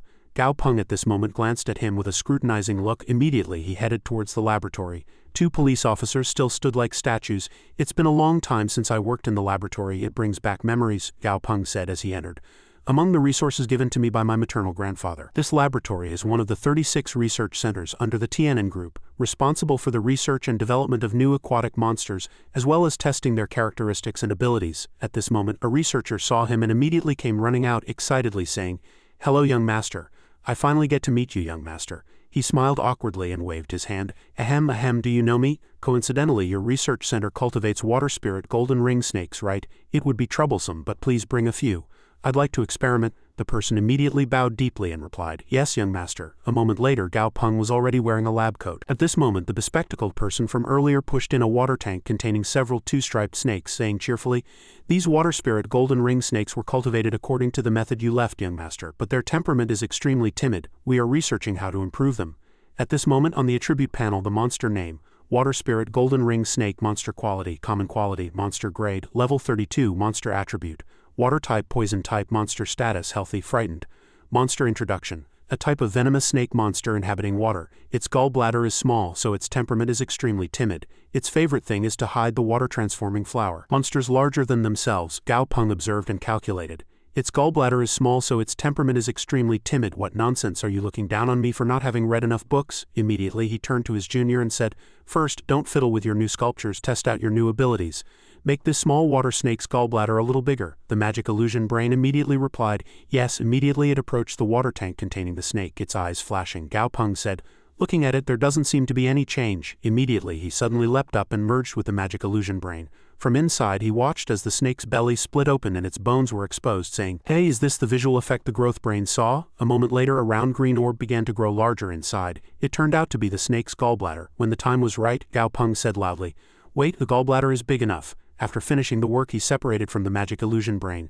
Seeing a part of the snake's body bulging, he continued, It probably has nothing to do with the size of the snake's gallbladder." At this moment he suddenly exclaimed in surprise, "Hey!" This snake was now flicking its tongue at him, its eyes filled with rage. Immediately, the pot-bellied snake shot out of the water tank and charged. The snake tried to attack Gao Peng with its venomous mouth. However, he lightly stepped on the snake's head, making blood gush out. Immediately he seriously muttered, "This foolish fellow, let's try again." However, as he observed with gleaming eyes, the snakes began to be startled. After that, one couldn't hold back and rolled its eyes and fainted, while another looked at its friend in surprise. Gao Peng muttered in confusion, "Why did it faint, from fear?" Immediately he turned to the magic illusion brain and said, "This time don't make the snake's gallbladder too big." The magic illusion brain immediately replied, "Understood." After speaking, the magic illusion brain used its power to influence the remaining snake. Immediately he was startled to see his belly gradually swelling. He twisted and turned, looking at his body, his fear changing to curiosity. Gao Peng observed from outside and assessed, "It seems that differences in modification levels produce different results. This ability is really not bad. It can directly change the monster's state. So let's officially begin now. I have so many ideas." He grinned sinisterly and cracked his knuckles in a scene transition. A few days later, the magic illusion brain had already transformed into a purple human form. Extending its hand, Gao Peng removed his glasses and mask, saying with satisfaction, "Phew, it finally succeeded." At this moment, a peculiar creature with two large pincers appeared before his eyes. It could draw out a muzzle in 0.1 seconds, tear through a 5 centimeters thick alloy plate, and create a respiratory system suitable for amphibians within its body. But the most successful part is this face. A shining, radiant face appeared, and Gao Peng praised himself with satisfaction. "Truly perfect. Let's call him River Prince. At this moment, a question mark appeared next to the monster name on the attribute panel, and then it reintroduced itself. Monster name, River Prince. The monster was very bewildered at these words, and Gao Peng excitedly thought, I can even name the newly created monster, how interesting. Immediately he clenched his fist and resolved. Then once more, soon after, Gao Peng threw his head back and laughed foolishly. Since we have River Prince, let's create another seafood executioner. At these words, several entities present were all dumbfounded. The scene shifted to New Yuzhou City, one of the few safest cities on the entire surface after the alien invasion. The safest, yet also the most dangerous city. An almost mad prosperity, a splendid appearance amidst golden light, a zoo-like hazy atmosphere. Arenas, ghost demon halls, training bases, monster research labs, monster amusement parks, phantom ghost bars. In just 2 short years, as if shaking off the hardships of the past few years, numerous entertainment industries flourished. Just as there are shadows where sunlight falls, the massive underground sewers became the dwelling of the homeless. At this moment, a person entered a ruined house and saw a homeless man holding a bottle of alcohol and weeping. He, my wife, my daughter, I miss you all so much. The man sobbed, looking at a family photo. The man who had just entered handed the drunk man a pill and said, Here, the item you ordered. The drunk man quickly took it, put it in his mouth, and swallowed. Immediately he took another big gulp of alcohol. Suddenly a voice was heard, startling the man, who turned around. Dad, seeing his wife and daughter standing before him, he exclaimed with joy, Xiao Wei Ai. The man seemed to be hallucinating. He got up and walked towards the empty wall, muttering to himself, Dad missed you too, mother and daughter, so much. Yes, Dad is coming now. Dad even bought your favorite ice cream. Immediately, the drunk man strangled himself with both hands, his eyes rolled back and blood vessels burst. Painful screams erupted. Huff, huff. A moment later, he collapsed weakly to the ground, dead, with his eyes wide open. The man who had just given him the medicine at this moment exclaimed, Phew, my dream-seeking beast allows you to see the scene you missed the most. Think of it as comfort before your death. Immediately, he glanced to the side and broke out in a cold sweat. Seeing an eye appear majestically and eerily, he quickly raised both hands and stammered, I didn't kill him, he committed suicide. I didn't do anything. And I looked down at the fallen corpse and replied, Understood. Loneliness can also kill people, it seems. At this moment, Death Law won. At this moment, the small giant beast on the man's shoulder trembled under Anai's imposing aura. The scene shifted back to a mountain range 100 miles from Yuzhou City. Anai's aura appeared there. An unparalleled, imposing, and mysterious aura emanated from his entire body. Gao Peng observed from one side. Does one completely transform into the embodiment of a law after upgrading to God grade, meaning nothing below the law can exist within the body at all? Anai at this moment was still trying his best to comprehend. Black flames appeared eerily, startling him. These black flames are transforming into beast wings. Anai at this moment coldly snorted, then suppressed the flames with one hand, engaging in a contest. Gao Peng turned to Dahai and asked, What is that? He immediately replied, It's just the remnant of some god, it's trying to revive its body, but fundamentally it's nothing. Immediately he said majestically, Phew, after all, you're just a child, so it's natural you wouldn't understand such principles. Anai's hand possesses black flames, and has overwhelming combat power as an innate ability. But in fact not a few fortuitous encounters already have a price tag. Within it lies the will of this god, and if one can gather all 18 levels of law, one can obtain an additional divine personality when upgrading to god grade. Gao Peng asked again, curious. You said before that the simplest opportunity for a god to condense a divine personality is when breaking through from quasi-god to god grade. So, some quasi-gods work hard to gather the power of dark flames, trying to increase the number of divine personalities? Dahai explained, Exactly. That's why some gods hide their will within the dark flames. Once a form is created, they can get a chance to resurrect, but they didn't know that we don't value these dark flames at all. We didn't even collect 18 of them, Gao Peng continued.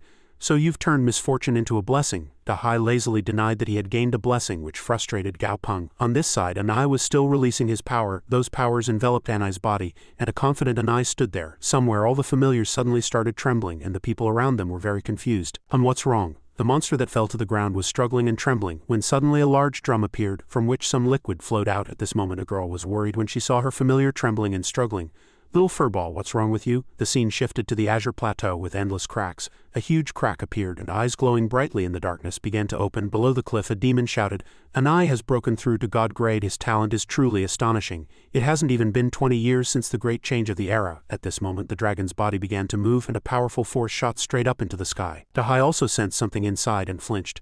He then reminded Gao Peng, the Great One is watching us, he calmly replied. Yes, I saw him too. Next to the crescent moon floating in the sky, 2 brightly glowing eyes were staring intently downwards. How could they not be seen at this distance? 2 moons shone brightly in the sky with a crack between them. This looked like 2 huge eyes. Those 2 eyes were staring straight at this place, clearly attracted by Anai's breakthrough. At this moment the attribute panel appeared, and the monster's name was Azure Sky Dragon. Control Law. Forest Law 31.2, Growth Law 45, Healing Flame Law 39, Monster Quality, Mythical Quality. Monster Grade, God Grade Advanced. Monster Status, Healthy, Calm. Monster Characteristics, Azure Sky Effect 1, Passive Effect. When the Azure Sky Dragon grows for a long time in a specific area, that area will be covered in blue. Effect 2, passive effect. In an environment covered in blue, the power of the Azure Sky Dragon's wood element-related laws increases. Reversal. The Azure Sky Dragon can reverse its vitality, transforming its longevity law into a depletion law. Same law control strength. Effect 1, active effect. After activating the reversal effect, the Azure Sky Dragon's longevity law transforms into a depletion law for 1 day. This ability has a 1-day cooldown. Growth of all things. The Azure Sky Dragon possesses the growth law and can change the environment of a large area, transforming large tracts of land into lush forests. Effect 1, passive effect. The growth of all things is not limited by terrain. It can transform various terrains into corresponding types of lush forests. Effect 2, active effect. In the transformed forest, there is a certain chance for giant tree ants tree people to be generated. Giant tree ants completely obey the commands of the Azure Sky Dragon. Monster introduction. Every god is unique. They are beings beyond the concept of race. A god with 45 life law is very difficult to kill. Furthermore, the forest law and healing flame law also grant him considerable destructive power.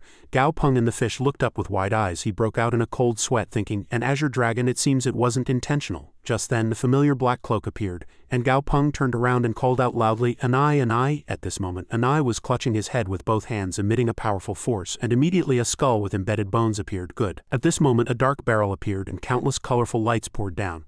The Azure Sky Dragon saw this and commented, 4 divine personalities and even a death soul and specter divine personality. Not a bad background. At this moment Anai held the divine personality barrel in his hand, and suddenly 2 beams of light shot out from Anai's eyes, crossing each other.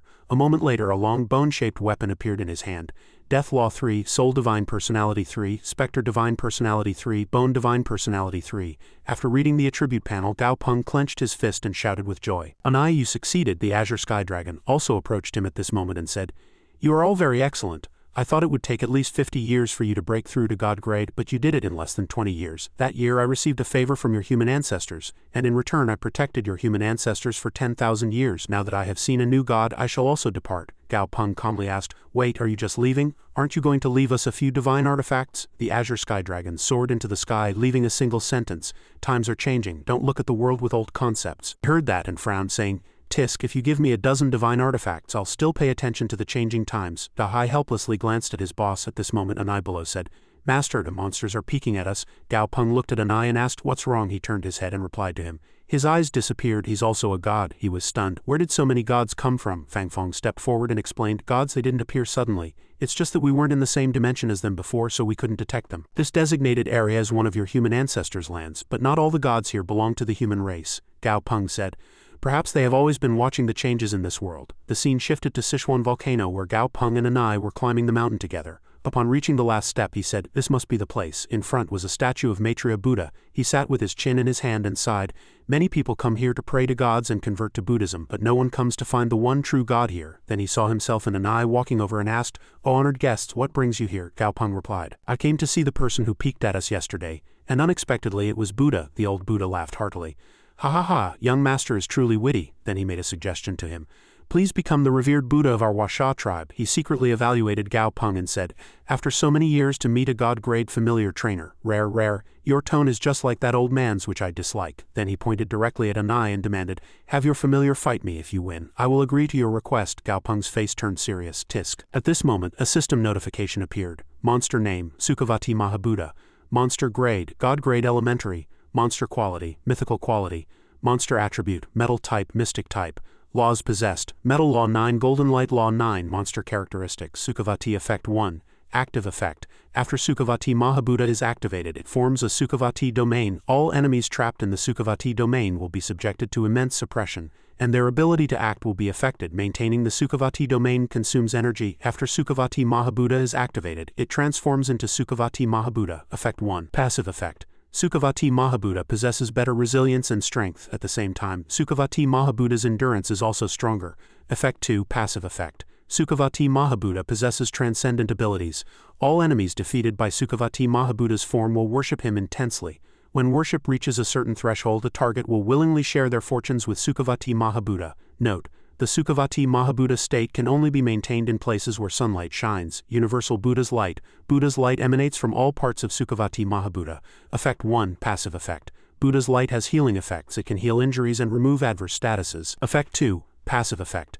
Buddha's light has flexibility and can condense into various forms. Effect 3. Passive effect. Buddha's light has lethality. It has double lethality against soul-type monsters. After reading the system panel, Gao Peng thought it's daytime now, which means he can transform into Sukhavati Mahabuddha. He wants to defeat Anai and plant a shadow in Anai's mind. Sukhavati Mahabuddha is not pure-hearted. As soon as he thought this, his eyes were filled with killing intent. Then Gao Peng turned around and left, saying, "Alright, we refuse." He thought he had agreed and said, "Alright." His face was bewildered. He triumphantly said, "We are not yet ready, so we will come back for another match after some time." As he spoke, he cupped his hands in thanks. It was truly not in vain to meet His Majesty. We shall take our leave here. He was very angry and scolded him. Sly human brat. A few days later, in the Tian'an Group Research Lab in New Yuzhou City, Gao Peng approached and asked, "Good morning, Xiao Li. Did you synchronize yesterday's data set from Research Lab number 3 with Senior Wang's team?" Xiao Li replied, "It's all done, but young master, a guest is waiting for you in the research lab." He was slightly surprised and said, "Oh?" He walked into the research lab, opened the door and entered. The old white dragon and his party approached and said,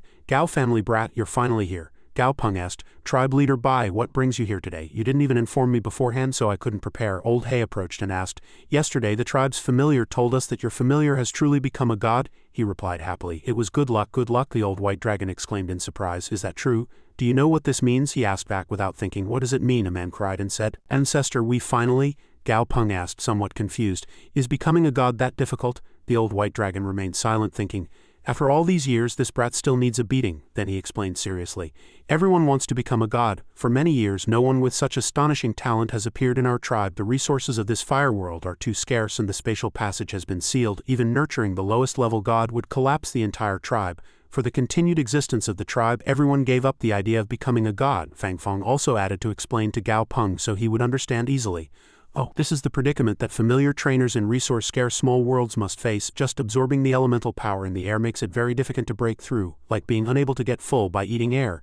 Do you think everyone can continuously acquire strange good fortune like you and furthermore, have He Hao produce resources for you?" He just gave a wry smile. "Ha ha." Then old Qing Shen asked shyly, "Can we observe the god?" He immediately replied, "Of course." Then he snapped his fingers and Anai appeared. The group immediately surrounded Anai, all with curious and eager expressions. After all these years, a god has finally reappeared among our human race. Just then a young man approached, knocked on the door and reported, "Young Master Gao, the results of the experiment you instructed before you left are out."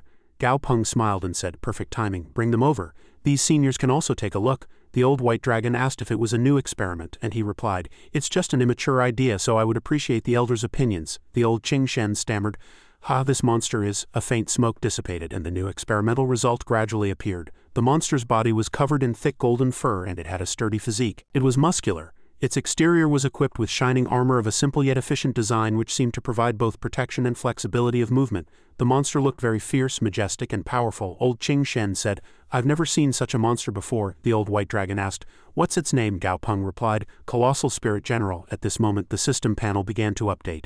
Monster name, Colossal Spirit General. The monster made a gesture of cupping its hands and the system panel reappeared. Monster name, Colossal Spirit General. Monster grade, level 64 Emperor grade. Monster quality, Elite quality, Elite quality. The Colossal Spirit General was modified from a four-armed ape demon. He recalled when it was still in the experimental stage and continued, after the four-armed ape demon acquired an armor-like exoskeleton, it can slowly recover even after being attacked, so it's a quite practical modification. Although for me, whether it's a four-armed ape demon or a colossal spirit general, they are all very weak, but for the current Washa tribe, an emperor-grade colossal spirit general is also a high-grade monster. Gao Peng spoke, mindful of the people behind him. After all, the main powerhouses of the current Washa tribe are only emperor-grade. Although I have sent some talented children to this tribe for study, it will still take time. As soon as Gao Peng finished speaking, the old white dragon and old Qing Shen exchanged glances, both nodding. Then the old white dragon said, "When we came here, we few old men had already discussed it. As long as the news is confirmed, from today onwards, our three tribes will center around your Washa tribe." He asked in surprise. "Oh, why?" The old man laughed heartily. "Haha, why?" He kindly explained. "There are truly geniuses in the world. We few old men were once called heroes, but you are more of a genius than us. You can lead us further." "Isn't this reason enough?" the old white dragon said with a commanding tone, clenching his fist to express his determination. "Besides, we are all humans after all." Gao Peng's face darkened slightly. He murmured under his breath, "For the sake of humanity." The very next moment he transformed into a joyful face again, cupping his hands and saying, "Then I shall respectfully obey the command." When the old white dragon was saying, "Then the next step is for us to..." his phone rang and he hurriedly took it out to check, saying, "Wait a moment." After checking, he put the phone away and said, "Don't do the next thing for now. Seniors, please first inform the other people in the tribe about this matter. Please also trouble the other tribes who did not come today to inform them." Old Bai replied. He continued, "Within 3 days any tribe willing to center around the Washa tribe will be accepted by me." Tribes that are unwilling will not be forced. After speaking, Gao Peng left. Outside, a young man saluted and called him. Young master, he hurriedly said, I saw the message. Another group of guests has arrived, the young man replied. They are people from the dark mist world looking for you, young master. On the other side, two men hid behind a wall, eavesdropping on Gao Peng talking to another man. Old He asked, what did he mean by what he said just now? Old Qing Shen replied that it was literal, and explained in more detail, it means he's giving us 3 days. If we go back on our word within 3 days, he won't pursue it, but if we make a choice after 3 days and then change our minds later. Old He heard this and became very angry, shouting loudly, so what are we supposed to do? Does he dare to be rude to me? This time we came to form an alliance on behalf of the entire tribe. The old white dragon smiled from behind and said, Ha, you still don't understand him. After finishing his conversation with the man, Gao Peng turned to the 3 elders and said, 3 elders, I still have some things to attend to, so I'll take my leave first. If you have time, please stay a few more days. The Tianan group will treat our guests with utmost hospitality. Old White Dragon crossed his arms and said to the others somewhat helplessly, That's right, Gao Peng won't be polite to anyone because of us old folks. In the dark mist world, a black spatial teleportation gate appeared. Gao Peng emerged, looked around and exclaimed in surprise, What happened? The dark mist world has turned into the green mist world. Fang Feng said, Look up. He followed the instruction, lifted his head, and his eyes widened in astonishment.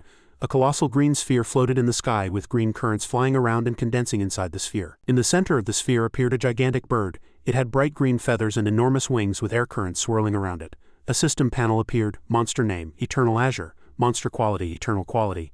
Monster attribute, Wind type, attribute control, Storm Law 7, True Wind Law 6, Grand Wind Law 5. Monster characteristic, Cry of the Wind. Effect 1, passive effect. Each time a wind-type law is used, the control over wind-type laws is temporarily accumulated and can be maintained for a certain period. Accumulation is possible. Effect 2, passive effect. After using a wind-type law, flight speed increases, shredding. Effect 1, passive effect. Each time damage is dealt to an enemy, there is a certain chance to inflict a shredded status on the enemy's wounds. Effect 2, passive effect. If an enemy violently moves while in the shredded status, their wounds will tear open and bleed, affecting their mobility. Note: wounds in the shredded status do not heal automatically, only by using laws can they be healed. Might of the Windstorm. Effect 1, active effect. The Eternal Azure summons a storm, forming a Might of the Windstorm outside its body. Effect 2, passive effect. Within the Might of the Windstorm, the Eternal Azure's control over the Grand Wind Law increases by 2. This control can break through limits. Monster introduction. Born in the primordial era, the Eternal Azure was born in the dimension of windstorms. The Eternal Azure possesses extremely fast speed and is the darling of wind elements. This Eternal Azure is on the path of wind contention. Gao Peng muttered to himself as he looked at the system panel. A god-grade azure condensing a solar storm in midair? Could it be that the wind wants to prove it can outmaneuver me? These guys have really caused me a lot of trouble. As soon as he finished speaking, he snapped his fingers, summoning an eye. An eye, receiving Gao Peng's command, immediately flew up and charged towards the Eternal Azure sphere in midair. An eye, with a terrifying and fierce expression, was condensing divine power in his hands. Once an eye succeeded in condensing the divine power, he fired it directly, and a white shining vortex slowly rotated and flew into the sphere. Then an eye, controlling the divine power from afar, clenched his fists and threw a punch forward. Hundreds of white arrows flew straight into the sphere where the Eternal Azure was located. After that, the sphere shattered, and the Eternal Azure was enveloped in green and white light and faint smoke. It probably groaned as it was hit by an eye's attack and recoiled. A moment later a colossal explosion occurred in midair. Black smoke swirled and small blue and black fragments flew out from the explosion. The Eternal Azure was at the center of the explosion but was obscured by smoke and light. After all, is this technique called Grand Wind Law solid bone treasure? How ruthless, haha. Gao Peng sneered a few times, then his face hardened and he said coldly, An eye hit it hard. An eye slightly spread his arms and the surrounding wind and wrath swirled and enveloped his body, which shimmered with golden light. The whoosh of wind, An eye's ghostly hand seemed to have grown to thousands of kilograms. Sharp claws and the entire arm enveloped in golden spiritual power stretched out forcefully towards the Eternal Azure's face. The Eternal Azure was hiding in a bubble made of its spiritual power. Seeing the ghostly hand flying towards it, it cried out in surprise, Soul Law, dangerous. Soul Law directly attacks the soul. The Eternal Azure flapped its wings to dodge, and Anai's hand swished through the air. Although slightly afraid, it couldn't keep retreating. Its pride wouldn't allow it. The Eternal Azure raised its wings high and a powerful and rich green spiritual energy surged. It moved its claws and loudly declared, I must suppress him. But an eye was never foolish. He moved in a zigzag pattern, and the Azure's suppression had no effect on him. The Eternal Azure said in a truly unexpected and surprised tone, What? An eye raised his hand and pointed a finger directly at the Azure. The black spiritual energy gathered from 4 directions condensed at his fingertip, and Anai's voice was cold. Sinister and terrifying death law, manifestation of death. Bang, a pillar of black spiritual energy shot up and directly struck the Eternal Azure. and a shocking sound resonated. However, the Eternal Azur's main body suddenly vanished, leaving only a green, smoky shadow. Anna's attack pierced through the air endless. Gao Peng watched the battle from below and was startled. He looked around and exclaimed in surprise, "Where did the bird go? The speed of these wind-type guys is really amazing." Near the mountain range, a green glow flew across the mountains, moving at an extremely fast speed. It was the Eternal Azure. He had just escaped. Suddenly, the Azure stopped, and black flames were still burning on its chest, making it look uncomfortable. The Eternal Azure flapped its wings, and a glorious light enveloped its body, and a strong wind immediately blew, sweeping everything away. Lowering its head to look at the flames on its chest, the Eternal Azure fell into deep thought. When an old Azure's feathers die, they turn this color. It's the Death Law. It's really the Death Law. This is serious. Isn't this a small world? How could such a formidable figure appear? As soon as it finished speaking, the Eternal Azure had already landed, turned its body and walked and continued resolutely. Let's use the second plan. At this moment in the Sky City, a colossal turtle was floating in the sky under a blood-red sky, drifting among the Rocky Mountains. An eye in his colossal form was holding his master with one hand. He flew high and stood proudly in front of the turtle, saying, "This sixth Emperor turtle is really a coward." Just now the Eternal Azure's momentum made it fly tens of kilometers away, but it still seems to pretend not to hear. The sixth Emperor turtle, the colossal turtle floating in the sky, trembled all over when it heard that, and its turtle eyes showed a sad expression, refusing to comment. Suddenly an eye said, "Master, that guy is back." Gao Peng glanced sideways. At this moment a deep green glow quickly flashed past Gao Peng's front and stopped. He was not surprised and said calmly, "So you've returned after all." The Eternal Azure appeared, leaving a fierce windstorm behind him. He said seriously, "Don't be nervous, human familiar trainer, I've come to negotiate with you." Gao Peng thought to himself, this bird's demeanor is really not bad. If Sha Wang were here, he would definitely say, "It's a pity such beautiful feathers aren't ironed onto tin foil." Although there was a slight regret in his heart, outwardly he still politely asked, "What does this god wish for?" Without the need for probing, the Eternal Azure said frankly, "I want the proof of wind in your hand." "Oh," Gao Peng asked nonchalantly, "then what do you plan to exchange it for?" The Eternal Azure flapped its wings, and beneath its feet were all sorts of rare treasures, from top-grade spirit stones to thousand-year-old ginseng. He promised unreservedly, "Any treasure I can offer is fine." "All right," Gao Peng smiled and agreed. He held two proofs in his hand which looked like paper, but the difference was that they were surrounded by pure spiritual energy. Gao Peng continued, "I have two proofs of wind in my hand. One of them has already been fused once, so it's equivalent to 3 proofs of wind. How about this? I'll take a loss and exchange them for 1 divine artifact." The Eternal Azure exclaimed in surprise. "Do you think divine artifacts are something you can find anywhere? How could I have so many divine artifacts? I only have 1 divine artifact to protect my life." After that, he continued calmly, "Besides, 3 proofs of wind are incomparable to 1 divine artifact." Realizing he was acting no different from a bandit, Gao Peng finally gave in and compromised. "All right, then exchange 3 proofs of fire with me." The Eternal Azure replied, "I don't have those either. I am a wind type, so fire types are useless to me." Gao Peng smiled slyly, then tapped the 2 proofs in his hand and said cheerfully, "Useless, you can use them to exchange with me, can't you?" The Eternal Azure paused in confusion, then opened its mouth. "The path of contention is a law of this world. Those who are qualified to contend must fight against those of the same grade. Those who are not qualified cannot seize the opponent's proof even if they kill them." Imagining the moment of fighting against fire-type gods, the Eternal Azure continued, "If I were to obtain proofs of fire to trade with you, I would have to face god-grade beings." Gao Peng pouted in boredom. "You can't do this, you can't do that. Am I asking you for something, or are you asking me for something? You're making it too difficult for me." "Hey," the Eternal Azure rolled its eyes, annoyed, and forced a couple of laughs. "Haha." Gao Peng smiled faintly. "How about this? I won't make it difficult for you," he suggested, and continued nonchalantly. "I plan to establish an intelligence organization, specifically to gather information about various divine artifacts, wars between gods, and all path of contention monsters." Gao Peng seriously proposed, "You join my organization." The Eternal Azure frowned angrily when it heard that and exclaimed with a face full of question marks, "Huh?" Gao Peng, with a very cheerful expression, pointed at the Azure and said, "If you join, you'll be the first elder. The first elder has special benefits. You can receive free information for 100 years. That means all information for 100 years will be freely available to you. Moreover, our organization sometimes provides humanitarian assistance." "You know?" The Eternal Azure frowned and thought to himself, "What reliable information could a human from a small world have?" But the 3 proofs of wind, the Eternal Azure still couldn't give up. He finally agreed and asked, "All right, what do I need to offer?" "Just some minor information and lending a hand when help is needed," Gao Peng said. He held the 2 proofs up to eye level and said nonchalantly, "If you agree, I can give you the 3 proofs of wind right now." The Eternal Azure approached in a low posture, slightly surprised by his promise. "Interesting, isn't he afraid I'll take them and run?" Gao Peng smiled and replied, "I trust you." He said that outwardly, but inwardly he was thinking something else. "If you take them and run, this body will kill you." Gao Peng threw the 2 proofs and the Eternal Azure quickly caught them.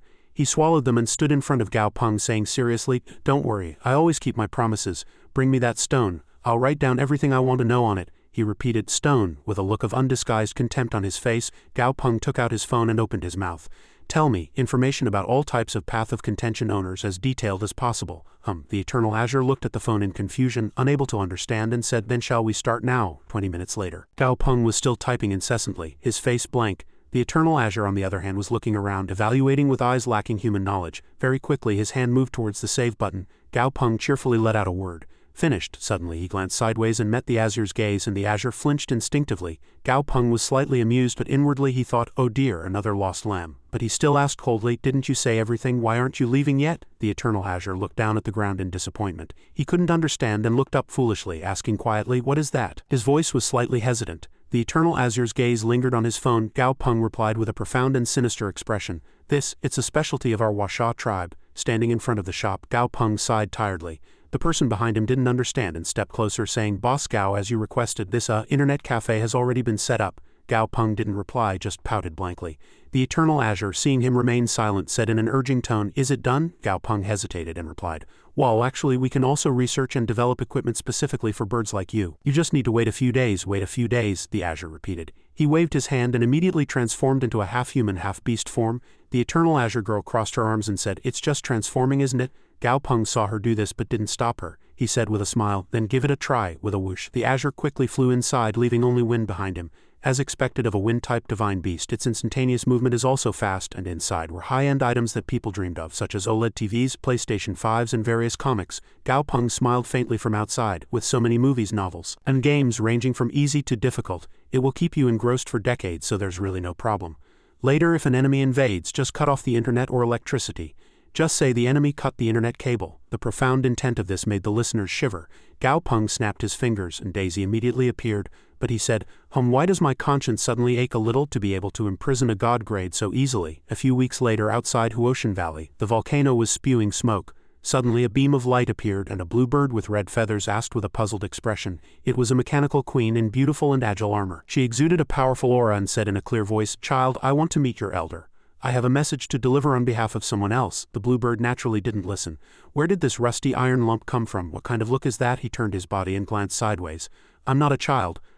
But before he could finish speaking, the old bluebird suddenly flew up and said in a hoarse voice, oh dear, don't be rude. This is a mechanical god. The old bluebird said to the mechanical queen, judging by your aura, you followed Gao Peng. Does that little brat have something to say? The young bluebird below opened its mouth wide in surprise. Inwardly it muttered, God grade. The mechanical queen replied concisely and clearly. A god grade being of the pirate faction has plundered the proof of fire, the old bluebird exclaimed in surprise. Then he turned his head and said, indeed. All right, wait a moment. Then he whistled. And from behind the distant tall mountains, countless red-feathered bluebirds flew up, making a whistling sound that resonated through heaven and earth. Gao Peng's mechanical queen looked up and thought, even the weakest one is at the peak of quasi-god, and there are quite a few even more terrifying beings among them. The background of this divine beast tribe is truly deep. Outwardly they seem quite majestic to the alien races, but the area they occupy is less than 1/3 of the 9 heavens and 10 lands. The remaining 2/3 or more are the territories of monsters, other divine beasts, and various gods. This is the background of the divine beast tribe. In the sky, bluebirds flew in flocks, stirring up strong winds and emitting a flame-like shimmering aura. Suddenly, the mechanical queen showed surprise. Among those colossal red bluebirds, there's a small one constantly flapping its wings, struggling to follow. The mechanical queen turned to the old bluebird from earlier and asked seriously, do you want to protect that one? But following them like that will only expose them. Cough, cough. The old bluebird coughed twice in a low voice, and the old man covered his mouth with his wing and thought to himself, I finally got a chance to leave the valley. This child is ready to display the might of our Baifang tribe. I will show those old phoenixes and vermilion birds. Oh dear. The elder faced the sky, cleared his throat and shouted, children, calm down. The young azure skybirds wore tired expressions at his words. They sighed. Didn't you just say you wanted to go out and play together, and you had something to show off? Another one sighed and replied, since the old patriarch told us to calm down, we should obey, otherwise when we return your rations will be reduced. On the ground, the mechanical device intently watched the stones here, quietly assessing the excited cheers of the fire elements in the air. He feared that if hundreds of Baifang birds stayed in one area for too long, that mountain range would turn into a volcano. At this moment, Xiaowang and Gao Peng stood together near the Huotian Valley mountain range. He kicked stones out of boredom and spoke to his brother. Gao Peng, Yuguang brought the magic illusion brain. Gao Peng's eyes widened in surprise. Why are they mixing together? Xiaowang shrugged and recalled replying, Yuguang wanted the magic illusion brain to modify him to a higher degree. His brother was speechless. Recalling the scene where he was ambushed by the Night Fiend Ghost Emperor, Xiaowang curled his lips and continued. To upgrade the magic illusion brain, Yuguang ran all over the place, searching for and killing psychic monsters to obtain core essences to feed it. I don't know how far they ran. As he spoke, he tore open a bag of snacks. Gao Peng stared expressionlessly at Xiaowang and asked suspiciously, Really? Xiao Wang replied faster than he would when going to eat, his tone full of conviction. Would I lie? Oh right, Gao Peng, do you know my 3 adopted sons? Gao Peng rummaged through his memories and replied with an unsure voice. 3 adopted sons? Are you talking about the 3 little ducks you picked up on the battlefield? Luckily they were there. Now I'm not the old Xiao Wang, I'm Boss Huang. Xiao Wang put a piece of fish snack in his mouth and continued, how could a great boss like me handle such trivial matters myself? I left everything to my 3 adopted sons. Now those 3 brothers, Fierce Dragon, Fierce Tiger, and Fierce Leopard, are very famous. Gao Peng thought his ears had gone deaf. Fierce Dragon, Fierce Tiger, Fierce Leopard, he asked, bewildered. Weren't they 3 ducks? What does that have to do with Fierce Dragon, Fierce Tiger, and Fierce Leopard? They're so imposing, aren't they? As he imagined the appearance of his 3 adopted sons, Fierce Dragon, Fierce Tiger, and Fierce Leopard, Xiao Wang's lips kept curling up. He proudly continued, Gao Peng, don't underestimate my 3 adopted sons. They're all in the top 20 of the Heavens list. Gao Peng was speechless. He hadn't even heard of that name. Heaven's chicken list? No, is it the duck list? But suddenly Xiao Wang said, oh right, Gao Peng, who exactly are you waiting for here? Waiting for who? Waiting for the bird you want to meet? Gao Peng said mysteriously. Xiao Wang looked bewildered. He quickly snapped out of it, put on stylish sunglasses, and said with confidence, what kind of bird would I want to meet? I don't want to meet anyone. Right now I'm very happy. Gao Peng didn't reply but subtly looked up. You're very happy right now, aren't you? Suddenly a voice came. Xiao Wang looked up and the words caught in his throat. This voice is too familiar, I'm going to beat you to death. The voice angrily resonated from the sky and a colossal figure resolutely descended from above. Xiao Wang was too surprised to do anything. He just let out a long sigh. Bang, a huge round red figure landed, raising thick clouds of dust. It was Xiaoyan. Xiao Wang cried out in indescribable pain, covered in wounds, and sighed again. Ah, but before Xiao Wang could grieve too deeply, is there anything you haven't told me yet? Xiaoyan puffed out her chest, held her head high, and glanced at him from above. Xiao Wang hastily waved his hand and said, no, I've really told you everything. Ha, you're still feeling wronged? Xiaoyan asked coercively. Xiao Wang hastily replied, I'm not feeling wrong, did I torment you? Xiaoyan said resolutely. No, Xiao Wang replied weakly, but Xiaoyan still didn't stop pressing him. She continued to ask, did I do anything to wrong you? Xiao Wang replied calmly. No. Gao Peng, who hadn't been watching this conversation, gave a sinister smile to his familiar on that side. Xiaoyan, without preening her feathers, glared at Xiao Wang with sinister eyes and said eerily, I heard you were involved with someone else, bringing your 3 adopted sons along? Xiao Wang was still flustered, paused for a moment, then replied, I just adopted some sons. Why are you acting as if I have another woman outside? Then he suddenly realized and shouted loudly, there is, Xiao Wang said bewildered. Gao Peng and I. Hearing this, Xiaoyan also lost her balance and crashed down with a thud. Gao Peng said with disgust, that has nothing to do with me. In Liangguak, a newly developed region of the Tianan group, numerous Baifang tribe azure skybirds were flying around. The divine turtle trembled, slumped down and cried and returned to Gao Peng's side, neither laughing nor crying. He smiled brightly and extended his hand to introduce,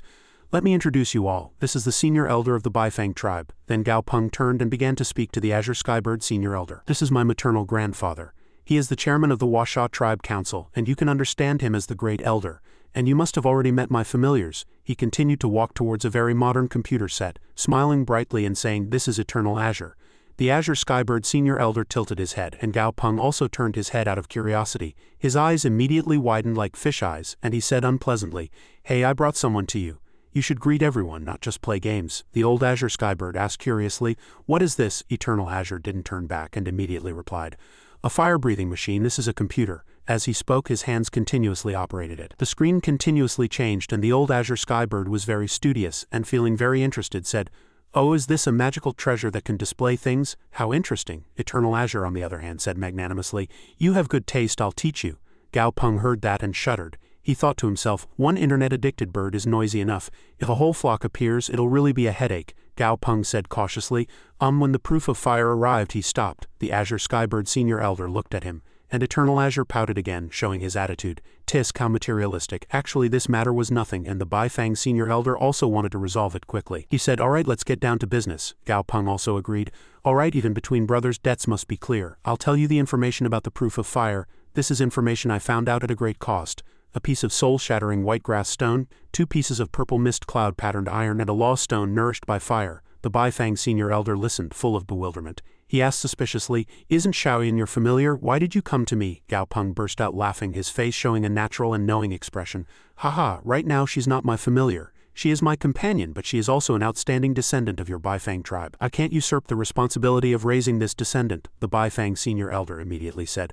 All right, you want to refine divine artifacts for these 2 wind attribute familiars, right? I know a place, and there will definitely be suitable materials there. Gao Peng didn't object, but curled his lips sinisterly. Let's go. Imagining the image in his mind, Gao Peng continued, in such a contention, can't we beat her contender to the brink of death and let Xiaoyan finish them off? The Baifang senior elder solemnly shook his head.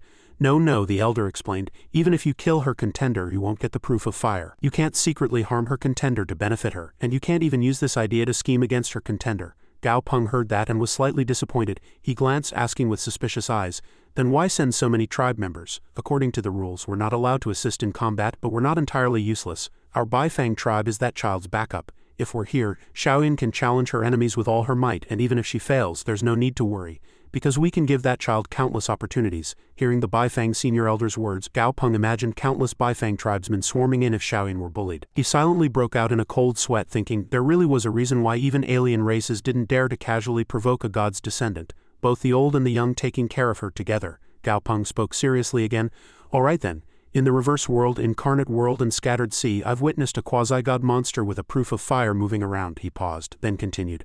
"But the scattered sea is too vast, it would be difficult to fully investigate without a god personally intervening. This is your first battle, so make a good start." Xiaoyan, hearing Gao Peng's words, felt a little nervous under the gaze of the elders in her tribe and replied, "Yes, in a month." The reverse world, incarnate reverse world, and the granite mountains were enveloped in the scorching heat of fire.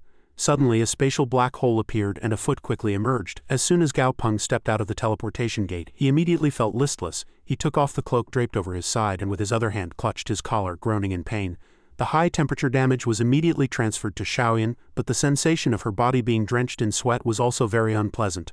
Oh, diarrhea suddenly popped out from a corner and said happily, "Master, don't rush, I'll wait." As soon as he finished speaking, he condensed ice attribute spiritual power, but the effect was truly pathetic. Gao Peng, sweating all day, saw diarrhea burying his face in the rock wall and asked, "What have you been doing for half a day? What on earth happened?" Ice crystals floated around as if boiling, emitting steam. Diarrhea clung to the rock, groaning as if on the verge of death. "Annoying, the ice elements in the air are too scarce. I can't even use 1/3 of my strength. It seems I'll have to use the ice elements accumulated in my body," he shouted loudly. And diarrhea immediately gathered strength and opened his mouth wide.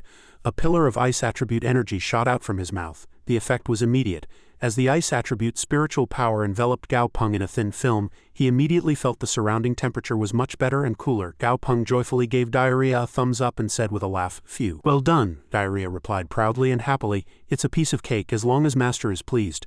Xiaoyan disdained this action. She frowned and said, "How long has it been? How did he become such a flatterer?" Xiaowang was also tired of this familiar scene. He explained, "After diarrhea successfully leveled up, everyone accumulated enormous energy."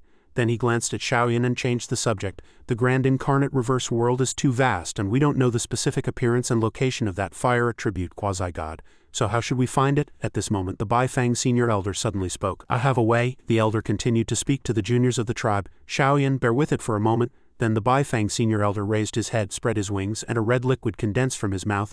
The elder flapped his wings and the liquid immediately flew away. As Xiaoyan suddenly trembled slightly and lost her balance, Xiaowang immediately rushed over worriedly to support her and asked hastily, "Xiaoyan, what's wrong?" Xiaoyan shook her head and whispered, "It's nothing, I just feel a little weaker." Gao Peng saw that scene and speculated inwardly.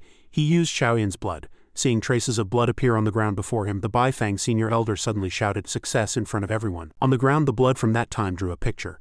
It was a flame. From that bloodstain, light surged up like waves one after another and instantly flew, with bloodlines continuously connecting, rising into the air and condensing into a small ball before everyone's eyes. Spiritual energy resided in this small ball. At this moment the system panel appeared appropriately. Monster name: Fire Spirit Lion. Monster grade: Level 70 Emperor grade. Monster quality: Epic quality. Monster attribute: Fire type, Void type. Monster abilities: Flame system level 6, Way of Fire level 5, Fire absorption level 5, Void's emptiness level 3. Monster characteristic: Word Spirit. Ability to communicate with heaven and earth elements. Can interact with the elements of all things. Effect 1. Passive effect. The Fire Spirit Lion can be summoned to communicate with other lifeforms. The Fire Spirit Lion cannot lie. Effect 2. Active effect. After casting this ability, the Fire Spirit Lion can communicate with all things in heaven and earth, can hear the sounds of elements, thus immune to all elemental attacks. Effect 3. Passive effect. The Fire Spirit Lion cannot lie. If it lies, it glows like a monster. Weakness 1. Lack of offensive ability. Weakness 2. Water type. Monster introduction. A once very powerful lifeform decomposed and sealed in various worlds for some reason. Each part can be considered an independent lifeform. Gao Peng and Xiaowang stood there with slightly agape mouths, dumbfounded, but he also thought to himself with a hint of suspicion, "A level 70 small monster is nothing to worry about, but I've never heard of this monster's attribute, the Void type." At this moment the Baifang senior elder spoke to the Fire Spirit Lion, his voice hoarse. I want to find out some information. Then the elder spread his wings, and on his wing feathers jewel-encrusted rings sparkled and shone. There were all sorts of colors. Gao Peng couldn't help but admire it when he saw it. He thought inwardly, how splendid. These are all spatial rings, aren't they? Amazing. The Baifang elders usually seem so frugal, but they were hidden tycoons. The Baifang senior elder naturally didn't know what he was thinking, and even if he did, there was nothing he could do. Returning to the topic, the Baifang senior elder still looked at the rings on his wing feathers and said leisurely, let's use this one. Then the elder took a ruby into his mouth. When he lifted his head, the ruby was immediately caught by the fire spirit lion. The lion looked at the empty spatial ring and said softly, not bad, not bad. What do you want to ask? The Baifang senior elder immediately replied, the specific location of the quasi-god with the proof of fire in this world. The wise fire spirit lion scoffed intelligently and let out a soft sigh.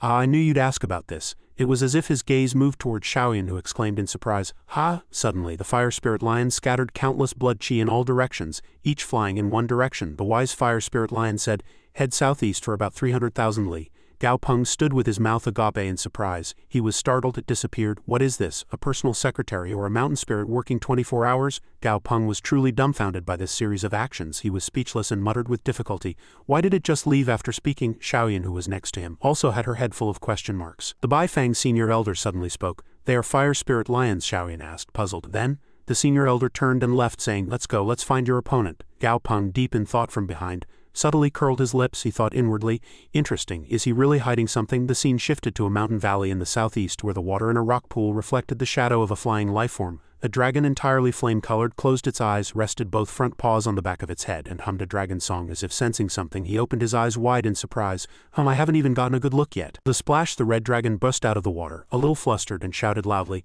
there's a problem, retreat strategy. But suddenly a wall of fire appeared and blocked him. The dragon was startled. Fire dragon, give up, you can't escape. Suddenly a voice came from behind. Hey! The red dragon turned its head, its eyes filled with confusion. He immediately became serious, his gaze sharpened, and he put his hands together, extending them forward, and said in a low voice, esteemed powerful one, if I have offended you, please tell me and I will change. As soon as he finished speaking, the dragon knelt down with all its might in midair. Shaoyan, with both hands on the back of his head, said as if bored, is this what you call speaking with the utmost gravitas to utter the most nonsensical things? Gao Peng clicked his tongue in annoyance, an expression difficult to describe on his face. At the same time, Shaoyan and Shaoyan appeared together before the red dragon. The dragon frowned slightly, afraid to approach them. Suddenly, Shaoyan turned and asked, is that the one next to Gao Peng? Shaoyan said with a serious face, no. At this sight, the dragon seemed somewhat bewildered. As soon as he saw Shaoyan, the thought, a talking ball popped into his head. Gao Peng, with a headache, pressed his forehead and sighed, damn it, I can't trust any of them, I'll have to do it myself. With a short sigh, Gao Peng said in a tired voice, I'll ask and you answer. If your answers satisfy me, I'll let you go, the dragon said in a clear voice. Mighty one, please speak. Gao Peng, sitting on Daisy, asked, is there anyone walking the path of fire contention these days? What? The dragon was stunned. Shaoyan approached Gao Peng and whispered, Gao Peng, I think we found the wrong one. Gao Peng glanced at him and replied irritably, are you the only one who knows that? He ignored Shaoyan and calmly explained to the red dragon below, I mean, is there a strong monster nearby, a very strong monster that fights others of its own grade? The red dragon's eyes flashed as he recalled and replied, I know that one. There's a lava lake over there. In the lava lake there's a very powerful elder hedgehog covered in thorns, truly terrifying. Gao Peng raised his eyebrows and exclaimed, oh, there was a lava lake there with red viscous lava bubbling. However, a faint shadow appeared within the viscous liquid. At the bottom of the lake, the golden elder hedgehog slowly opened his small eyes and muttered to himself, I just felt a very powerful aura. It wasn't aimed at me, but since it's this close, I still need to be careful. The elder hedgehog gritted his teeth slightly, and his gaze sharpened. Suddenly, Shaoyan's voice came from within the lava. Found it. It's down there. I've detected it. Hearing that, the elder hedgehog was startled and cried out, damn it, I've been detected. He coughed roughly. The flame pattern carved on his belly suddenly appeared on his skin as if burning. The elder hedgehog's eyes widened in surprise as if bewildered. From somewhere, someone is calling me. Trying to escape, take this, Shaoyan said, gritting her teeth. She brought her wings together, and a fire attribute sphere surged fiercely. As Shaoyan flapped her wings, the sphere immediately plunged into the lava lake. The lava lake shook, sending up columns of hot waves. The hand-shaped sphere grabbed the elder hedgehog below and pulled him out of the lake, startling the elder. What? Snap out of it, the elder hedgehog cried out. The flame-shaped hand brought the elder hedgehog before Shaoyan, and while the elder hedgehog continued to struggle and wail loudly, Shaoyan spoke directly. Fight me. If you beat me, you can leave. The elder hedgehog fell silent, looking at her. He thought deeply. If I win, I can leave. What if I lose then? Why is your female familiar so vicious? The fiery dragon elder raised his hand, and the elder's palm was immediately enveloped in golden light. Meanwhile, on Shaoyan's side, two streams of lava suddenly shot up from the lava lake. She quickly ducked. The elder hedgehog continued to teleport closer, stabbing with sharp spiritual energy thorns. Shaoyan dodged again by flying. Gao Peng continued to look up and watch. He couldn't help but say that Xiaoyan had been well nurtured in the Baifang tribe's sacred ground during this time. She had become much more adept at controlling flames. A battle between monsters of the same attribute would test their understanding of elemental power. Even the same technique would unleash very different power. He thought to himself, smiling faintly. She can achieve 3 times the effect with 1/10 of the power. The ancient traditions of the Baifang tribe truly have a unique way of understanding and transmitting knowledge. Beside him, Xiaowang continuously shouted, boosting morale. Yeah, blow that guy's face off. Seeing the elder hedgehog fly around, Gao Peng said seriously, golden-armored heavenly king beetle, this guy's strength is by no means weak. He's a level 97 legendary quasi-god, so ordinary quasi-gods are no match for him. In fact, Xiaoyan also gained an unearned advantage within the tribe, and half of the golden-armored heavenly king beetle's abilities are in close combat. The densely packed thorns on its back are no mere decoration. Xiaoyan flew around, hitting the elder hedgehog with an attack, but Xiaoyan did not engage in close combat, continuously maintaining distance. The elder hedgehog's strength was by no means weak, but he couldn't fly faster than Xiaoyan, nor was his attack range wider than Xiaoyan's. Gao Peng thought, it probably won't be able to hold on. Xiaoyan cried out in surprise. Seeing the elder hedgehog fly away, someone said, hey, is it trying to escape? Xiaoyan snorted and flapped her wings, and immediately a wall of fire surged, blocking the elder hedgehog's path. The elder stopped. Xiaoyan won't let you escape if you don't kill me? Her eyes seemed to turn into flames, and she flapped her wings and flew. The elder hedgehog's mouth dropped open in surprise. A moment later, Xiaoyan stood to one side, sweating and panting heavily. It's quite hot but strong. Meanwhile, the elder hedgehog on the other side had already fallen, reeking of smoke. The Baifang senior elder was the first to approach and praised gently, excellent. This battle, you defeated your opponent by yourself without our help. Xiaoyan was exhausted but still raised her head arrogantly and replied, of course. Gao Peng stood close to the elder hedgehog's corpse and saw a character appearing below his chest. He was curious. Before he could look closely, the character separated from the elder hedgehog's body and embedded itself in Xiaoyan's chest. As if in nirvana, Xiaoyan's entire body was enveloped in flames. The system notified, obtained proof of fire.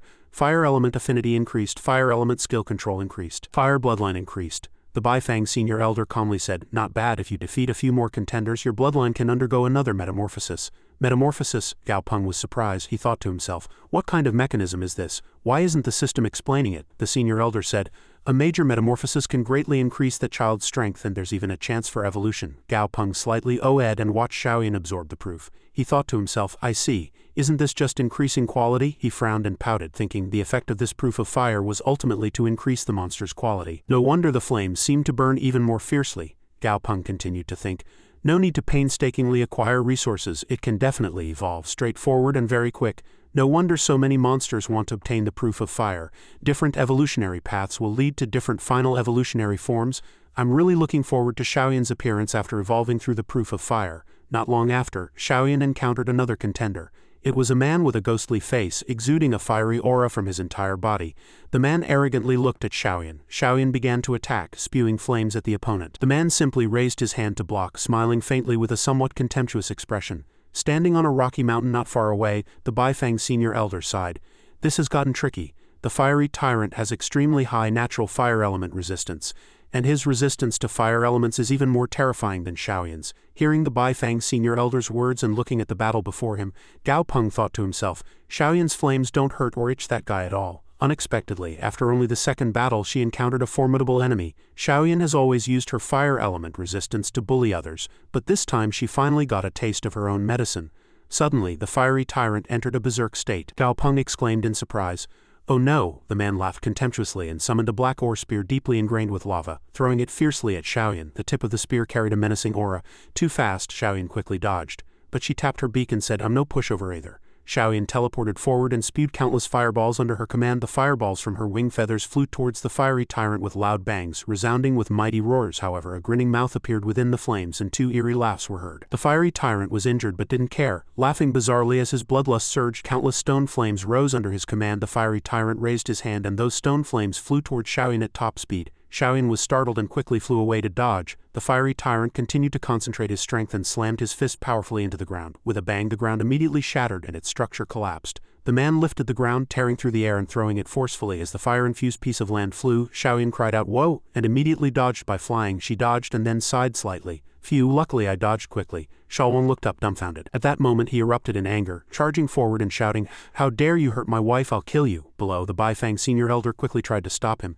Don't attack, he said. If someone else interferes, even if they win, they won't get the proof. Gao Peng was surprised, but a thought popped into his head. He whispered, Xiaowang, don't attack. Xiaowang turned to him, bewildered. Gao Peng smiled faintly and said, you just need to block all of the fiery tyrant's attacks for Xiaoyan. Xiaowang put away his weapon and replied with a grin, understood. He charged forward steadfastly, and the Baifang senior elder exclaimed in surprise, impossible. Gao Peng calmly narrowed his eyes and calculated inwardly. Even the corpses of the golden-armored heavenly king beetle and mad spiderwing yielded proofs of wind after being decomposed. This proves that Dark Flame's ability goes against the rules. It seems that even the Baifang tribe has never heard of such an ability. Dark Flame's ability is quite unconventional. With this kind of insurance I can test the limits of the rules. The Baifang senior elder turned to him, his voice serious and slightly worried. Gao Peng quickly called that guy back. However, what returned was only his composure. Gao Peng persuaded the elder, don't be so anxious, just watch for a bit, the Baifang senior elder said in an exasperated voice. What's there to watch? Aren't you going to do anything? The elder suddenly exclaimed in surprise. Where's the duck gone? On the other side, the fiery tyrant and Xiaoyan were locked in a fierce standoff when Xiaowang suddenly appeared and tightly grabbed the man's leg. He grinned and chuckled a few times. The fiery tyrant was startled, looking down to see something holding his leg and refusing to let go. He shook his leg and cursed. What are you doing? Let go immediately. However, Xiaowang was even more tenacious than the Great Wall. He said cheerfully, I finally met my big brother, my idol. The fiery tyrant had no choice but to throw the stone spear he was just holding to the side and grab Xiaowang with both hands, trying to squeeze him to death with all his might. Have you eaten, idol? Xiaowang crossed his arms and said, disappointed. The fiery tyrant snarled, damn it, why is your head so hard? He couldn't contain his anger and shouted loudly, don't think I don't know, you're here to help that bird. After speaking, he immediately threw Xiaowang away forcefully. The fiery tyrant clenched his fists and said in an angry voice, this is a sacred duel among contenders for the proof of fire, how dare you interfere? However, Xiaowang clung to the fiery tyrant's leg like dog poop adhesive, no, like a typical sasa, and said as if in pain, I didn't interfere. Then what are you doing here? The fiery tyrant shouted, repeatedly hitting Xiaowang's head. Punch after punch landed on his head, but Xiaowang still looked dazed as if unaffected. Gao Peng saw this scene and smiled faintly. He thought, the fiery tyrant may seem tough, but in fact he can be considered a heavenly law-type monster. How can he fight a pure close combat monster like Xiaowang with physical strength? Xiaoyan looked down from above, a slight sneer on her lips, and said contemptuously, HMPH, what a futile effort. After speaking, she immediately spewed enormous flames from behind at the fiery tyrant. The sudden attack made the fiery tyrant pause for a moment, but he felt that something was wrong. These flames were still affecting him. The fiery tyrant turned his head and, realizing again, gritted his teeth. Wrong, this is the power of the soul. Aha, a long cry echoed, and he screamed in pain. Unfair, you're cheating. Xiaoyan's eyes sharpened. She said coldly, what cheating? Where did I cheat? I, a single bird, fought you alone. I fought you in a very fair duel. Below, Xiaowang seemed intoxicated by the performance. He sincerely hugged the fiery tyrant's leg and said genuinely, I'm your fan, big brother. I want to hug my idol. Big brother, you don't have to mind me. The fiery tyrant was so enraged that even the red veins in his eyes showed. He gritted his teeth and shouted, you guys are defiling a sacred battle. As if having a heart attack, the fiery tyrant collapsed, but still managed to curse 3 words, cowards. After that, he clutched his chest and a red fragment peeled off, flying quickly. Xiaoyan also quickly took it in her mouth. She absorbed it, and golden flames once again enveloped Xiaoyan. After the flames slowly subsided, Xiaoyan flew back to Xiaowang and asked in a somewhat worried but urgent voice, damn it, are you okay? Xiaowang brushed the dirt off his backside, smiled, and gave her a thumbs up, replying, yeah, I'm fine. From above, Gao Peng also immediately leapt down. As soon as he landed, he summoned Asuan. Asuan gave Xiaoyan and Xiaowang comprehensive treatment. Looking at their reunion from above, the Baifang senior elder said nothing. Behind him, 2 more Baifang tribesmen had appeared, no one knew when. The elder thought deeply and then said softly, even eyes that have seen turbulent times were astonished. So duels can be fought this way. It's truly eye-opening, truly eye-opening. The elder pondered slightly. Is this perhaps the method where 2 people fight and someone else interferes? The interrupter holds one person tightly, preventing them from moving while continuously telling them to calm down and not get angry. Then this person is dealt with by the other side. Below, he didn't know what was said, but Asuan had already begun emitting shockwaves, and as if sensing something, Gao Peng turned to look up and said with a smile, ha, he really makes the most of everything. The Baifang senior elder remained silent and did not reply. Gao Peng didn't care much, turning around and tapping Xiaowang on the back of the neck, urging him, let's go, don't keep the next opponent waiting either. The Baifang senior elder was speechless upon hearing this. This man, the elder, said nothing, turning to the junior Baifang tribesman and calmly saying, let's go, that junior has received the order. Yes, elder. After that, the flock of Baifang tribesmen also flapped their wings and flew away. However, a white feather suddenly appeared in the air. It fell lightly and slowly. As it landed, the sound of wings flapping was heard. After a small gust of wind, a pair of large and small silver phoenixes appeared in the air. The small phoenix looked around bewildered. He was very curious. My friend said he was here last time. He tilted his head, and a big question mark also popped up above his head. He's not here? We didn't even breathe. Logically, they should have arrived long ago. Suddenly, the large phoenix's face hardened and she lowered her head and whispered, "There's a death aura here." The small phoenix was startled. Then the phoenix mother suddenly whistled and countless spiritual energy auras surged from her beak and 2 eyes. As it erupted forward, a thin spiritual energy membrane suddenly expanded, enveloping the shadow of the fiery tyrant within it. The little bird cried out in surprise, "That's my friend." Then she spoke, "Mom, you absolutely must avenge my friend." But before the little bird could finish speaking, the mother phoenix cut her off. "Enough, it's truly regrettable that your friend suffered misfortune, but this matter has nothing to do with us. This is their fate, and moreover, they are not members of our constellation," the mother phoenix said. The little bird looked blank upon hearing that, only managing your friend is merely a temporary traveling companion. Don't forget our true purpose. Let's go." As soon as she finished speaking, the mother phoenix flapped her wings and soared high into the sky. The little phoenix, flustered, called after her, "Mom?" She glanced at her friend's shadow and was silent for a moment, but then shook her wings and flew away. "Mom, wait for me." Meanwhile, in the Sea Vale plain, amidst a tearing and collapsing sky of a fading minor world, some stone pillars still stood firm. Ju Kyung sat cross-legged on a stone chair, propping his chin up boredly and puffing out one cheek with his other hand. He rummaged through the Ekwang stones in a nearby container. He sighed glumly, then idly tossed the Ekwang stone in his hand a few times before suddenly throwing it away. The Ekwang stone immediately pierced through several layers of space and shot out. As it continued to fly, it passed by the colossal aquatic monsters floating in the sky, which all roared in unison as if lured by it. Ju Kyung crossed his legs, buried his face in his hands in despair, feeling like he was at the bottom of society. He sighed, It's meaningless." Then he abruptly stood up, yawned widely and stretched. Suddenly a familiar pair of white wings flashed past from the space behind him. The silver phoenix mother and child appeared before him, emitting a divine sound. Ju Kyung didn't even look at them, silently waving his hand and throwing an Ekwang stone at them. The little phoenix hastily dodged, letting out a startled shriek. Ju Kyung paid them no mind. Ju Kyung propped his chin, twisted his mouth and said indifferently to the 2 silver phoenixes in front of him, "How clever. Why are you looking for me?" "Cooperation," the mother phoenix said. The angry chick behind her paid no attention. The mother phoenix still gazed at Ju Kyung and calmly continued, "Moreover, we are now a constellation. Cleverness is a thing of the past." Ju Kyung ignored her, waving his hand and tossing out 2 arrogant words. The mother phoenix, prioritizing the larger scheme, did not get angry and continued, "Our constellation has decided to find a new gathering place, and we've chosen an area in the Sea Vale plain." Ju Kyung cut her off, replying indifferently, not interested. "But this is truly an opportunity." The mother phoenix still wanted to entice him further. Ju Kyung remained silent, idly tossing the Ekwang stone in his hand. Suddenly he exuded an oppressive aura, one eye turning black with only a red dot remaining in the pupil. The mother phoenix was startled, stumbling back. She thought fearfully, "If I say one more word I will face a murderous disaster, indeed worthy of the most terrifying genius from the Jiamqian tribe from ancient times until now. His power has already become even more fearsome." Ju Kyung growled one word, "Get out." The mother phoenix ultimately had to turn away in disappointment. The little phoenix, ignorant of worldly affairs, still angrily rebuked, "Mom, this monkey is too." The mother phoenix was not in a good mood either. She cut him off directly. "No more talk, let's go." Then she immediately flapped her wings, piercing through space and flying past the rift in the sky. Ju Kyung watched them leave, then sighed, threw the Ekwang stone to the ground and muttered, Even a constellation only covets what's right in front of them." Suddenly he stretched out his hand and Ju Kyung's hand seemed to grow hundreds of feet long, reaching straight into the rift in the sky. Clenching his hand, he caught 3 colossal whales. However, if those had been in that cosmic space in Ju Kyung's hand now, they were merely a few mackerel. He withdrew his hand and immediately opened his mouth wide, putting the 3 whales into his mouth. Ju Kyung, narrowing his eyes and chewing, scrunched his face and sighed. Bland. Meanwhile, the Baifang tribes group carried Gao Peng and followed behind. The old elder shook his head, an odd expression on his face.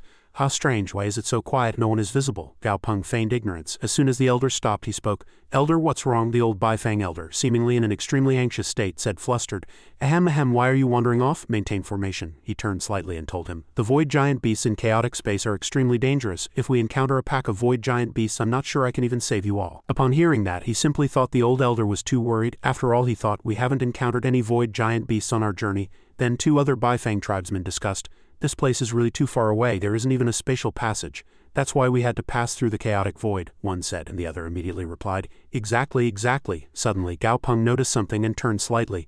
A white streak of light flashed past him from beyond the distant void. It was the silver phoenix mother and child. However, the system could not display their names and information to him. Gao Peng thought, the information panel is full of question marks again. The void is truly strangely dangerous. Then as a space-time rift suddenly appeared, the old Baifang elder shouted loudly, "We've arrived." Without another word, he immediately rushed forth, appearing in another dimension. Gao Peng also appeared right behind him. His familiar entourage also hastily arrived. As soon as he saw the surrounding scenery, Gao Peng tisk-ed and said, "There's a lot of water element here. It looks like mist. It's truly rare for a fire attribute monster with the proof of fire to be born in such an environment," he said. The old Bifang elder, tilting his head slightly in front, added to Gao Peng, according to Eternal Azure, this monster is in the Yin-Yang Lake and it has both a natural lava zone and a natural cold water zone. Such a special terrain would surely be easy to find. Gao Peng had no objection to this analysis. He simply replied, exactly. Soon after, Gao Peng finally discovered a calm body of water, and below it was a strange lake, half lava and half cold water. Truly eye-catching. Gao Peng grinned, glancing sideways at Xiaoyan and saying, how beautiful. Xiaoyan didn't even look at him, simply scoffing coldly. HMPH. Suddenly, an unfamiliar shadow swam out from under the water, and then blue flames erupted above the water. The blue flames quickly pierced through space and flew towards where Gao Peng and his group were standing. Gao Peng grinned. Diarrhea quickly ran out and stood in front of him. He scoffed, HMPH, looking like a child. Diarrhea curled his lips contemptuously and said, performing tricks before one's master. As the blue ice flew closer, he immediately opened his mouth wide and sucked in the ice chunks. After finishing the job, he even yawned leisurely. Xiaoyan glanced at the monster beneath the lake and said arrogantly, too weak. Not even my companion Ahem can defeat it. The lifeform beneath the lake slowly raised its head, its eyes were sharp and its two pupils glared at Xiaoyan. Xiaoyan said nothing more and immediately cast a technique.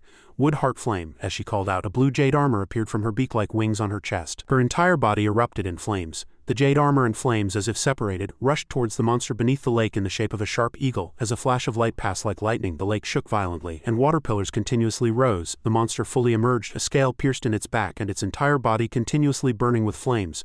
The monster roared in pain and fury. It's not over yet. Xiaoyan flapped her wings. Dense blue wings flew and 3 attacks flew straight into the pierced hole in the monster's back. It bared its teeth and glared but could do nothing. Consecutive impacts erupted, shattering it, and a dense blue mist filled the air. The monster closed its eyes and braced itself. It roared. Engulfed by the lake water again, its entire body was filled with spiritual energy. The monster gathered its internal power and opened its mouth. Next to Xiaoyan, 2 dragon jaws suddenly appeared beside her. Xiaoyan, startled, had no time to dodge and cried out, "Ha!" With a bang, the dragon jaws closed, trapping Xiaoyan inside. Xiaowang, flustered, shouted, "Xiaoyan?" He tried to charge, but Gao Peng stopped him in time. He said, "Don't get excited. Xiaoyan is fine. The water-transforming Azure Fiend's fire resistance isn't higher than the previous 2 quasi-gods. When faced with terrifying high temperatures, it has no choice but to retreat, but it has no advantage in speed, so it can't escape from Xiaoyan." Gao Peng watched the battle with a serious expression. He continued, "But every time it tries to counterattack Xiaoyan, Xiaoyan will see through it, and Xiaoyan will use her flight advantage to dodge."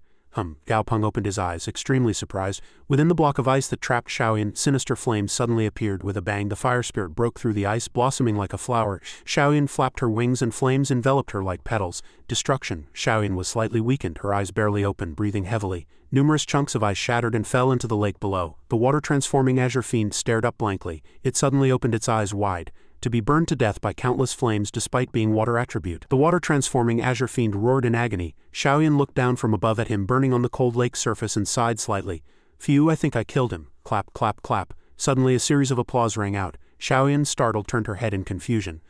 Everyone in the distance simultaneously clapped joyfully, continuously saying, "Congratulations, congratulations." Xiaoyan quietly twitched her beak. She rolled her eyes and said, "I just killed a quasi-god by myself without relying on you all. Do you really need to mock me like that?" After speaking, she quickly turned around and caught the flying proof of fire in her mouth. After that, Xiaoyan glanced at them arrogantly and said, Ahem, I've reached a bottleneck. It seems I can evolve if I absorb just one more proof." Simultaneously, in a mountain range not far away, the old Bifang elder poked his head out from a rock wall and said proudly, "Not bad this time. We didn't intervene directly. The juniors of the tribe will be happy too." Xiaoyan, well done. However, the old elder was suddenly startled and noticed something. Looking up, a space-time rift suddenly appeared in the sky. The old Bifang elder cried out in surprise. "This is," he flew to them and urged loudly. "Gao Peng, the situation has changed. We need to leave this minor world quickly." Gao Peng replied seriously, "I saw it. Let's go quickly." However, before they could quicken their pace, a life form suddenly appeared from the void. He was puzzled. A Trent appeared with a life stone on its chest. It stood before Gao Peng and said, "Wait a moment." Gao Peng stopped, his face cold, but inwardly he thought, a mid-level quasi-god with 18.2 water heart law. The quasi-god opened its mouth. "I have observed you for a long time. I know you just killed the water-transforming Azure Fiend." Gao Peng was indifferent. Blue flames suddenly erupted in his hand. He said, "So are you seeking revenge?" The quasi-god Trent raised its hand in denial and quickly continued, "I am not seeking revenge. I wish to express that I have no ill will. There is a rift in the sky and there is a strange object in the space outside it," it continued. "Our world has been invaded. I implore you to help us resist the evil demons from outside." Gao Peng refused with a serious expression. "I'm sorry, I am powerless." Then he and his familiar entourage quickly turned and left. The quasi-god Trent stood alone. Suddenly, a mass of mud squirmed and appeared beside it, saying helplessly, "I told you it wouldn't work. You are truly stubborn." The quasi-god Trent sighed with a gloomy expression. "I have to try." The mud ghoul looked up at him and tried to persuade him again.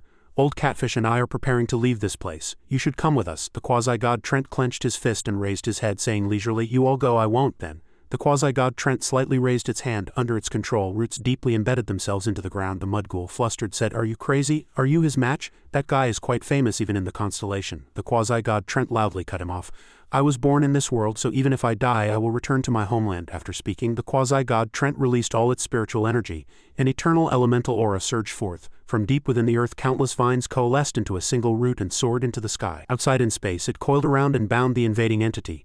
The quasi-god treant's main body was rapidly enveloped in a green aura, intensely wrapping around it. With a whoosh, the quasi-god treant's main body reverted to a colossal tree with lush green leaves. Bang bang, the vibrations of the rift echoed again.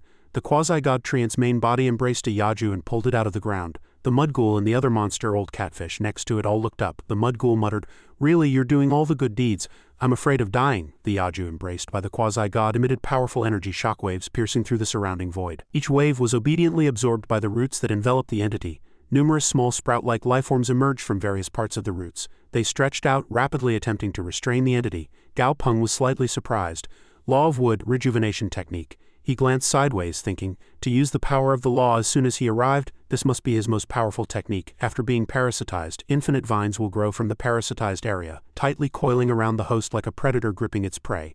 The longer the time, the more disadvantageous it will be for the host. However, as the entity moved slightly, the law of wood shattered. It only held it back for a few breaths. This invader was far stronger than the Trent. With a tearing sound, Gao Peng was startled and looked up. A rift pierced by the entity appeared in the sky above his head too. He cried out in alarm.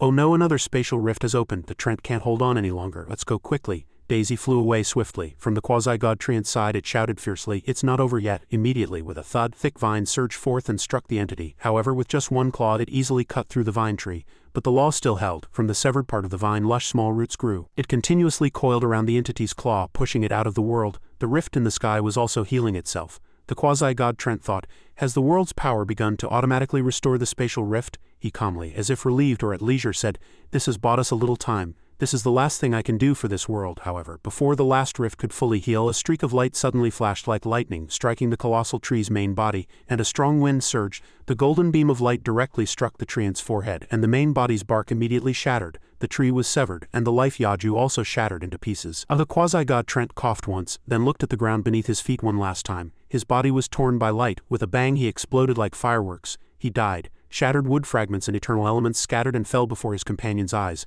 The mud ghoul was dumbfounded. Old Catfish lowered his eyes and both turned their heads simultaneously. The mud ghoul silently said, "Let's go." Old Catfish and the mud ghoul quickly left the planet. They continued to rush forward and encountered a monster millions of times larger than themselves. The mud ghoul stood up and asked, "Platinum Blade Adoras, we did not attack you. What your constellation intends to do has nothing to do with us." "Why must you go this far?" However, Adoras had no intention of explaining. He roared fiercely, "Obey or die." From afar, a colossal beam of light emanated. Gao Peng was startled and turned slightly. As soon as the matter was settled, the old Baifang elder urged again quickly, "Let's go quickly. Don't worry about it. A very terrifying fellow has appeared behind us." Gao Peng asked slightly, "How terrifying?" The old elder pondered for a moment and replied, "Similar to the silver phoenix we saw, probably even stronger." "Damn it, another question mark grade powerhouse." He frowned, thinking this means it's a being beyond advanced god grade. At least one level higher than Elder Baifeng. Gao Peng abruptly asked, "By the way, have you heard of the Constellation and Platinum Blade that the mud monster mentioned earlier, Elder?" "The Constellation and Platinum Blade." Elder Baifeng repeated, puzzled. "I don't know them. But I have heard of the Star Alliance." He explained that the Star Alliance is a league located in the stellar torrent with a long history, at least 1,000,000 years old. Its initial members were a small number of psychic monsters. Later, a major civil war broke out in the planar sea, and some monsters fled to the stellar torrent. At the same time, some criminals or exiled monsters were also driven into the stellar torrent. After that, this rather shoddy invasion was suppressed by the Allied forces in less than 5 years. At that time, countless spiritual energy beams erupted, piercing through everything. The Star Alliance's leader and vice leader were both killed, and their corpses were impaled in the holy sect for 3 years. Elder Baifeng continued. The Star Alliance immediately retreated into the stellar torrent and remained inactive. I don't know what happened after that. Gao Peng was surprised. I thought it was a prince, but it was platinum." He fell silent. "It couldn't be that bad, given that they haven't been completely annihilated despite resisting many forces in the universe. They must have some skill." Gao Peng suddenly glanced behind him. He saw an octopus with a tower-like nose penetrate a spatial rift. He watched in surprise. Elder Baifeng flew even faster and said, "It seems more than 1 or 2 planes have been invaded recently. Since Elder has urged us, we should also hurry." After a while in the dark mist world, Gao Peng emerged from a spatial rift. He watched Asun quickly close the spatial rift and muttered softly, thank goodness, perhaps because this place is a border region between the planar sea and the 9 heavens and 10 lands, the dark mist world and some surrounding minor worlds have not yet shown signs of invasion. But we cannot let our guard down. We still need to dispatch people to guard near some spatial rifts in the dark mist world and at the same time covertly prepare to move at any time. It's truly eventful. If we're unlucky, we might have to flee again. Gao Peng sighed. Stand before your elder brother. Elder Baifeng suddenly spoke. Little one, I have something to say to you. Then we should also return. Let's part ways here. Gao Peng looked at the elder and said nothing. Suddenly he became unusually cold, responding clearly word for word. All right, elder, please take Xiaoyan with you. At his words, Xiaowang and Asuan simultaneously gaped in surprise. The elder looked back at the juniors of his tribe. All three were lost in thought. The elder, seemingly understanding, continued, I know you won't leave now, but if you truly come, our incarnate valley will be able to accommodate thousands more people. Gao Peng looked the elder seriously in the eye and replied, Then I thank you, senior. The elder and the Baifeng tribe flew off, leaving him with a final word. Good luck, all of you. We'll be departing early tomorrow morning. They stood below, watching the Baifeng tribe leave. Xiaowang asked him, Gao Peng, is Xiaoyan leaving again? Gao Peng's face hardened as he replied, Yes. Seeing Xiaowang standing there in a daze, he said, Incarnate Valley is very beneficial for Xiaoyan's growth. There are people there to guide her. Moreover, it's safer there. Xiaowang sighed, looking at the empty sky. On the 6th Emperor continent that night, standing on the vast land, Gao Peng ignited spiritual energy in his hand and many shadows appeared simultaneously. He said with a serious face, You've probably all heard the news of the constellation's invasion. Although the dark mist world is temporarily not included in the invasion range, if the war continues, it will eventually reach us. All of Gao Peng's familiars had different expressions, he continued. You are all my companions. Although I have a blood contract with you, I have never treated you as pets. Today is no exception, he said seriously. Tomorrow the Baifeng tribe will leave. Due to our relationship with Xiaoyan, our relationship with the Baifeng tribe is also quite good. Tomorrow, you will also leave with Xiaoyan to cultivate an incarnate valley, and return when your strength is sufficient to help me. Suddenly, a familiar voice rang out, Gao Peng, I'm not going. Xiaoyan flew in from somewhere, kicking up dust. Tall and imposing, she glared at Gao Peng from above and said in a clear voice, I'm not going, everyone will stay. What's the big deal if a bird like me flees? I don't want to be a deserter. Gao Peng pressed his forehead, looking troubled. He calmly turned to her with a smile and explained, Good girl, you're not a deserter. Listen to me. You'll go and build a good relationship with the Baifeng tribe, and later, if we're in danger, we can ask you for help, right? But Xiaoyan knew his intentions all too well. She looked at him with a mocking gaze and said, Go on, act. Let's see how long you can keep it up. He looked at her coldly and replied, Enough, you've deceived me like this since childhood, so I won't listen to you. Gao Peng thought to himself, Damn, it's not easy to trick her. He turned to Xiaowang and meaningfully called out, Xiaowang. Xiaowang naturally understood. He winked at him. Then he immediately picked up Xiaoyan and ran off joyfully. Gao Peng gave him a thumbs up from behind and said cheerfully, You have to leave tomorrow, so Xiaowang, Xiaoyan, you two go play. Xiaoyan, fuming, spewed smoke and shouted, You damned fellow, put me down immediately. Then he turned to Dahai and said, Brother Dahai, you go first. Actually, you can also go find your daughter. Anyway, Incarnate Valley won't help your cultivation. All right, if anything really happens, my 3 divine artifacts will buy you time, Dahai replied leisurely. Besides, when it comes to fleeing, who among you has more experience than me? I'll take you there. Seriously crossed his arms and said firmly, I will protect Master. Asuan, holding a drink, ate it with relish and said, Following Gao Peng means having fruit to eat.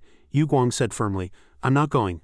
I have to help the magic illusion brain evolve so I can become stronger. Gao Peng turned to look blankly at Sahara, who was licking his tongue, and asked, Sahara, what about you guys? Sahara replied, We're all staying. Bye-bye, and Chow Sai also nodded simultaneously. He didn't give up and still asked, Daisy, what about you? Daisy pointed blankly at himself and said, flustered, I have things to do too. He immediately clung tightly to Gao Peng, complaining in a near-crying voice, My parents brought me home that day, and since then I've followed you. Now you want to abandon me? Do you have no conscience? Gao Peng found it hard to endure this king of overacting. He shouted, No, you get off me first. Then, Master, are we going to war? The dragon spirit abruptly asked. He smiled slightly and replied, Yes, Gao Peng said confidently.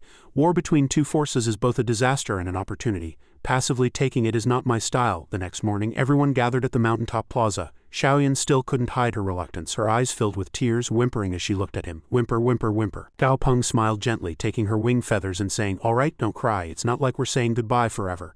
Xiaoyan suddenly opened her eyes wide and glanced sideways at his hand. Gao Peng was seen carefully handing her a fire jade crystal. His eyes full of ambition, he whispered, You're just going to cultivate for a while.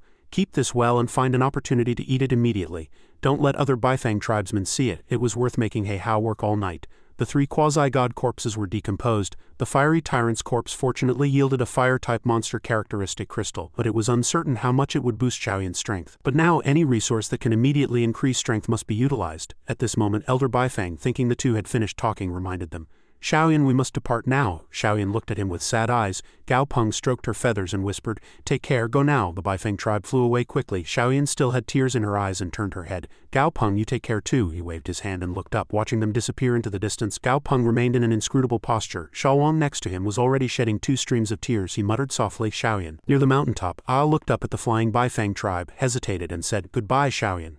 Ah held a piece of wood in his hand. He lowered his head, looking at the ground, and poured its vitality directly into the soil. A withered tree quickly sprang up and then rapidly grew larger. Spiritual energy burst forth immensely, transforming it into a tree demon. Ah stood before it and commanded casually, you stay here. Meanwhile, not far away, Gai Hondong stood on the balcony, looking at the unusual phenomena on the distant mountaintop. The white dragon flew close to him. It perched on his shoulder, raising its head to look at him. Gai Hondong didn't look at it, replying casually, I'm fine. White dragon, he slightly extended his hand, stroking the dragon's head, and continued, since when did Mai and Xiaopeng's roles reverse? Under the image of Gao Peng in his memory, Gai Hondong's lips curved slightly. With such an outstanding grandson, my heart is naturally very happy, but always having to be protected makes me a little frustrated. He smiled bitterly and glanced sideways at the white dragon, but at this moment Gai Hondong suddenly clutched the railing tightly, and his voice gradually became filled with gravitas and spirit. This is not like Gai Hondong at all. These old bones can actually still act. His eyes and the white dragon's eyes both turned pitch black. Golden pupils glowed brightly and both displayed an unstoppable belligerent smile. On the other side, under a fierce waterfall, Dahai lay peacefully in a fish tank, uttering a comfortable remark. Indeed, this place is comfortable. Suddenly, a ray of light flew in and shattered Dahai's fish tank, causing water to trickle out. He was startled, but as soon as he looked up, Dahai threw the fish tank away, his eyes brimming with tears. He shouted, daughter, you've returned, she replied. I just returned, then she continued. I found a drop of weak water origin, that human child. Gao Peng helped me build a hidden place. I plan to refine this treasure here. After speaking, she seemed to remember something. By the way, I heard that father is leaving soon, Dahai replied. I might be leaving for a while due to some matters. His daughter was silent for a moment, then asked again, when will you return? Dahai chuckled cunningly and replied, that's still uncertain. If I'm lucky, I'll return in a few months, but if I'm unlucky, Dahai paused slightly and continued softly, later you won't have to see this old man's disgusting face. Ha ha ha ha. Silence. She was stunned for a moment, then recovering said coldly, I don't care. Then father go die. After speaking, she left. Dahai was startled and turned around, but could only catch a glimpse of his daughter's disappearing cloak. The broken fish tank sank to the bottom of the lake. Amidst the ripples, his sigh echoed, child. In the East Sea, a red bird flew over the blue water. A letter was tucked into its claw. Upon reaching a certain point, the bird released its grip and dropped the letter. Zhao, a watery hand, suddenly shot up from the East Sea, grabbing at the empty air. When it opened its hand, it held a small piece of paper. He slowly tore open the letter. After reading the contents, he smiled contentedly and said, rest assured, master, I will certainly complete the task you entrusted to me. Scene change. Inside the room, 3 or 4 travel bags were stacked and clothes were strewn haphazardly on the bed. Gao Peng folded clothes and said, Asuan, please put away these travel bags. Asuan obeyed, immediately opening a spatial rift and tossing all the items inside. He neatly placed the folded clothes on the bed but suddenly stopped before a photo frame on a small table. He walked over, gently touching and caressing the glass. In the photo, a man and a woman were nestled close to each other. Gao Peng picked up the frame, looked at it, and couldn't help but let out a soft sigh. He whispered, Mom, Dad, Grandpa is very safe here. Sumabu and the Hell Soul Guard will also stay here, and Eternal Azure is here too, so Mom, Dad, don't worry. He put down the frame, turned and walked away. Reaching the door, he paused and looked back, saying, I'm leaving now. As the room door closed, the space plunged into darkness again. With only the photo frame on the table facing the closed door, in the sky, Gao Peng leaped out of a spatial rift and landed lightly on the ground. But as soon as he landed, a fireball flew towards him. Gao Peng was slightly startled, but then he smiled again. Xiaowang directly smashed the fireball head-on. Before his eyes was an orange-colored lower-grade dragon monster with a wrecking ball-like object at the end of its long tail. Gao Peng whispered, is that you, little one? His face was dark and cold, but he still whispered, it's not good to casually breathe fire. Seeing its attempt to flee, Gao Peng smiled. Very fast, he commanded. Xiaowang, catch that fellow. Xiaowang immediately leaped up and grabbed its tail. He said nothing, just directly flipped the monster over and threw it. Bang, it was thrown to the ground. Gao Peng stood not far from its head, lowered his head, smiled and introduced himself. I mean no ill will. I'm not a bad person, understand? The monster raised its head again and looked at his feet. Xiaowang immediately became intensely narcissistic. What are you looking at? Haven't you ever seen a handsome duck? The monster nodded vigorously and helplessly at him. Gao Peng simply and directly said, I want to find a creature in this world that can communicate. I am a wandering mercenary. I've come to help you. He said a lot, but the creature before him understood nothing. Human. Suddenly, a heavy roar echoed, and a colossal red claw shattered the mountain wall. A terrifying dinosaur-like monster, its entire body blood red, emerged from behind the mountain range. It said, I don't know what a mercenary is. Tell me your intention, Gao Peng first explained. A mercenary is a helper, he continued. However, we are helpers who receive payment. I know this plane has been invaded, and you know better than I how difficult you are, so since we've come to help you at the risk of our lives, it's not too much to ask for a small payment, is it? The monster lowered its head and roared, its face dark and terrifying, speaking with an imposing expression. That sounds quite fair. Since you dare to come here, you must have some skill. Then what do you want? Looking at the various winged dinosaurs flying high in the sky, Gao Peng muttered, there are many dragon types. In that case I want meat. He smiled faintly. Plenty of flesh and blood. Gao Peng laughed eerily and chillingly. Utterly fearless, he whispered. You are the flesh and blood of the dragon race. The leading monster opened its mouth and roared at him, its voice filled with anger. You want our flesh and blood? Ah! Immediately leapt out, blocking in front of his master and releasing spiritual energy. The blood-red dinosaur immediately fell silent, gritting its teeth and thinking, this small monster's aura is very strong, giving me an extremely dangerous feeling. Then come here, he compromised, saying, let's divide it fairly. There are many dragon types here, so just give me a little meat per dragon. Gao Peng could say this so confidently because he had ulterior motives. The dragon race is inherently greedy, so it would be difficult to obtain high-grade treasures from them if he demanded them. It would be better to firmly take some flesh and blood. After all, flesh and blood can grow back with a little cultivation. The leading blood-red dinosaur snorted heavily, then tore a chunk of meat from its body. That chunk of meat fell heavily before him. The other dragon types, seeing their leader sacrificing his dignity, did not cry but resolutely tore a piece of meat from their own bodies. After all, survival was the priority. Seeing the chunks of meat pile up like a mountain, Gao Peng laughed repeatedly with joy and said, all right, that's fine. He had Asuan store all the piles of dragon race flesh and blood in his spatial dimension, then smiled and said, that's truly refreshing. Now could you give us some space? We need a little preparation before attacking. The leading blood-red dinosaur snorted softly and growled, if you dare to betray us, our tribe will pursue you to the ends of any plane you flee to, and we will have our revenge. Gao Peng and his group turned to leave, and he replied, don't worry, people of our profession. Qing Shen nodded. A moment later, at the foot of a certain mountain, Gao Peng stopped and decided to rest there temporarily. Xiaowang and Asuan looked around, and then he commanded, Asuan, take out all the dragon meat we acquired earlier. Asuan happily followed the order. Gao Peng snapped his fingers and exclaimed, Zhao Yuan, Long Yi, come out. Long Yi appeared. Gao Peng held a piece of meat, and the system panel immediately appeared. Item name, Earth-type dragon meat. He muttered, this is a type Long Yi has never eaten before. This meat is quite unique. Gao Peng handed it directly to Long Yi and said, let's test how many new attributes this dragon meat can bring you. Long Yi immediately accepted it and swallowed without a word. Xiaowang, observing from the side, commented, seriously, this guy just eats raw meat? Shouldn't he at least grill it? 30 minutes later, Long Yi rubbed his belly and said, reporting master, there seems to be no reaction. Gao Peng calmly replied, it's fine. Long Yi's ability to eat dragon meat and inherit characteristics isn't 100 effective to begin with. Besides, I've already thought of an improved method, so just keep eating. Then he turned and pointed, saying, Xiaowang, you guys mince this meat and let Long Yi absorb it. Xiaowang seemed incredulous, asking, will that work? Thus a continuous supply chain began. Ah tore the meat, Xiaowang minced it. Asuan carefully used spiritual power to tilt the plate of minced meat precisely towards Long Yi. Long Yi simply opened his mouth and ate. Xiaowang stopped shortly after, saying worriedly, Gao Peng, Long Yi's eyes have turned black. Shouldn't he rest for a bit? It really looks like he's… But before Xiaowang could finish, Long Yi collapsed to the ground, groaning and clutching his bloated belly. Xiaowang sighed, phew, I told you, eating too much isn't good for the body. Suddenly Long Yi's eyes shone, a blood-red aura surged, and foam began to appear at his mouth. With a bang, a very powerful energy exploded around Long Yi.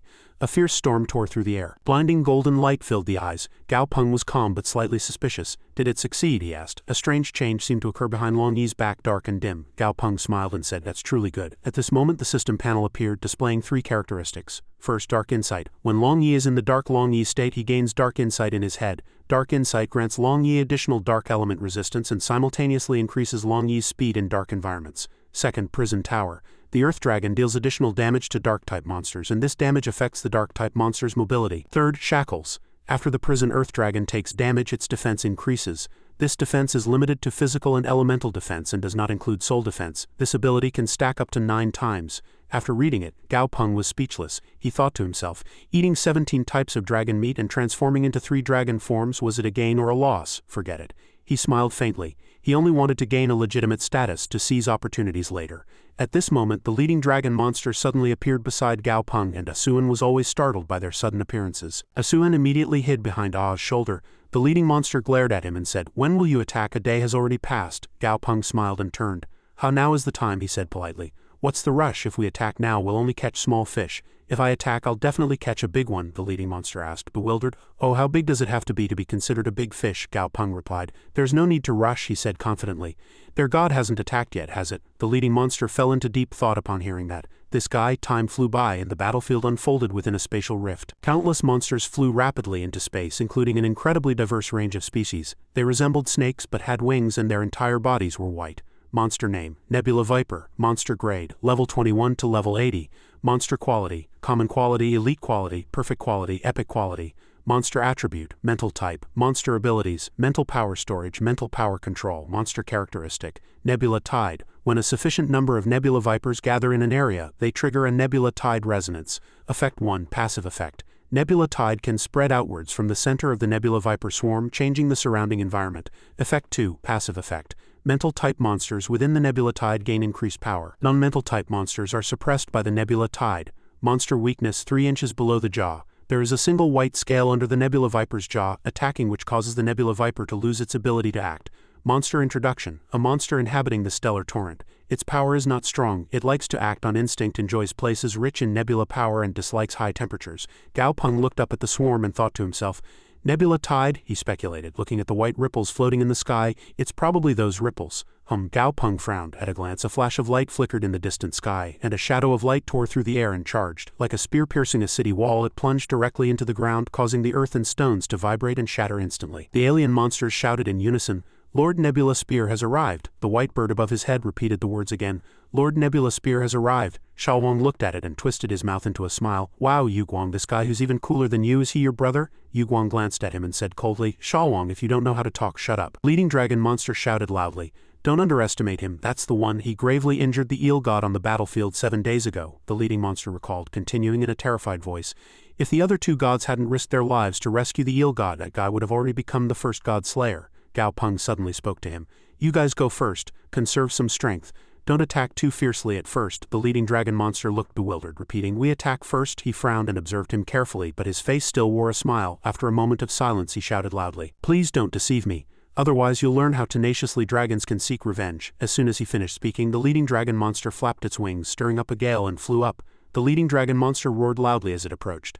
Nebula Spear quickly leapt up, and a colossal monster suddenly erupted from the ground below. The leading dragon monster stared wide-eyed and shouted, "Lava Law, Apocalypse Genius." That monster also shouted loudly, "Earth Law, Earth Dragon Reversal." Then, lava orbs and pieces of shattered earth resembling a centipede ferociously charged towards the enemy before them. Nebula Spear calmly summoned a shield which instantly grew larger. It easily blocked the Earth Law's attack. Bang! The eel monster was startled. "What?" he said in a panicked voice. It was absorbed, however. The centipede formed by the Earth Law was immediately trapped inside the shield. It was even etched onto the shield's surface like a mocking symbol. Nebula Spear's gaze was sharp. The system panel showed monster name, Nebula Spear, Chaos Destroyer. Monster grade, God grade elementary. Monster attribute, mental type, control law. Nebula Law 6.6, Battle Law 8.2, Monster quality, eternal quality. Monster weakness, single defense method. Monster characteristic, first contradiction. Nebula Spear was born with twin mental eyes. The twin eyes can transform into 2 forms, spear and shield. In spear form it gains additional defense-piercing effects and can destroy the enemy's physical body. Effect 1, active effect. In spear form, Nebula Spear can accumulate power to make its next attack more powerful, capable of exploding up to 5 times its original strength. Effect 2, active effect. In shield form, if this ability is actively activated, Nebula Spear gains the ability to absorb, capable of devouring the enemy's next attack and accumulating it within the Nebula shield. This attack can be unleashed at any time to counterattack. However, the unleashed attack only has 80 of its original power. Using this ability consumes the power of the Nebula shield and cannot be used again in a short period. Second, Nebula Shackles. Elemental chains generated from Nebula Spear that can track and locate enemies. Effect 1, passive effect. Nebula Spear automatically condenses Nebula Shackles within its body and can quickly condense Nebula Shackles by consuming power. The hardness of the Nebula Shackles is related to Nebula Spear's control over the Nebula Law. Effect 2, active effect. Nebula Shackles can be thrown. Nebula Shackles can automatically track the nearest target. Targets bound by Nebula Shackles suffer mental burn damage and have a certain suppressive effect on laws. The specific effect varies depending on law proficiency. Third, war potential.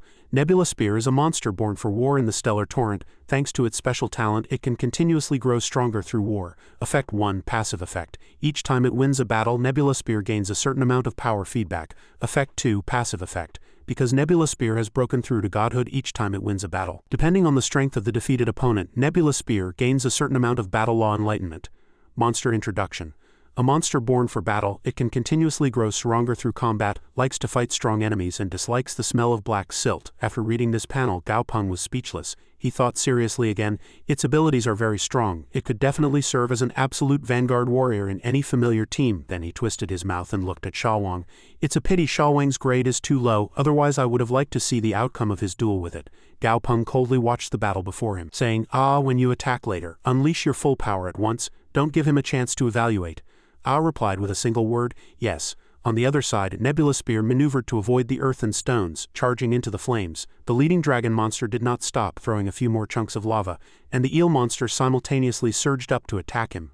However, Nebula Spear possessed mental waves generated by the nebula tide resonance, immunizing and simultaneously dissolving the incoming attacks.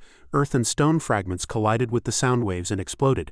Nebula Spear decisively threw a mark, imprinting it on the eel monster, and then unleashed a portion of his power. He tightly gripped the spear in his hand and furiously plunged it down, embedding it into the crown of the colossal eel monster's head. A fierce gale tore through the surroundings, and a path of light shone. Seeing the earth dragon impaled to the ground by Nebula Spear, the red dragon muttered, "All our attacks were easily neutralized. This is bad. The opportunity has arrived," Gao Peng confidently signaled. Now, hearing his voice, the red dragon looked back and 2 streaks of light shot up. It was Yuguang and Adai charging into the battlefield. Yuguang transformed his colossal arm and aimed it at Nebula Spear. He put down his spear. "Ha, I've been waiting for you for a long time." Nebula Spear stretched his 2 hands forward, preparing to counterattack. As he attacked, light swirled around Yuguang's fist. As the light permeated Yuguang, he was startled. "What?" After that, Yuguang was bound by the light. Nebula Spear said arrogantly, "You, a mechanical god, are a successor of this plain world, quite ordinary." He turned and looked at the motionless earth dragon. "Now who can save you?" The earth dragon could only look at him with resigned eyes. Nebula Spear raised his hand and white light erupted from his palm. Death. The spear embedded in the earth dragon's eye gleamed, and simultaneously strange branches grew and impaled the earth dragon. Seeing the earth dragon's pained expression, Nebula Spear laughed joyfully. "Ha ha ha ha!" A shadow suddenly appeared behind his back. Nebula Spear was startled by Aede's silent appearance. "Since when?" Adai pointed a finger at him. "Death Law, finger of the netherworld with a single strike." Nebula Spear clutched his chest as if having a heart attack, convulsing. In less than a minute, Nebula Spear's heart stopped. He fell from the air. Adai also landed and observed. He grabbed Nebula Spear's head and drained all the remaining life force from this guy, ensuring he was no longer alive. After that, he picked up the spear Nebula Spear had left behind. The flying dragons, who had watched all the scenes that just unfolded, flew over in unison. Adai raised his head. Gao Peng thought it was time to step in and said, "What's the matter? That's a Nebula Law monster. You're one lava type, the other earth type, so his corpse is useless to you, isn't it? Why don't you give it to us instead?" The red dragon nodded.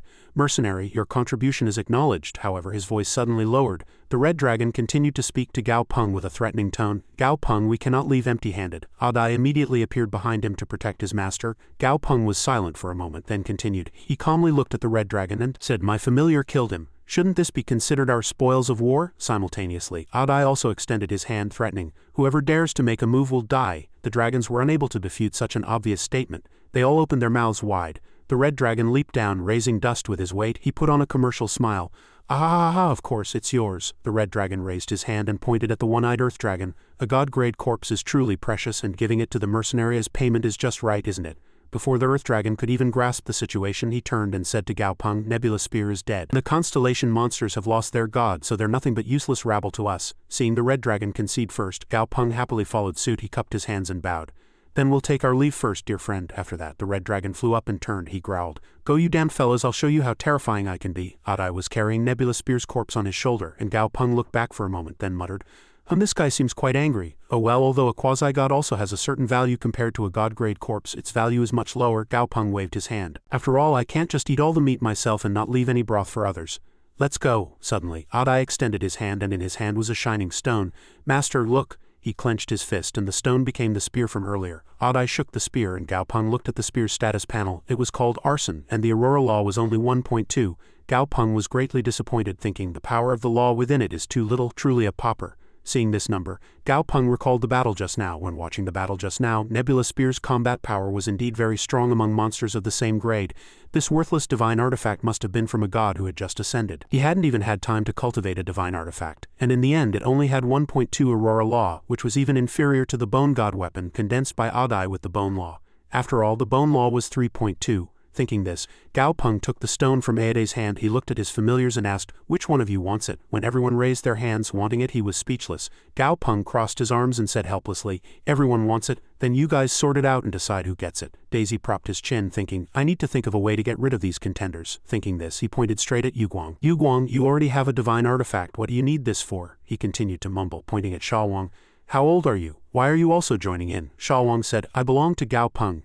Daisy continued to badger Asuan. "Little kids like you should just drink juice," suddenly called out. Asuan angrily said, "That annoying Daisy is doing strange things again." After speaking, he clasped his hands and a blue light enveloped Daisy. Daisy could only exclaim, "Wait!" After that, Daisy suddenly teleported to another place. Han Changshi, who had been standing still, was also dragged along. Han Changshi shouted, "What does this have to do with me? I didn't say anything. Kick both of them out." Asuan and Adai clapped happily and Gao Peng was speechless. "I can't let them sort it out themselves," he said. "Stop it, Asuan, bring Daisy and the others over. This divine artifact is most suitable for Yi Long, so it's better to give it to him."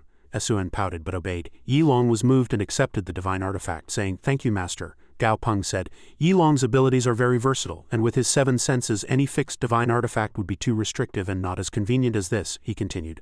"Leave the remaining corpse to Heiao and let's train nearby for a while." Heiao's eyes gleamed as he admired the Nebula Spear's corpse and after a moment processed the Nebula Spear's corpse into a golden spiky stone. A fragrant scent wafted to their noses. The familiars sniffed. "It smells good. What is that smell? It looks really delicious." "Too bad we can't eat it," Gao Peng said. "Adai, eat it quickly." Adai followed the command and quickly absorbed it. Not long after, a red dragon's shadow reappeared in the sky. Gao Peng glanced and sure enough the red dragon landed lightly. He sniffed around, spinning in circles trying to find where the fragrant smell was coming from. This dragon's sense of smell was truly keen. Gao Peng spoke. "There will certainly be a war again soon, so why has your excellency come here?" The red dragon was startled. "It's this guy again." He looked at Adai. "That's right, that smell is definitely coming from him." Seeing the energy source around Adai, he thought to himself, "Indeed, my senses were right. There's definitely something good here, but that skeleton guy has already used it." The red dragon forced a smile and said, "I saw a few constellation monsters flying over there just now, so I came to check." Yu Guang stepped forward, crossing his arms and standing behind his master. Gao Peng said triumphantly, "Thank you, but there's nothing going on our side, so you went to a lot of trouble." The red dragon waved his hand and laughed. "Haha, then I'm relieved. I didn't get anything good." The red dragon turned and left, and watching his departing shadow, Gao Peng breathed a sigh of relief. Fortunately, mechanical Hades was protecting me from the side, otherwise that greedy dragon wouldn't have left so easily. Adai, who was next to him, suddenly underwent a change. A black light surged around his body, tightly enveloping him, and then Adai transformed into a black egg. Xiaowang saw this and lamented, "Adai, is this a breakthrough? I'm so envious." 2 days later, the black egg containing Adai suddenly cracked. Adai broke out of the eggshell. He had successfully broken through, and his status panel also changed. Gao Peng exclaimed in admiration, "He's broken through to eternal." He looked at Adai with satisfaction. He used to think there was nothing special about eternal quality, but now he saw it was entirely different. It was hard to explain what had changed, but Adai had clearly improved overall. It was understandable why Fang Dehai still wanted to recover to eternal quality. Adai immediately tested his abilities. A gust of wind swept by and he was delighted. "Master, my speed of understanding laws has increased." Hearing that, Gao Peng's eyes sparkled like stars. "Even his talent has improved, that's really good." On another battlefield, countless monsters and dragons were dying. The red dragon flew in the sky, furious. "Damn it, I definitely missed out on something great just now." He looked around, searching for something, thinking to himself, "This time Nebula Spear was defeated entirely because of that human, but next time he won't be so lucky." He shot out fireballs and said, "The Constellation Elder won't come this way for a while. Are you going?" Gao Peng stood with his familiars on the cliff looking at the scene below. He was stunned. "This is a desolate sight." Gao Peng lamented, "I had a few questions to ask, but he's already run away." Looking at the fallen dragon statue, he said, "This place is a god's den, so ordinary monsters wouldn't dare to set foot here. So it must have been created by the end of days volcano dragon himself." Fang Dehai wagged his tail. "He left without even packing his things, so he must have been in a real hurry," Daisy said. "The old dragon ran away, Gao Peng. What should we do?" His lips curled up. A cunning smile was evident on his face. "It's all right, there's still one more." The ground suddenly rose, and there was something beneath.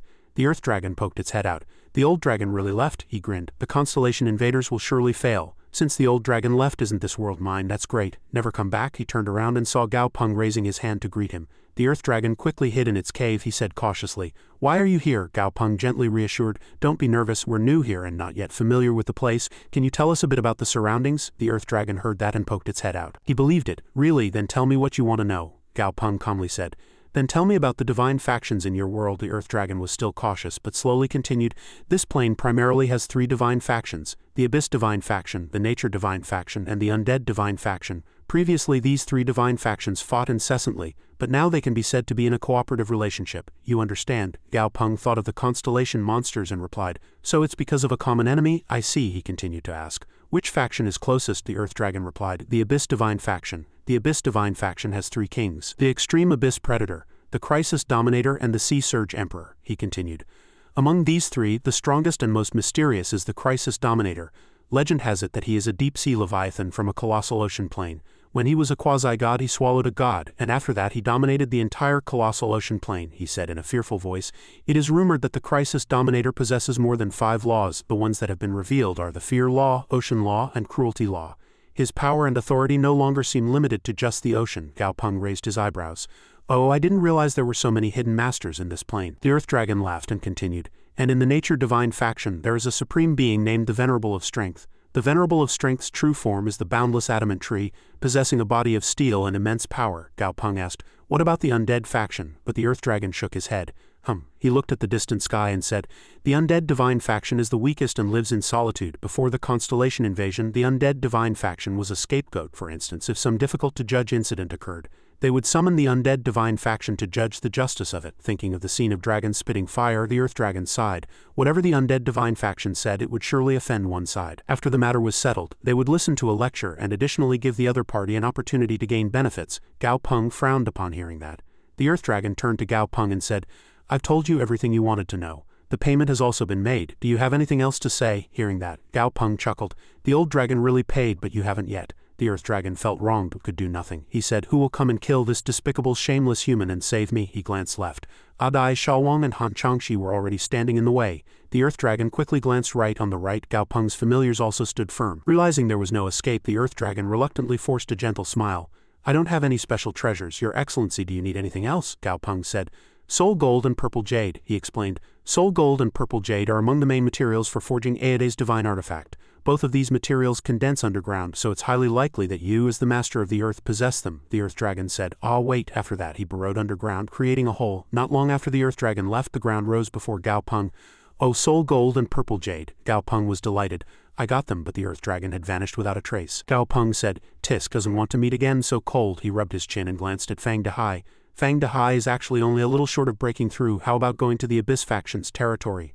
On an island, Xiaowang flew through a spatial teleportation gate and landed on the ground. Looking at the vast ocean before him, Gao Peng said, This is indeed an ocean region. Then it must be right. Xiaowang cautiously looked around. Tisk, a few water pillars are surging over there. Gao Peng said, It's quite intense over there. Gao Peng pushed through the dense grass and looked, and there were two lifeforms fighting fiercely. One held a trident bearing its sharp teeth and shouting, Ocean law, willow torrential rain. Immediately countless tridents shot into the sky, and the white bird in the sky also retaliated. He raised his head, created countless orbs and threw them down again. The two techniques collided, creating powerful aftershocks. Gao Peng said with interest, They've hit the mark. Xiaowang lightly nudged his shoulder and stammered, Gao Peng, look over there, he shouted. A tsunami is coming. Gao Peng remained calm. Han Changxi scoffed at Xiaowang and flew into the sky. HMPH, look at you. You're a duck. You shouldn't be afraid of tsunamis. Han Changxi opened his mouth and ice crystals condensed from his breath. Spat ice, freezing the tsunami before him. And looking at the block of ice, Gao Peng exclaimed, Han Changxi's elemental control has improved significantly.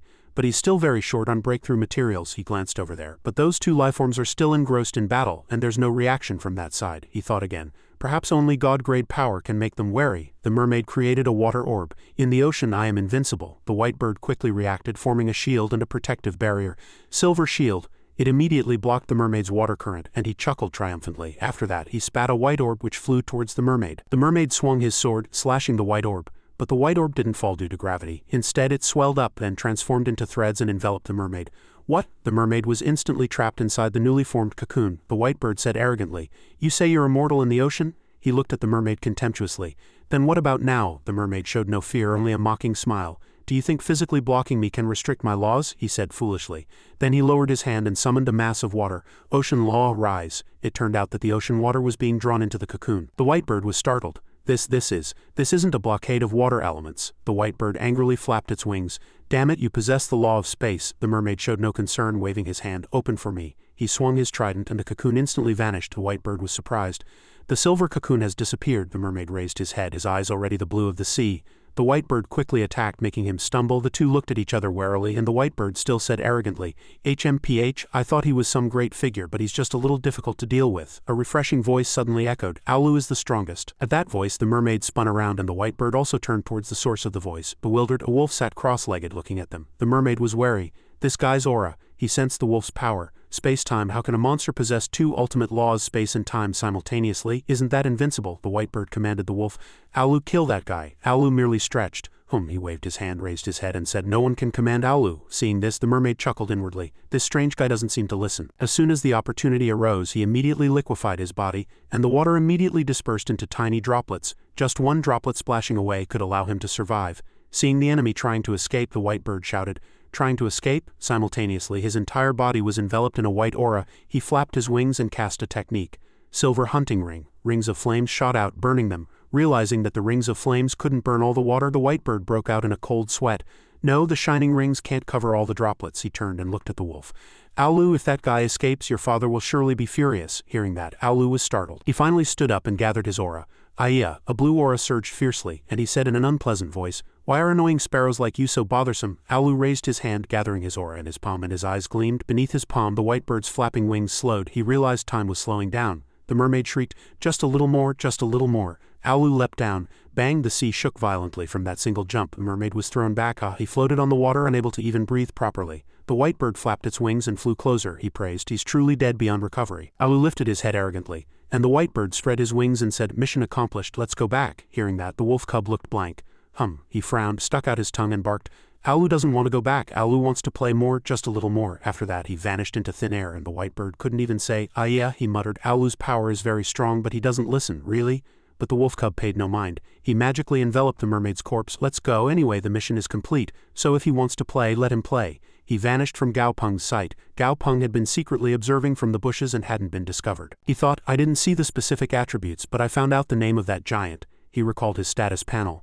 One of the three great kings of the Abyss Divine faction, the Sea Surge Emperor, had died like this. This level of excitement was unexpected. Quickly, Gao Peng composed himself. He raised his hand and said excitedly, "But the water is murky, perfect for catching fish. Hired mercenary team for fun, let's go." He led his familiars to hunt monsters. Hunted monsters, then refined them, and when tired, admired the world's purification. A month later, by a small lake, Daisy sighed, holding a stone in his hand. "Ah yeah," he rolled around, complaining. Gao Peng, I'm ruined, I'm ruined." Gao Peng was speechless. "Just get to the point." Daisy angrily stood up. "That damn Shalwang has already condensed 3 divine personalities, and I only have 1. Gao Peng was surprised. Shalwang has 3 already? In this past month he had done good deeds around, acquiring at least 30 quasi-god corpses, which allowed some of his main team members to reach level 100, the maximum for god grade. Gao Peng calmly exuded his aura. "I want them to be more composed. For them to become gods, they must first fully unleash their potential and strive to understand more laws. Now that I look at it, the effect isn't bad. I thought it was ultimately a matter of innate talent, but he didn't think so and stroked Daisy's head, comforting him. "Come on, Daisy, show me your new law." Daisy held out the orb in his hand and Gao Peng assessed it. Daisy now has a total of 72 lights and can store 36 types of lightning. He wondered inwardly, now that Daisy has condensed the law of lightning, are these other laws branches of the law of lightning? Daisy dejectedly said, "Gao Peng, am I really useless?" Gao Peng consoled him, "It's alright. Having many divine personalities doesn't necessarily mean one is strong. One has to look specifically at what law has been condensed into what divine personality." Daisy said pitifully, tears welling up in his eyes, "Really, you're not lying to me, are you? I'm so pure and cute, what if you're lying to me?" Suddenly, laughter echoed. Peeved ha ha ha. Gao Peng and Daisy looked around in confusion. They could hear laughter but couldn't see anything around. It was clearly close, but they couldn't see the other party. He immediately judged it to be the power of space. Gao Peng ordered the jellyfish, Asuan, to share its vision. As soon as his vision was shared, he could see Aulu happily laughing in midair, saying he was cute. Ha ha ha, to look like that and still say he's cute. Suddenly, the baby wolf, feeling Gao Peng's gaze, rushed forward and stared directly into his eyes. Gao Peng froze. He's been discovered. Aulu pouted, looking displeased. Then he disappeared before his eyes. Gao Peng fell backward. He gasped, "Ha ha ha." Daisy asked worriedly, "Gao Peng, what's wrong?" He wiped his sweat and thought to himself, that monster just now was extremely dangerous. Gao Peng knelt down cautiously, looking around. Asuan trembled and hid behind him. HMPH, scary. He still didn't let his guard down. Did it really leave? He slumped down and sighed. Phew, fortunately there was no ill will. That's the guy who cooperated with the Silver Fox to kill the Sea Surge Emperor. Gao Peng recalled the status panel from that time, but it was too difficult to understand, and even the system couldn't recognize it. Not being able to get even basic information meant his own strength was still too lacking. Asuan trembled and clung to his arm, and he stroked Asuan, comforting him. Suddenly he remembered. "Oh right, Shalwang has already condensed a 3rd divine personality." He stood up and went to find Shalwang, who was happily eating a sausage. He called out, "Shalwang," Gao Peng said, "show me what kind of law your new divine personality has condensed." Shalwang showed him the Golden Horse divine personality. Yes, Gao Peng was curious. "This is the Golden Horse divine personality. Can the Golden Horse ability also condense into a law?" He continued to question. "So is this type of law a common law, an advanced law, or a supreme law? In special circumstances, the Golden Horse divine personality can exert very powerful effects. It can only be described as a very new law." Gao Peng frowned, hesitating. "For now, let's consider it a rare law. Its strength and weakness cannot be accurately judged, but it is certainly extremely rare." He said to Shalwang, "Not bad. Can you continue to condense divine personalities?" Shalwang was silent for a moment, then trembled and took a fighting stance. "I can't squeeze out another drop." Asuan, startled by this strange posture, spat out the water he was drinking. Gao Peng was speechless. thinking about how Adai could easily condense divine personalities, he said, condensing divine personalities is essentially refining and condensing the power within the body in a different way and manifesting it externally. Therefore only quasi-gods at max level can perfectly refine laws and condense divine personalities. That's the lowest standard. After that, he casually turned around and waved his hand, going to check on the progress of his other companions. Esuan laughed, amused by Shalwang. Yu Guang's entire body had turned black by this time, and he also had 2 divine personalities, the Paralysis Divine Personality and the Shadow Divine Personality. Han Changshi also had 2 new divine personalities, the Ice Divine Personality and the Bone Divine Personality. Gao Peng looked at the fish in the water tank with satisfaction. Dahai, how about you? Dahai lay on his back, belly up, saying boredly, "What are you looking at?" "Nothing," Gao Peng asked suspiciously. "That's not like you," Dahai said. "I finally got a chance to start over. Of course I have to manage it well." Dahai swam back and forth, firmly saying, "Moreover, this evolution, whether in method or quality, is much stronger than before. I plan to condense divine personalities only after I recover my eternal quality and can no longer improve my strength that way. I might reach a realm I couldn't before." Gao Peng glanced at him sideways. "That way your strength will stagnate for a while," Dahai said nonchalantly. "It's fine, I'll just be a slacker." Gao Peng crossed his arms and mocked him. "With your looks you can't be a slacker, but a fat-faced fish is suitable." Dahai floated lazily on the water and said, "Then I'll be the fattest-faced fish." Gao Peng laughed. "You certainly have grand ambitions," Dahai laughed. "Hee hee, after holding an umbrella for so long I also want to experience being protected." Han Changshi popped out from somewhere, pounded his chest and said, "All right, I'll protect you from now on." Dahai stopped laughing and wagged his tail, not even looking at Han Changshi. Han Changshi was annoyed. "Hey, what do you mean?" Gao Peng thought for a moment and said, "Let's wait for them to be stuck at level 99 in the Dragon Trial and temporarily unable to comprehend laws." Bai Bai's grade has also reached level 84, steadily rising and trying to catch up with the level 2 White Beast team. He smiled smugly. "Now I have to look at Yi Long." Han Changshi and Dahai looked at him, speechless. 3 days later, in front of the cave entrance, Han Changshi heard noises from inside the cave and suddenly said, "There's movement. 7 streaks of light are condensing." Yi Long slowly walked out. "Master," Yi Long bowed to Gao Peng. "Thank you for raising me." Gao Peng smiled and said, "No need to thank me, this is the result of your own efforts. I only gave you the opportunity, and how far you go is up to you. Now that I see it, you've gained a lot. Come on, show me," he thought with anticipation. When Yi Long first started, it was stacked and returned to normal later, so it probably condensed many divine personalities, but the fusion was unstable, or maybe it condensed one type at a time. He was excited. Yi Long immediately said to him, "Master, I only condensed one type of divine personality." Gao Peng was disappointed. "Only one type," but before he could be disappointed he said, "Wait, this divine personality is..." The orb in Yi Long's hand was the myriad forms divine personality. Yi Long explained, "I can transform into any divine personality I can imitate. The prerequisite is that I must analyze the essence of that law." Han Changshi, sweating, said, "Doesn't that mean it controls all these laws?" Yi Long replied, "It's not control, it's analysis." He asked, "So for example, if you analyze the law of fire, when your divine personality transforms into the fire divine personality, you can possess all the power of the fire divine personality?" Yi Long said that after transformation, some of its power would be weakened. Hearing that, Gao Peng also nodded. "It's still amazing," he continued. "As long as the myriad forms law is raised, Yi Long is like having all attributes," he calculated inwardly. "Transforming a law will be slightly weaker than the current myriad forms law, but this loss is really nothing compared to the gains." Yi Long raised his hand and touched his left chest, firmly saying, "Master, I must completely analyze this law. Right now I haven't analyzed any laws yet, so I can't imitate other laws." Gao Peng slightly curved his lips. "Ha, it's all right, have you forgotten?" He pointed to the other familiars and said, "You have many brothers and sisters." Yi Long scratched his head. "That's right, if I analyze the laws of my brothers and sisters, I can imitate many types." Dahai wagged his tail and said, "Go analyze their laws first. After a while, when I condense a divine personality, I'll let you analyze it immediately." Daisy shook his head and looked around. "Where did Adai go? Why isn't he here?" Gao Peng smiled meaningfully. "Adai has important work to do. He'll probably be done soon." As they talked, black smoke gathered. Daisy was stunned. Adai suddenly appeared behind him.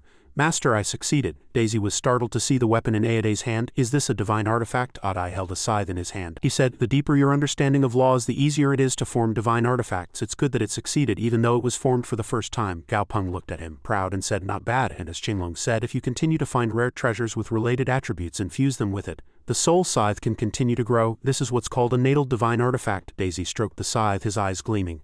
"I want to make a divine artifact too. Help me collect materials then." Gao Peng smiled and said, "That depends on my mood." Daisy's imagination ran wild. "No, how about I make a chain and call it the Gao Peng chain? When I go out, I'll tie it around Gao Peng's neck." He thought that but didn't dare to say it out loud, just chuckled slyly. "Ha ha ha." Gao Peng sneezed, feeling like someone was cursing him. In the myriad realm territory of the 9 heavens and 10 lands, in a lush and quiet forest, a voice shouted, "Stop, you stole a familiar and you're trying to escape." A young man with a backpack was desperately fleeing on a familiar. The pursuer kept chasing him, threatening, "Leave the familiar and I'll spare your life." He glanced behind him. They've been chasing for 3 days now. A group of people on eagles were chasing him, and he was terrified. Even the city lord's elites have been mobilized. Things are not looking good, but he ignored the people behind him and focused on what was ahead. This was his last transaction. How could he leave the familiar behind? Then he suddenly disappeared, and the pursuer was startled. Why did he suddenly disappear? Is it an illusion? One person said. It doesn't seem to be an illusion. There are no elemental fluctuations either, the pursuer shouted in fear. Keep chasing. If we don't get the item back, we'll all be heavily punished. He charged on his eagle, broke through the barrier, and entered another place. He was surprised by the sight before him. It was a plain different from the forest just now, he continued, a secret realm. Then he turned and went out first. The young man who stole the familiar, seeing them leave, broke out in a cold sweat. Damn it, I was planning to lure the 3 of them in a circle and then escape through the secret realm entrance, but these 3 actually retreated directly. He looked at the faint mist before him and thought, a secret realm only has one exit. These 3 are definitely hiding behind the trees outside the secret realm, waiting for me like a rabbit. There was no other way. He gritted his teeth and continued to fly forward on the bird. He didn't know what dangers this secret realm held, but now that there was no other path, he could only go deeper. A moment later, a burly man shoved a man into a tent. He said fiercely, "Get inside." It was the young man from earlier. He was tied up face down on the ground. A kind voice echoed, "Don't be nervous, young friend. If you cooperate obediently, your life won't be harmed." An old man leisurely drank tea, looking at him and said, "Do you know anyone else besides yourself who knows about our secret realm?" He wiped sweat and replied, "Yes, I was chased and entered here. Those people didn't follow and are hiding outside the secret realm." He assessed that these people's skin color was different from his own. These people seemed to be the Red Clan. I heard rumors that their tribe disappeared a few years ago. And these Red Clan people are too strong, aren't they? They caught me in the blink of an eye. The old man placed his teacup on the table with a clink. "You've caused trouble." The old man stood up and said, "This matter cannot be decided by us. Open the altar and summon the sea god." His guards immediately followed. "Yes," the young man was stunned. "Summon the sea god," he shouted in fear. Everyone, what are you trying to do?" I am willing to join you. "I'll do whatever you ask." The old man walked silently and raised his hand, signaling them to bring him. He was grabbed by the scruff of his neck by 3 or 4 guards and dragged to the altar by the river. The old man walked up to the altar, looking at the condensed water orb on it. A strange one-eyed creature appeared and said, "Speak, what is the matter?" The old man respectfully clasped his hands and bowed his head. "Lord Sea God," then he pointed at the young man. "This foreign race entered here from the outside world." The young man was still bewildered, not knowing what was about to happen. Before he could finish speaking, the sea god disappeared. The old man was startled. "Lord Sea God." Then the sea god reappeared with 2 unconscious people. "I brought them." The old man cried out, "Huh?" in a bewildered tone. The sea god calmly said, "But the one who escaped has not been caught yet. This place will soon be exposed." The old man and the guards looked at each other in disbelief. "What? How?" Suddenly, a voice echoed from the sky. "There's no need to panic." The clouds parted. Sunlight streamed through and a person descended. Following the voice, a large hand gently placed the person from earlier down and said, "This is the foreign race who escaped. How to deal with him is up to you." Then it disappeared behind a black cloud. The sea god smiled and looked up at the sky. The old man was curious. "Lord, this is..." The sea god laughed and said, "There's no need to worry. This is a dragon race that protects the Washa tribe." The old man was surprised. "Is that the legendary Lord Dragon God who always protected the Washa tribe, that he would be willing to help us?" Sea God put a finger to his lips, signaling the old man to be quiet. "Although his identity is not taboo, he is not someone we should casually discuss behind his back." The old man immediately panicked. "Yes, Lord Sea God, I was imprudent." The sea god continued coldly. "Although he helped us solve the problem this time, this matter is certainly not over yet. Several capable servants have disappeared, and behind them is a famous, prestigious family from the Myriad Realm territory. The underground territory is already at risk of exposure." After speaking, the sea god disappeared. Before leaving, he left a single sentence. "Go tie up the human race. Wait for the Lord's instructions." The old man clasped his hands and followed the command. Yes, meanwhile, at the Tianan Group headquarters, a man holding a birdcage knocked on the office door. Upon being told to come in, he raised the birdcage, which contained a familiar resembling a cat. He smiled and said, "Director Guy, this is a familiar sent by an elder of the Washa tribal branch. He asked us to take care of it." Director Guy sat on the sofa and said, "I heard. This is a familiar that a foreign race stole by invading the secret realm." He held the kitten and played with it. "The branch just wants to show goodwill to Xiaopeng and seek protection, so they're giving this old man some face." The kitten purred comfortably. He said happily, "Little one, you're very good. You're a chubby one. From now on your name will be Jungza." He said that, scratching the kitten's chin. Outside, thunder and lightning struck. It was a sign that something was happening. Director Guy stood up to observe the situation, holding the cat. He worried inwardly. He handed the cat to the man from earlier and said, "You take it down first," and he put his hands in his pockets and continued to watch. 2 hours have passed, my friend. You have to endure." Suddenly, light dispersed the black clouds. The old man was surprised. "This isn't." A shadow appeared behind him. "Master, I succeeded." A magnificent black dragon appeared. Director Guy said, "You've worked hard, White Dragon." "No, now I should call you Black Dragon." The black dragon smiled, unconcerned. "It doesn't matter what Master calls me. A name is just a title," Director Guy said with affection. "You've worked hard. This promotion was truly dangerous. It was originally something to be done only after full preparation." He paused and continued. But because of the news from the 9 heavens and 10 lands, I had no choice but to make you take a risk and force a breakthrough. Indeed, the black dragon comforted him. Master, don't say that. Cultivation is inherently an act against heaven. If one wishes for everything to go smoothly, their mental fluctuations will waver and they will lose their sharpness. What would be the meaning in that? Director Guy also laughed in relief upon hearing that. Indeed, an old man like me was just nagging. His eyes flashed with a red glow. Tell me, how does it feel to have reached the pinnacle of godhood? The black dragon licked its lips cunningly. Hey, this taste is something I've never experienced before. The old man chuckled and stopped laughing and coughed repeatedly. Ahem, ahem, ahem, ahem, ahem. The black dragon approached anxiously. Master, raise your hands, don't rush your thoughts, I'm fine. He covered his mouth and said, let's go inside together. That little rascal Gao Peng acts unpredictably in the 9 heavens and 10 lands. Old folks like us can't just wait around. Looking at the blood on his palm, he continued, and I have a premonition. He gazed into the distant sky, lost in thought. I probably can't hide it much longer, he smiled. Then let us all face the true storm and see who the ultimate darkness is. Soon after, darkness enveloped the entire building, and what would happen next was unknown. At this moment in Tianwei Lake, Ocean floated in midair with a scorpion already waiting beside it. Both sides glared at each other, their presence imposing. Ocean roared loudly, extending its claws. Tianwei Lake has always been my territory, the scorpion said. You have crossed the green boundary, the scorpion said contemptuously. What are you talking about? The scorpion began an old story. A long time ago this place was a desert, but then it turned into a lake, so naturally I am also qualified to compete for treasures here.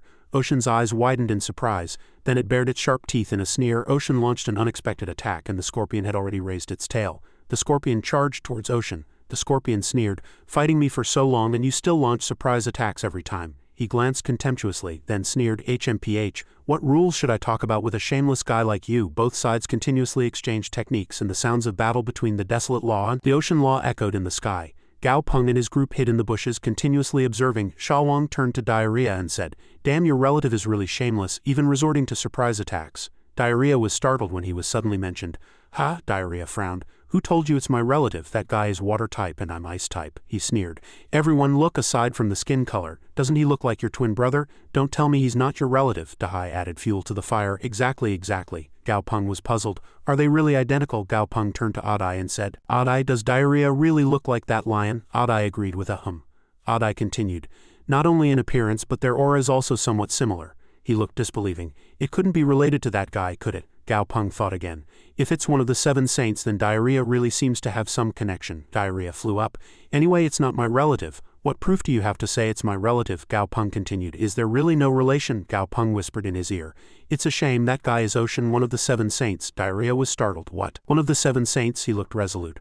One of the 7 saints? I'm also one of the 7 saints. So theoretically I can also become a god in the future, reaching the realm that this lion has achieved.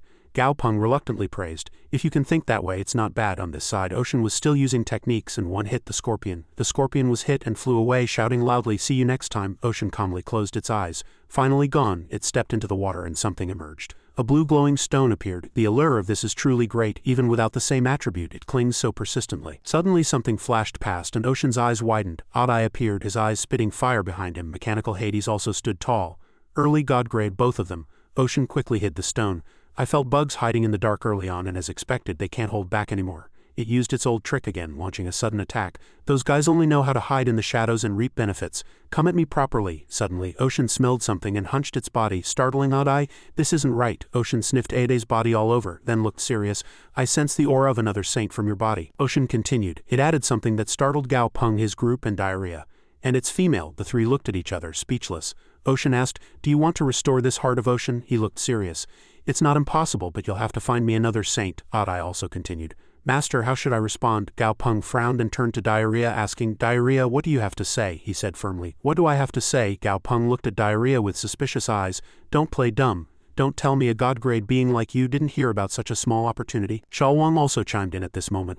I get it, that guy definitely wants to lure you into mating, he continued casually. That's really good. Gao Peng spent countless resources from other planes to barely get information that there might be water element treasures here. Don't tell me a guy like you and Ice Stick can get treasures just by selling your looks? Diarrhea frowned and said loudly. What, selling my looks? How can you ducks casually tarnish someone else's purity? Dahai rushed over. Brother, my lion brother, I swear I won't ever see you as a combat unit again. He looked at Diarrhea with shining eyes and said, please brother, help your brother. Please help me.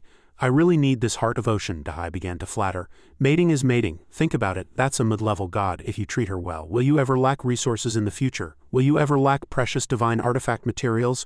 Will anyone ever look down on you? You'll directly reach the pinnacle of a lion's life. Diarrhea was delighted. Pinnacle, Dahai continued triumphantly. Exactly, and who would dare to use you as a combat unit later? You're already taken, and a mid-level god at that. A rich lady, that is. Look, I'd almost be willing to sell my hundreds of kilograms of flesh. Diarrhea hesitated. But I heard that, he secretly chuckled. Some rich ladies like to rub with iron balls and some like to burn gods with fire. She wouldn't have such hobbies, would she? Dahai was suspicious. What kind of strange things does this Diarrhea hear all day, tainting himself? Gaopeng smiled, thinking to himself. He outwardly dislikes it, but his body is very honest. Diarrhea coughed twice, changing the subject. He looked satisfied. Then I'll think about it more. On this side, Ocean was staring somewhere, looking lost. Diarrhea also blushed on this side. He recalled a second ago. Ocean spoke. I'm quite satisfied. Ocean approached Diarrhea. You look quite decent. Not bad, he said confidently. Naturally, my appearance goes without saying. Back then in the prairie, how many lionesses couldn't forget my furry physique after seeing it? If only I hadn't been so dedicated to cultivation. He chuckled cunningly. Gaopeng glanced and immediately understood. He smiled. All right, give it to me. I'll restore this heart of Ocean and give it to you. Gaopeng and Adai said simultaneously. Give it to you. Did he say it wrong? Wasn't it alone? Ocean was speechless for a moment, then turned its head. Exactly, Adai thought to himself. Something's wrong. It's fine for Diarrhea to make friends, but if Diarrhea is given to someone else, then I guess I'll have to give up. Gaopeng looked at Ocean's divine mountain with a meaningful gaze. Suddenly something occurred to Gaopeng. Malice? Ocean looked blank. Just now that skeleton didn't say a word like a stone, but in the blink of an eye he's become so talkative. Did I say it wrong? It's already done, isn't it? If you lend it to me, I'll return it in a few hours. Were we a bit unfamiliar just now? I, this human, am a little afraid of strangers. It's different now. Gaopeng and Adai said simultaneously again. All right, no problem. You two will definitely find common ground. Adai supported Diarrhea. Go for it, money in one hand, goods in the other. Ocean's face hardened and something began to appear at its feet. Gaopeng looked at it and sneered. Why so nervous? You're a mid-level god and I'm an early god. Ocean remained calm. Really? Maybe it's my first time making such a deal, so I'm a little nervous. A blue stone began to appear and he picked up the stone and handed it to Adai. Did you see it? Can there be fakes in something like this? Ocean thought to itself. He's just an early god. He looked at Diarrhea.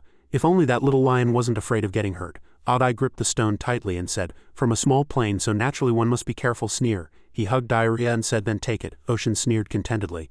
But then Adai suddenly grabbed Diarrhea and flew away, startling Ocean. Hey! Adai hid the stone and gripped it tightly within his body. He tried to counterattack and Ocean was caught off guard, attacked, injured, and had to retreat. You cowardly bastard! Adai spoke without reserve. Do you think you can trick me just like you said? What integrity does a vile demon like you have? He continued. Ocean gritted its teeth. I didn't expect you to have the law of death. I underestimated you. Damn it, the law of death is continuously depleting the power in my body. This time, I'm screwed. He put his hands together. It's just a small trick, nothing special. Gaopeng continued to speak. But ice chains appeared. It was the ice prison of 10,000 bones. In an instant, Adai and Diarrhea both disappeared. Ocean couldn't help but be surprised. Is that the skeleton from just now? Does it know ice-type laws? At this moment, Aede's eyes flashed. He cast a spell and ice chunks appeared. A cracking sound echoed. Ocean admired this sight. Can it continuously corrode my shield? Damn it, is this guy really an early god? Ocean gritted its teeth. The law of death he unleashed is continuously depleting my mental power. Helplessly, Ocean used its ultimate technique. In that case, let's see who has the stronger law. Seeing it cast a spell, Adai was also surprised. Adai did not back down and began to use his technique. Ocean law. He raised his hand in that case. Adai charged with a huge shadow, and on this side, Gaopeng thought to himself, indeed a mid-level god. Ocean isn't fighting head-on. Instead, it's desperately trying to see who can defeat the other faster with their law. After thinking, he analyzed. Although Adai has outstanding talent in offense and defense, the gap between a mid-level god and an early god cannot be bridged in a few breaths. The defense is already being corroded. But Gaopeng snapped his fingers. Hades, it's up to you. He currently had 2 god-grade powers. At this moment, Hades began to use his technique and Gaopeng sweated, gritting his teeth. Unfortunately, mechanical Hades hasn't recovered to its peak state, but the opponent is also formidable. Now it's a matter of who runs out of energy first. He looked at Adai. You must hold on. Then he looked at Hades. Adai, Hades. Suddenly, Ocean disappeared. Gaopeng also gasped, seeing the Ocean law vanish. Did we win? Adai said. No, master. He looked at the ice block. That guy escaped after that. Adai carried Gaopeng and Diarrhea and flew away, already trying to escape the plane and still not found. Forget it. Gaopeng said. Adai, next find us a place to rest for a while. As soon as he landed, he gasped. It seems Ocean had no intention of fighting to the death from the beginning and was looking for an opportunity to escape. I still hadn't thought that far. Adai looked at him curiously and asked, Master, are you all right? Gaopeng still replied as if he was fine. I'm fine. Adai never expected the first practical effect to be so good. Not bad, not bad. Ever since he learned about constellations, he had been thinking about how to win battles with a breakthrough. The final conclusion was to use Aede's new ability after breaking through to God grade. That is, the ability to merge with another familiar. Diarrhea had not yet refined his divine altar, so he couldn't unleash the power of his divinity. But Adai could, and through their trainer, Gao Peng, both could be perfectly transmitted. So after Diarrhea and Adai merged, Aede's divine altar would temporarily gain 2 divinities, Cold Ice and Bone Freeze. Gao Peng gasped. Indeed, practical combat consumes several times more than training, he chuckled self-deprecatingly. But we'll still make it, as long as you give me time. There's no way I can't defeat a mid-level god, Diarrhea said glumly.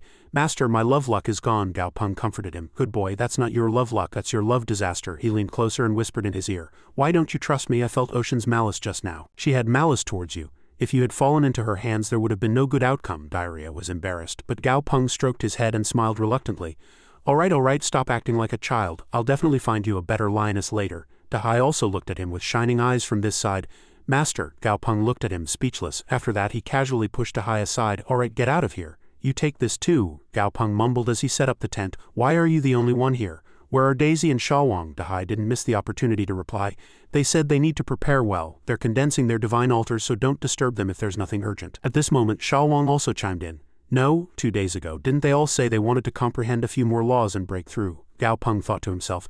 Yuguang said he wanted to comprehend 1 more law, Shawang said he wanted to comprehend 2 more laws, and Daisy said he wanted to comprehend 8 more laws. Why are they all changing their minds? Asuan spread his arms wide and said, I know. He approached Gao Peng. Gao Peng, they've been stimulated. They said they don't want to just be spectators anymore. They want to join the fight too. Gao Peng smiled and pointed at himself. Then why weren't you stimulated? Asuan turned his back and said, I'm not as foolish as them, he continued. This way I can hide in the back, he sneered. You guys really make me speechless. After that, Gao Peng fell into deep thought, then immediately looked joyful. All team members are god grade. That sounds really good. The scene shifted. 9 heavens and 10 lands, a small water element plane. At this moment Gao Peng and his group stood tall. Shawang spoke. His friend Dahai, really? He always boasts about how talented he is, but now that we've all succeeded, he's the slowest. Daisy also spoke. Gao Peng, when will friend Dahai be able to come out? He was suspicious.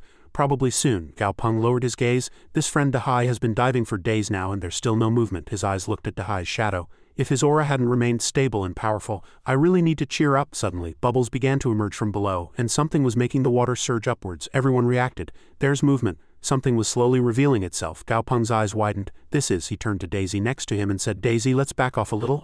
Right. Gao Peng swiftly used magic, flying away with Adai in an instant. A loud explosion echoed and dirt and stones fell. Gao Peng looked down from above thinking, exaggerated movement. Fortunately I sensed Dahai's aura early. Below, a group of animals fled in confusion. At this moment a certain life form slowly appeared. It opened its mouth wide and Gao Peng couldn't help but marvel at the aura emanating from the power of the laws. Dahai is about to condense a divine altar. Gao Peng frowned. This is the moment of success or failure. Dahai opened its mouth wide, preparing to attack, and countless things flew towards it and were absorbed. Devour divinity, calamity divinity, ocean divinity, storm divinity. With a tearing sound it successfully latched on and everything was sucked into it. After finishing it vanished in an instant and Gao Peng smiled. It succeeded, Dahai said smugly. I'm back. It curled its lips and said, I didn't expect to gain more divinities upon reaching godhood this time. The overall strength is also greater than before. Dahai chuckled brightly. Gao Peng, this time I'll take you flying. Gao Peng showed a half smile.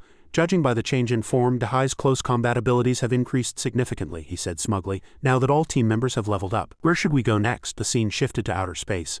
Amidst countless dead star clusters a star appeared. It flashed like lightning and then suddenly disappeared. The star was covered in black. A voice resonated. Lord Constellation Father, another star has gone out. We feel that our time is running out. Go all of you, I will help you. In this battle we must win. Yes, we obey the command. Something appeared with a dazzling light. It made a grand entrance. As soon as it appeared it began to absorb the surrounding energy and as time passed quickly a cocoon formed. On this side the battle had already begun. On a battlefield in a certain plane of the 9 heavens and 10 lands. On one side, Shawang was continuously throwing punches and on the other Momo was severely injured. Suddenly a familiar tentacle appeared and then disappeared with a whoosh. Something flew at an incredibly fast speed and with a click Shawang's weapon broke. Fortunately he blocked this attack. Shawang still didn't understand what had happened. He looked down but found nothing. Strange. Shouldn't the corpse of the guy that first just killed be here? Why can't I see it? Suddenly a voice came from afar. There's a gap. Seeing this scene, Gao Peng and Asuan both turned pale. Too dangerous, he thought to himself. Greed, it's greed. I've been too proactive lately. The corpses disappeared too clearly. I've provoked quite a few monsters. It seems I'll have to move somewhere else. Daisy also turned and asked, casualties among monsters are increasing due to the Constellation War. I heard that not long ago, the Venerable Tree, a leader of the Nature Divine faction, killed a Constellation King in the ocean plain. Gao Peng remained indifferent, but inwardly he thought, according to the Azure Constellation King's information, that's one of the 6 great saints recognized by everyone in the stellar torrent, and it died like that. The one who died this time seems to be Titan Guangyuan. Its strength probably on par with Zhu Guangyin Wang, whom I met before. He deduced can't be touched. The situation is becoming increasingly chaotic. It's better to find a safe place and farm for now. Besides, I need to digest the corpses I've collected recently. Finally, Gao Peng showed a sinister smile. After all, Aede's space will soon be full. Adai said in a serious voice, Master, he pointed at the monster. Thief, don't run, give back the item, Adai still said calmly. The monsters are chasing. Seeing this, Gao Peng said helplessly, oh no, they're chasing again. I only took a few more corpses. Why are they acting like this? As he spoke, Gao Peng's face hardened. Since it's come to this, I have no choice, he commanded Yilong and Daisy. Can you merge? Gao Peng, yes, Master. With a whoosh, the myriad forms divinity appeared, and 2 large ice chunks appeared with chains. Gao Peng loudly commanded, by using Yilong's divinity imitation characteristic and adding the merge ability, he should be able to imitate 2 divinities that way. Even if Daisy is an early god, his speed won't be inferior to a typical mid-level god. An explosion echoed, and Gao Peng clicked his tongue. Another troublesome one. As the myriad forms divinity pierced through, just let them smell the smoke. He glanced sideways. The one behind can't keep up with Daisy's dual-core speed, but its tracking ability is excellent. And it's almost tireless, so I can't get too far and they catch up quickly. Gao Peng thought to himself, constantly running like this is not a solution.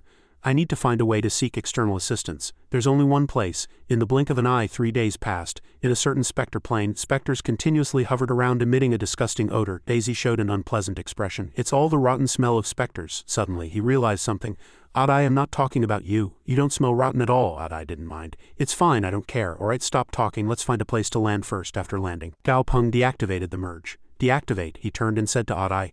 Adai, the next part is up to you. Then he turned to Daisy and said, Daisy, you rest first. Daisy refused. We are companions who grew up together. Are you really going to abandon me? Gao Peng forced Daisy to sit down. Alright, go back. On this side, Adai clenched his fists and charged alone. On this side there was a shadow and its eyes glowed like flames. Dirt and stone shattered and the ground shook and a skeleton inside moved trying to break free. The rotten dragon king resurrected. I smelled death. My eyes are burning like flames. You felt it too, didn't you? The rotten dragon could no longer hold back and resolutely crawled out of the ground. Death, purity, its army crawled out of the ground as soon as they heard the command. Before leaving, the rotten dragon instructed, I'll be active for a while so you all continue to sleep. As soon as he finished speaking, he vanished in an instant, and the army remained in place. Adai sensed something approaching and reminded Gao Peng when he saw the rotten dragon. Master, be careful. Gao Peng was startled. Death, a death attribute aura, such a pure death aura, I've only felt it from inaccessible high-level beings. The rotten dragon looked at Adai. If I can get him to join our Spectre Divine faction, then it might be possible. He flew around. New friend, my name is Rotten Dragon Tyrant. I am the ruler of the Spectre Divine faction in this plane. Gao Peng, seeing that he didn't immediately attack, which meant there was no malice, didn't understand. Indeed, using Aede's Spectre identity card was not wrong. The first hurdle has been passed, he spoke. Unfortunately, this Rotten Dragon Tyrant is only at the early God grade. The one chasing me is slow, but his strength is indeed advanced God grade. He tried to refuse from Aede's body. Nice to meet you. You are the first Spectre God I've met in the ocean plane. It seems there aren't many Spectre gods in the ocean plane. Let's talk again when there's a chance. I'm being pursued, so let's talk later. It smiled amiably. Goodbye. As soon as he finished speaking, Adai quickly left, giving the rotten dragon no chance. He hastily chased after him. Wait. Our Spectre Divine faction also has some dignity. Perhaps I can help you. Adai showed a troubled expression. But the one pursuing me is an advanced God grade. Upon hearing the other party's rank, the rotten dragon hesitated. Advanced God grade, it really seems unwinnable, but it's not a big problem at most. All the rotten dragon said confidently. Advanced God grade is not a big problem. Our Spectre Divine faction is extremely unified. Even an advanced God grade must respect me. You stay here. Watch me drive that guy away. After he left, Adai asked Gao Peng, Master, we're not familiar with him. Why does he want to help us? Gao Peng himself couldn't understand. There's no such thing as a free lunch in this world. Perhaps he wants something. I'll repay this favor when there's a chance later. Gao Peng's eyebrows furrowed slightly. Moreover, saying we're not familiar is not yet certain. As soon as he finished speaking, the rotten dragon flew in front of the Star Eye, who noticed that Adai was accompanied by many treasures. The rotten dragon intervened. Wait. Your Excellency, please don't be angry. I am Rotten Dragon Tyrant of the Spectre Divine faction. Fighting and killing doesn't solve problems. How about we sit down and talk for my sake? He completely ignored him and fiercely chased after him. Get lost. The rotten dragon didn't give up. You shouldn't be like that. I want to talk to you in good faith, and it's wrong for you to curse me to get lost. Is killing your opponent the only way to solve problems in this world? Gao Peng was nervous. Although he only released pressure, he easily broke the advanced god grade's attack with a wave of his hand. Could this bone dragon also be a powerful being capable of challenging across levels? But the Spectre Divine faction's Bati is indeed one of the supernatural great divine factions in the ocean plane. He was able to come here and try his luck because of this. The rotten dragon began to reason, if I kill your son, you will come to kill me for revenge for your son, and then my descendants will continue to kill your son's son for revenge for me. The Star Eye was speechless upon hearing this, feeling like his eyes would grow even more. Later, your son's son will kill my descendants' descendants again, and then my descendants' descendants will kill your son's son again. Gao Peng didn't expect him to talk so much. This is causing trouble with words. The rotten dragon smiled awkwardly. How long do you think this grudge will last? Isn't it better to just let it go? Besides, I'm telling you this for your own good. This is our Spectre Divine faction's territory. Even if you kill us, you won't be able to leave. The Star Eye could no longer tolerate this and immediately launched an attack, and the rotten dragon defended with his wings. Damn it! Are you really going to fight? The rotten dragon angrily rebuked. Why are monsters like you so illogical? Do you know that with such an illogical personality, it's hard to find a lover? Seeing this scene, Gao Peng was speechless and Odd Eye was dumbfounded. Master, are all other Spectre Divine factions like this? Gao Peng said this was his ability. The system explained it as the word Spirit Dragon Curse. If he kept talking in front of the enemy, his power could be boosted, stacking up to 50. Gao Peng realized, but activating an ability with his mouth is really strange. But if he only stacks defense and doesn't attack, the two continuously exchanged attacks, giving no quarter. The rotten dragon angrily turned and said, this is truly a head-on confrontation. He could no longer hold back and charged towards the Star Eye. Odd Eye stood still, watching the two kill each other. Gao Peng was startled. Exaggerated power. This is, the rotten dragon shouted. You're the first one to disrespect me. Something extended from the light. The rotten dragon was angry, but your outcome will be the same as the other fools. As a colossal palm crushed the Star Eye, he tried to escape, leaving only a small dot. The Star Eye fled in a panic. That arm is definitely that being's arm. Fortunately, I have survival skills. As he fled, he suddenly turned around for some reason, and a colossal sword was right behind him. The Star Eye ultimately failed to escape. The rotten dragon was delighted. This is the consequence of disrespecting me, he rejoiced. Fortunately, Lord Dominator came in time. The rotten dragon pushed Odd Eye forward. Let me introduce you. This is my new friend. He is also a god of our Spectre race, he said frankly. When I first met him, for some reason, he suddenly stopped speaking there. The rotten dragon coughed a few times, observed Odd Eye, and welcomed him. Anyway, I welcome you very much to join the Spectre Divine faction. You will never regret this decision. It said nothing, only silence. Sha Wang asked, Odd Eye, is there a way? The rotten dragon asked curiously. What are you hesitating about? I'm sure this is the best decision of your life. Odd Eye said he didn't detect any malice. Master, I want to give it a try. Gao Peng also agreed. That sickly dragon doesn't look like a villain no matter how you look at him. The rotten dragon felt that the current situation was a little strange. Odd Eye looked at his mouth shape and said as if he didn't understand, why does it sound like someone is talking? The rotten dragon had already finished the discussion. All right, don't worry. Sha Wang was curious. Could it be that Dominator from just now? He relayed the message. Lord Dominator wants to meet you all. Follow me. Upon hearing this, Gao Peng's pupils constricted. Dominator, he reassured himself, it's no use worrying now. I'll just react as things unfold. They moved to the Spectre graveyard. Under a magical sky, a spatial rift appeared. A rotten dragon tore through the rift and emerged. We've arrived. He looked around. How long has it been since a new god came here? The rotten dragon spread his wings and introduced. This is the Spectre graveyard. He pointed at the gravestones. The people buried under this endless graveyard are all warriors of our tribe. The rotten dragon awkwardly scratched his head. Speaking of graveyards, our Spectre Divine faction has 1,000 more graveyards like this. Gao Peng was startled. So many, he led them. I'll introduce them to you slowly when you have time later. Foster father is still waiting for us. Let's go quickly. Upon hearing the two words foster father, Gao Peng broke out in a cold sweat. Amidst the dense mist, a purple flame flickered in the darkness. The red body was covered in sturdy iron armor and blood-red sharp claws were ready for battle at any moment. The Gale sat waiting for something. The rotten dragon showed deep respect to the Gale and bowed his head. He has arrived. Lord Dominator listened, but when he met him in person, Gao Peng was astonished. He admired this appearance. Death Dominator. If Odd Eye continues to evolve, he'll probably look like this. No wonder that dragon said he would help us. The Gale was quite satisfied. Indeed, this is destiny. He scrutinized Odd Eye from head to toe. Perhaps you can become a qualified successor. It was startled. Wait, what did you say? I don't understand very well. Your successor? I don't think I can handle this heavy responsibility. The Gale extended its hand. Isn't this flame familiar? Gao Peng quickly realized. This black flame is the black flame that Odd Eye accidentally obtained from that mysterious bone fragment back then. He explained. This flame is the turning point of inheritance, and also the first test to determine whether one can become a true Death Dominator. The potential juniors of our tribe can all obtain this opportunity and be protected to grow smoothly to a certain extent. The Gale clenched its fist. But if you rely too much on this power after growing to a certain extent, this black flame will become an insurmountable trap. Ultimately, it will ruin everything when the task is almost complete, Gao Peng remembered. Indeed, when Adai condensed his divinity, he almost suffered a calamity because of this. He said, if you pass the first test, you are the Death Dominator, the innate master of specters. Even if you don't walk this path now, destiny will lead you to it. Just like I was back then. The Gale extended the flame towards Adai. Perhaps you are a bit confused, but there's no need to rush. I will explain everything to you. After all, if you want to touch death, you must first understand it. As the flame drew closer, Gao Peng felt an ominous sensation. This feeling, he turned and asked Adai. Adai, did you sense anything? Suddenly, chains appeared from somewhere. This is a deeper layer of the law of death. Adai showed interest. He also possessed the law of death. Gale was puzzled. Is the law of death of our tribe that strange? I'm showing it to you to help you understand how to proceed. I will impart everything to you. How much you can learn depends on you. The flames in his eyes suddenly burned fiercely. Moreover, Gale had discovered him from the start. This human will be here during this period. If there's anything you need, you can tell me. Gao Peng was surprised. How did you discover me? Gale said. My soul law is also at a very high level. Although your souls are very sturdy, I can still see some traces. Besides, I have met many human familiar trainers, Sha Wang understood. After all, they were the peak beings of the Spectre Divine faction. Gao Peng no longer hid and immediately shared. You truly understand everything, Gale said. You are too weak right now. You cannot yet be considered a true Lord of Death, so you must work harder. If you truly don't want to accept, I won't force you, he recalled. I was injured before, so now I can only recuperate in my coffin. All right, if you need anything, tell Rotten Dragon. I need to go into my coffin and lie down, Adai hastily said. Wait.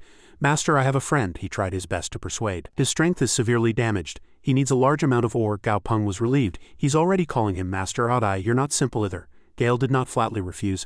Oh, let me see. Gao Peng snapped his fingers and Pluto appeared. Is that so? Pluto couldn't help but tremble when he saw such a colossal body. It's clear at a glance that this friend is just a clone, Gao Peng smiled. If you need ore, why don't you release all your clones? From the start, 3 rays of light flew up towards the sky. Pluto apologized. My other clones are severely damaged, so only this body can currently move. It turned to Gao Peng and said, but any clone is me. Gao Peng waved his hand. It's all right.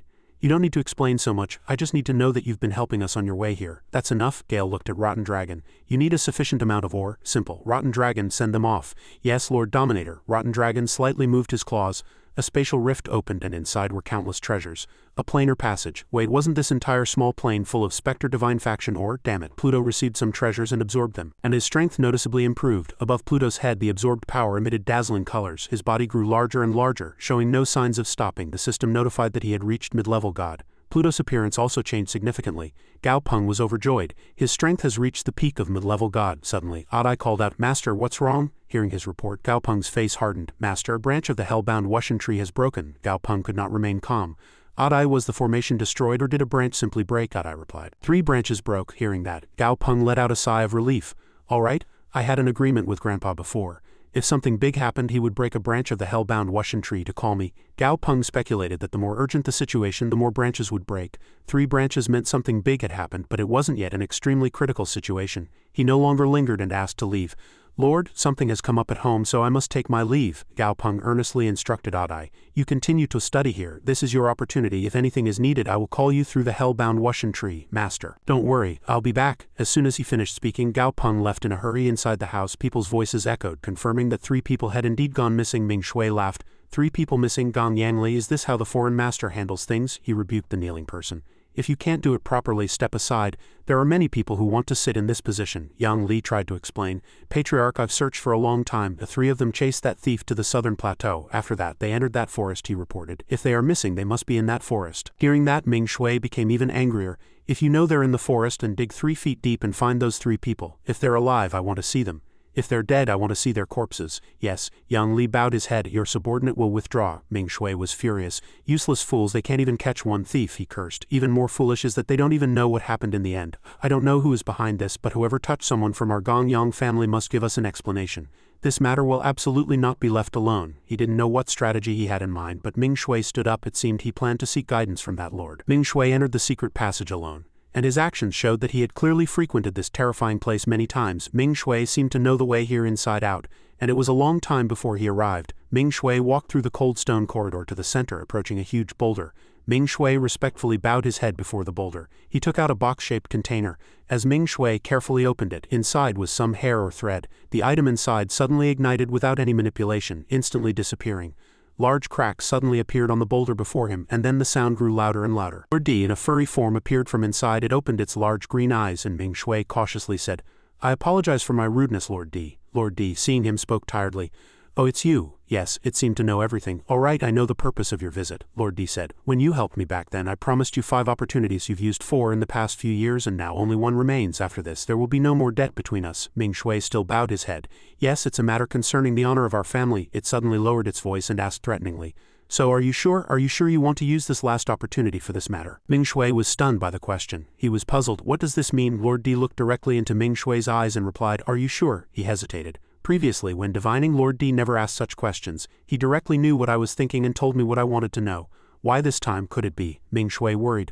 "Lord, is there a problem with this divination?" Lord D's expression remained unchanged. He had no choice but to grit his teeth and acknowledge. "Yes, I'm sure," Ming Shui requested. "Lord D, I want to know where the thing that could threaten our entire family and bring disaster comes from." Memories flooded back. Back then I was a commoner, living hand to mouth. After 4 divinations from Lord D, I built a part of our family in troubled times. He was resolute. "What if there's a slight risk, no adventure, no fortune?" Lord D's eyes seemed to see through everything. "It seems you've already made up your mind." It was silent for a moment before speaking. "If that's the case," Ming Shui's face was already dark, and he seemed to understand everything. He bowed his head in gratitude. "Thank you, Lord D." Before leaving, Ming Shui said, "Our promise is now over. Farewell, Lord D." Lord D crossed his arms and thought. Did the chaos that began an hour ago originate from here?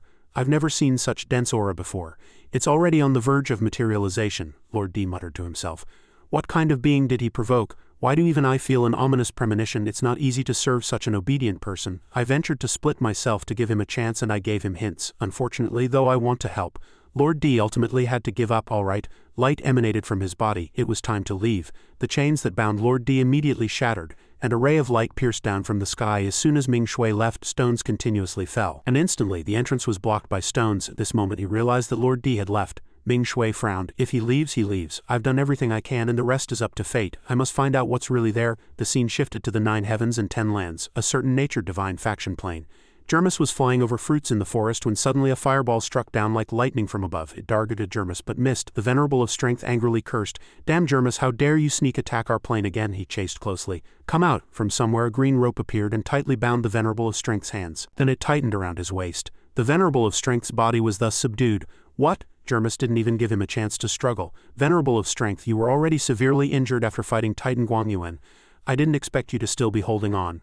I salute your tenacity." But before he could finish speaking, he maliciously tore the Venerable of Strength into several pieces. The people below looked at each other in disbelief. "His Royal Highness the Venerable of Strength has fallen." Jermis was excited. "Sinners, remember, the one who killed you is Lord Taishi, the 2-faced predatory moth." However, his joy was short-lived as tentacles approached from behind him. Jinbai was furious. "The Venerable of Strength sacrificed himself to create this opportunity. Jermis, this time you won't escape," he struggled. "Damn it, Dominator of Fear." Jermis did not give up. "Don't think this is enough to defeat me." Alu quickly swung his claws. "Bring it on, die octopus." Jinbai showed no signs of dodging and waited. He waited for Alu to get close enough. Seeing his prey approach, Jinbai opened his large mouth. In a single bite he swallowed Alu whole. Jermis was nervous. "This is bad, the gluttonous tyrant." Jinbai wanted to curse, but it was too late. "Jermis, are you crazy?" A colossal explosion occurred in the clear sky. They fell straight from the air to the ground, smashing and shattering everything. When the dust settled, Alu, covered in blood, was seen unconscious. The scene shifted. In the dark mist world Sky City, Gao Peng and his group were moving forward. Alu was being carried on his back, and he laboriously opened his heavy eyes. Gao Peng also noticed Alu waking up and turned to ask, "You're awake?" He was curious. "Did you save me?" Gao Peng scratched his face, seemingly unsure how to respond. "Something like that," he recalled, picking up the corpse. "Actually, I was planning to let Xiaohai decompose it on the battlefield, but I saw that you were still breathing. If you were half decomposed and then revived, that would be a big problem." Still breathing, Gao Peng thought. "I don't want to know what kind of technique a legendary god-grade being would use to take down an enemy before death." Alu struggled to get up and fluently climbed onto Xiaowang's neck. Alu removed his bandage. "I've never seen this plane before. Where is this?" Gao Peng turned his body and looked at the small plane at the edge of the planar sea, saying, "You could say it's my home. My name is Gao Peng. Before you were unconscious, so I couldn't leave you there, so I brought you to my home." Gao Peng's gaze hardened, and he said seriously, "Now that you're awake, if you want to go back." Alu turned his face and pouted. "I don't want to go back. Alu is hurt. Alu doesn't need to fight." Gao Peng smiled and replied, "Really?" But inwardly he thought, "Catch him. If my previous speculation isn't wrong, this guy is at least Constellation Advanced Grade. Moreover, if I can build a good relationship with him, cater to his preferences and keep him neutral, perhaps this plane can avoid a great disaster. If I can make a friend, a god-catching friend." Suddenly he smelled something and sniffed. On this side 3 puppies wagged their tails and rushed toward Xiaowang, making Alu step back. The puppies continuously licked Xiaowang. Xiaowang laughed happily. Long time no see, Gao Peng thought to himself. Fortunately, he has awakened twice as a level 91 quasi-god, so he truly is like a puppy. Aolu watched Xiaowang playing. Alright, stop licking, you're all covered in drool. He turned to Aolu and said, do you still need me to carry you? Aolu firmly said no need. Aolu felt he was too dirty. Gao Peng extended his hand to him. If Aolu is hurt, you should rest well. Right, I'll introduce a friend to you. A friend to play games with. Aolu's eyes lit up when he heard friend. What kind of game is it? Aolu wants to play immediately. Gao Peng pointed to the house. Game, of course, it's very fun. Don't rush, it's over there. The scene changed again. Eternal Azure Information Security Center. Gao Peng walked in familiarly. He clearly said to the person standing with hands in pockets, Grandpa, I'm here. Han Yu glanced at him and said, judging by your appearance, you've had quite a harvest this time. He scanned Gao Peng from head to toe. Xiao Peng, you've lost weight. Gao Peng scratched his head, feeling embarrassed. Gao Peng replied cheerfully, not bad, my familiars have broken through to God grade. Han Yu replied, I know. He blinked and smiled. Grandpa, not just Odd Eye but my other familiars too. He finished speaking with an expression that anyone could tell he didn't understand. Han Yu sighed with a hint of helplessness. His eyes held a touch of sadness. If your mother could see you, she would definitely be proud of you. He regained his composure and got to the point. Alright, let's get down to business. Some time ago, some alien races inadvertently invaded this place. Although Lord Azure Dragon captured all the alien races, there is still a risk of exposure. Gao Peng thought for a moment. Lord Azure Dragon has already taken action. Han Yu, seeing that he understood, continued. A long time ago, some alien races were active near the entrance to the outer spatial passage. They seemed to be searching for something. Although the illusion-type quasi-god set up the environment, the risk of exposure is still very high. Gao Peng still seemed to be trying to remember something. Really? So it hasn't been exposed yet, but there's a possibility of exposure at any time? At this moment, Han Yu was slightly worried. Do you have a plan to deal with the alien races? He said as if nothing was wrong reassuringly. No need for a plan, even if it's really exposed, at most it's just a fight. Gao Peng waved his hand and looked at Han Yu.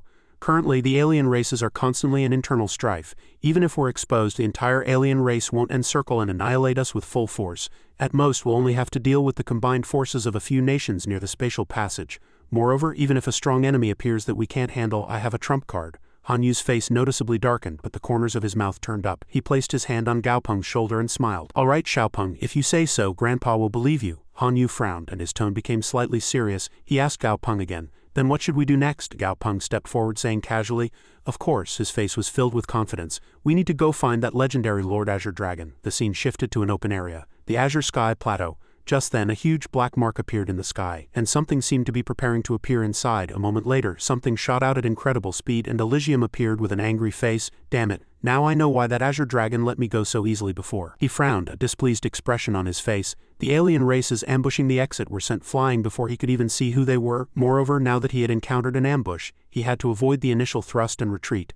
A voice from afar startled him. Why did you come back? Elysium's eyes widened, a bewildered and awestruck expression on his face. He pointed a finger at the location. You deliberately let me go, knowing there were alien races everywhere outside. A fierce wind blew, and something gradually appeared, almost obscuring his vision. The old dragon appeared, majestic and dignified. So what does your return mean? We let you go because you wanted to. You put yourself in danger, and now you've returned and exposed the exact location of the exit. Do you expect us to protect you? Elysium frowned and looked in that direction. The enemies outside were originally lured in by the humans inside. What does that have to do with me? I'm the victim. Gao Peng appeared from somewhere, speaking words that could discern good from evil. This fellow has quite a way with words. He appeared behind him, no one knew when.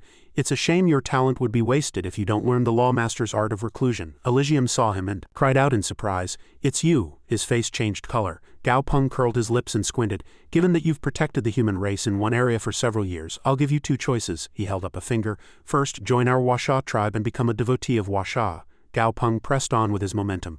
Second, I will kill you and extract your divinity. He heard that he was god grade and moreover not the same guy from before. Elysium shouted loudly at the old dragon. Since when did you become a human's minion? The old dragon replied with an indifferent expression as if it didn't concern him. I know what you're thinking, don't worry, I won't interfere. Elysium smiled sinisterly, thinking inwardly, fortunately, this old dragon was subdued by my words. He thought the remaining Elysium was just a novice who had just broken through to god grade. His eyes flashed and he said loudly, I remember you have another god grade familiar. Is that your trump card? Do you think I can't handle both of you? I've already reached the pinnacle of early god grade. I can take on 10 of your weak chickens. Daisy angrily turned aside. Gao Peng, I keep getting the feeling that this guy's mouth is very tough, he said very confidently. Then you've chosen the second option. Gao Peng's voice dropped an octave. Are you so overconfident that you really think you're something special? Do you think if I defeat you, I'll just recruit a small familiar and take you in? He quickly merged. If I said I'd kill you, I'll kill you. Today you're a dead man. He threw a huge arrogant palm at Daisy. Daisy didn't retreat, opening his mouth to attack. Daisy's attack directly enveloped Elysium. He smiled as if unconcerned. This level of skill won't hurt me. Elysium pretended not to care, but his reaction said it all. His chest was torn open, and Elysium was utterly bewildered. He kept shouting, not understanding what was happening. What? Gao Peng smiled triumphantly. Are you talking about your 9 fortitude law? You're very good at defending against physical damage, but what about elemental damage? He began to analyze.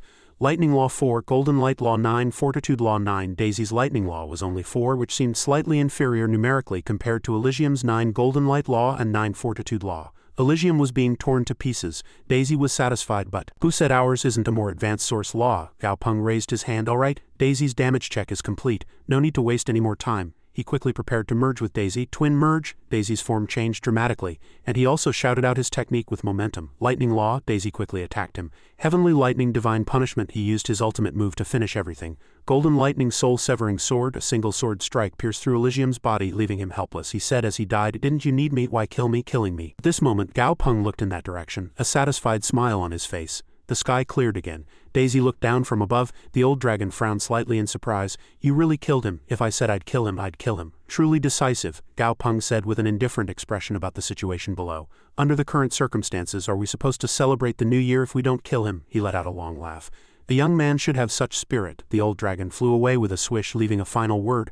But you still need to be careful. The exit has been exposed. Gao Peng followed him. He left. He also glanced. It's really cool to be protected by a great master, but I can't really unleash my full potential. Gao Peng leaped to the ground and approached Elysium step by step. He raised his hand and absorbed what was called his divinity. Gao Peng couldn't help but marvel. Is this his divinity? At this moment he snapped his fingers and summoned Heiyao. Heiyao, get to work. Gao Peng glanced at him. Heiyao, extract only the power from his body and try not to damage his body. Can you do it? Heiyao scratched his neck, thought for a moment, and said, I'll try my best. He also quickly cast his spell. The light from his hand went directly towards Elysium.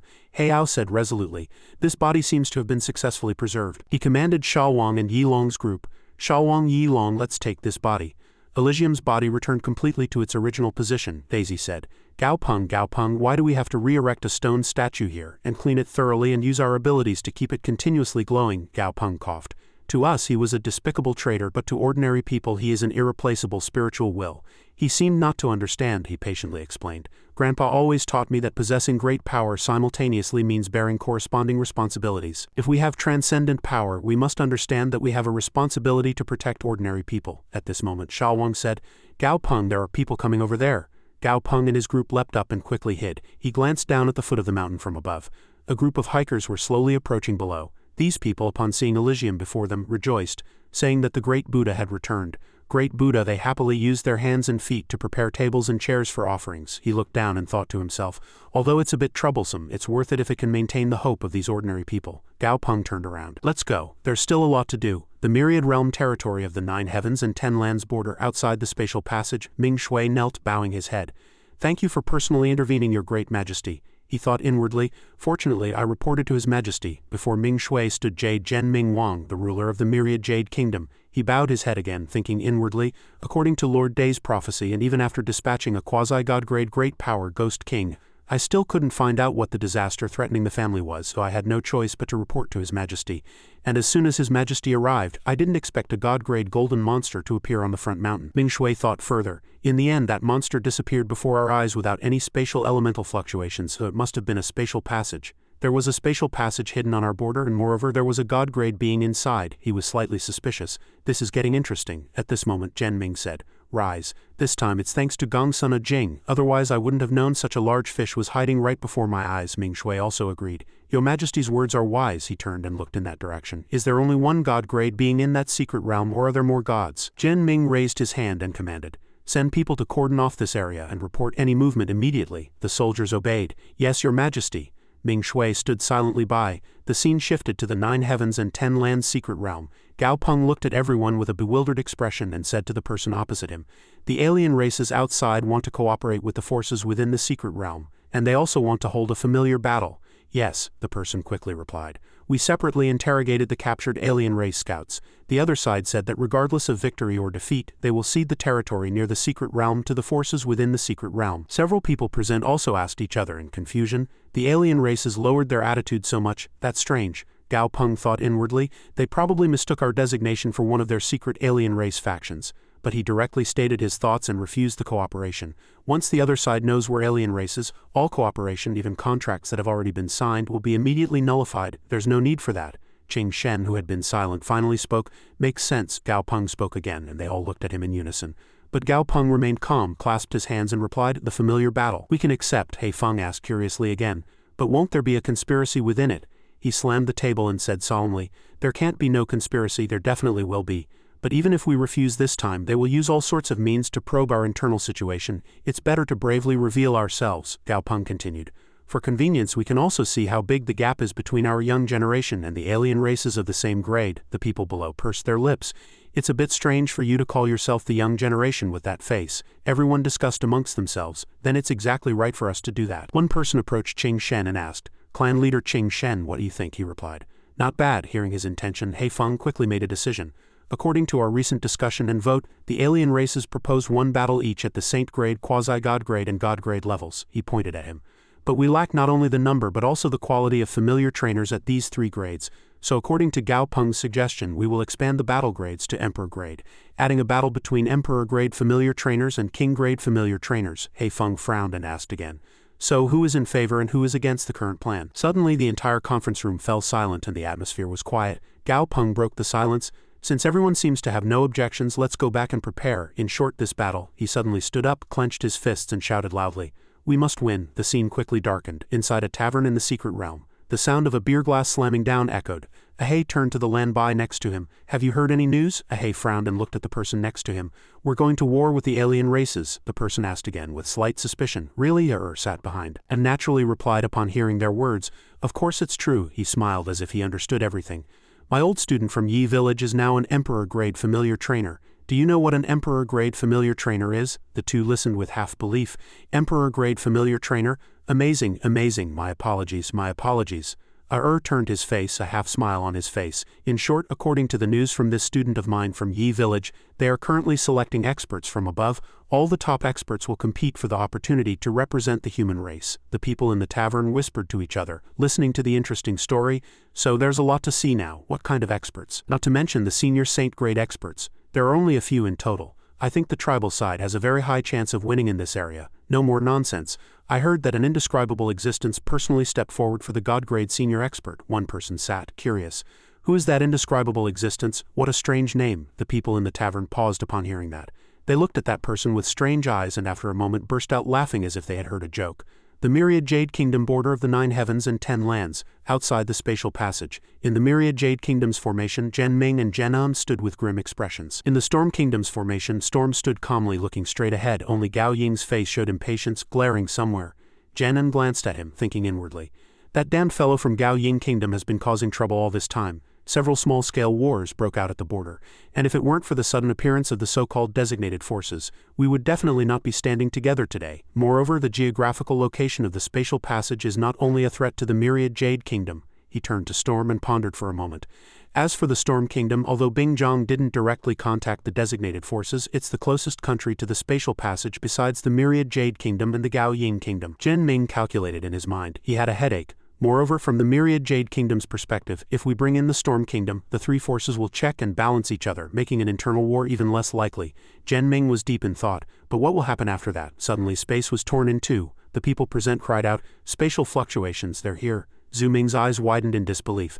A heavy thud of footsteps echoed and they walked towards them. The soldiers, seeing the approaching figures, cried out in surprise. What? Their voices conveyed Zhen Ming's bewildered expression. How could this be? How could this be? Gao Peng walked calmly with his familiars. Zhen An whispered to him. Brother Huang, aren't the alien races in the southern wasteland? Why are they here? Is there some conspiracy? Zhen Ming smiled sinisterly. No matter what their origin, as long as we defeat them. Yes, Dahai seemed to realize something and snorted. Dahai said frantically, Gao Peng, it's that guy. He began to explain. Isn't that the myriad jade heavenly venerate from back then? We meet again on a narrow road indeed. Gao Peng curled his lips. The Jade Emperor heavenly venerate next to him seems to be his father. You couldn't beat him before. Can you beat his father this time? Dahai crossed his arms and pursed his lips. Who's afraid of whom? He has the law of time, but I have the law of gluttony. He frowned. With a high-grade law, you're quite confident. He looked excited. 30 years in the east, 30 years in the west. Gao Ying shouted loudly at Gao Peng. What's wrong? Don't tell us your business. You're a deceitful alien race. That's right. He ignored his words, feeling refreshed. Is that so important? It's fine. It's not like you can't regret it. Daisy quickly transformed into his colossal form, startling everyone. Jen Ming was bewildered at this moment, staring in disbelief. Isn't this God grade? He quickly regained his composure and curled his lips. Indeed, this is your confidence, but we have 3 God grade familiar trainers on our side. Can you bring out 3 God grade familiars if you can't even meet the basic challenge count? Gao Peng ignored Jen Ming's words and laughed. 3 God grade familiar trainers? He brought Xiaowang and He Qixia over with a dangerous expression. Now what do you say? Jen Ming paused, blurting out, 2 more God grade ones. Storm smiled sinisterly. Let this lion be handled by my familiar. He Qixia felt insulted by those words. That damned fat guy is truly disgusting. He wore a look of incomprehension. If the opponent has already been decided, then let's start. Let's start with the God grade. Gao Peng looked at Fengpo with contempt and said, there's no rush, we'll start with the Emperor grade. If we start with the God grade, we might not be able to fight anymore. Jen Ming reluctantly agreed. Alright, then let's start with the Emperor grade. He was triumphant. It's alright, if I wait a little longer, victory will be even sweeter, he thought to himself at this moment. If it's as I thought, the 3 parties are checking each other and everyone thinks we can definitely win, so no one wants to hog it all. Gao Peng suddenly realized something and snapped his fingers. Wait. A round ball of fluff appeared, making Jen Ming curious. Gao Peng winked and smiled, explaining, the meaning of this match is important, so we should live stream the battle. Don't worry, it won't affect the match. Jen Ming felt insulted and shouted, are you treating us like monkeys? Gao Peng remained calm. How can that be? You're not the only ones being live streamed. The white ball of fluff slowly opened its yellow sparkling eyes. The scene switched to the City of Hope in the dark mist world, and it appeared in the air, making the people below curious. What's that? People were perplexed and whispered continuously, is it an enemy? Are we under attack? Don't be foolish. If we're attacked here, it means the entire front line has collapsed. Look quickly. Gao Peng's figure appeared before their eyes. The people whispered continuously, who's that? He seems to be a big shot of our human race. Gao Peng raised his hand before his eyes. Live streaming is no problem. He laughed loudly at Jen Ming and his group. First match, which one of you will fight? Aoi was the first to volunteer. Brother Gao Peng, I'll do it. She and Xiao Li were the first to participate. The first match was between the Qing Shen tribe and the Fengpo kingdom. He said arrogantly, Platinum Azure Spirit Bird female, attack. Seize the initiative. Xiao Li's spiritual power fiercely attacked first. He showed no mercy and thought to himself, seeing Aoi make no move, I don't know where this alien race came from, but they sent an insect-type familiar against my Platinum Azure Spirit Bird. Do they not even know about species advantage? It seems their strength is only this much. She chuckled here and thought to herself contemptuously. Still the same as before, promoted too quickly, so their foundation is unstable and they're innocently thinking that species advantage will lead to victory. While Xiao Li was triumphant, Aoi immediately stepped forward. Sandification and wind array. He was extremely astonished by the sight before him. A sandstorm devouring the Azure Spirit Bird. Damn it, don't panic, we still have. The Azure Spirit Bird's vision seemed completely obscured, unable to see anything. Her familiar quickly bit Xiao Li's Azure Spirit Bird's neck. Gao Peng glanced at Aoi and smiled, praising her. The judge's voice also echoed. First match, Qing Shen tribe wins. At this moment, outside the 9 heavens and 10 lands secret realm spatial passage, the people there looked incredulous at the sight before them. This is, Gao Ying, the ruler of the Mingyu kingdom, couldn't help but curl his lips seeing their expressions. At the same time, a system sound echoed. Second match, Gao Ying kingdom wins. Aoi hesitated, still calling out, Gao Peng uncle. Gao Peng calmly reassured her, no need to panic. Junzhang, it's your turn this time. He received the order and stepped forward. Yes, master. Recalling when they met again a few hours ago, long time no see, Gao Peng smiled. Junzhang, you already know about the duel between us and the alien races, right? He added. You have a chance to participate in this battle. I've decided internally. Are you nervous? His eyes became more resolute than ever after hearing that. I won't disappoint, master. Gao Peng snapped his fingers. This time you'll participate as a member of our Nantian group. I'll give you a small gift to increase your chances of winning. Junzhang immediately glanced at the person next to Gao Peng. This is, Gao Peng introduced. This is a monster I've newly trained. The Illusion Dream Moth and the 6 Paths Soul Binding Corpse. He signaled the other party. The Illusion Dream Moth is Emperor grade, so you can take it. He heard and replied happily, yes. Back in reality, an intense battle was about to begin. Gao Peng analyzed, among the forces that the Nantian group has revealed to the outside, familiars above Emperor grade are internal matters that others cannot easily see, and among the Emperor grade familiar trainers, Li Junzhang has the Qin Chong statue and the Guangong statue, which are the best trump cards, so they will definitely appear most often. He chuckled slightly with interest. Having thought this far, Gao Peng looked at Li Junzhang's retreating figure. The boy who used to secretly climb over walls to train monsters has already grown up. He has gained quite a bit of fame during this time, he thought to himself. He evolved his familiar into Shamamo, Huamamo, Shangamao and Shilmamo. The names aren't imposing, but their strength isn't weak. Gao Peng turned his eyes and thought, these red-blooded groups still haven't changed. Although they have the talent to control multiple familiars, their corresponding mental power will also be dispersed. As soon as the thought crossed his mind, he saw Na Chun move. His gaze slowly glanced behind him. Since when? Na Chun hadn't done anything yet. Damn it, he was engulfed and swallowed by dark energy. He couldn't be seen at all. He struggled and shouted, wait, I'm not even ready yet. Just like that, Na-chan and his familiars all disappeared from everyone's sight. The system also simultaneously notified third match, Nantian group wins. The people heard and began to whisper noisily, "It seems the alien races aren't that scary." "Yeah, alien races of the same grade are no match for us at all," suddenly someone reminded. "Be quiet. The next match is about to begin. Let's see our human race slaughtering them everywhere." After a while a system notification echoed. Emperor grade first match, City of Hope wins. And time flowed on. Emperor grade second match, Fengpo Kingdom wins. They were slightly disappointed after hearing that, but still encouraged each other. "It's alright, there's one more match." The system sound continued to echo. Emperor grade third match, Mingyu Kingdom wins. The executive began to panic. "Now this is a big problem," the person next to him replied. "Indeed," unexpectedly. Han Yu's voice echoed at this moment.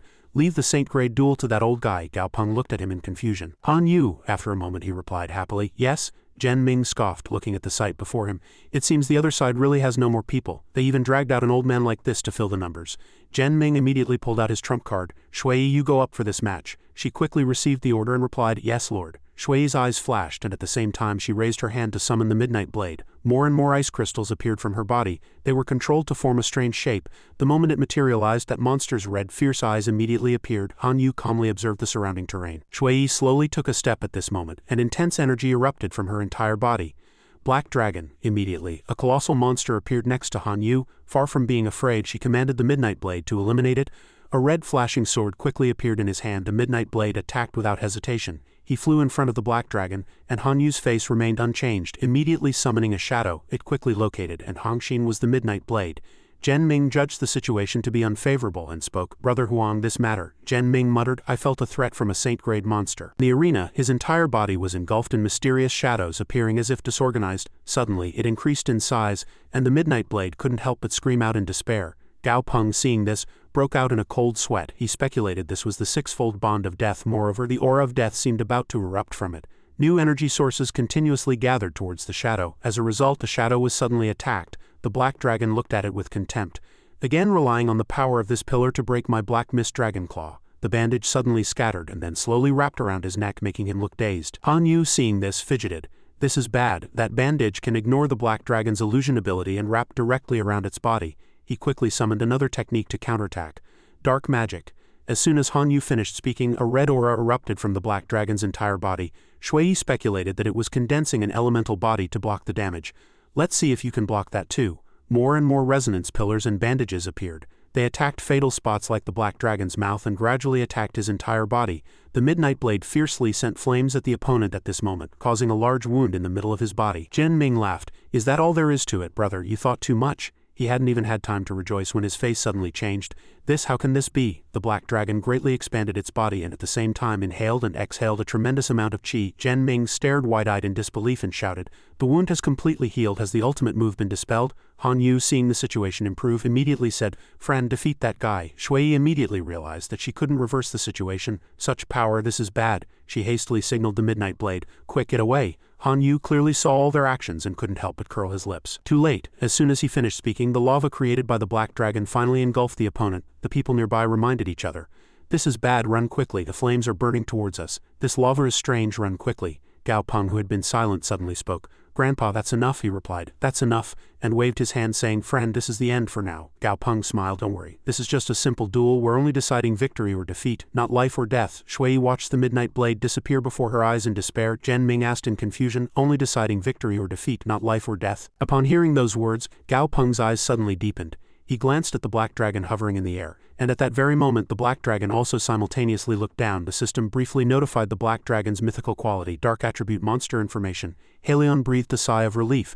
"At least we won one match." The person opposite also echoed, "Indeed." The ruler of the Goheng Kingdom showed an unpleasant expression after hearing that. Jen Ming sneered, "Let them be happy for a while. It's just Saint Grade, it's not a match." After a while, the system notification echoed again.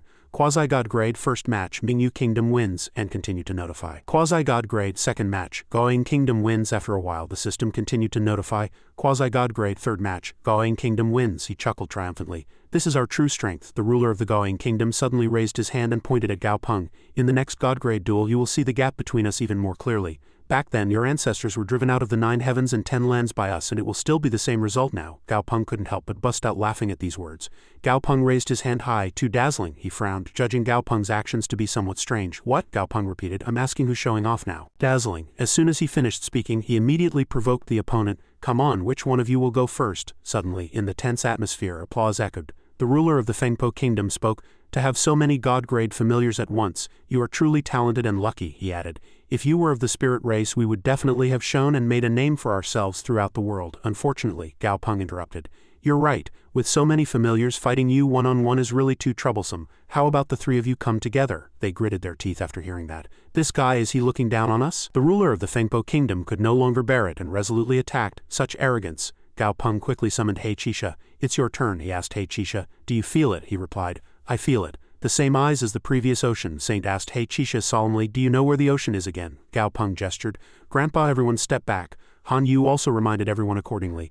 Let's step back and make some space. Han Yu's gaze swept by, cheering inwardly. Hang in there, Gao Peng. He Qixia's opponent seized the momentum and shouted, come on, be a part of my body. Gao Peng calmly instructed. Yilong, merge with He Qixia. It immediately received the order. Yes, master. They quickly merged to form a perfect figure, and both sides competed in the air. The people below were confused. Will it work this time? We've already lost 3 matches. This time we must win. Suddenly, a man opened his mouth in confusion. Can we win? However, before the fight even began, the human faction all retreated. He felt killing intent and waved his hand. No, I'm not talking nonsense. Didn't you all see that scene just now? After that, the 2-dimensional space videos suddenly disappeared. Quick, look, this is bad. A whirlpool has disappeared. Gao Peng slowly watched the disappearing space. Daisy muttered. Why isn't it live streaming? He replied. It was too intense to see clearly, Gao Peng chuckled. It's good that they left, it gives us a chance to make a big move. The ruler of the Gaoying kingdom sneered. To merge 2 familiars just to fight on par with the ruler of the Fengpo kingdom, with this kind of strength, how are they going to fight us? Are they going to fight with their heads? Zhen Ming also echoed him. This world is originally a jungle. Who told them to be born as alien races? Gao Peng heard and chuckled. It seems you've misunderstood me. As soon as he finished speaking, the blue spiritual energy quickly appeared from Gao Peng's hand. Not only that, but more spiritual energy simultaneously appeared from his entire body. They witnessed this sight directly before their eyes, and their eyes widened. How can this be? Zhen Ming froze. How can this be? So many god-grade familiars. Gao Peng's familiars quickly appeared. He turned and said, you two go play together too. Zhen Ming carefully observed the other party's actions. Dahai went straight to the point. Without a lengthy explanation, he madly charged towards the ground. Come on, and suddenly a huge crack appeared. Zhen Ming hastily shouted loudly. Jade Emperor Heavenly Venerate. He quickly used his time pillar technique. Dahai felt the pressure and cursed. Damn it, this technique again. The Jade Emperor Heavenly Venerate's iron shield was pressed against his face, and after that, Dahai was immediately thrown far away. He fell into a nearby bush, making rustling sounds. Gao Peng asked Han Yu, Dahai, is he alright? He replied, fortunately. Although this guy has powerful abilities, his close combat intensity isn't high. Gao Peng heard that and immediately changed his strategy. Shao Wang, receive your command. Shao Wang rushed to attack the Jade Emperor Heavenly Venerate, and the Jade Emperor Heavenly Venerate shouted, the metal element law is too strong. Gao Peng thought to himself, the Jade Emperor Heavenly Venerate is the evolved form of the Mingyu Heavenly Venerate, and the biggest change is that he can freely control the range of the time pillar. The best way to deal with this time ability assassin is to send a heavy and thick warrior to confront him head-on. Shao Wang quickly created a flame weapon. He looked back and saw the Jade Emperor Heavenly Venerate already very close. The opponent concentrated all his strength on Shao Wang's head and attacked, leaving him dazed on the spot. Fly like fellow, the Jade Emperor Heavenly Venerate muttered. Your head is too hard. Shao Wang mocked. Are you back? Don't make me carry you. Dahai retorted. I'm not a brainless brute like you. I've already thought of a tactic. As soon as he finished speaking, it swiftly rushed forward, challenging them to stop talking and see who could carve out that stone first. The Jade Emperor Heavenly Venerate said arrogantly, your head is very hard, but I don't think anything could be harder than my divine weapon, the long spear. The weapon it created instantly appeared before its eyes. Shao Wang sneered, if you hit His Imperial Majesty's body with a thin wooden pole like that and His Imperial Majesty even frowns, I'll count it as your win. Suddenly, as the divine weapon, the long spear, flew over, it was startled. The Jade Emperor Heavenly Venerate analyzed, if it turned into a 2-on-1 fight, it would be very disadvantageous for him, so he should first eliminate that troublesome fish, and then deal with this duck. While contemplating all this, it suddenly paused. What? The Jade Emperor Heavenly Venerate was dumbfounded. My long spear, how could this happen? Dahai, seeing the opponent's expression, chuckled triumphantly. It quickly turned around as expected. I found your weakness. Dahai chortled. I deliberately took that hit to confirm whether your source power was truly gravity or not. If it's gravity, you won't be able to escape my black hole. The Jade Emperor Heavenly Venerate began to panic. Damn it, that guy had a black hole-like ability. It tried to escape the black hole but still failed. I'm trapped. The Jade Emperor Heavenly Venerate suddenly had a brilliant idea. Since it's come to this, I'll go around Shao Wang's back and attack relentlessly. Dahai noticed this but merely watched with crossed arms. Another feint from the east to attack the west tactic, how boring. The Jade Emperor Heavenly Venerate didn't hesitate to strike Xiaowang's head. It laughed loudly, thinking it had succeeded. Xiaowang frowned and asked, "Tickles." The Jade Emperor Heavenly Venerate was startled. "What on earth is this duck?" After that, it was helplessly flustered. The situation was becoming increasingly unfavorable for it. To turn the tide, it absolutely needed to find reinforcements. The Jade Emperor Heavenly Venerate thought. The Storm Kingdom's God Grade had been stalling the battle from the start, and the Gao Ying Kingdom's God Grade paused slightly. Suddenly, Asuan appeared from somewhere, chilling the surrounding air. Asuan, seeing it, quickly stepped forward. It swiftly used its spatial teleportation ability. He was startled. "Can it block 3 streaks of sword energy?" Asuan said playfully. "Can it block 30 streaks of sword energy?" Hearing that, Daisy said contemptuously, "Such a villain, so talkative." Asuan took a strong hit from it and was immediately flustered. "Look at me." Daisy didn't hesitate to continue attacking it. Asuan, of course, didn't back down and counterattacked. "Go to the afterlife," it taunted nonchalantly. "Can't fight, can you?" Daisy continued to evade the opponent's attacks. "Can't fight, can you?" The Jade Emperor Heavenly Venerate, seeing this, changed its plan. "It seems I can't rely on it." Suddenly, a large crack appeared on its arm. Dahai chuckled at this sight. Just then, Xiaowang suddenly appeared. Asuan hastily said, "Hey, you Mingyu Kingdom guy, come and help me quickly." As soon as he finished speaking, a streak of light unexpectedly brushed past his body. Asuan stood dumbfounded. "What?" Gao Peng, seeing this, said helplessly, "Oh dear, that guy escaped." Aolu suddenly appeared and said, "Aolu wants to borrow that guy's divinity to see." He immediately agreed. "All right, can you catch that guy?" In the end, Aolu was persuaded to help defend the front line, but it kept playing hide-and-seek, and he hadn't expected it to take an interest in the Jade Emperor Heavenly Venerate. Hearing that, it affirmed with action.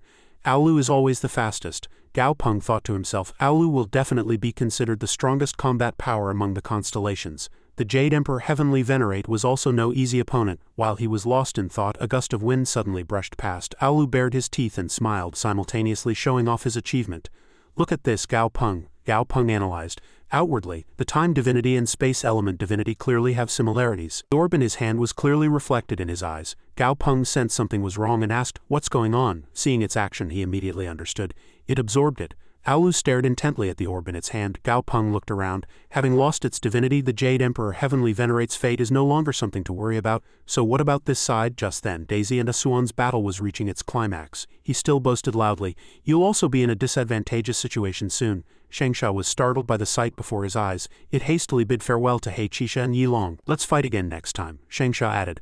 "I have something to do, so I'll be leaving first." They were puzzled but still chased after it. "Don't run away," it thought to itself. "Does it think I won't run away if it tells me not to?" While Shengsha was off guard, Yu Guang suddenly appeared and attacked. The attack was so sudden that it couldn't defend itself and fell to the ground. Gao Peng slowly walked to where Shengsha was. He said in a low voice, "All right, we can talk now." Gao Peng looked up at Shengsha, who lay defeated before him. Seeing this sight, he slightly curved his lips. Gao Peng raised his hand to signal, "He Qisha, continue." He understood the meaning and used the Bone Freeze Law Ice Seal Spirit ability. Suddenly, Yu Guang approached and reported, "Master, I've eliminated all those alien races. Not a single one escaped," he praised. "Very good." After speaking, Gao Peng immediately fell into deep thought. This is just an appetizer. The main course is the coming storm. If we can weather this storm, the human race will have passed this hurdle. He suddenly turned his head and said, "All right, let's go collect the spoils before they react." Xiaowang and Asuan were puzzled. Daisy also asked if there were spoils. Gao Peng suddenly said softly, "For example, the treasures those foolish dragons secretly stole from the royal palace." Hearing that, they all agreed, yes, it's all ours. Gao Peng, let's go quickly." As soon as he finished speaking, Xiaowang suddenly felt pain all over his body. It began to grumble, "Hey, it hurts all over." Gao Peng, isn't my face disfigured?" Hearing that, he frowned. "Really?" Xiaowang suddenly shouted. "My face is definitely disfigured. Look, this is a work-related injury." Gao Peng couldn't listen anymore, so he asked, "Really?" "So?" he quickly said, "I want 2 of the treasures from that treasure vault." Xiaowang, seeing his expression, scoffed. "It's no use looking at me like that." Gao Peng said helplessly, "Oh, usually you all eat my food, drink my drinks, and wear my clothes. I even let you keep your money and gave you whatever you needed." He continued to act. "Xiaowang has grown up and no longer trusts me. He wants to part ways with me." These words seemed to stir guilt in it.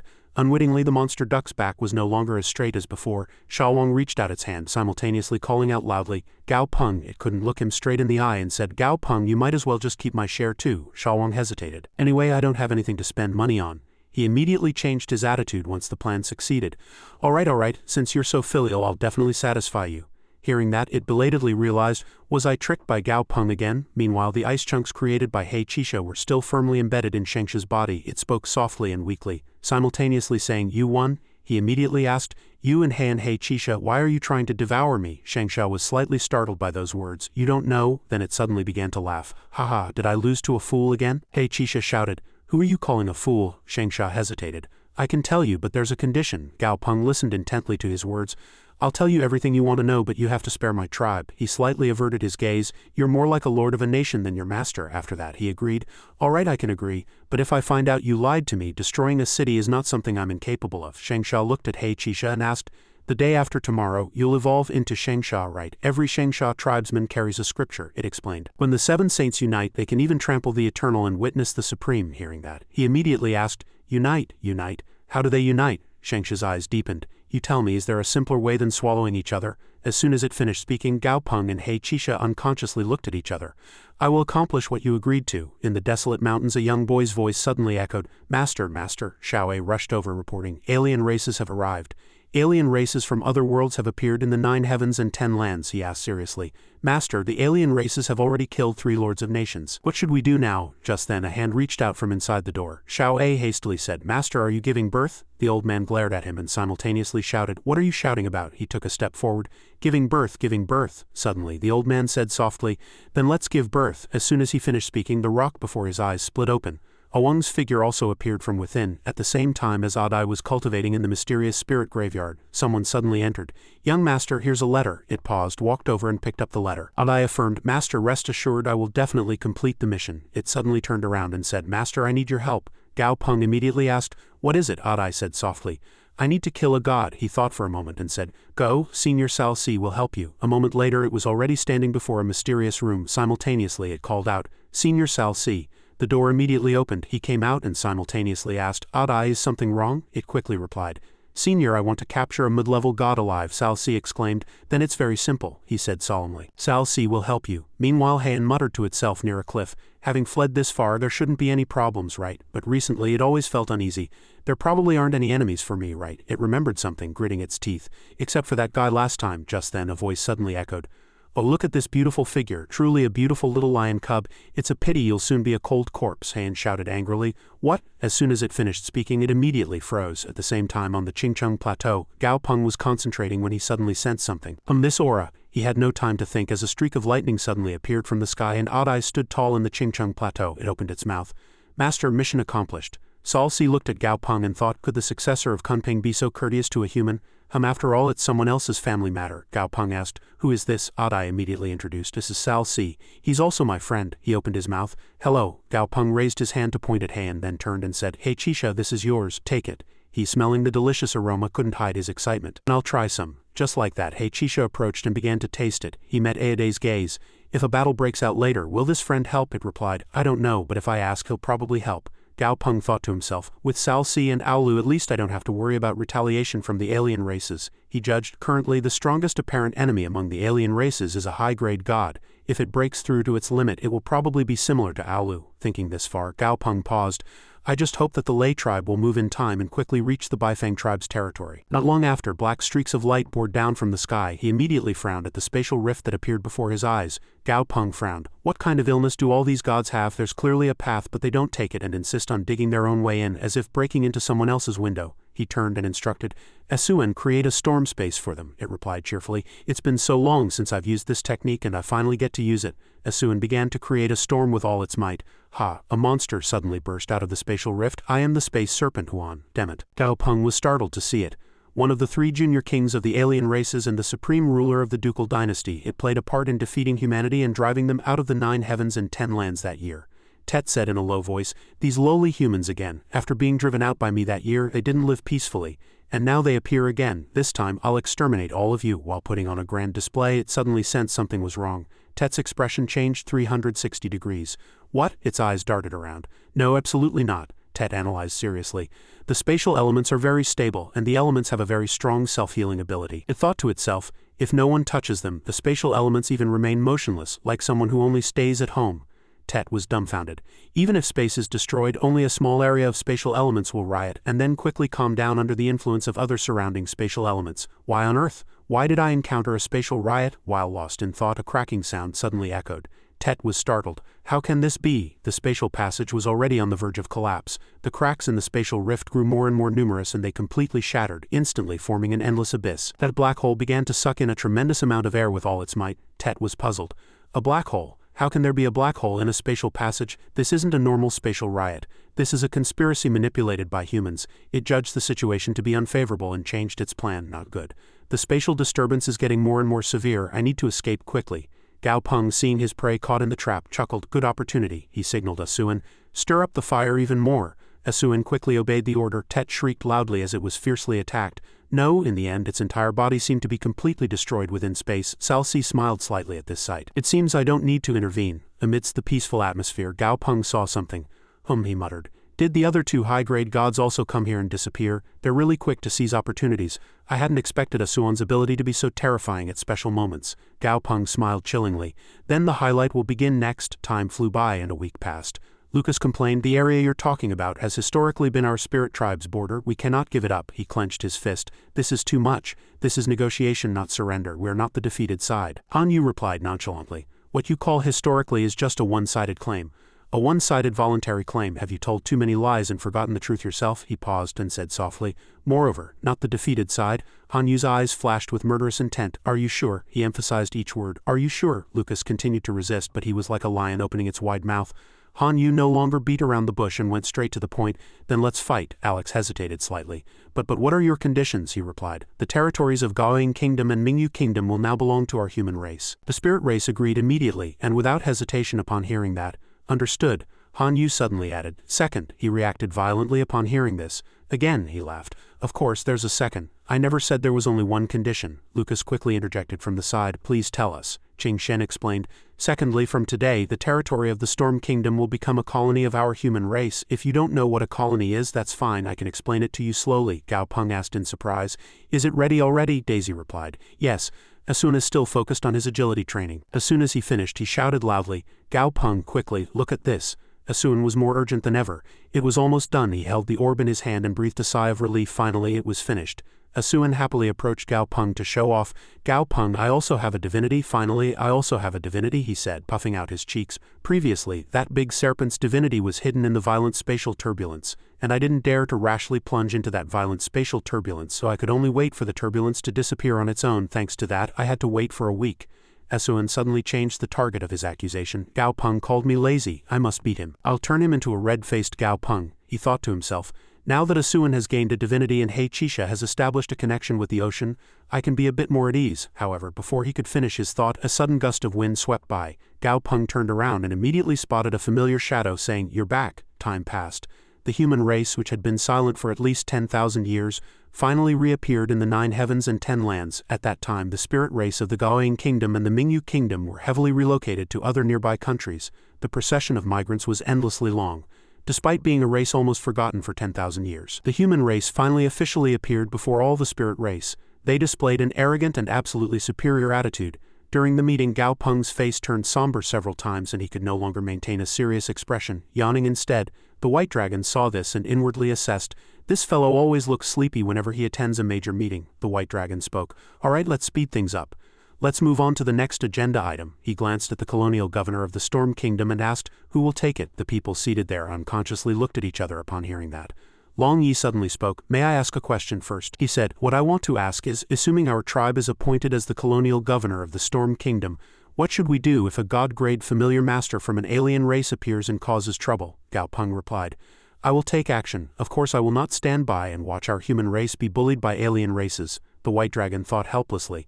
This fellow Gao Peng, why hasn't he changed after experiencing so many things? He added. However, any losses incurred during that process are not my concern. Colonizing a country brings great benefits, but during the operation of the colony, 30 of the profits must be equally distributed among all factions of the country's elder council. The remaining 70 is the personal profit of the colonial governor. Furthermore, during the colonial period, all development costs must be borne by the colonial governor's side. He asked, slightly surprised, Your Excellency, you won't be the governor? Gao Peng affirmed immediately without thinking.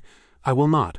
Long Yi said, That's good then. If the tribal alliance leads, developing the Storm Kingdom will surely require a lot of elite forces. We will also have a chance to show ourselves. The white dragon heard their conversation and thought to himself, Could it be that this fellow Gao Peng really intends to lead the human race to counterattack the 9 heavens and 10 lands? The high priestess truly had foresight, he sneered. What's so good about being the governor of a country whose national treasury has already been emptied? Moreover, the accompanying troubles won't be just one or two. Gao Peng's first thought was that the alien races in the colony would certainly not comply obediently, and would secretly form many resistance organizations, he pondered. Secondly, due to racial differences, there will be many significant obstacles in issuing administrative orders. Gao Peng rolled his eyes. In this situation, it seems the White Dragon's family will have to step up after all. 2 weeks after the meeting, he was scheduled for a new spiritual power test. Gao Peng was seriously preparing when a sudden bang echoed. This sound, could it be? Just then, Hei Chisha appeared in a completely new form. He approached him and said, "Ha ha ha, look who it is." A moment later, Hei Chisha immediately reverted to his original form. Gao Peng frowned. But why do you look much uglier to me?" he said. "Gao Peng, I've broken through to eternal quality, and at the same time I've become a mid-level god." He shrugged and said, "What does that have to do with you becoming uglier?" Seeing Gao Peng's mocking expression, Hei Chisha was very displeased. He said frankly, "Moreover, I myself have a question." Gao Peng analyzed. "If your 7 saints merge into one, then won't you become an HKT-style rainbow lion?" Asuen and Xiaowang were sound asleep when they sensed a change in the wind and guessed it was coming again. Gao Peng was talking to Hei Chisha when he suddenly heard a call and turned around in surprise. A huge explosion occurred right in front of Gao Peng, and as the thick smoke dispersed, Afan gradually became clearer. They quickly recognized, "It's Afan, did you succeed in divinity fusion? You really worked hard." Gao Peng found it a little hard to accept its form. Afan spoke. "Master," he gave a thumbs up and said, "Oh, you're really cool." It was much more straightforward than praising the Hei Chisha next to him. As he was happily laughing, someone suddenly rushed in and shouted loudly, "It's terrible, something has happened." Gao Peng's face darkened. Someone died. He said he was beaten unconscious. At this moment everyone gathered in one place.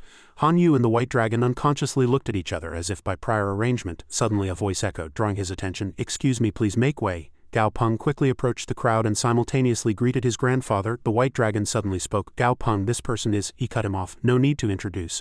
Although this person and I have never met or known each other's names. I've been familiar with their face for a long time." Gao Peng pushed aside the towel and said, "The quasi-god familiar master elder of the Baifeng tribe." His gaze became cautious. Of course, his most important identity at the moment was what Han Yu approached and said, "The first colonial governor who just took office." Gao Peng lowered his voice. "Someone tell me, when did this happen?" Long Yi quickly replied. This morning, the rebel leader of the Storm Kingdom infiltrated the capital alone and harmed Elder Darren." He looked at the wound and simultaneously asked, "Then what were the others doing?" He said, "The strong people within the tribe also took action, but none were a match for that rebel leader. Even 3 Saint-grade seniors were killed by that person." Gao Peng reacted upon hearing this. "What?" Long Yi was puzzled. "Why are you reacting like that?" he asked again. "I'm asking what the alien races in the other cities were doing. Did they just stand by and watch the rebel leader invade? Is that so?" He averted his gaze. "Those people are alien races anyway. It's already fortunate that they didn't take advantage of the situation." Before the other party could finish speaking, Gao Peng had already stood up. "Enough," he laughed coldly. "Appointing you as colonial governors now truly makes things difficult for you." "My mistake." The surrounding people buzzed upon hearing that. "Why would you say that?" "Yeah, exactly." Gao Peng turned around and said, "Grandpa, it might be a bit difficult for a while, but could you find 2 business management experts?" he asked in confusion. "Find business management experts?" Gao Peng. He affirmed, "Yes, professional matters should be handled by professionals. I'm not very good at business management." Gao Peng's lips curved slightly. "So I only need to be responsible for sending people to the next world." At the same time, in Fengcheng, the capital of the Storm Kingdom, joyful sounds from inside echoed outward simultaneously. The homeowners were now chatting about everything under the sun. Jen Lan laughed and said, "I think Brother Yutsa, you're too timid. Do you really think that fellow can kill so many of us?" he asked in confusion. "Is that person Xiao Yi really all right? Who doesn't know the reputation of that human race?" Jen Lan replied, "There's a saying, it's easy to conquer a country but difficult to defend it. The human race still needs us to help them control those spirit race. Without us, what would they use to control them?" Sanjia Zhu added, Exactly. There's also a saying that a mighty dragon cannot suppress a local snake. In the end, they still have to rely on us, don't they?" Upon hearing that, Yuz gradually cheered up. "You're right, Jen Lan's words are absolutely correct. Come, cheers, let's empty this glass." As they were happily laughing, Xiao Si suddenly appeared and said, It's terrible. Yu just frowned and asked, "Are you in such a hurry to attend a funeral? What's the big surprise?" He reported. "Patriarch, it's terrible. The new human race governor has arrived." He was startled. "So fast?" Xiao Si gasped. He said, "He asked everyone to gather at the East Gate in 10 minutes, and he said if we don't meet this time, there's no need to meet again in the future." The first elder and the third elder immediately stood up upon hearing his words. "What?" Yuz asked. "If we don't meet this time, there's no need to meet again in the future. What does that mean?" Xiao Si quickly replied. This subordinate cannot speculate. That means. Jen Lan cut him off. "That means if we don't come after the deadline, he'll just kill us, won't he?" The first elder realized, slammed the table and said, "How dare he? Who does he think he is?" They continued to grumble. "So arrogant and presumptuous. How shameless. We must go and teach him a lesson." "That's right, we're not afraid of him. We are people of face, so we're just giving him a little face." Yud spoke. "All right, let's use my 8-winged divine eagle." My 8-winged divine eagle is the fastest. Before long a bird really appeared. The 4 of them quickly climbed onto its back and simultaneously headed towards the east gate where Gao Peng was waiting. He saw the movement and asked, "You're still alive?" Gao Peng went straight to the point. "There was such a big commotion earlier, why didn't you step up?" He looked at them with contempt. "I thought you had all gone to the next world." Yudes quickly waved his hand. Governor, what are you saying? That day was my granddaughter's 300th birthday celebration. I was attending the birthday banquet and was not in the city, otherwise how could this subordinate have spared himself? The other 3 remained silent after hearing his words. After a moment they spoke in unison. "Governor Darren, that day I went to Cloud Valley to collect fire cloud stones and was not in the city. If I had been in the city I would certainly have stopped the rebels, Governor Darren. That day I was in Fenglei City sorting out family business." Exactly. "Governor Darren, please understand." Gao Peng reached out his hand to stop them. "Enough. So everything just happened by coincidence and you weren't here?" "Understood." He shrugged and said, "Anyway, you couldn't have informed us beforehand that the alien races were coming. It's inevitable that you all suddenly had urgent matters." The first elder agreed. Exactly. The third elder also echoed his words. "Governor Darren, we are all diligently performing our duties. We dare not be negligent in the slightest." Suddenly, Gao Peng's voice dropped several octaves. "But I hope such coincidences won't happen again next time." Gao Peng turned and left. "I'll give you 2 days, I want to know all the rebel hideouts." As soon as he left, the air here seemed to sink. The first elder hesitated. "Should we tell him?" Yudes sighed. "Alas, let's just tell him honestly. It's better to be honest with him. I don't know why, but ever since I met this new governor I've had a continuous bad feeling." Upon hearing his words, the third elder and Zhen Lan unconsciously looked at each other. He suddenly raised his voice and said, Zhen Lan complained, offering his opinion, "These rebel fellows have become increasingly arrogant recently. It's time to teach them a lesson. It just so happens that we can also give this new governor a taste of pain to curb his arrogance." After a long while, Yu Tai spoke. "Zhen Lan, tell me something questionable. Could this governor be that god slayer from the rumors?" As soon as Yu Tai finished speaking, he immediately burst out laughing loudly. Zhen Lan looked at the other party and said, "Yu Tai, your guts are really tiny, you're scaring yourself silly. Use your head a bit. Even if that person is a god-grade familiar master, they can't be that young." Yu Tai thought that made sense and agreed. Exactly. You're right. Even if a god-grade familiar master is young, they should be at least in their 40s. How could they look like a kid who hasn't even shed their milk teeth? Zhen Lan added. Even the most talented young person can't avoid a lack of experience. The less experienced they are, the easier it is to deceive them. Yudes cupped his hands and said, "So we'll continue to deceive him like before?" He laughed and said, "Yes, exactly." Not long after, Gao Peng had already arrived outside a small village in the Storm Kingdom. He asked in confusion, "Is this the stronghold?" Zhen Lan replied, "Yes, Darren. The high-ranking leader of the rebels is in that stronghold." He finished speaking, secretly contemptuous. What an arrogant fellow. Did he think that by telling him the location of the rebels it would be over? "In the end, I'm forced to stay here." Zhen Lan's lips curled. "Soon, when the people in the stronghold know I'm here, many matters will be difficult to discuss later." His face suddenly darkened. "Moreover, there are more than 3 quasi-gods among the rebels. This governor rushed to the gates alone. How can he gain an advantage? If not..." Gao Peng suddenly spoke, interrupting Zhen Lan's thoughts. "All right, staying here is good." He turned around and said, "At the gates what I said was a bit too much. Zhen Lan deserves credit for this operation to suppress the rebels." He was a little disbelieving upon hearing Gao Peng's words. "Governor Darren." He said no more, waving his hand, and a teacup flew out. Immediately a whirlpool stirred in the sky. Zhen Lan witnessed this sight with his own eyes and was startled. "That is..." Gao Peng raised his hand, pointed ahead, and shouted with a laugh. Afan quickly moved in front of him. In the thick numb smoke, unique orbs appeared on its face. Afan spoke.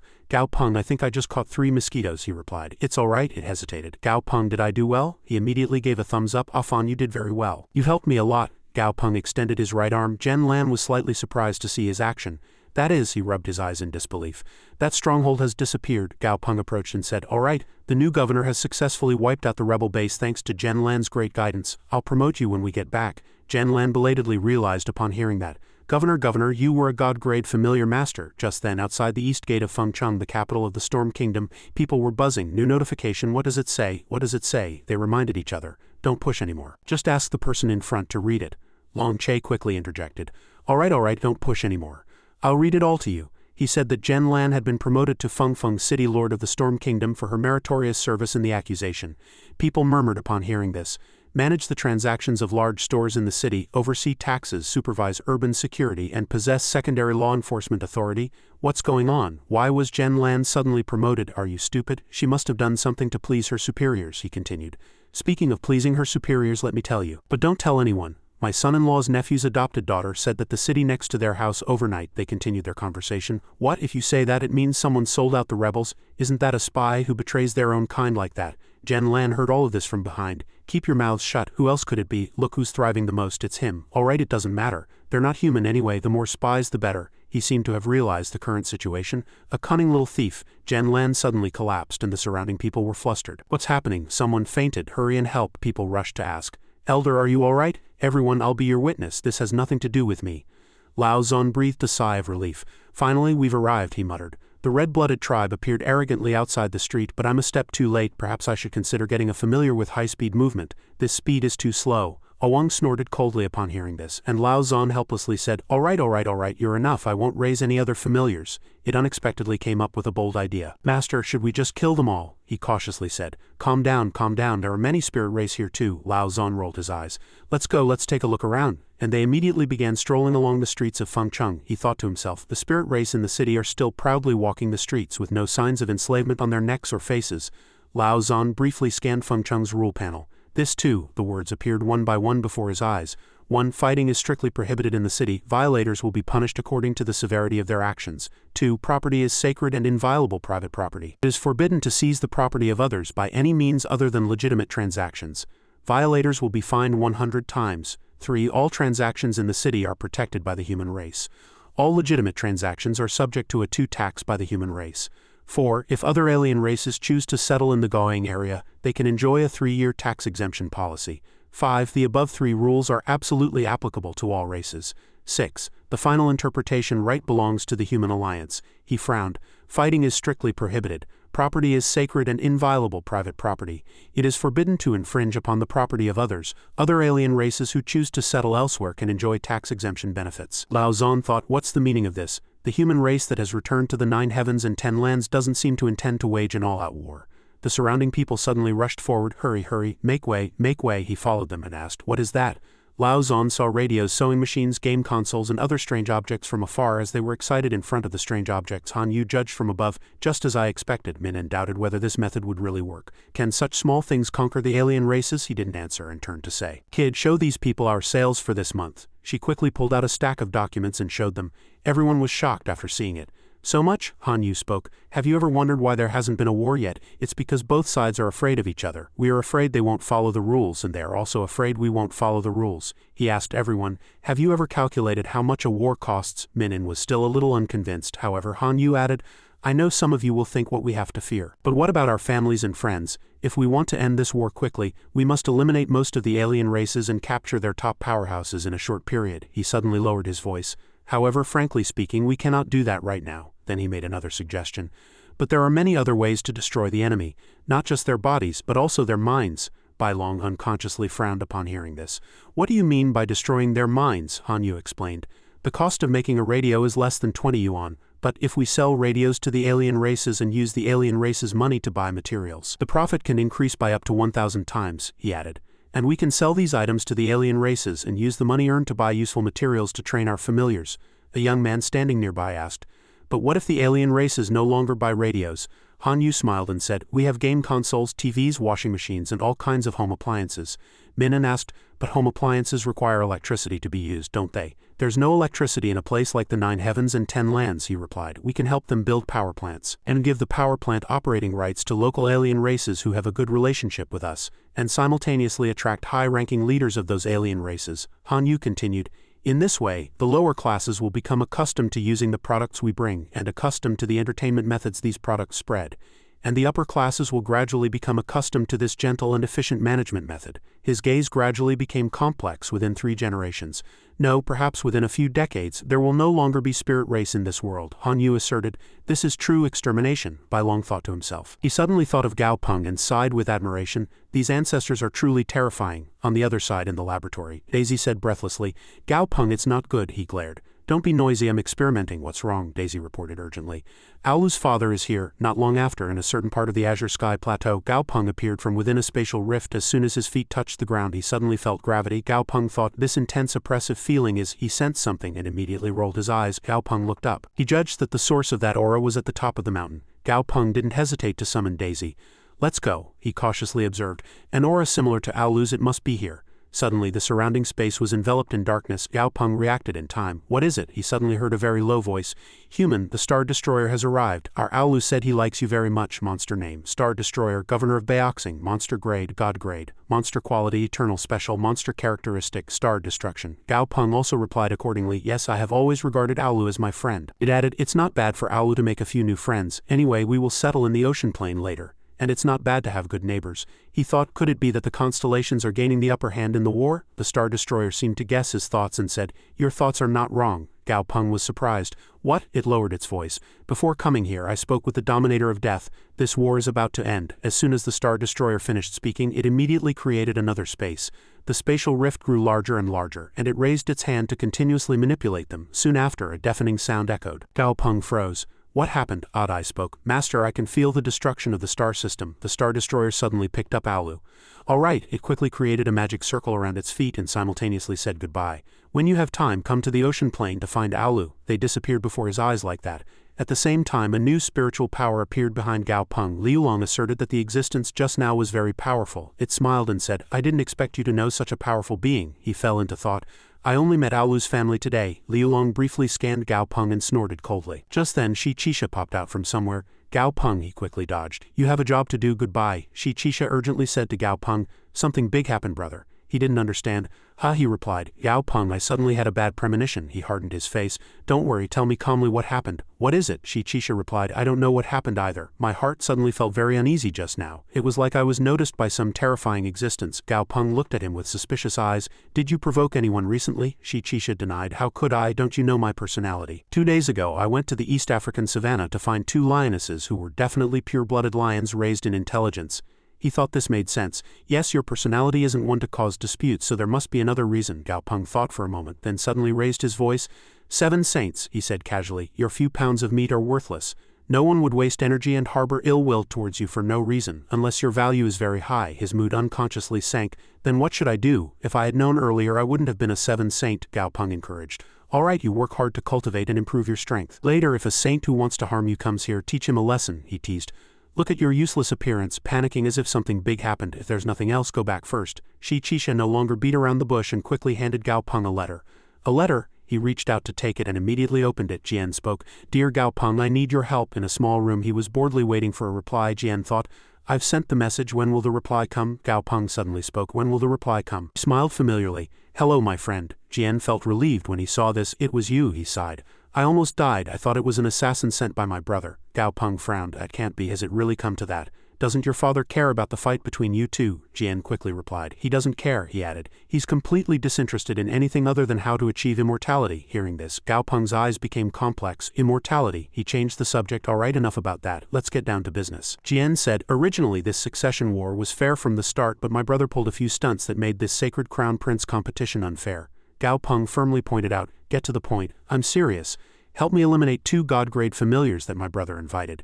If I ascend the throne, I will cooperate with the human race. Hearing this, Gao Peng just smiled. Jian thought to himself, look at that hypocritical smile, he's clearly unhappy. In addition to what was said above, you can take 2 treasures from our Chenda Empire's treasury. He was still smiling hypocritically at this moment. Jian said helplessly, I took it too lightly. Gao Peng's current status and position meant that his trump card couldn't easily move him like before. Gao Peng stood up and firmly set a condition. I want an opportunity to enter Lei Qinghai. 2 days later, outside the royal city in the mountains, he said boredly, they're not even hiding like live targets. Then he muttered, anyway, this is just a small piece of land in the entire ocean plain. Those 2 junior gods must be local tyrants among other alien races. They're really arrogant. Gao Peng summoned Shi Chisha without a word. He quickly appeared. Master, he commanded. Take care of them. Shi Chisha replied without hesitation, yes. He immediately swung his hand to create powerful spiritual power, stirring up a stream of water and simultaneously freezing the opponent instantly. Gao Peng breathed a sigh of relief. The matter I promised that alien prince is finally over. He had already received the payment. He took out a jade bead and observed it. But is Lei Qinghai's divine item really like this? Then the next step would be to further enhance Daisy's power. Not long after, Gao Peng had already teleported to Lei Qinghai. The space around here was very cold. He looked around and asked, is this Lei Qinghai? Gao Peng said, I heard that in the depths of Lei Qinghai, countless terrifying bolts of lightning are hidden. For lightning-type monsters, Lei Qinghai is an opportunity. Just entering it makes their cultivation speed dozens of times faster than outside, he continued casually. The only relatively dangerous thing here is that these lightning bolts are very irregular, and without sufficient strength one could lose their life here. Gao Peng toyed with the jade bead. Moreover, the illusions around Lei Qinghai are extremely terrifying. Without a special pearl to ward off illusions, one can easily fall into hallucinations. As soon as he finished speaking, a loud noise immediately appeared before him. The faces of several familiars began to appear and the surrounding space became even more complex. An illusion appeared before his eyes, and when the unicorn quickly brushed past Gao Peng he paused. Gao Peng was engrossed in the illusion. Where did the unicorn get so beautiful? Just then, Daisy suddenly shouted loudly. It looked around and guessed, it seems I've been here before. At this moment, Gao Peng was slightly surprised. Ha! Daisy had a greedy expression. Do you remember when I was first swallowed by a spatial rift? At that time I found a place with countless delicious foods. This is it. It was now impatient. Enough talk, Gao Peng, I'll show you. The very next moment Daisy quickly rushed towards that monster, and it began to suck that monster into its belly, and with just one bite Daisy could swallow it whole. It clutched its bloated belly with a satisfied expression. Not long after, a loud noise echoed, and Gao Peng looked at Daisy with a bewildered expression. Ha! It awkwardly explained. My belly is making noises. He helplessly agreed. Yes, your belly is making noises. Just then something suddenly approached from afar. Oh, something seems to be approaching. That can't be. This is a once-in-a-century spatial convergence. The divine beasts who contracted with us in the 9 heavens and 10 lands have appeared. One of the divine beasts finally spoke. Speaking of which, it looked at Daisy, looking a little familiar. That chubby centipede, quite familiar, the divine beast murmured curiously. Is that also a divine beast from the 9 heavens and 10 lands? Why have I never seen it before? What kind of divine beast is that? A 1,000-winged giant-bellied centipede. Looking closely, it seems to have a bit of dragon blood mixed in. It's likely a half-centipede, half-dragon. It continuously emitted black smoke. Time also flowed like that. The first day, the second day. On the third day, on the fourth day, even one of the divine beasts couldn't take it anymore. Daisy too had stopped and was lying prostrate on the ground. The divine beast saw it and sighed with relief. Phew, it finally stopped. It looked utterly exhausted. I want to take a nap. Gao Peng allowed Daisy to sleep comfortably and said, You sleep, I'll watch over you. As soon as it fell asleep, a powerful force erupted. That power shook everything around. Witnessing this scene, he couldn't help but marvel. What a truly abnormal ability. I can feel an immense aura growing within Daisy's body. The divine beasts on this side said in tired voices. It had finally become quiet when suddenly, a strange aura emanated. Qingyang hastily appeared, murmuring, this aura. It rapidly charged towards that strange power. As it drew closer to the power, Qingyang speculated, could it be that the elements within Lei Qinghai were completely depleted, leading to a surprise attack? As soon as it finished speaking, it immediately used its power, and an immense force erupted from its body, directly attacking the black cloud. But it had no effect whatsoever. Qingyang was slightly surprised. It can't be broken. What is this? Nanlu suddenly appeared beside it. This stench, the situation isn't good. It observed it and explained. This kind of power has a corrosive effect, and it seems to possess immense destructive power in space. Even my thunder healing probably won't be effective. Not long after, other divine beasts also rushed forward to attack the black liquid. Qingyang saw it and said, Strange, let's hide first. The liquid suddenly attacked Hongfei. Hejiao saw it and was slightly angered. Damn it, I let it escape. Since when was there such a black hole in Lei Qinghai? But at this moment it was startled. Hongfei was absorbed by the liquid. What is this? It passed through its body and then passed through Hejiao's body again. Qingyang and his group witnessed this scene and were very confused. Is it a mutual destruction? It screamed in fear. Both the Black Lake and the monster are recovering. Qingyang saw it and used its power. It attacked the pitch black force, but Qingyang's technique seemed to have no effect at all, and the hole was not damaged in the slightest. It now looked very tense. No, we need to leave quickly. As soon as it finished speaking, the two immediately departed. At this moment, the heart of that black power began to pulsate. 3 days later, Daisy finally awoke. Its lightning law continued to increase. Gao Peng was already startled. Its lightning law has already increased by 3 points in just 1 month. Perhaps both of them had sensed the strangeness around them. He looked around and grew even more worried. Strange. Since yesterday, not a single other monster has been seen around. Even lightning elements are nowhere to be found. At this moment, it said in a tired voice from beside him, I haven't eaten for days. As soon as it finished speaking, Daisy immediately departed. As soon as Gao Peng saw it in the sky, he was startled. What is that? In the sky, a red, peculiar monster flew around. He quickly climbed onto Daisy's back and fled. It chased them, continuously attacking. Gao Peng turned his head slightly, his face filled with worry. No, the next moment, an immense force rapidly flew towards them. The scenery before his eyes turned black. Not long after, Gao Peng awoke from his coma. He sprang up in surprise. Seeing the unfamiliar scenery before his eyes, Gao Peng was greatly astonished. Where in the world am I? Why did I come here? Then he looked ahead and grew even more confused. When did I summon these guys? At this moment Daisy approached and asked worriedly. Gao Peng, are you awake? Gao Peng stared at it. Why did these guys suddenly? Daisy continued to grumble from the side. Gao Peng, I almost died because of you. He woke up for a moment, summoned us and then collapsed again. Then he looked at Asuan and everything had changed. It lamented sadly. Gao Peng, I've become ugly. Gao Peng looked at his own body, his heart filled with doubt. What happened? It was as if there was another immense energy source within his body. He Qisha, with a serious expression, called out to him from the side. Master. As he spoke, he pointed into the distance. Look over there. Gao Peng looked curiously in that direction. There he followed where He Qisha pointed and saw an amorphous black shadow. but the next moment its form became clear. What is this? Thinking this far, Gao Peng paused. Ah, wait a minute. Ethimonios discovered that everyone's condition was corroding and being destroyed. Indeed, Gao Peng cautiously observed himself, and even he felt as if he was corroding and being destroyed. Destruction, bearing the seeds of annihilation, will plunge the entire world into a crisis of doom. One can absorb power from this destruction and at the same time strengthen one's own power to a considerable extent. At this moment, a strange voice suddenly echoed in his mind. Destruction plunges into a crisis of doom, returning the world once more to infinite chaos, destroying everything. Thanks to that voice, Gao Peng realized that it directly affected the consciousness of those around him. A bit troublesome. If they didn't obey the command, the monsters beside them began to stir. You feel it too, you too, me too, Gao Peng reassured them. It's all right, it's all right. Then he cautiously observed the monster again. It seemed somewhat affected on the surface, but it didn't directly control them. He looked at it and asked, displeased, "Why, you brought us all the way here but didn't give us any power. And you expect me to do this? You know destroying a world is hard, right?" To his question, it remained completely silent. Gao Peng lamented, "No reaction at all?" Daisy asked worriedly from the side, "Are you all right?" "Yeah, it's nothing." At the same time, a voice came from behind the mist. "You guys go first. I found the exit." Outside, the Nine Heavens Star Tower Empire continued its attack. Tianao charged in anger. "How dare you insult our empire? I am here, the guardian deity of the Star Tower Empire, a high-grade god," but as soon as it charged, it was struck down in a single blow. At the same time, the ruler of the Star Tower Empire on this side was also greatly injured by this. He now looked very distressed. "My Mang Tianao was ultimately defeated by your highness." Witnessing the entire situation from outside, he could immediately make a judgment. Without its guardian deity, the Star Tower Empire would not be able to maintain its status as one of the three superpowers. That blue monster too was clearly influenced by the source of destruction causing such widespread devastation. Gao Peng, having said this much, felt a little sad. If this world truly perishes, what more can anyone do? But even if I don't step in, other monsters will corrode and go mad. They will attack other planes. That is truly a genuine villain. No different from that evil and cunning Black Heart. Xiaowang, hearing from behind, said, "Gao Peng, only demons can kill demons, so we must become the strongest destroyers." Dahai also agreed from the side. "That's right, I know you don't want to engage in mass slaughter, but to save more lives and protect those you want to protect, we can't just sit around waiting for death like this." He heard that and understood. "I've already thought about it." Gao Peng was now very excited. "We're going to destroy the world." Dahai was very confused upon hearing his words. "Where? You thought for half a day and this is what you came up with. Are you a god-grade demon?" Gao Peng recalled and analyzed. "That heart was too strong, knocking us unconscious without any warning." His voice dropped. "I alone cannot completely drive it away." Having said this much, he turned slightly and smiled gently.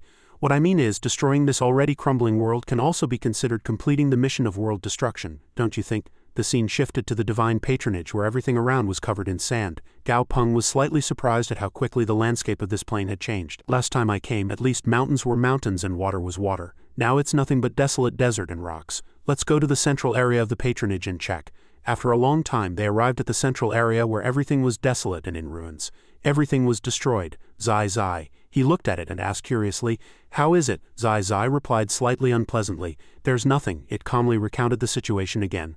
"Originally a massive treasure vault should have been hidden here. Unfortunately, someone quickly took it." Gao Peng heard that and comforted them.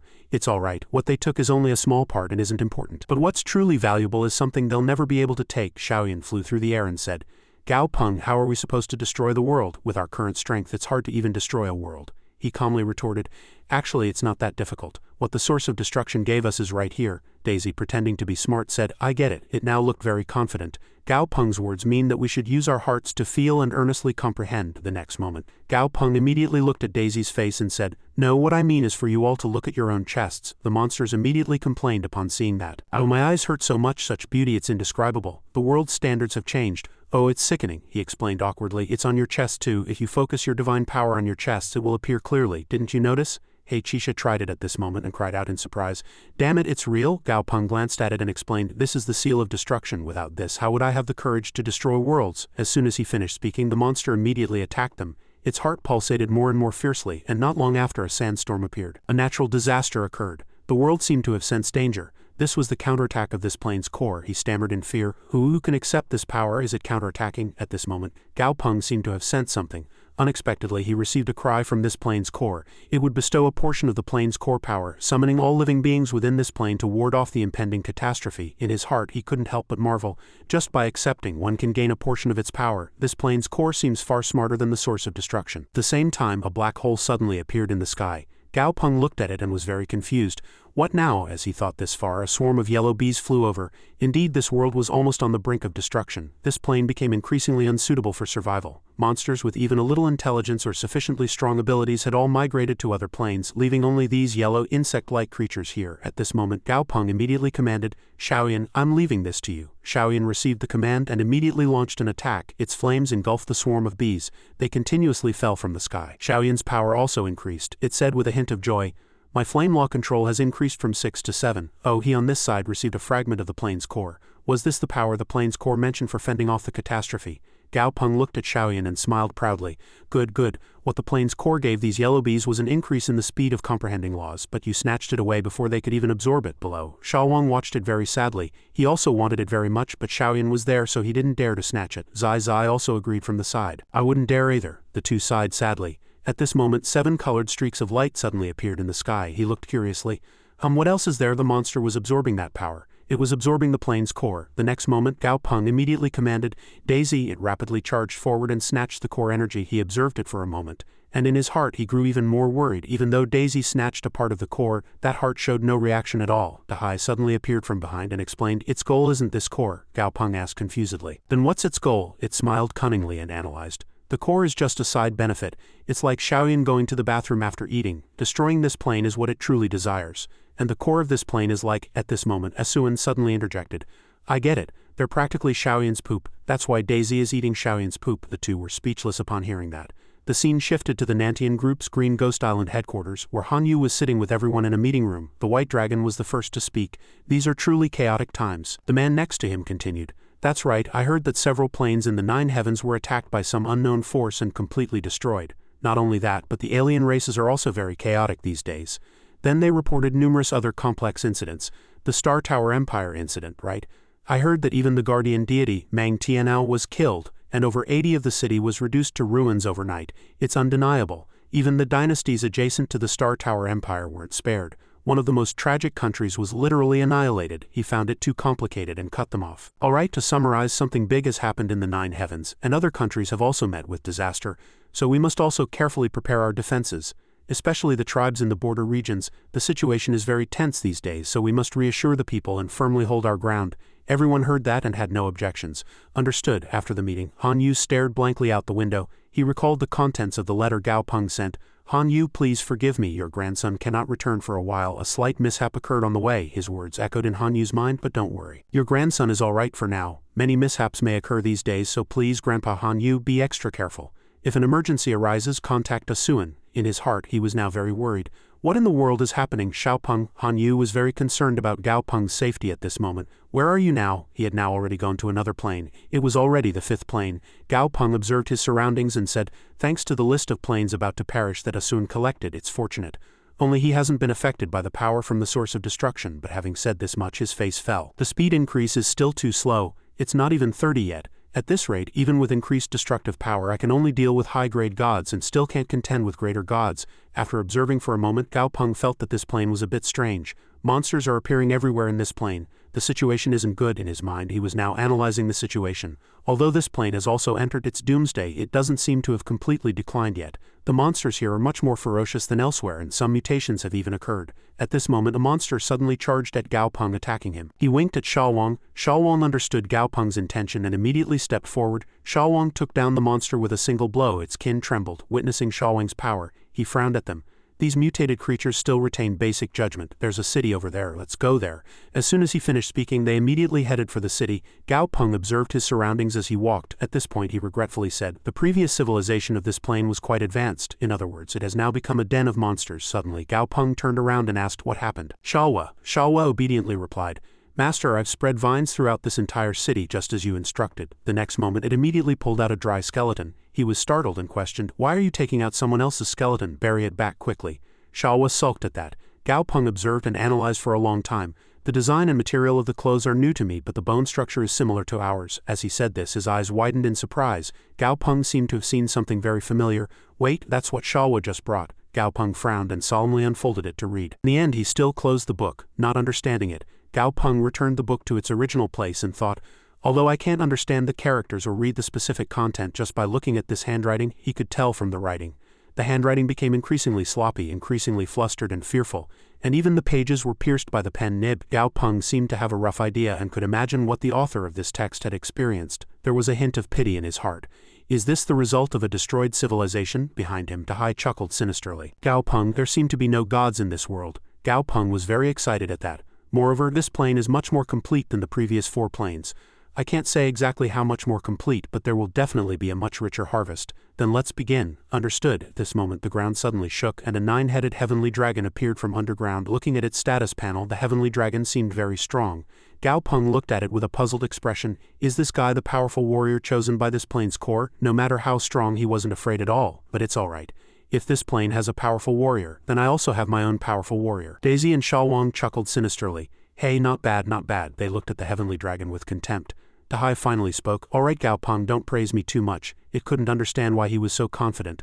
I already knew I couldn't hide it. Anyway, the light from my body is too intense. Immediately after, Dahai charged forward. You guys stay here and protect Master well.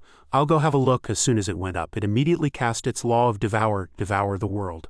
Dahai charged at it fiercely and penetrated the heavenly dragon's body with a single blow. Below, Gao Peng also commanded, Xiaowang, help Dahai. It's my turn. As soon as he received the order, Xiaowang immediately launched an attack. As it charged, the heavenly dragon roared fiercely. Xiaowang looked at it with angry eyes. The heavenly dragon was now very confident.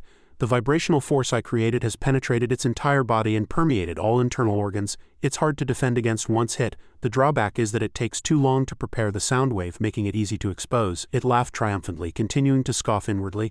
This foolish yellow duck is charging right at me. But it didn't have to wait long before the heavenly dragon had to change its mind. What? Xiaowang confidently challenged. This full body visible is quite good, very satisfying. It was very flustered by that sight. What on earth is going on? Why is this duck fine? Below, Gao Peng witnessed this scene and was very smug. This vibrational force is honestly powerful. It can penetrate the surface and seep inside. If it were any other monster, it would suffer greatly for a long time, but for Xiaowang it's the same no matter where it's hit. At this moment, a loud noise from behind drew his attention. Why is it so noisy over there? He Chisha observed and reported the situation. Gao Peng, monster hordes are charging at us from 3 directions. As he said this, he frowned. How should I explain this? The rest of the monsters immediately understood, and needless to say, they were eager to enter the fray. Now it's our turn. Daisy was the first to attack. This one blow from it vibrated everything around. Next was He Chisha's turn. He used the power of ice to freeze everything with a single blow, and finally it was Xiaoyan's turn. It exhaled flames that could incinerate everything with a single breath. Xiaoyan's flames were extremely destructive. The heavenly dragon stared at them blankly, feeling a little afraid in its heart. No, these guys are really bizarre. The more the heavenly dragon thought, the more afraid it became. Only these 2 guys have stepped out so far, and I only have 4 heads. If the others all come out at once, immediately after, it immediately fled. Dahai had just noticed and said, no, that damn shameless guy is trying to escape. Gao Peng saw that and immediately commanded, Yu Guang, you go after him. For now, don't rush, we'll chase after we've dealt with things here. Yes, after that, he continued to look at the black heart above, absorbing the core, but he still had to deal with the immediate situation cleanly. Gao Peng slightly unpleasantly reprimanded. Leave a little. You have to leave a portion for Yu Guang too. Don't eat it all by yourself, okay? Understood. It suddenly transformed into a flower shape. He saw that and immediately understood. This time, in addition to sharing the core power, a rescue request opportunity has also been added. Ah, that's natural too. We excellent employees naturally can't be used as cannon fodder. As he said this, Gao Peng lightly touched the mark. It seems I'll have to carefully consider how to best use this rescue request opportunity later. He looked at this scene and felt relieved. Alright, this world is basically finished. But not long after, a powerful force quickly flew behind Gao Peng, causing a large vibration. He turned around anxiously. That's the direction Yu Guang is in. As soon as he sensed something strange, Gao Peng immediately headed there. Daisy, let's go over there. When they arrived, I only saw a purple skeletal mist enveloping a deep pit. This is, after a moment, as the mist gradually cleared, the heavenly dragon was seen lying below, severely injured. He asked in confusion. In the end, only 1 head remained. Curious, Gao Peng turned to Yu Guang and asked, what happened? Yu Guang seemed unaware of what had happened. I was chasing well at first, but suddenly the power of destruction surged and I was exposed. It explained everything that had just happened, and then a black lotus flew out from its chest. After Yu Guang finished speaking, he was very surprised. It popped and exploded. As soon as it finished speaking, Gao Peng immediately commanded, all right, Yi Long, I'll leave this to you. Yes, Yi Long slowly approached it. The heavenly dragon was awake at this moment and looked very pained. The heavenly dragon barely managed to get up and painfully opened its mouth. Don't waste my power, hurry, take all of me. It was very surprised at that. Yi Long asked in confusion. Do you know my ability? It slightly curled its lips and confidently replied, I am a dragon-type god. Do you think you don't know? Hurry. Let this 9-headed heavenly dragon make a name for itself throughout the myriad realms. As it remained silent and didn't speak, the heavenly dragon scoffed, HMPH, useless fellow. As soon as it finished speaking, it immediately charged at Yi Long, attacking. Then you die, you coward. As soon as the situation turned unfavorable, it immediately reacted. Yi Long immediately pulled out its shield to block and began to absorb the heavenly dragon. The heavenly dragon, on the other hand, was not sad. In the end, it's done. After a moment, its breath also vanished. Gao Peng, witnessing this scene, was slightly surprised. I didn't expect this guy to choose to die like this. Yi Long was very confused. Master, what on earth is going on? At this moment, his voice carried pity. It was a god nurtured by the core of this plane. Although powerful, it could never leave this plane in its lifetime. So this could also be considered a release. Not long after, its entire body began to be covered in red mucus. Yi Long was enveloped in a cocoon, seemingly evolving. Gao Peng looked at the desolate scenery around him, thinking inwardly, this plane has already reached its end. All living beings within this plane can feel the signs of its gradual decline. He could now predict the end of this plane. After that, some monsters will leave through spatial tunnels or cracks. The end of this plane will be the same as the previously collapsed planes. Most will die during migration, but only a few monsters will be able to maintain their racial lineage in other worlds. As he said this, Gao Peng gradually looked up at the changing sky. The footprints of this plane will continue in another way. At this moment, a voice suddenly echoed in his mind. Master, Yi Long has sent a signal. A sense of fear of being robbed emanated from its voice. Gao Peng was very shocked to hear this word. What? At the same time, within the bloody cocoon, something was tearing apart Yi Long's body. You foolish fellow, give me your body. It also didn't take it passively, and immediately fought back. For this nine-headed heavenly dragon to make a name for itself throughout the myriad realms, it's best if I do it myself. As it charged, Yi Long immediately used its hand to block the heavenly dragon, and began to wage psychological warfare. What are you resisting for? With a mindset like yours, living like this is too tiring. Why don't I live for you instead? It shouted fiercely. You see, this flesh and blood, these bones, all this power is mine. Now you've merged my body and your body into one. I am you, and you are me. What on earth are you clinging to? Just give it to me. Yi Long no longer needed to speak and directly launched an attack. It cursed in an angry voice. Damn it, the heavenly dragon chuckled triumphantly. I am a high-grade god and this soul space is my home ground. You are just a small mid-level god. Do you think you can resist me? Just relax. What are you waiting for? At this moment, the seal of destruction finally took effect. It was slightly dazed, seemingly not yet aware of the situation. The next moment, a colossal force erupted from Yi Long's body. Well, what's happening? Outside, Gao Peng chuckled triumphantly. He had actually entered its body. Gao Peng slightly curled his lips and shouted loudly. I've been waiting for this moment. The bloody cocoon suddenly emitted a red mist, and immediately after, it began to violently tremble. Not long after, Yi Long also completely broke free. Gao Peng fell weakly onto Daisy's back, and Daisy shouted worriedly, Gao Peng. He immediately reassured him. Don't be alarmed. I'm just a little exhausted. Gao Peng was now very in pain. Indeed, a counterattack from the world's core cannot be underestimated. Although I was able to summon the power of the source of destruction, my mental energy has been severely depleted. Yi Long asked worriedly, Thank you for your help, Master. Are you all right? Although he was in great pain, he barely managed to reply, I'm fine, Gao Peng gently consoled. Everything I've gained has come from you, my familiars. If any of you were in such a situation, I would also help. So there's no need to thank me. On this side, near the spatial tunnel connecting the 9 heavens and 10 lands and Earth, the spirit race was getting closer to Earth. In front was the human race territory. They seemed very excited. We've finally arrived. Since the arrival of the Lord of the End, the source of destruction, humanity has gradually taken refuge on Earth, which forced us to travel such a long distance. The spirit race were now chatting very animatedly.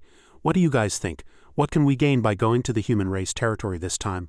Whatever we gain, the Lord of the End will definitely give us more generous rewards. That's right, ever since we pledged allegiance to the Lord of the End, we haven't been able to touch our kin or fight monsters, so we've been really bored. That's right, no matter what, humanity is our eternal enemy. It's only right to hit them, isn't it? As they said this, they laughed joyfully. At this moment, someone suddenly stepped forward and stopped them. Stop, Zhang Bai asked cautiously. Why are you here? One of them chuckled sinisterly, raised his hand and commanded, What are we doing? You'll find out soon. The next moment, they immediately attacked them. Jin Shao nimbly dodged. Damn it, he reprimanded in an angry voice. Qinglong began to counterattack at this moment. The destructive power of that attack was immense. The human race witnessed this entire battle and was very confused. Is that the third attack? Are they refugees? Jin Shao immediately denied it. It doesn't look like it. Their appearance seems to harbor malice. After that, he commanded, Go back and report. The border region is becoming increasingly unstable these days. On this side, they shouted loudly in panic, God grade, what's happening? Not long after, Zhang Bai was also attacked on this side. Despite being severely injured, Zhang Bai resolutely said, Don't mind me. Jin Shao, take everyone outside the spatial tunnel. I'll stay here and report to His Highness Qinglong. As soon as he finished speaking, he immediately pressed the button, and after that, Zhang Bai was completely exhausted. Qinglong had just arrived, and he saw that and closed his eyes in relief. Fortunately, Your Highness has arrived. The scene shifted to Han Yu's office. The secretary was reporting the situation. Just now, news came from the border. An alien race god grade was found attempting to secretly infiltrate Earth. He continued to report. Fortunately, the frontline scout pressed the alarm button in time before sacrificing himself, allowing His Highness Azure Dragon to arrive in time and repel the enemy. Han Yu replied coldly. Understood.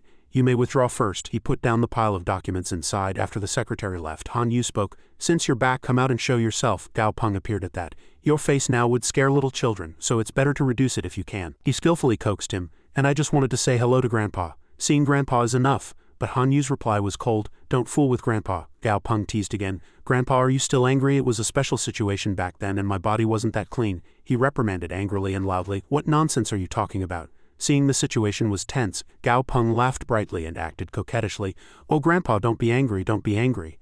I know no one dislikes me, but he hesitated and added, in my heart, I still haven't overcome this hurdle. Gao Peng now looked very confident. Grandpa, you don't need to worry about me. Grandpa hasn't seen the end of those guys yet. Changing hair color and gaining such immense power is a huge advantage. As he said this, his voice dropped. Who would have known? Now I really have to go to a different plane every day, like going to work. Although these planes were mostly barren and weak worlds on the verge of destruction, Gao Peng's next words greatly surprised him. It's probably 19 already. The next moment his expression immediately changed. Alright, that's enough nonsense for today. As he said this, Gao Peng also left. I've taken all the food and clothes Grandpa prepared for me. Don't worry. Gao Peng, who had stepped out, closed the door. Gao Peng was furious. How dare they invade human territory? I'll go take care of that guy.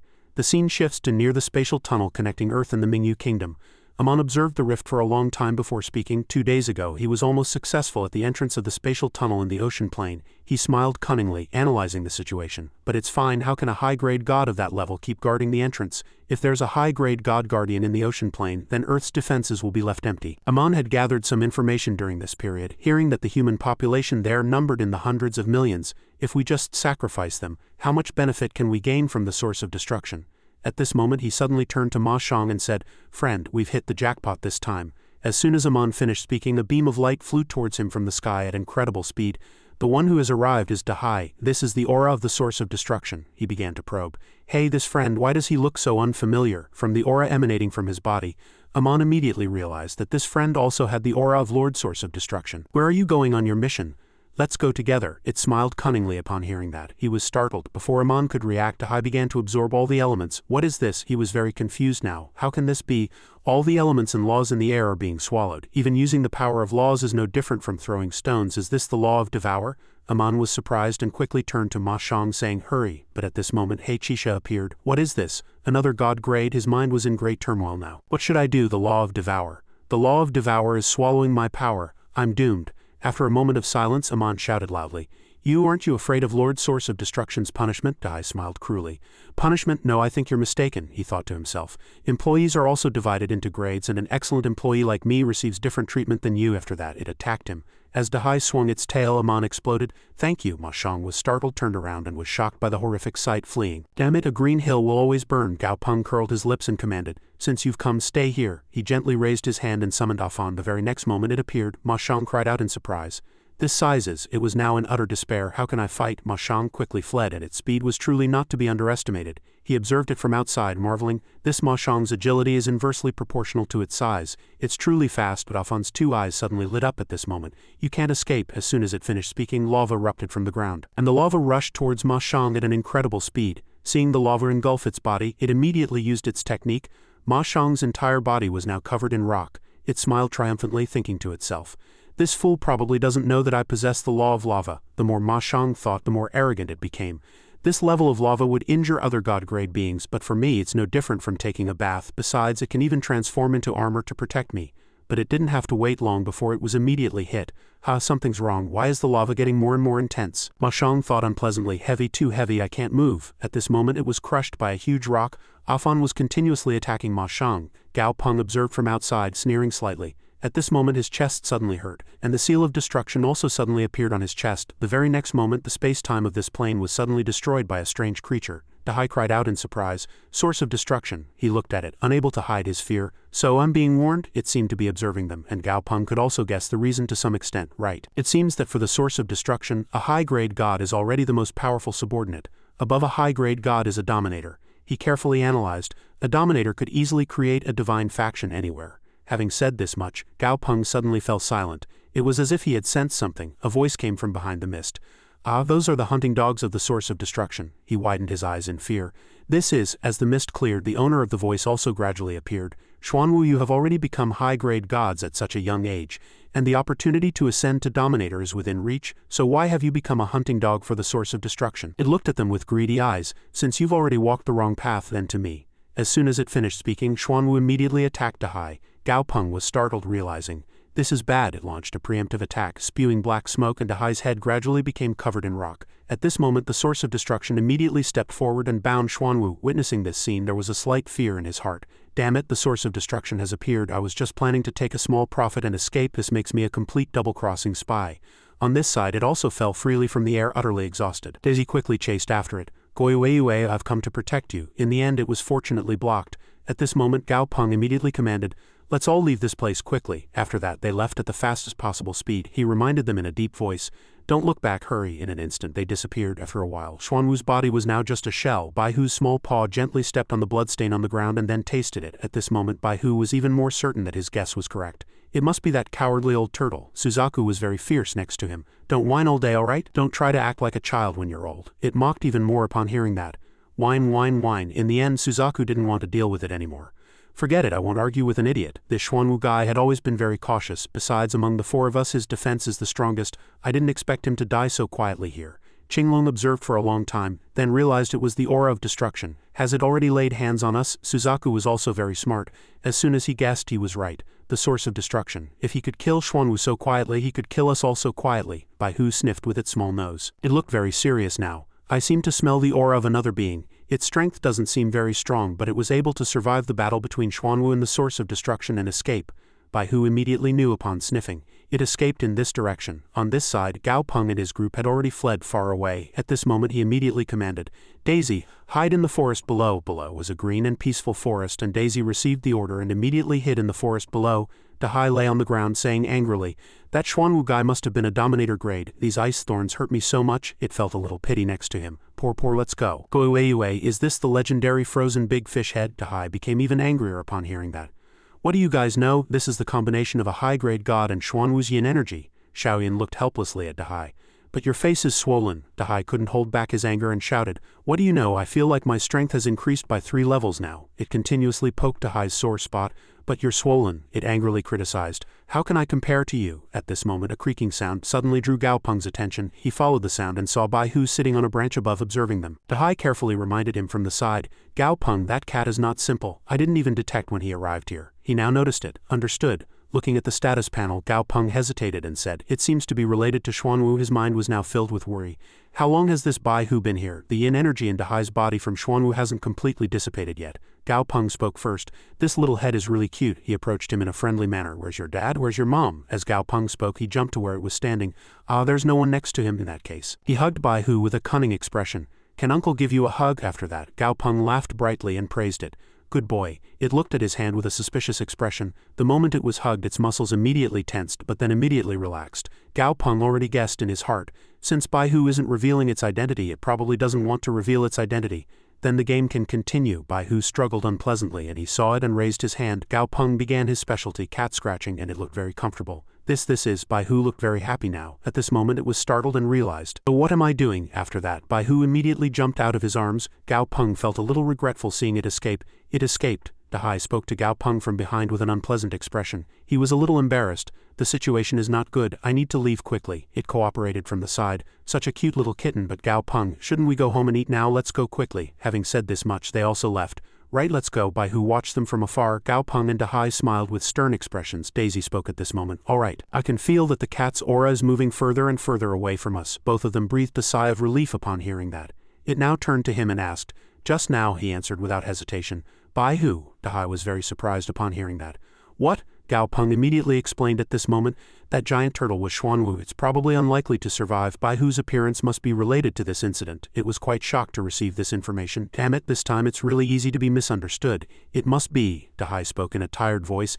This kind of thing is something we don't know much about, and even if we do, they won't give us a chance to explain. It asked worriedly, Gao Peng, what should we do next? At this moment his chest suddenly hurt. After a while, the seal of destruction appeared in front of his chest. Dahai was the same on this side. At this moment Gao Peng immediately realized, could it be? Hey, Chisha spoke from the side after a moment of silence. Master, did you feel it too? He now had a very cunning expression. Yes, it seems we've been summoned. It was even more excited on the side. This feeling is truly refreshing. They were all very excited. Then at this time we will, curses echoed throughout the forest. The scene shifts to a short time later. A primitive world. At this moment 2 monsters were fighting very nervously when a voice suddenly echoed. Move aside. Both were startled and stopped. The owner of the voice was none other than the God Seat High. They were very afraid upon seeing it. God Seat High. Gao Peng sat on God Seat High's back with a joyful expression. This is the taste, it roared. All weaklings get out. All the other monsters trembled upon seeing it. He began to mock them. Truly pitiful. If they could fight, they would definitely fight. They were very angry but could do nothing. The problem is they can't fight. After all, these guys are only early God grade, mid-grade God grade. At the same time, an alien race in the distance looked at them with a little surprise. Only beings above high-grade God are eligible to enter the world vortex behind. He had a slightly angry expression. What is this? A God Seat high-grade suddenly appearing. There was obvious displeasure in his voice. Why did he summon so many people? There are already 13 high-grade gods. Damn it, at the same time on this side, Qingyang accepted reality in the face of complete destruction. The destruction of the world is unstoppable, and for him this was originally an inevitable outcome. This is an irreversible trend. Having said this much, Qingyang's voice sank.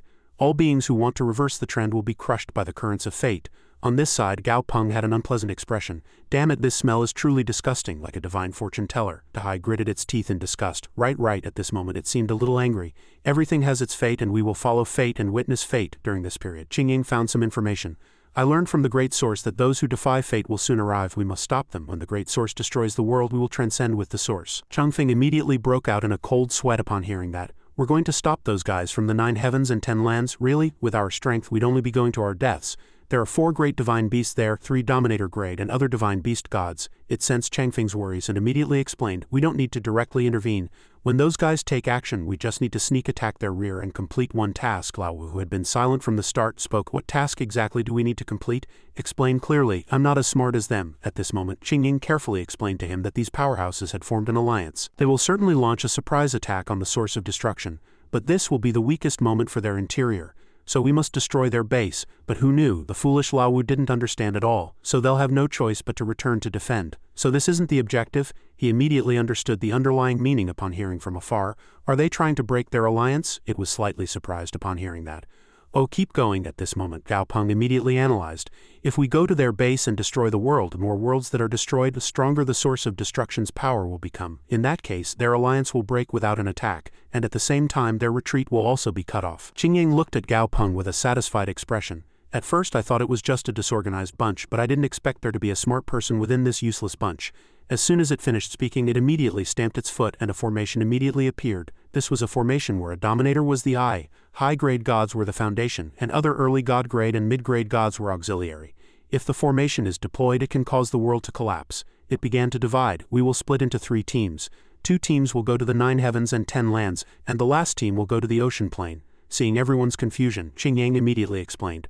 The 9 heavens and 10 lands are divided into 2 worlds, 9 heavens and 10 lands, so 2 teams must proceed simultaneously. As for the ocean plane, it is composed of several small planes, so the more small planes that can be destroyed, the better. Having said this much, it turned to Changfeng.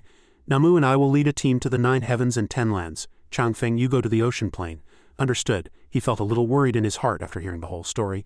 The ocean plane, the home of modern humans, is in the ocean plane. At this moment, Qingyang suddenly approached Gao Peng. So you're a spirit race? It asked, and he smiled humbly and replied, No, I am a human race. Qingyang didn't make things difficult for him and moved on immediately. It's fine, it's all the same. Right, you were also in the 9 heavens and 10 lands. To avoid suspicion, you will go to the ocean plane with Mi Shui. Hearing this, Gao Peng thought helplessly to himself, it's been 10,000 years since humans and spirits coexisted in the 9 heavens and 10 lands. It saw his silence and asked, Why not pleased? Upon hearing this, Gao Peng immediately smiled brightly. Why, of course, I was eagerly looking forward to it. Qingyang had no suspicions about him at all. All right, everything is ready. Let's depart immediately. Seeing it leave, Gao Peng began to calculate inwardly. Fortunately, as soon as I summoned him, I told Adai to return to the Dominator of Death and await orders. I need to quickly find an opportunity to contact him. At this moment, he subtly glanced at Changfeng to gauge its strength. Seeing its ability, he was surprised. Tearing space apart, what a good opportunity. Perhaps I can use the instability of the spatial tunnel to contact Adai. The very next moment, Gao Peng immediately used Changfeng's technique to make contact. Adai, respond to me, Adai. It seemed to sense something and turned to look at him. Gao Peng was very anxious inwardly. Damn it, am I exposed? I need to connect quickly. At this moment, Adai finally responded, Master. My master is preparing to unite with a very powerful being to eliminate the source of destruction. Adai, how many powerhouses of the Spectre lineage can you contact right now? Excluding my master, only 2 high-grade gods. He looked very nervous now. Then bring those 2 with you. The more power we have, the better. You don't need to tell anyone else about this, except for this matter. And then go find Aulu. Check if he's home. At this moment it suddenly turned around. You must bring Aulu. I don't think I can hold on for long, Shangfeng seriously reminded. Human behind you, your speed is too slow. Gao Peng forced a smile and replied, understood, I must catch up, Adai. The very next moment it flew away at an incredibly fast speed. He followed behind them. Gao Peng was very anxious inwardly. I'm almost at the human stronghold. At this moment, Shangfeng suddenly spoke. This mountain range is very good. Let's set up the formation in this plain. He approached with a bright smile and probed. Wouldn't it be too hasty to just find any place to set up the formation? It listened and became slightly angry. Are you doubting me? Gao Peng forced a smile and replied, how could I dare? To avoid suspicion, he immediately explained, I just thought we should find a deeper plain. If we just randomly set up the formation in a small plain on the border, I don't think we can achieve the greatest destructive power. Shangfeng didn't answer and just glanced at Gao Peng. Gao Peng was very anxious inwardly. Oh no, am I Shui? Shangfeng seems to be targeting me, but it agreed instead. Somewhat reasonable. Then you lead the way. And then Shangfeng also turned and left. Next, this person will take the lead. Gao Peng gritted his teeth in anger, but the very next moment he immediately adjusted his mood. Follow me. Gao Peng led the way in front of them. The first day, the second day he looked a little anxious. And finally on the third day Shangfeng also seemed to have lost patience. That's enough? It scratched its head tiredly and said, it's been 3 days already. I'm tired too, let's stop here. Shangfeng was now suspicious. 3 days, you've dragged out enough time, haven't you? Gao Peng clenched his fists. Indeed, I can't delay any longer. He turned around and said with a forced smile, my lord, what are you saying? I was still looking for a place. It leaned back lazily with its arms crossed and said, I waited 3 days to see how you would call for reinforcements, but now I don't want to wait any more. Shangfeng said no more and immediately launched an attack. So you die. As it reached its limit, Gao Peng forced a reconciliation. My lord, are you really going to use an assassin's ultimate move? The very next moment he immediately tried to persuade them. Are you just going to stand by and watch it attack? If it could kill me, it could certainly kill you too. It heard that and laughed loudly, immediately launching an attack. Incitement is useless. At this moment a powerful force suddenly counterattacked. Shangfeng asked in confusion, who is it? As the dust cloud gradually cleared, everything inside became increasingly visible. Seeing Adai and Aulu, Gao Peng was relieved. Aulu, Adai. At this moment it pointed a finger at Shangfeng. It's this guy. Witnessing this scene it was actually a little surprised. No, he's not even a dominator, yet he's participating in the encirclement of the source of destruction. He heard that, and his eyes widened in surprise. What? Shangfeng looked very excited. You've really caught a big fish. Gao Peng looked very anxious now. The situation isn't good. Did I miss something? At this moment the central trunk suddenly tore from above. The rift was affected by immense power. The very next moment Nanlu and Qingyang appeared. Indeed, we had a very good trader among us.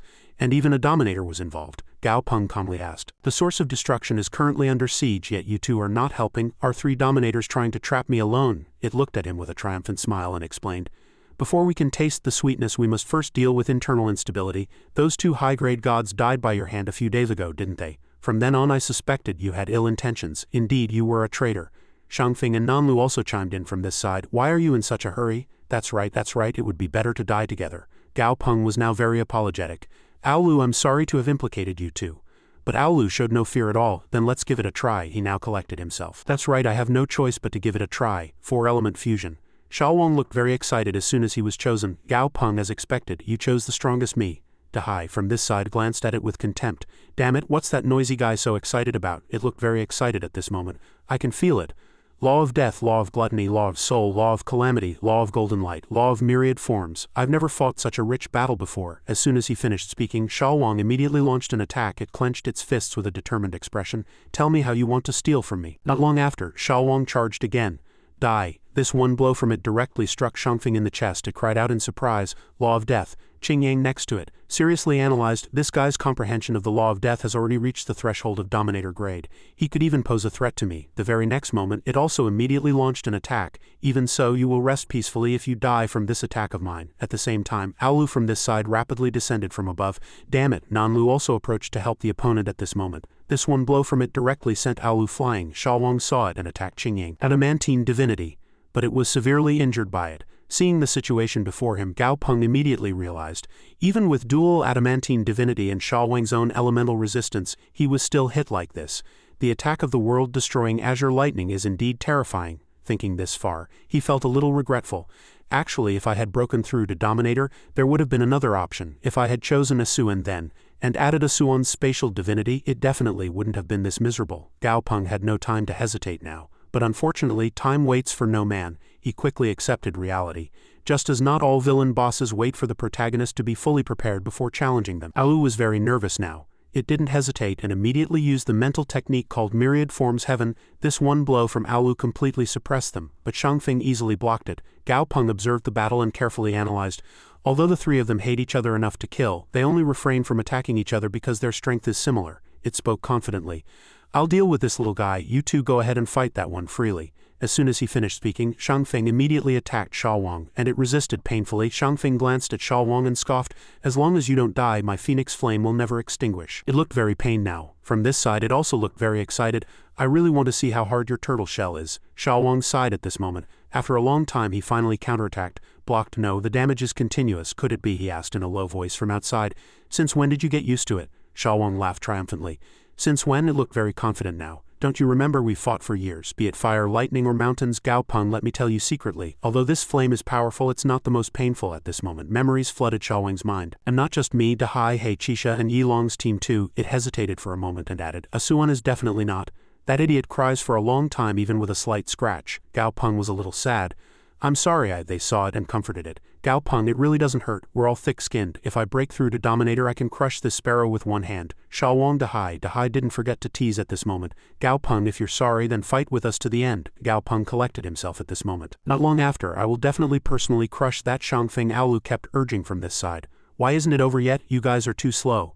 As soon as he finished speaking, it immediately punched Shangfeng. The very next moment, Alu subdued it. He looked at Alu helplessly. It scratched its head and boasted, no need to thank me, we're friends. Gao Peng looked very disappointed now. But you took the first move. Sha Wang from this side felt that his efforts had just been in vain. Seeing Shangfeng revive, it approached and asked, are you alive? Shangfeng heard that and was a little surprised. How's this feeling that I've been burned into an idiot? Upon hearing that, Sha Wang clenched his fists and looked excited. Now I think I have enough strength. As soon as he finished speaking, it immediately charged and launched a preemptive attack. Then round 2, Sha Wang broke through its flames and directly struck Shangfeng's face. It provocatively shouted loudly, didn't you burn fiercely just now? The very next moment, Sha Wang kicked again and then launched a continuous barrage of punches. It now treated Shangfeng like a sandbag. Below, Nanlu looked at it very puzzled. What's happening? Can a Dominator not defeat a high-grade god? It staggered and got up. Damn it. Shangfeng was very agitated now. Phoenix flames never extinguish. I will make you spend your entire life in my flames. I'll make you live in eternal pain. But the very next moment it was hit by Sha Wang and came to its senses. Shangfeng was now completely unconscious and fell freely to the ground. Gao Peng, witnessing this scene from outside, speculated.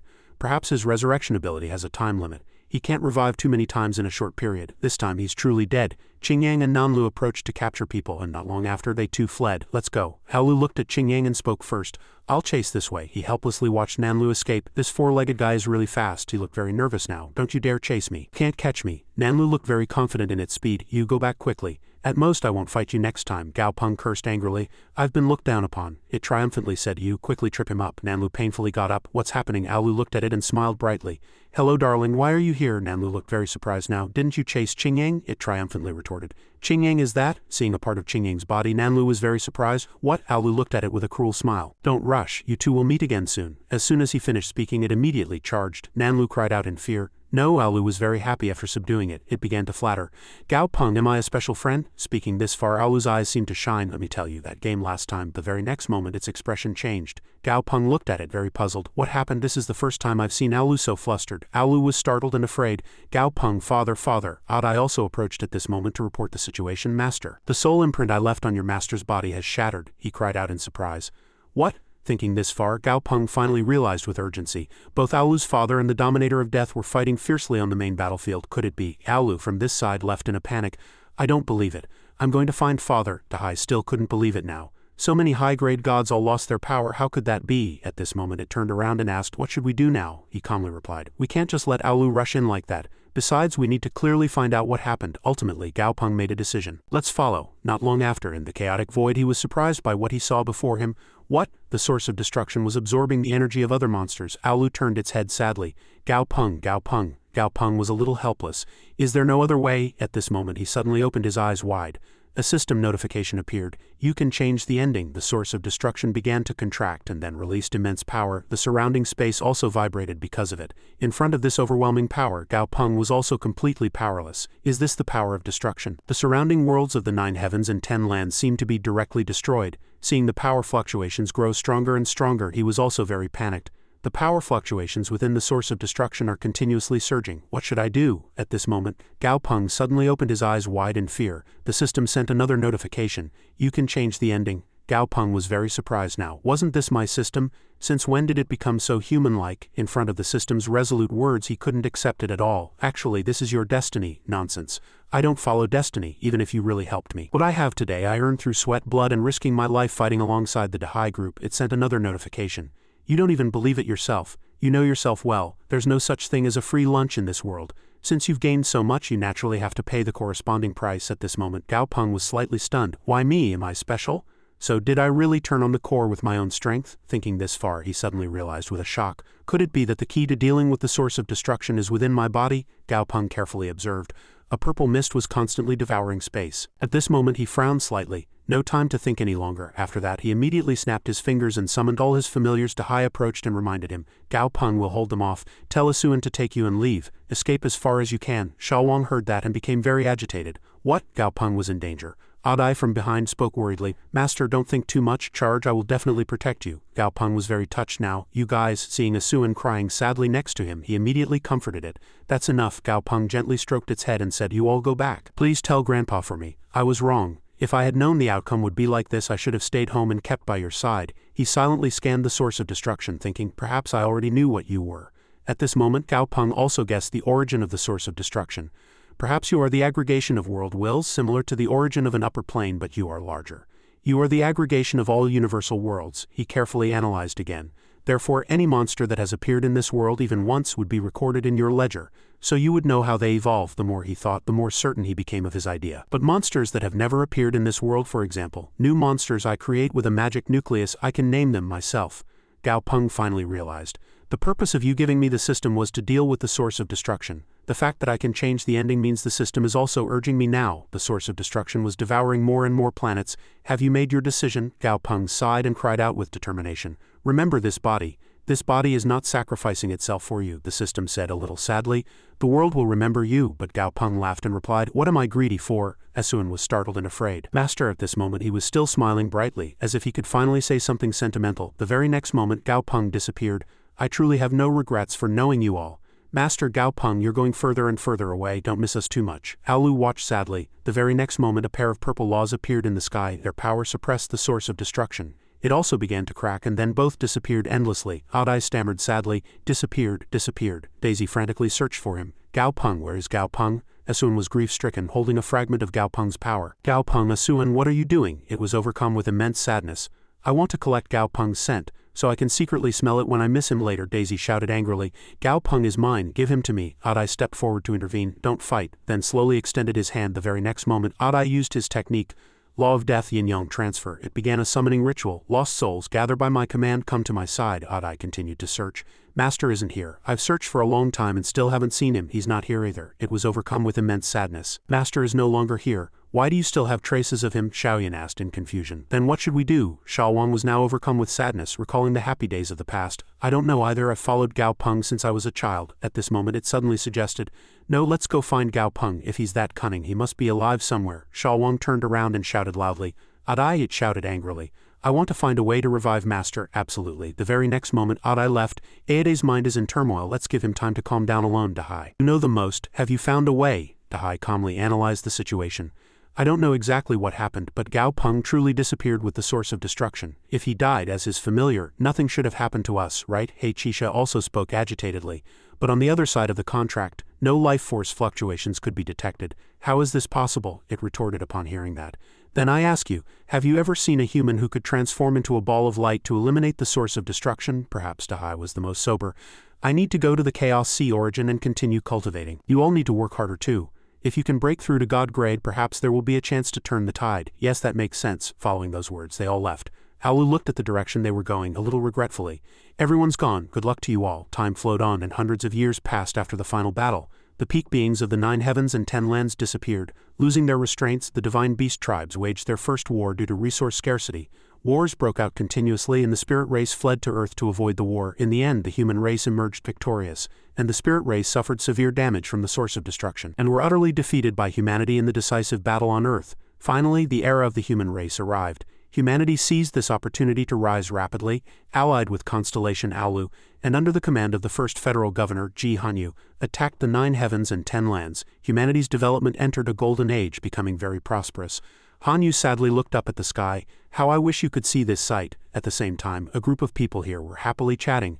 I was amazing today, wasn't I? Just talk. If it weren't for Master Z, your legs would have been broken long ago. He agreed with those words. Yes, fortunately Master Z was there. Daisy was now overcome with sadness, recalling old memories with Gao Peng. The little purple centipede is too small. Since childhood, Daisy was adopted by Gao Peng. This is our new friend. Xiao Peng, you name him. I can name him. How about Daisy? Okay, Daisy it is. The scene shifted, and here a group of people were fleeing in a panic. Run faster, run faster. A fierce wolf was hot on their heels. Abao was now terrified, crying out, we're doomed, we can't escape. How can we run faster than Commander Wei? Xiao Zhang heard that and immediately said, there's a chance. This Commander Wei has a wound on his left leg. Fatty, hang in there, don't give up. At this moment a tentacle suddenly appeared and knocked down the wolf. Asuan now looked very arrogant. Foolish mortals, congratulate yourselves that the great Master Asuan has saved you. It slyly smiled and reminded them, but I don't just save people for free. You have to pay a price for me to save you. Xiao Zhang frowned slightly and said in a low voice, if there's a price, aim for me. Asuan heard that and took out a water bottle from its pocket, comforting him. Don't be nervous, I won't take your life. It looked very pleased. The reward has been received, you may leave. The scene shifted to the next day in City of Hope. The secretary had now finished reporting. Yes, General Huang, I will immediately inform all departments of your decision. At the same time, here Xiaoyan was scolding Yan Huang. Why do you keep following Mom? Follow Dad, it said hesitantly. Dad is ugly. Xiao Wang was very displeased upon hearing that. Xiaoyan Wang, come here, come to Dad. Why is Dad ugly? Gao Peng used to praise Dad for looking very vibrant. Yan Huang asked curiously, Dad, who is Gao Peng? They were a little sad upon hearing that. It sadly explained, Gao Peng, you ask? He was your dad's familiar, Yan Huang asked in confusion. Familiar? Dad had a familiar too. Xiaoyan at his side forced a smile and explained, of course he did, it's thanks to Gao Peng that your dad met Mom. It asked curiously, really? Then where is he now? At the same time, deep in the darkness, Gao Peng was enveloped in purple flames. He was now in a deep sleep. A mysterious purple light emanated from Gao Peng's entire body, continuously floating in the void. At this moment, a ray of light suddenly permeated the dark space, and at the same time a mysterious voice echoed. Although your familiars have also continuously grown and helped stabilize the flame of your heart from extinguishing, it paused here, your obsession is truly strong. Gao Peng barely opened his eyes after hearing those words, this voice. Before he could think further, the other party asked in confusion, what on earth is it that you can't give up so much for? He continued. Your wish is to protect those you want to protect. I helped you protect and I helped you protect your world. Is there still something you're dissatisfied with? Gao Peng, unable to see the person in front of him, immediately asked, who are you? He smiled upon hearing that. I am you, the you from another world. At the same time, Gao Peng suddenly snapped his fingers and said, come, let's sit and talk. He was startled to see the chair that immediately appeared. Gao Peng said casually, this world is very vast, far beyond your imagination. There are different yous in different worlds, like siblings born of the same mother. He stared directly at the other party and continued to listen. However, the relationship between us is closer than blood siblings. In essence, we are one body. Gao Peng seemed to have guessed something and asked in confusion, so you want to take over the me from another world? He laughed and denied it. No, absolutely don't treat me like those other violent fellows. I attach great importance to mutual willingness. Gao Peng lowered his voice. Therefore, when you despaired, when you suffered, when you lamented your powerlessness, I appeared, I helped you fulfill your wish. You just need to become one with me. He finally realized upon hearing that. My initial guess about the origin of the system was wrong. At the same time, he asked, so now you've come to collect your reward? Gao Peng replied. Yes, originally that was the case. Actually, you still have a few unfulfilled wishes, it seems. He suddenly smiled slyly. Moreover, time flow in this world is a bit special. Gao Peng suddenly stood up.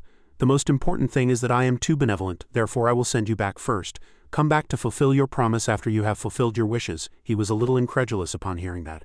What? But why? Before Gao Peng could finish speaking, he saw the other party snap its fingers. He turned around and froze in place, and another door appeared. Gao Peng lowered his voice and reminded him, next time we meet again, speak less nonsense. He did not hesitate to bid farewell to the other party. Goodbye. The very next moment, the door connecting the two spaces immediately closed. Daisy, who knows since when, suddenly spoke. You still sent them off, Gao Peng replied. Don't worry, if this body hasn't completely sunk, it has already passed the test wonderfully. With such innate talent, it will soon discover our common pursuit, and naturally it will return here to fulfill my destiny. He looked into the distance and murmured, now in my stead, experience what I have never felt. In another space, the Myriad Forms Palace.